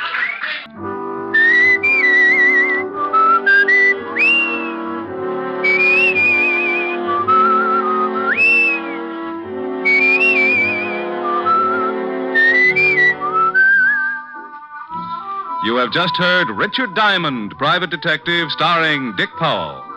Helen was played by Virginia Gregg, Lieutenant Levinson by Ed Begley. Also in our cast were Wilms Herbert, Hans Conried, Grace Albertson, Sidney Miller, and Hyer Everback. Music was under the direction of Frank Worth. Tonight's story was written by Herb Purdom and edited and directed by Blake Edwards. Portions of the program were transcribed. Dick Powell soon will be seen in the screen version of the best-selling novel, Mrs. Mike. Now, this is Tal Avery, inviting you to be with us again at the same time next week when we will again bring you Dick Powell as Richard Diamond, Private Detective. Saturday night is packed with entertainment when you stay tuned for NBC's star lineup of shows. There's always a program of interest on NBC. Now stay tuned for Edward G. Robinson and the Hollywood Star Theater on NBC. Portions of the following program are transcribed. The National Broadcasting Company presents Dick Powell as Richard Diamond, Private Detective. Roberts. Hello, Walt. Hi, Rick. They show? Not yet. Fisher's covering the service entrance. We'll go in. Honk the horn if you spot anything. Right. We'll get out here, Otis. Get the car out of sight. Like old times, Rick. Yeah, but I don't miss them. Somebody always gets shot up. Here's another exciting half hour with Richard Diamond, Private Detective, starring Dick Powell. Hey, you, hold it. There you are, sir. Candid snapshot of yourself strolling down the Great White Way. Look, thanks, Bud. but just sending this card with your name and address. Look, friend, thank you. Mr. Diamond, please. You don't know me, but I know you. You used to be a cop. I done time. That's how I know, see? Okay. Heard you was a private cop now. I came to your office to see you, but I was too early. Now, look, what is this? Please, you gotta take this card. I think I'm being tailed. Little men with the nasty old sledgehammers? I'll call you later. Take the card. I told you Take the card. Here, take it. Phone you later.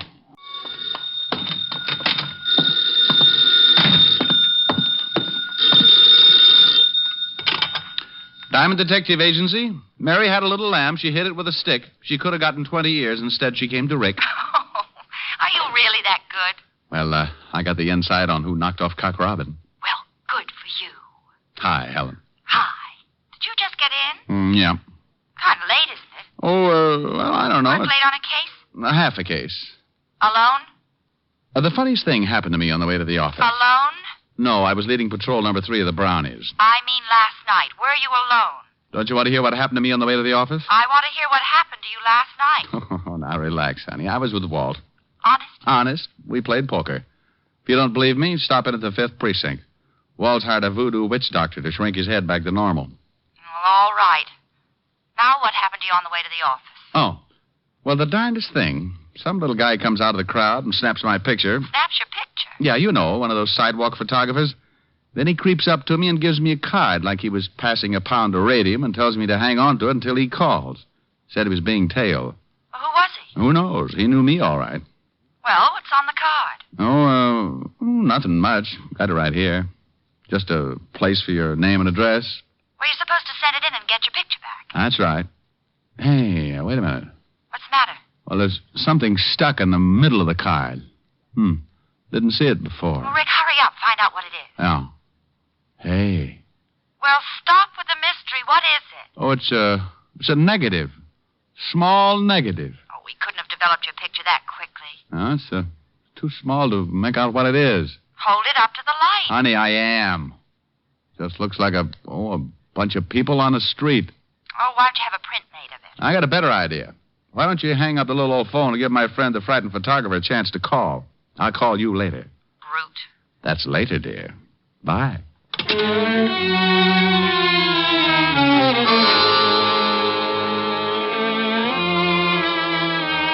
Well, that's the way it started.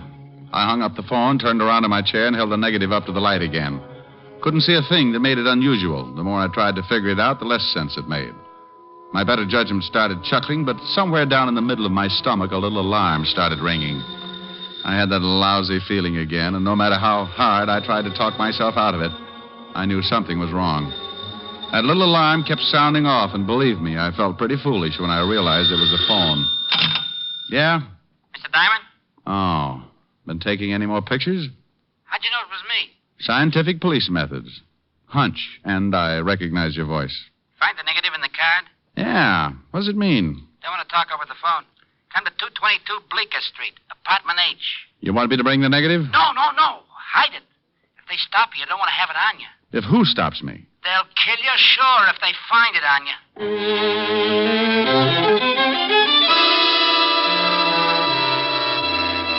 Well, one thing was certain. The little photographer sure knew how to get me interested. I started out of the office when I remembered he'd said to hide the negative. So, loving a good melodrama, and being the type who sits home Sundays to listen to Sam Spade, I found a piece of adhesive tape, put the negative back in the card, pulled out a desk drawer, and stuck the negative on the bottom of the drawer. Then I closed the drawer and headed for Bleecker Street, apartment H. I waited a few seconds and then gave it another try. Yeah? I'm looking for the guy who lives here. Oh, you are, huh? Yeah, short little guy, takes pictures. He does, huh? Well, your name's Einstein, isn't it? Nah. Look, I just want to see the little guy who lives here. Louie! Hey, I found some knishes in the icebox. Oh, that's swell. There's somebody out here who wants to see George. Some liverweights, too. Huh? Somebody wants to see George. Oh. Well, maybe it's the guy he called. Hyer. You want to see George, huh? I want to see the guy who called me. If his name's George, swell. Shall I let him in? Yeah. Come in. Thanks, Toto. His name's Tony. You called me Einstein before. Funny. George is in the other room, right over there. Thanks. I seen you before. Goody. Used to be a cop. Yeah? Private eye now. Hey, what the... That's George. See the one you want? Name's Diamond, ain't it? Look, dreamy. Is he sleeping one off? No, he's dead. Who killed him? I did? I helped. Okay, you helped. I wouldn't, Chalmers. Yeah, I got a rod in my pocket. Had it on you all the time. Pretty good, huh? He sees a lot of movies. I'll just take your gun, Chalmers. Be careful with the holster. I knitted it myself. Funny. You hungry, Chalmers? Not a bit. You, Tony? Oh, I'm starved. Put him to sleep while we have lunch, huh? Certainly. Hey, now... Louie. Huh? Let's heat them knishes. I like them that way. Yeah. I hope they're potato. While the Rover boys loaded up on liverwurst and knishes, I slept it off. The one with a pug nose and a steel wool complexion, called Tony, had tapped me right behind the ear with his gun, and it took me a pint of blood and 15 minutes to find my way back. When I finally rolled myself into a sitting position, I lifted my sore skull and looked up at my two lovely playmates. Hey, Tony. Uh-huh. You got liver waste on your chin. Oh, thank you, Louis. Oh, how you feel, Shamus? Like a lark. He is funny, you know. We want the negative, Shamus. I don't know what you're talking about. While you was napping, we thought to join the party. It ain't here. It ain't? Nah. So we figure, seeing as how George called you, maybe you know something about it. How'd you know George called me? Oh, we heard him just as he was hanging up. He went for a gun, so we knocked him off. Where's the negative? I don't know. Maybe he's got it on him, Louis. Find out, huh? Hold still, Shamus. Here's his wallet, Catch. No, nothing else. Nothing much in the wallet. Hey, here's a bunch of cards. Diamond Detective Agency. Hey, get a load of the fancy printing. Yeah, fancy. And maybe he's got it in his office. How about it, Shamus? Look, you two broken-down comics. Anything in my office the termites have got dibs on. And I still don't know about a negative. Louis, shall we go over there? Yeah, we gotta find it. What about the Shamus? How long did you put him to sleep before? 15 minutes. Mm-hmm. And 15, about 20 minutes to get to his office. Half an hour to case it, join. 20, 30, 32. This time make it an hour, huh? Hey. Sure that's good for an hour? Oh, sure. But if you're worried, I'll give him another 10 minutes just to be safe.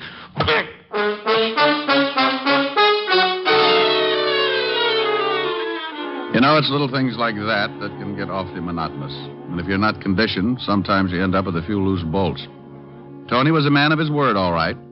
An hour and 10 minutes later, I was stumbling around the room trying to comb the cobwebs out of my eyes. This also can be somewhat of a problem, especially when your eyes have come loose and rolled back in your head someplace. Well, I leaned over, shook my head a couple of times, got the eyes rolling around until I felt them drop into place, then I found my way to the phone.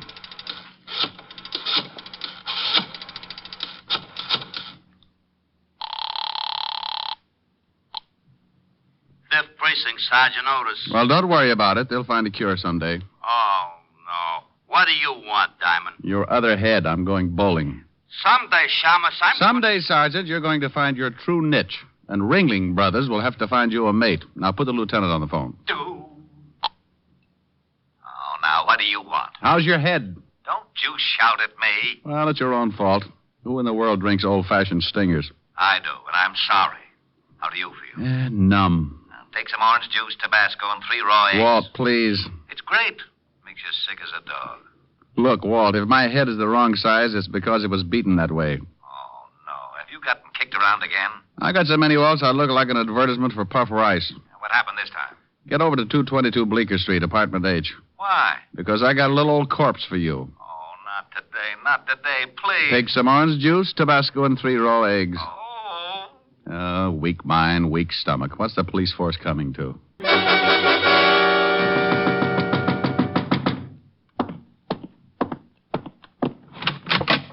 Hello, Bright Eyes. Oh, can't you lower your voice a little? Well, go on in, Otis. Oh, sure. Pelican Feet needs an engraved invitation. Well, shut the door. Oh, yeah. Oh, no, you... Oh, what did I do? Relax, Walt, relax. You don't look so bad. I think I like you with the purple face. You said there was a corpse here. Where is it? And save the gags. The dead man is in here, laughing boy. You don't have to be nasty. Coroner should be here any minute. Well, there's the victim. Who is he?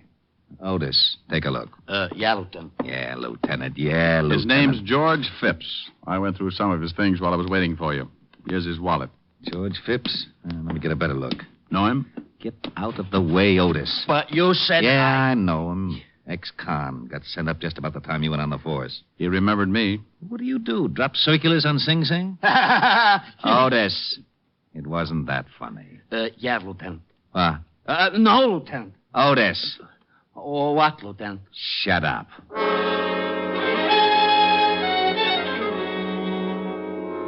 The rest of the boys from homicide finally arrived, along with the coroner, and I briefed Walt on everything that had happened up to that point. George Phipps had been shot in the back, and the boys found the slug on the other side of the room in the wall, so Walt asked for a complete report as soon as possible. Then we climbed into the squad car and went back to Walt's office. Now, what about that negative? You think it's still in your office? I don't know. I'll go over later and check. You think you can identify the two gun-ups who worked you over? Drag out the files. Well, if these two guys knew George Phipps, maybe they did time with him. Could be. One's name was Tony, huh? Well, Tony Payton did time at Sing Sing, and he sounds like your description. This look like your boy? Let's see. Well, you little Dickens, you. You win the butterscotch cake. I'm right? You certainly are. This guy is a sure cure for insomnia. Okay, let's see what we can find out about the other one. Here's the report, Lieutenant. George Phipps was shot with a .38. Hey, Tony Payton put me to sleep with the end of a .38. He did, huh? Would you mind finishing the report, Sergeant? Not at all. Been dead about 2 hours.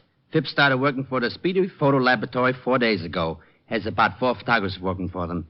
Yeah, you know the kind. Take your picture on the street and give you a card. Yes, I know the kind. What's the address of this photo lab, Otis? Down on 36th Street. Walt, I'm going to my office, see if the negative's still there. Well, you've got to identify the other mug that worked you over. Oh, I don't know his name or anything else. Take an hour. Well, I'm going along. I want to see this negative. Then let's go. You want me to drive? I can make it, Sergeant. Oh. Shame on you, Walt. You know he just wants to turn on the siren. Well, the place is sure a mess. They really did a job in your office. Negative there? No, didn't think it would be. Swell.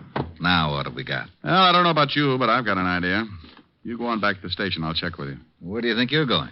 To the Speedy Photo Lab. It's not quite 6. Maybe I can get there before the close. And what do you think you're going to find there? The negative's gone. Sure it is, but it was developed there. You think maybe there's a print? No, that picture was probably taken of somebody on the street. They don't print up those things unless somebody sends in the card. Somebody must have, so there's got to be a print. Phipps only worked for them for 4 days, so the picture had to be taken in that time. Yeah. Let me talk to Lieutenant Diamond. Sure, but who's there to show you how? It's for you, Walt. Oh, yeah? Nobody ever says hello. What? Oh, nothing. Yeah, I got something.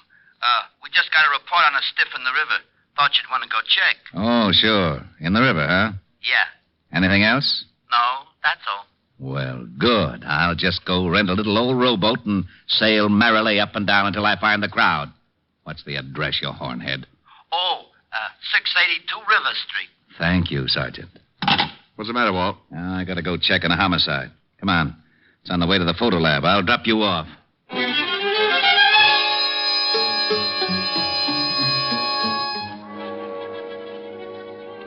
We climbed in the squad car and cut across town. In front of a small white building on 36th Street, Walt let me out and headed for the river. I went into the Speedy Photo Lab and flashed the badge just long enough for the guy in charge to think I was a legit officer.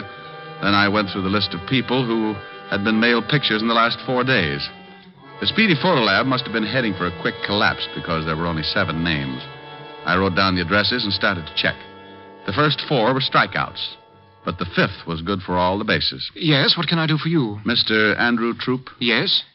Did you receive a picture from the Speedy Photo Lab? Why, yes. What's this all about? May I see it? Well, I don't know. Here's the badge. A policeman? No, don't get excited. Everything's all right. Well, I can't help but get excited. A real live policeman. How wonderful. Oh, dandy. You see, I'm an amateur criminologist. I'll send you a magnifying glass. Now, may I see the picture? I'll get it right away. A real policeman. I may break out in a rash.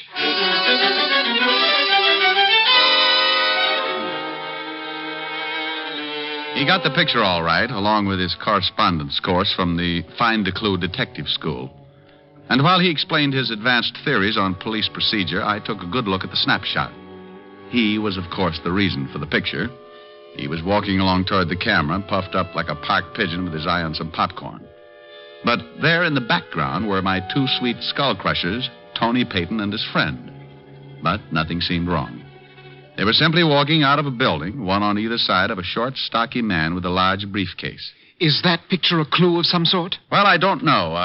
Do you mind if I take it with me? I'll see that you get it back. Not at all, not at all. I thought you policemen worked in pairs. Well, we usually do, but my partner got sore and gave me back my class ring, so we're not speaking. Goodbye, and thank you. I got it, Walt. I don't care what it is, I'll trade you. Otis for whatever you got. Here's the picture. Oh, this is swell. Well, now what's the matter? 2 homicides in one afternoon, that's what's the matter. Hey, who was the guy in the river? Worked for a brokerage firm. Disappeared 4 days ago with $200,000 in negotiable securities. Let's see that picture. All right. Now, here's the guy who the picture was taken of. Type who works in the pillow factory. Well, there's Tony Payton in the background. Mm-hmm. The gorilla next to him is his partner. I know him. That's Louis Russo. 3 times What do you see? Holy, no wonder. No wonder what? That guy between Tony and Louis. The one in the middle, the one with the briefcase? Yeah, that's the one we just fished out of the river. Oh, then they accidentally got their pictures taken just before they killed the man with the securities. Sure, Payton evidently saw Phipps take the picture, remembered him from Sing Sing, couldn't go after him until they took care of the guy with the securities. Sounds good. Phipps developed the picture and saw what he had, got scared, and came to me for help. That must have been... Oh, what do you want? We located Tony Payton. Where? Over in a broken-down hotel on 25th Street. Come on. Fisher and Robert showed the clerk Payton's picture. And the clerk said he was registered there under another name with another guy. Fisher and Robert staked out? Yeah, across the street. Get the car and step on it. Lieutenant. Yeah, the siren. There's Roberts parked up ahead. Pull up by him, Otis. Right. Roberts. Hello, Walt. Hi, Rick. They show? Not yet. Fisher is covering the service entrance. We'll go in. Honk the horn once if you spot anything. Right. We'll get out here, Otis. Get the car out of sight. Yeah. Like old times, Rick. Yeah, but I don't miss them. Somebody always gets shot at. Get going, Otis. Okay.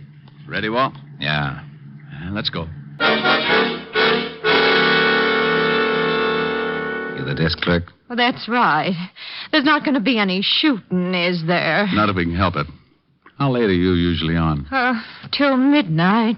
Is there a room around here, a closet or something we can wait in? Oh, nothing close to the lobby. Look, if there's going to be any shooting... What about the elevator? Well, what about it? Can we turn the light off and wait in there? Yeah, I guess so. Good idea. That part of the lobby's dark. Wouldn't see us until they were on top of us. Oh, they just live on the second floor. What if they use the stairs? They won't get that far. Come on, Walt. Oh, what do you want me to do? What you do every night. Oh, sometimes I play the radio. Okay if I play the radio? All right, but keep it low. I sure hope there isn't going to be any shooting.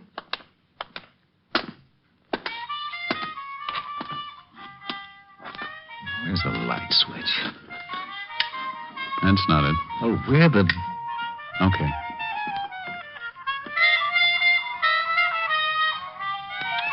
Is there a stool over there? Hey, that's too loud. Hey, lady. Hey, Yeah? turn it down.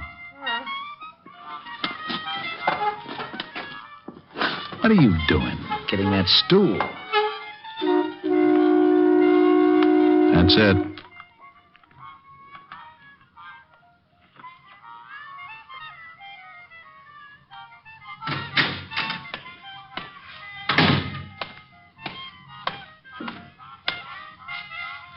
Uh, 211. Huh? Oh. Peyton. Oh, you're sure jumpy. Yeah. 211. What's the matter? Something wrong? No. This thump would make me jumpy, too. He's heading for the stairs.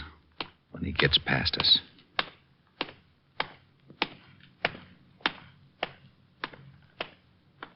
No. Hold it, Tony. All right. Don't move an inch. Oh, the shamus. 38.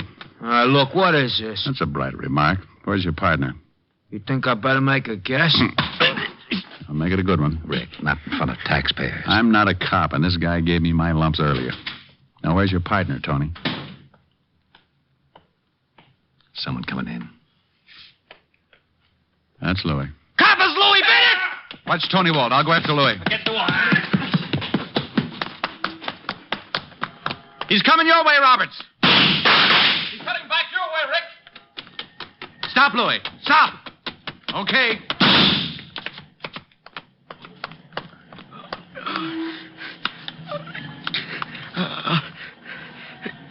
Get me to a hospital, will you? All right.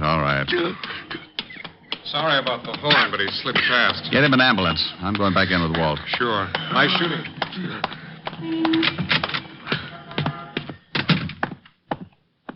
Okay, Rick? Yeah. All right, let's go, Tony. Gee, I didn't think there was going to be any shooting. Well, you never know, do you?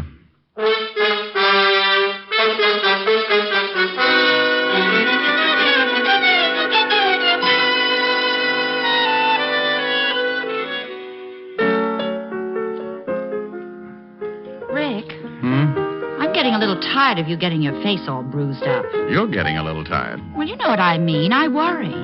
You worry and I ache. I'll trade you. If I could, I would. You little doll. I know you, but honey. I know. As long as we're going to give away your worry and my sore face, let's give them to someone who deserves them, Otis. Oh, he's got enough trouble of his own. Yeah. Have you ever seen those feet? There's not a shoe store in town that carries a size. Rick. It's true. He can only get one pair a year.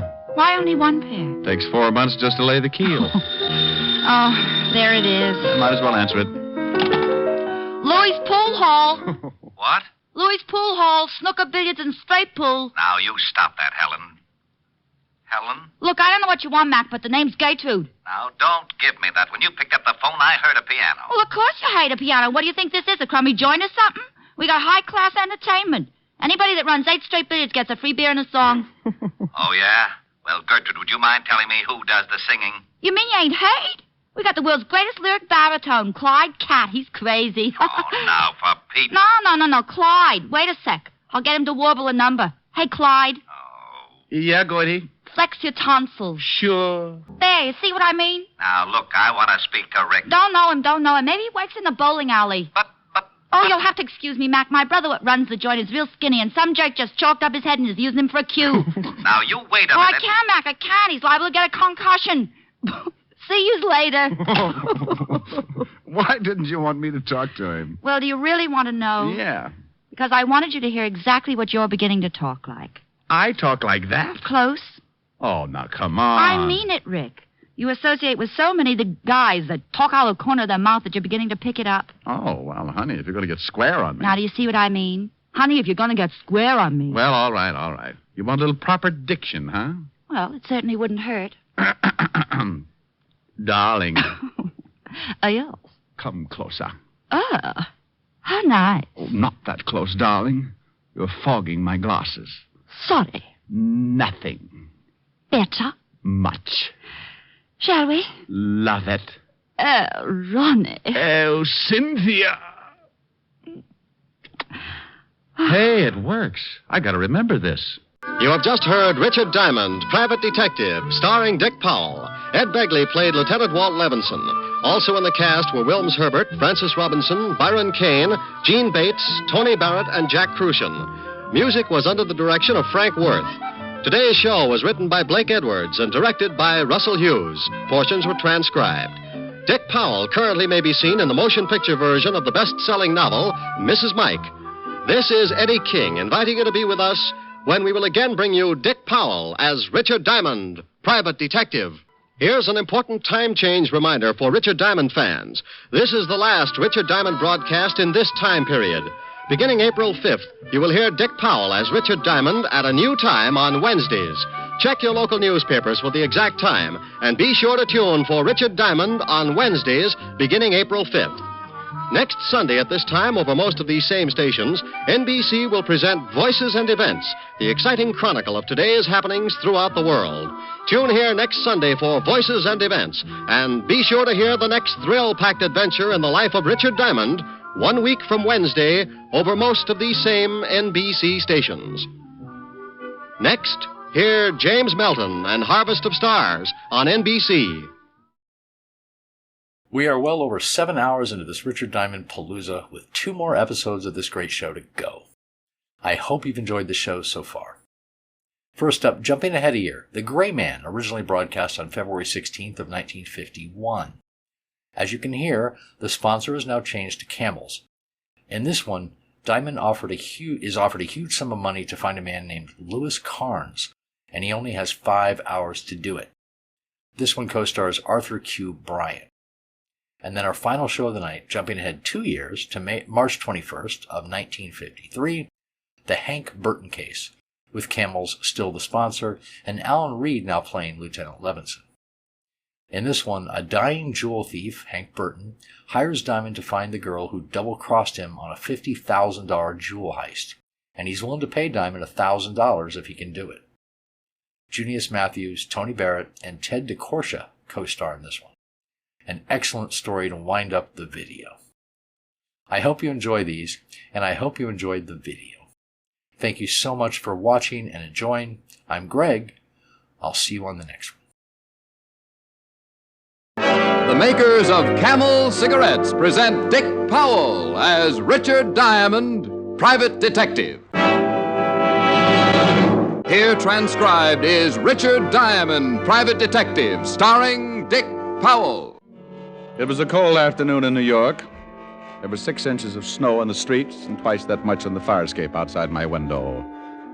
I looked down at Broadway and watched the miserable pedestrians edging their way over the slippery, ice-covered sidewalks and thought about burning some of my furniture. It was just the day for anything unpleasant, and when the door to my office opened, I turned around to look at one of the most unpleasant sights I'd ever been faced with.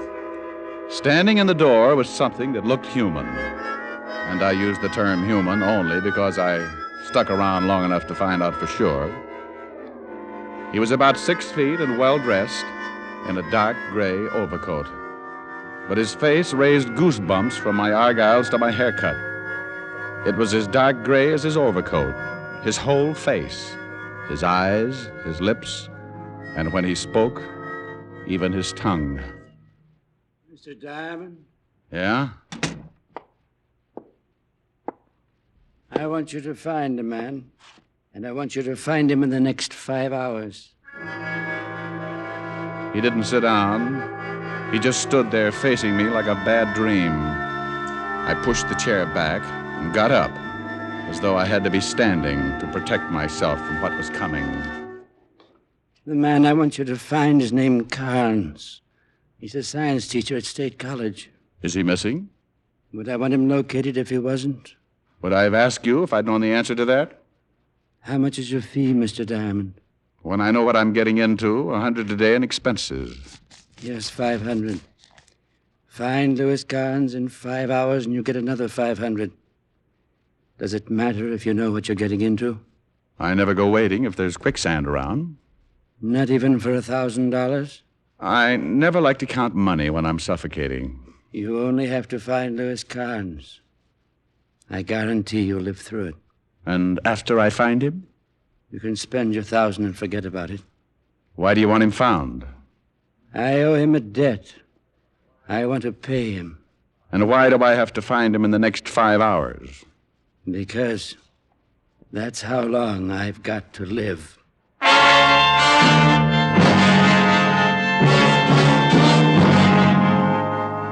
Interesting situation? You bet. And that 1,000 made it about as interesting a situation as I'd ever gotten into. I couldn't take my eyes off of him, standing there as gray as an early morning ghost. I wanted to ask him about his color, but in a business like mine, if a client comes in riding a purple llama, you greet him like everybody rides purple llamas and keep your mouth shut. He handed me the $500 and a card with his business address on it. Roger Vegas, 64 West 110th, studio of modern photography. He backed up 2 steps, smiled a slow, dead smile, turned and walked out of the office like he was going to look at his own grave. I sat back down and thought about it for a while, and the little voice in the back of my head kept whispering, "Don't do it, Diamond. Don't do it, Diamond. Don't do it, Diamond. "Oh, shut up. You'll be sorry. What about the $1,000? It'll buy you a nice funeral." Peasant.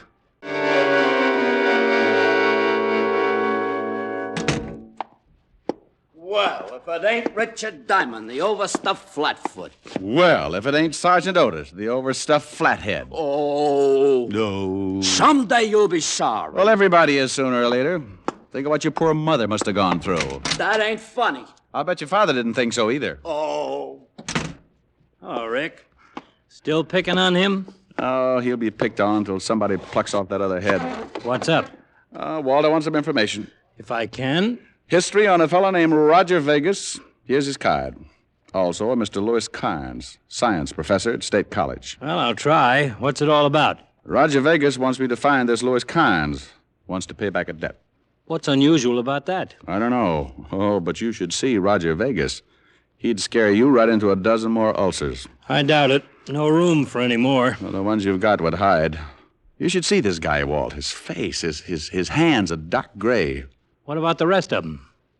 Now, wouldn't you know it if I got to ask him to take his clothes off? Very funny. What do you mean he's gray? Well, that's just what he is. Even his eyes. Not just the pupil, but the whole eye. The whole eye? Yeah. If you raised his collar, he could stick out his tongue, put a tie pin on it, and wear it with a dark blue suit. His tongue, too? Even his fingernails, his gums. I suppose his hair is plaid. Okay. But if you ever run into this guy in a dark alley, get set to faint. Well, I'll see what I can find out about him. I've got to have the information pretty fast. I've only got 4.5 hours to find Louis Carnes. How come? Because Roger Vegas has only got that long to live. Rick. That's what he told me. A guy with a gray face comes into your office, wants you to find another guy, and tells you got to find him in the next 4.5 hours because he's going to die. Who's going to die? The guy with the gray face. You didn't say that. You said got to find the guy in the next 4.5 hours because he's going to die. Oh, well, you know what I meant.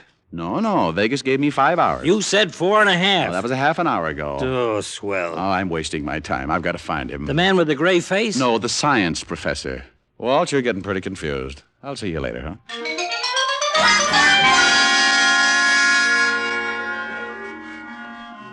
I left the 5th Precinct, grabbed a cab, and 20 minutes later I was walking across the campus of State College.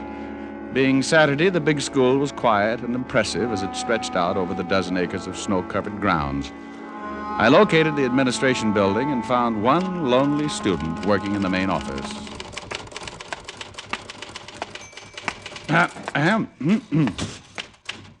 Yes? Oh. Good afternoon. Looks like it might be. Can I do something for you?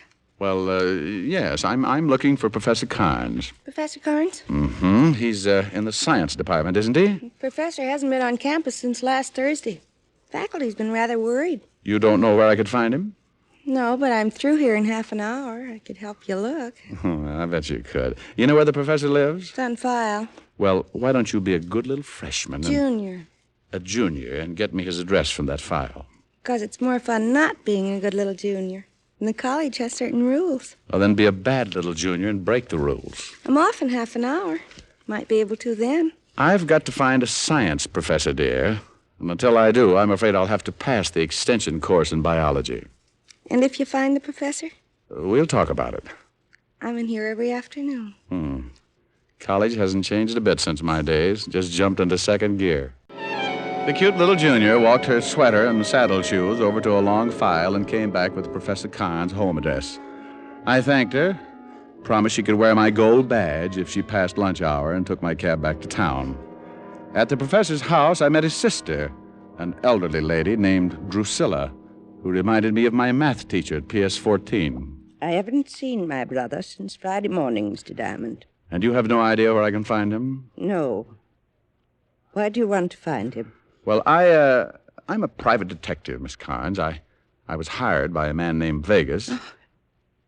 Oh, you know him? I most certainly do.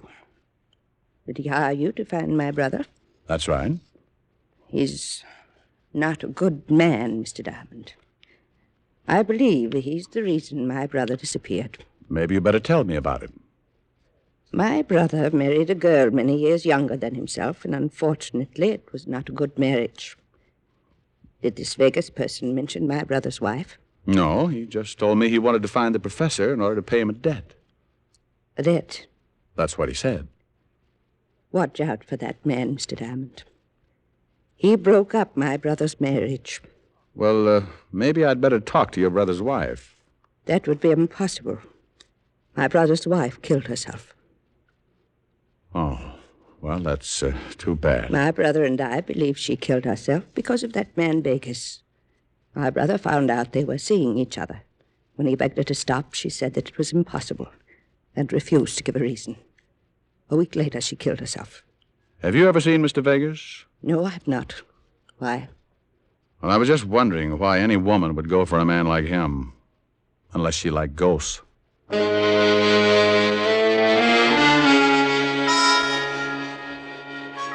I left Drusilla Carnes and looked at my watch. It was 3 o'clock, and I had only 2 hours left to find the professor and earn my $1,000. On the way to the nearest phone booth, I thought about the case and wondered if the $1,000 would be worth it in the long run. I watched part of my last $5 drop in the phone and decided it was. Lieutenant Levinson, homicide. Diamond, Walt. I want to know about a suicide. Otis won't do it. Professor Carnes' wife. I thought so. I checked for you on Vegas and the professor. The professor's wife jumped off a building 5 days ago.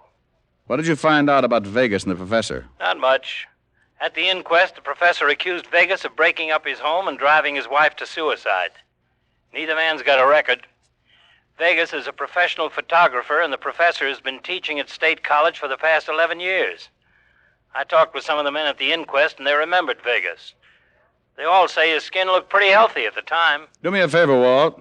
Check with the coroner and find out what would turn a man's skin that color. Sure. Got any leads on the professor yet? No, but I got a hunch. I just left his sister's, and she doesn't seem at all worried about her brother's disappearance. So? So if she isn't worried, there's a good chance she knows he's all right. And if she knows he's all right, she might know where he is. Oh, no wonder they made you a Lieutenant Walt. You keep thinking like that, and someday you might even take over for Sergeant Otis. Bye.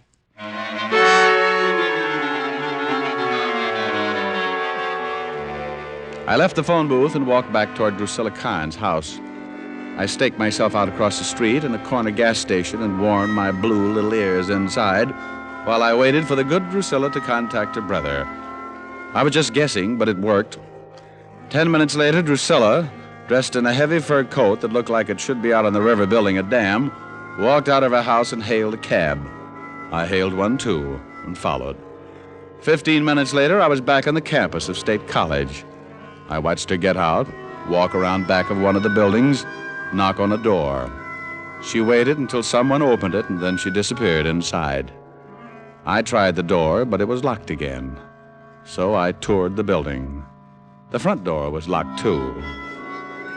I set to work trying to pick the lock. I broke a Boy Scout knife, half a dozen fingernails, and several bobby pins that for some strange reason had found their way into my coat pocket. So I did the next best thing. I went back to the door that Drusilla had entered earlier and waited. 5 frozen minutes later, the door opened and I stood there facing Drusilla while her look melted every icicle within 10 feet. Standing directly behind her was a small man, his breath showing clearly against the cold air, coming in short gasps. Drusilla. It's all right, Louis. What do you want, Mr. Diamond? Nothing now, Miss Carnes. I've found it. Is that the man, Drusilla? Yes. He's a detective. Vegas hired him. It's all right, Drusilla. If Vegas wants to find me, I'm tired of hiding. Tell Vegas that I'll be waiting here, young man. Louis, you know what he'll do. It's all right. Vegas knows he's only got a few hours left. Has that strange color of his skin got something to do with it? Yes. Have you seen him since the inquest, Professor? No. Well, that's funny. How did you know about his skin and that he only has a few hours left to live? Well, I'd found the professor, and the $1,000 was close to being mine. All I had to do was notify Vegas and collect. Even the professor guaranteed to help by staying and waiting for Vegas. But something was wrong. Standing there in the snow, looking at the timid professor, something began to smell to high heaven. I turned and walked away. Even if the professor was going to run, what was I supposed to do? Carry him piggyback until I located my dying client? The $1,000 was important, but there was a lot more that had to be solved in a hurry. I went back to town and over to the photography shop run by Roger Vegas. Is there something? What's the matter? Huh? Oh, nothing. Nothing. Can I do something for you? I'm looking for Roger Vegas. Oh, he ain't in. Ain't I seen you someplace? You might have. I move around. Where can I find Vegas? He ain't here. I know he ain't. Where can I find him? Home, I guess. Home.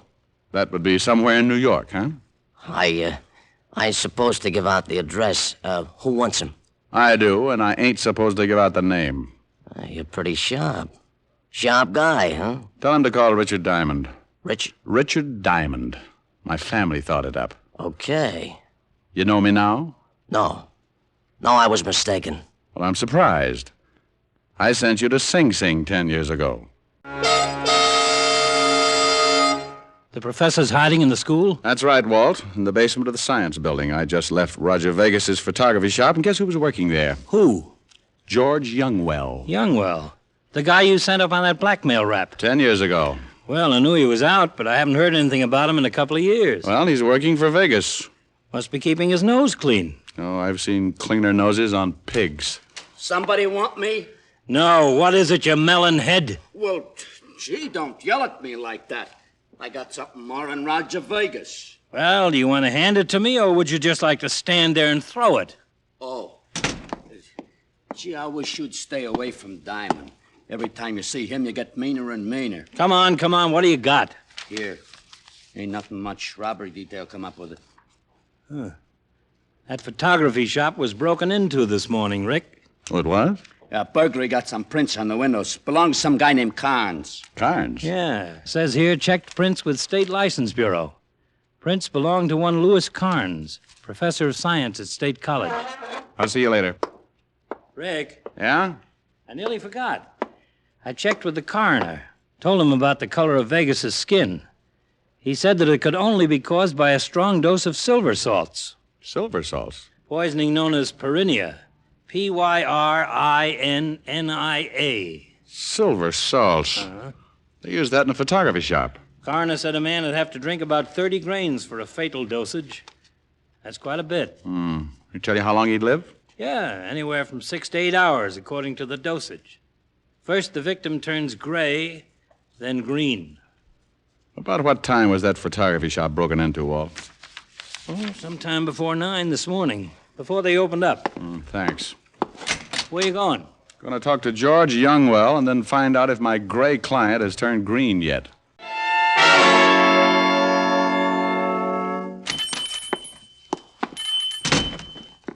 Hello, George.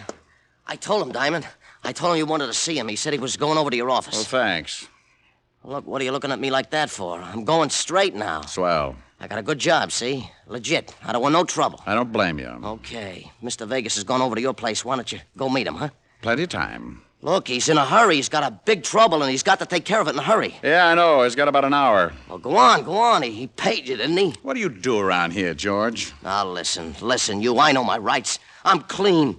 I don't know what you're trying to prove, but I don't buy none of it. Now, get out of here, or I'll call a straight cop. You know why Vegas is going to die in an hour, George? Yeah. No, I don't. If I did, I don't have to tell you nothing.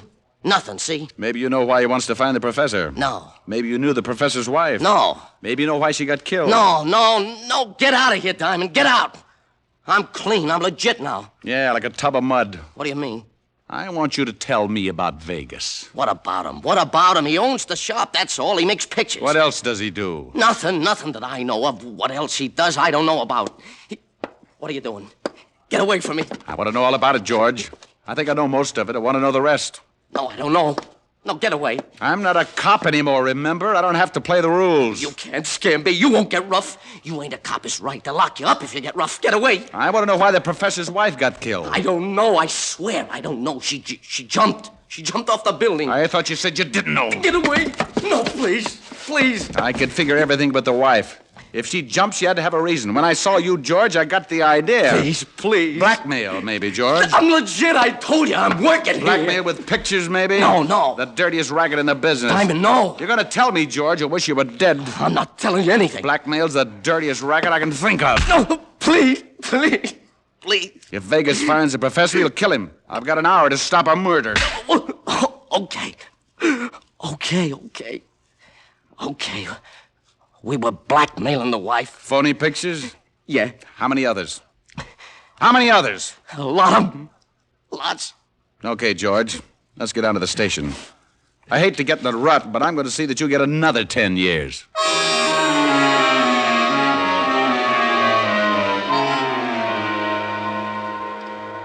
I hauled George Youngwell down to the precinct and went back to see the professor.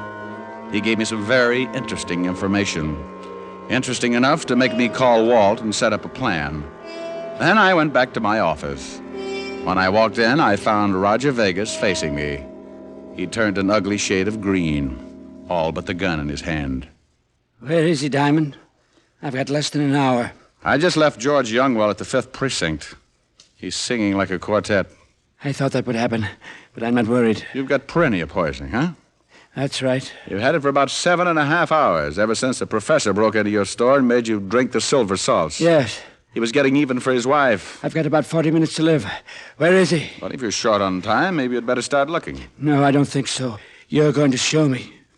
No, I don't think so. I can't argue. I guess you won't live through it after all. Oh, no. Wait a minute. Let's not lose our heads. He's at the college. Don't lie to me. He's in the science building, in the basement. You're coming along. It'll take 30 minutes to get there. If you're lying, I've got 5 minutes left to kill you. I think that's plenty of time.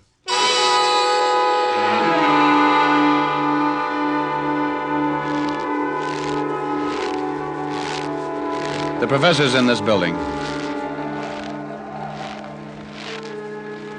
Is it open? It should be. Go ahead. Stop. I can't see anything. The lights are out. If you're lying to me, Diamond, if he's not here... He's here. Call him. Okay. Oh, Professor! Professor Carnes! Yes? Oh. He's in the back room. Tell him to come in. Will you come in here, Professor? Who is it? It's Diamond. The detective? Get him in here. Yes, Professor. All right. Yes, what is it, Mr. Diamond? Hello, Professor. Vegas. Yes. Surprise. No. No, I knew you'd hired this detective. I knew you'd come. Not too late, huh? All right, Professor. I've got but 5 minutes, so you're going to die before me. You're a pretty terrible man. Look who's talking. Break into my store, pull a gun on me, make me drink that stuff. You're a killer and you're going to pay for it. I'm not a killer yet. I haven't got the time to talk about it. You won't get away with it. You think you pulled it off just great, don't you? Well, I'm not only going to kill you, but I'm going to tell you something. I want to see how you take it. I got a little additional revenge, Professor. Your wife didn't jump. I pushed her. I don't believe it. She was going to stop paying me. Going to tell you about the pictures I was blackmailing her with. Well, I couldn't have that. So I pushed her off the roof. That's all I wanted to know, Vegas. What do you mean? Walt. Very nice, Lieutenant Levinson. Here's his gun. Thank you, Mr. Diamond. Get up, Vegas. You cheated me. But you've got to take him. He made me drink this stuff. Oh, relax. You're going to be all right. You're crazy. I'm going to die, but he'll be the murderer. It's a little satisfaction anyway. You'll hang, Professor. Tell him, Professor. You lose all the way around, Vegas. What do you mean? It takes 30 grains of silver salts to be fatal. I only gave you 15. No. In another few hours, you'll return to your natural color. No. Oh, no. Oh, no. Don't be so unhappy, Vegas. You tried so hard to die, I think the state will do everything they can to see that you make it.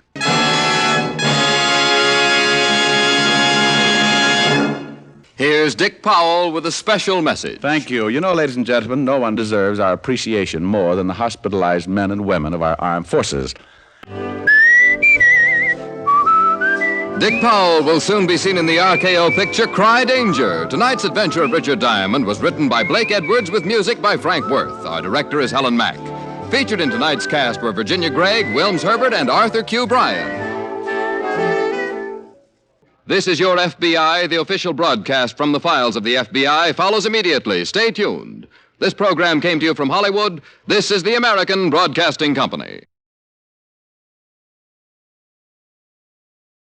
The makers of Camel cigarettes present Dick Powell as Richard Diamond, private detective. Now we bring you another transcribed adventure with Richard Diamond, private detective, starring Dick Powell. Diamond Detective Agency. A pleasant smile, a cheerful rhyme, and we'll keep you from doing time. Oh. Hi, Helen. Hi. Rick, where do you get that cheerful rhyme bit? You didn't think so? I didn't think so. Killjoy. Why can't you answer the phone like other people do? Just say hello. You know, I never thought of that. You should try it sometime. Your prospective clients might think they were dealing with a sane, normal person. You think it's fair to mislead them? Oh, Rick. Are you busy? Silly girl.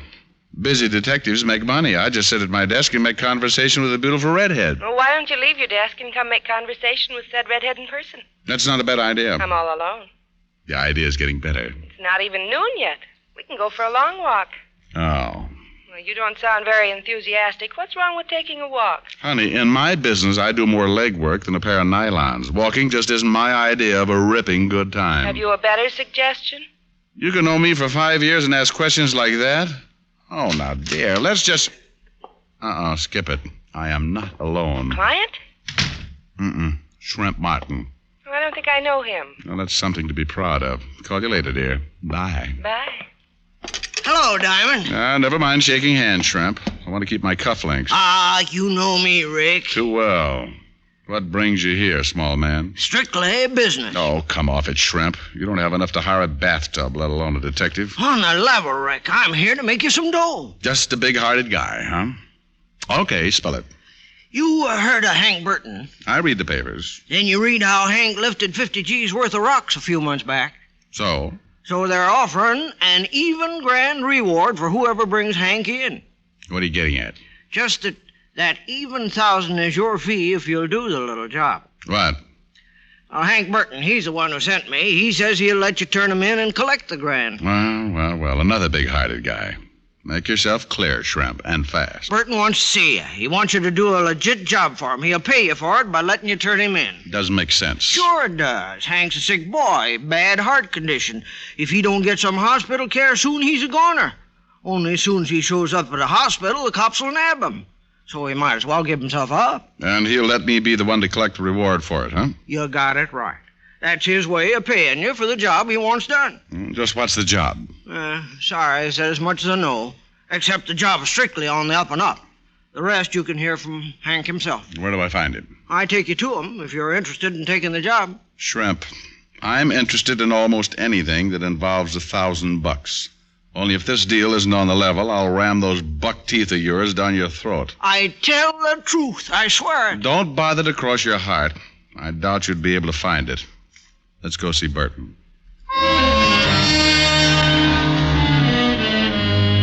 I didn't have any faith in Shrimp Martin, but the thought of 1,000 green pieces of paper did wonders for my bankrupt morale.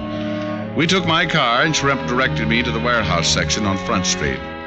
We parked beside a deserted-looking warehouse, and Shrimp led me inside through a rear door. He should be here by now. Hank! Over here, Shrimp. Or behind those boxes over there, Diamond. I heard him. Hello, Diamond. Hank? Shrimp tells me you have a deal to make. Yeah, that's right. Shrimp, go outside so we ain't interrupted. Huh? Right. Sit on one of them boxes, Diamond. I got a lot to say. I'll stand. It's up to you. You look bad, Hank. Never mind that. Did Shrimp explain the setup? All except the job you expect in return for handing you over. Okay. I want you to find a girl, Diamond, that's all. That could be enough. Who's the girl? Her name is Lee Thorpe. You find out where she's located now, and I'll let you turn me in. Uh-huh. Why is it so important you know where this Lee Thorpe is, Hank? Because if I have to take the rap on that jewelry heist, she takes it with me. Keep talking. I met her about 4 months ago. Felt pretty hard. She seemed to go for me, too. We made plans, big plans. And my ticker went bad. She suggested we go to Mexico where I could be taken care of, but that took dough. So you pulled the jewelry store robbery? Yeah. It was her idea. She said she knew of a fence where she could change the rocks in the dough and we'd be out of country within a month. But the deal fell through, huh? Yeah. I was spotted during the job. I had to hide out, but I sent her the rocks, she said, to give her a week. I think I can guess what happened. Ain't hard. When I contacted her a week later, I found out she moved, disappeared. What a sap I was. What a sap. You were a sap to steal the stones in the first place, Hank. Okay, no speeches. All I want you to do is locate this dame so the bulls can nab her, too. Uh-huh. Well, why not go to the police right away, Hank? Tell them the story and let them pick her up. No, she's smart. As soon as the word gets out I've been picked up, she'll figure I squeal on her. It'll be harder to find her then. Won't be so easy now. Any idea where she might be? If I knew, I'd find her myself. You're the gumshoe, get to work. $1,000 ain't bad pay, you know. No, it's not bad at all. Only how do I know you'll keep the bargain? Look at me, will you? I'm a dying man unless I get help. Don't worry, I'll let you turn me in. After you find the girl. All right, Burton, I'll take a chance. Where do I get in touch with you? You don't. I'll call you at your office around 6. Work fast, huh, Diamond? Find her as soon as you can. Yeah, Hank. As soon as I can. Hank Burton was in a bad way, and if he wouldn't give himself up until Lee Thorpe was located, then it was true she'd have to be found quickly. Hank didn't have much time left. We left the warehouse together. He and Shrimp Martin disappeared down Front Street, and I drove back uptown. At the 5th Precinct, I found that Lieutenant Walt Levinson was out to lunch.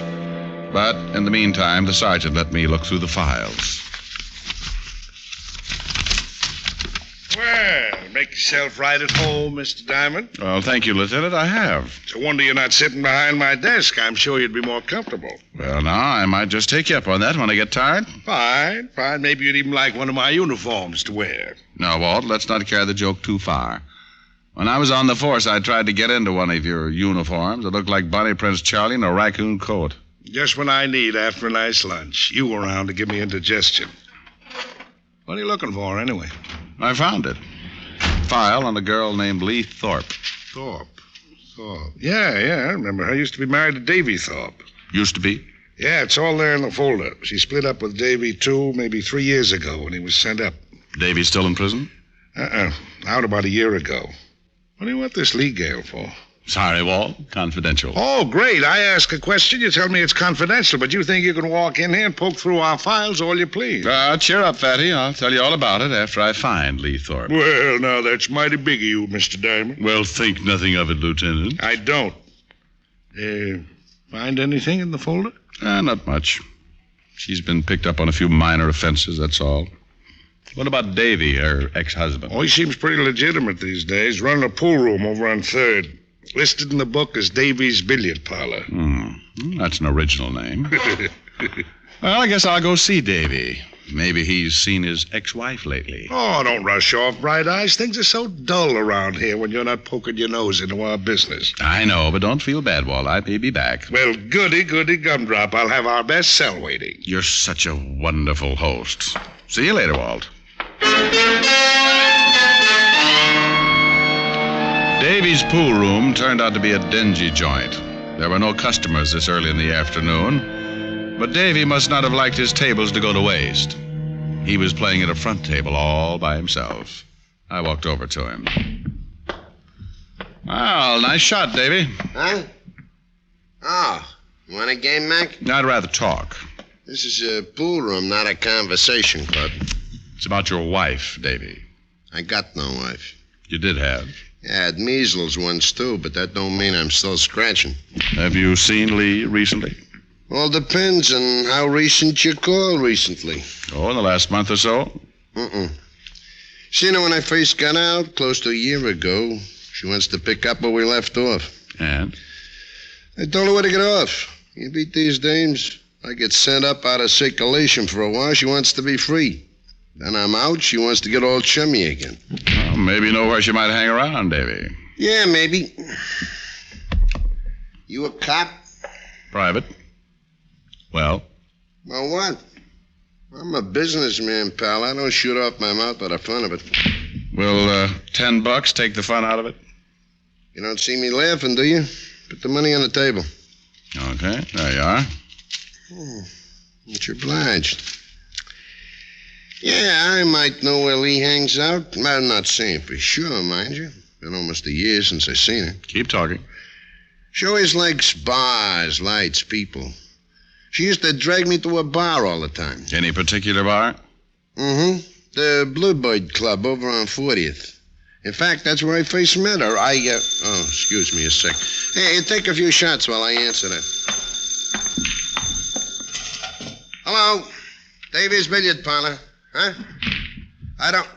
Oh, yeah, maybe yes. Hold it. Hey, Shamus. Your name Richard Diamond? That's right. That's for you. If you want more out of me, I'll be over in the office. Thanks. Hello? Well, Rick, I took a chance. Figured you'd still be there. What's up? Funny, but right after you were here, we got a call about Lee Thorpe. Picked her up right away. Good boy. I'll be right down. You at the precinct? I'm at the morgue. What? And don't bother to hurry, Rick. This gal won't be going anywhere. Not now. At the city morgue, I looked down on the girl who was once called Lee Thorpe and had now become a number. It wasn't a pretty sight, and I wasn't glad to be seeing it. Okay, Charlie, thanks. Come on, Rick. Where did you find her, Walt? One of the beat men came across her in an alley over by 6th Street. Find the murder weapon? No, the knife wasn't around, only the holes it made. Yeah, we can sit down in here. You have some talking to do, Rick. No more of this confidential rigmarole. Okay, Walt. You ask the questions, and I'll answer as best I can. Number one, why were you looking for the dame? Client hired me to find her. Who's the client? You know, Walt, this is going to sound screwy. Cut the build-up. Just make with the answer. Okay. The client is Hank Burton. Well, at least we... What? Hank Burton? That's right. Now, sit down, Fatty, and wipe that shocked expression off your face. Rick, boy, do you happen to know who Hank Burton is? That we've been after him for 2 months? I know. And if things had gone as I planned, you'd have had him in a cell by tomorrow. I guess I'd better explain, Walt. Yeah, I think you'd better. And make it good, Rick. Plenty good. I told Walt about Burton, about the $1,000 fee, and Burton's illness. He wasn't happy about the whole thing, but at least he now knew as much about the case as I did, which wasn't much for either of us to know. So Burton figured the gal gave him the double cross, huh? Yeah, I guess that's it. He wanted me to find her, just so he could turn her in when he gives himself up. Maybe and maybe not. Maybe he found her before you did. Maybe he's the one who put those knife wounds in her back. I doubt it, Walt. If he'd had any idea where she was, he wouldn't have bothered to hire me. Then why was she killed? Well, she must have known where $50,000 worth of jewelry was. Good enough reason? Yeah. Well, what now? You think Burton's still turn himself in after he hears the girl's dead? I think so. He's pretty sick. Hasn't got a chance on his own. Uh-huh. Well, I'm going back over the neighborhood where we found the girl's body. We figure she lived around there. Maybe we can find out where. It's a start, anyway. Good. I'll wait for Hank Burton to contact me. Okay. And, Rick, if you turn up anything, let me in on it this time, huh? I waited until 6 o'clock in my office, and then Burton called. I didn't tell him about the girl over the phone. Instead, I made a date to meet him an hour later on the Christopher Street ferry. The ferry was in when I arrived at the slip, so I went aboard. I agreed to meet Burton on the lower level port side. I went there, sat down on one of the benches. But 5 minutes later, the ferry pulled out, and there was still no sign of Hank Burton. Diamond? Huh? It's me, Shrimp. Oh, that's quite a professional way you have of sneaking up on people, friend. Yeah. Enjoy the ride, Diamond.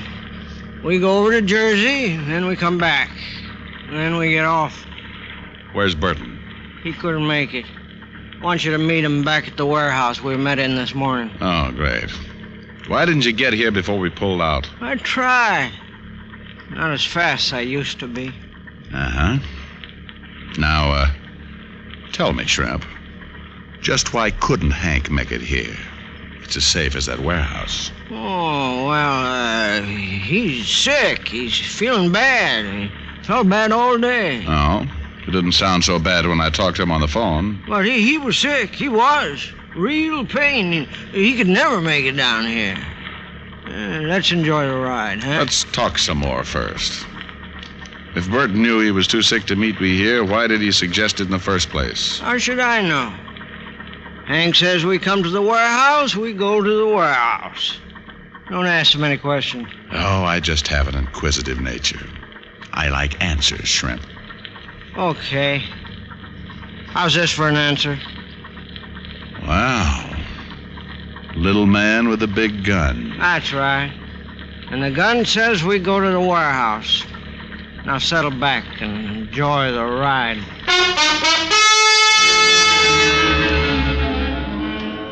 It was the most uncomfortable boat ride I'd taken in years.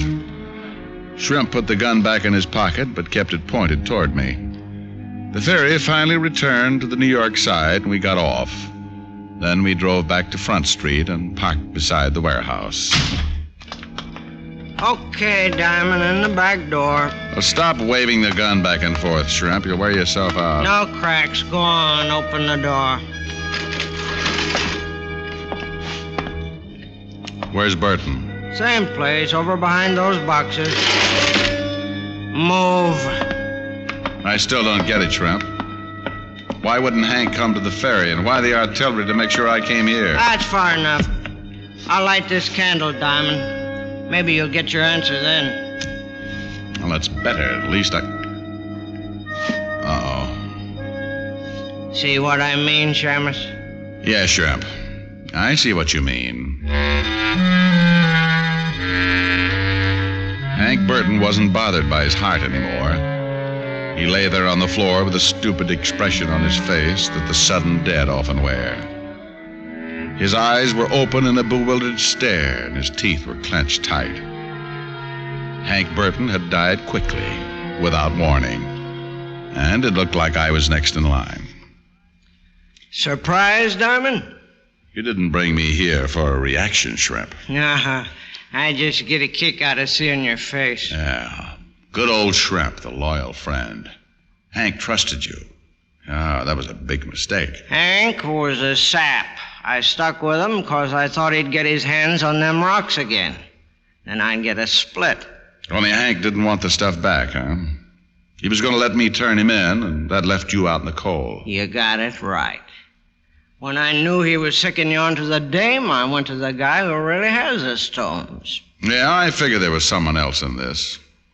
You're not brave enough to try something like murder alone. He does very well at it, Diamond, believe me.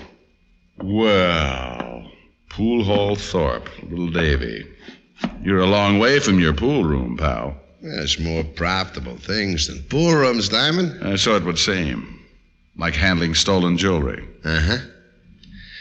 You sure no one followed you, Shrimp? Positive. Good. I'm sorry about this, Diamond, but you'll have to join Hank before long. Yeah, I'll bet you're sorry. You were sorry when you killed your ex-wife, too, huh? Real sweet guy. She brings you the stones, and you pay her back with a knife. Well, what could I do? Shrimp tells me there's a detective looking for her. He was a good kid, but she didn't have much knife. She'd have talked her head off if you'd found her. Oh, I see. But why Hank and now me? Well, look at it this way. We finish you with the same knife that killed Lee. Then we put the knife in Hank's hand and the gun that killed him in yours. Oh, that's really great. Davy, I'm afraid you've been reading Pulp Fiction. So the cops get wise sooner or later. It'll still give us time to get far away. Shrimp, you got the knife? Right here, Davy. Okay. We stalled long enough, Shrimp.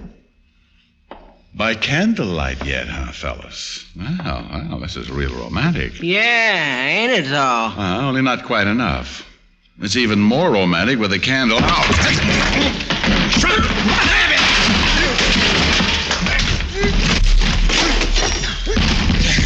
Shrimp! Shrimp! He's taking a little nap, Davy, and I've got his gun. What?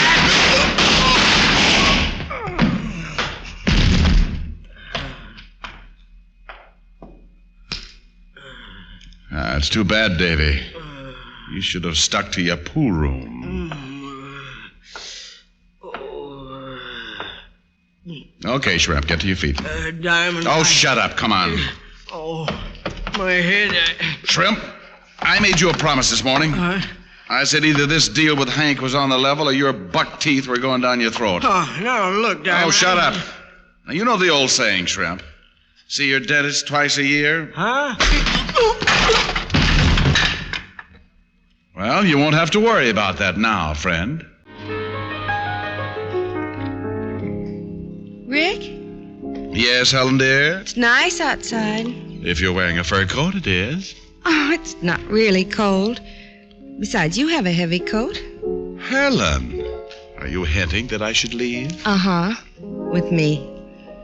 I'd still like to go for that walk. Oh, no. Well, why not? The only time I see you is after a case, and you just drop in, seat yourself at the piano, and take it easy. But, honey, I'm tired. Well, I'm not. I've been in all day, and I could use the exercise. Exercise, you want, huh? Well, I got a good idea. I'll chase you around the piano. It's your idea of exercise, huh? No, but just think of the fun we could have after I caught you. Oh, Rick, I'm serious. Just look out that window. Oh, stop shivering. Look at that moonlight. Isn't it romantic? What chances to give the Dodgers this year? A long walk. Just you and me. And the Giants. Now, there's a hot ball team. Maybe over to Central Park. And the Arkansas Aggies. Oh, they'll be fighting all the way. Hand in hand. Arkansas Aggies. Yeah, my old home team. Richard Diamond, you are the most unromantic man in town. Helen, how can you say that? Don't I build a nice fire in the fireplace? I could get a Boy Scout to do that. Here we are, a fire, lights down low, a nice romantic song. And your idea of romance is a walk. Well, after all, that was very nice. But I still didn't like it. Oh, that's a brilliant statement. I still want to go for a walk. Millions of girls in New York, and I had to pick a nature lover. Tonight's adventure of Richard Diamond was written by Dick Carr with music by Frank Worth. Virginia Gregg was heard as Helen Asher and Alan Reed as Lieutenant Walt Levinson.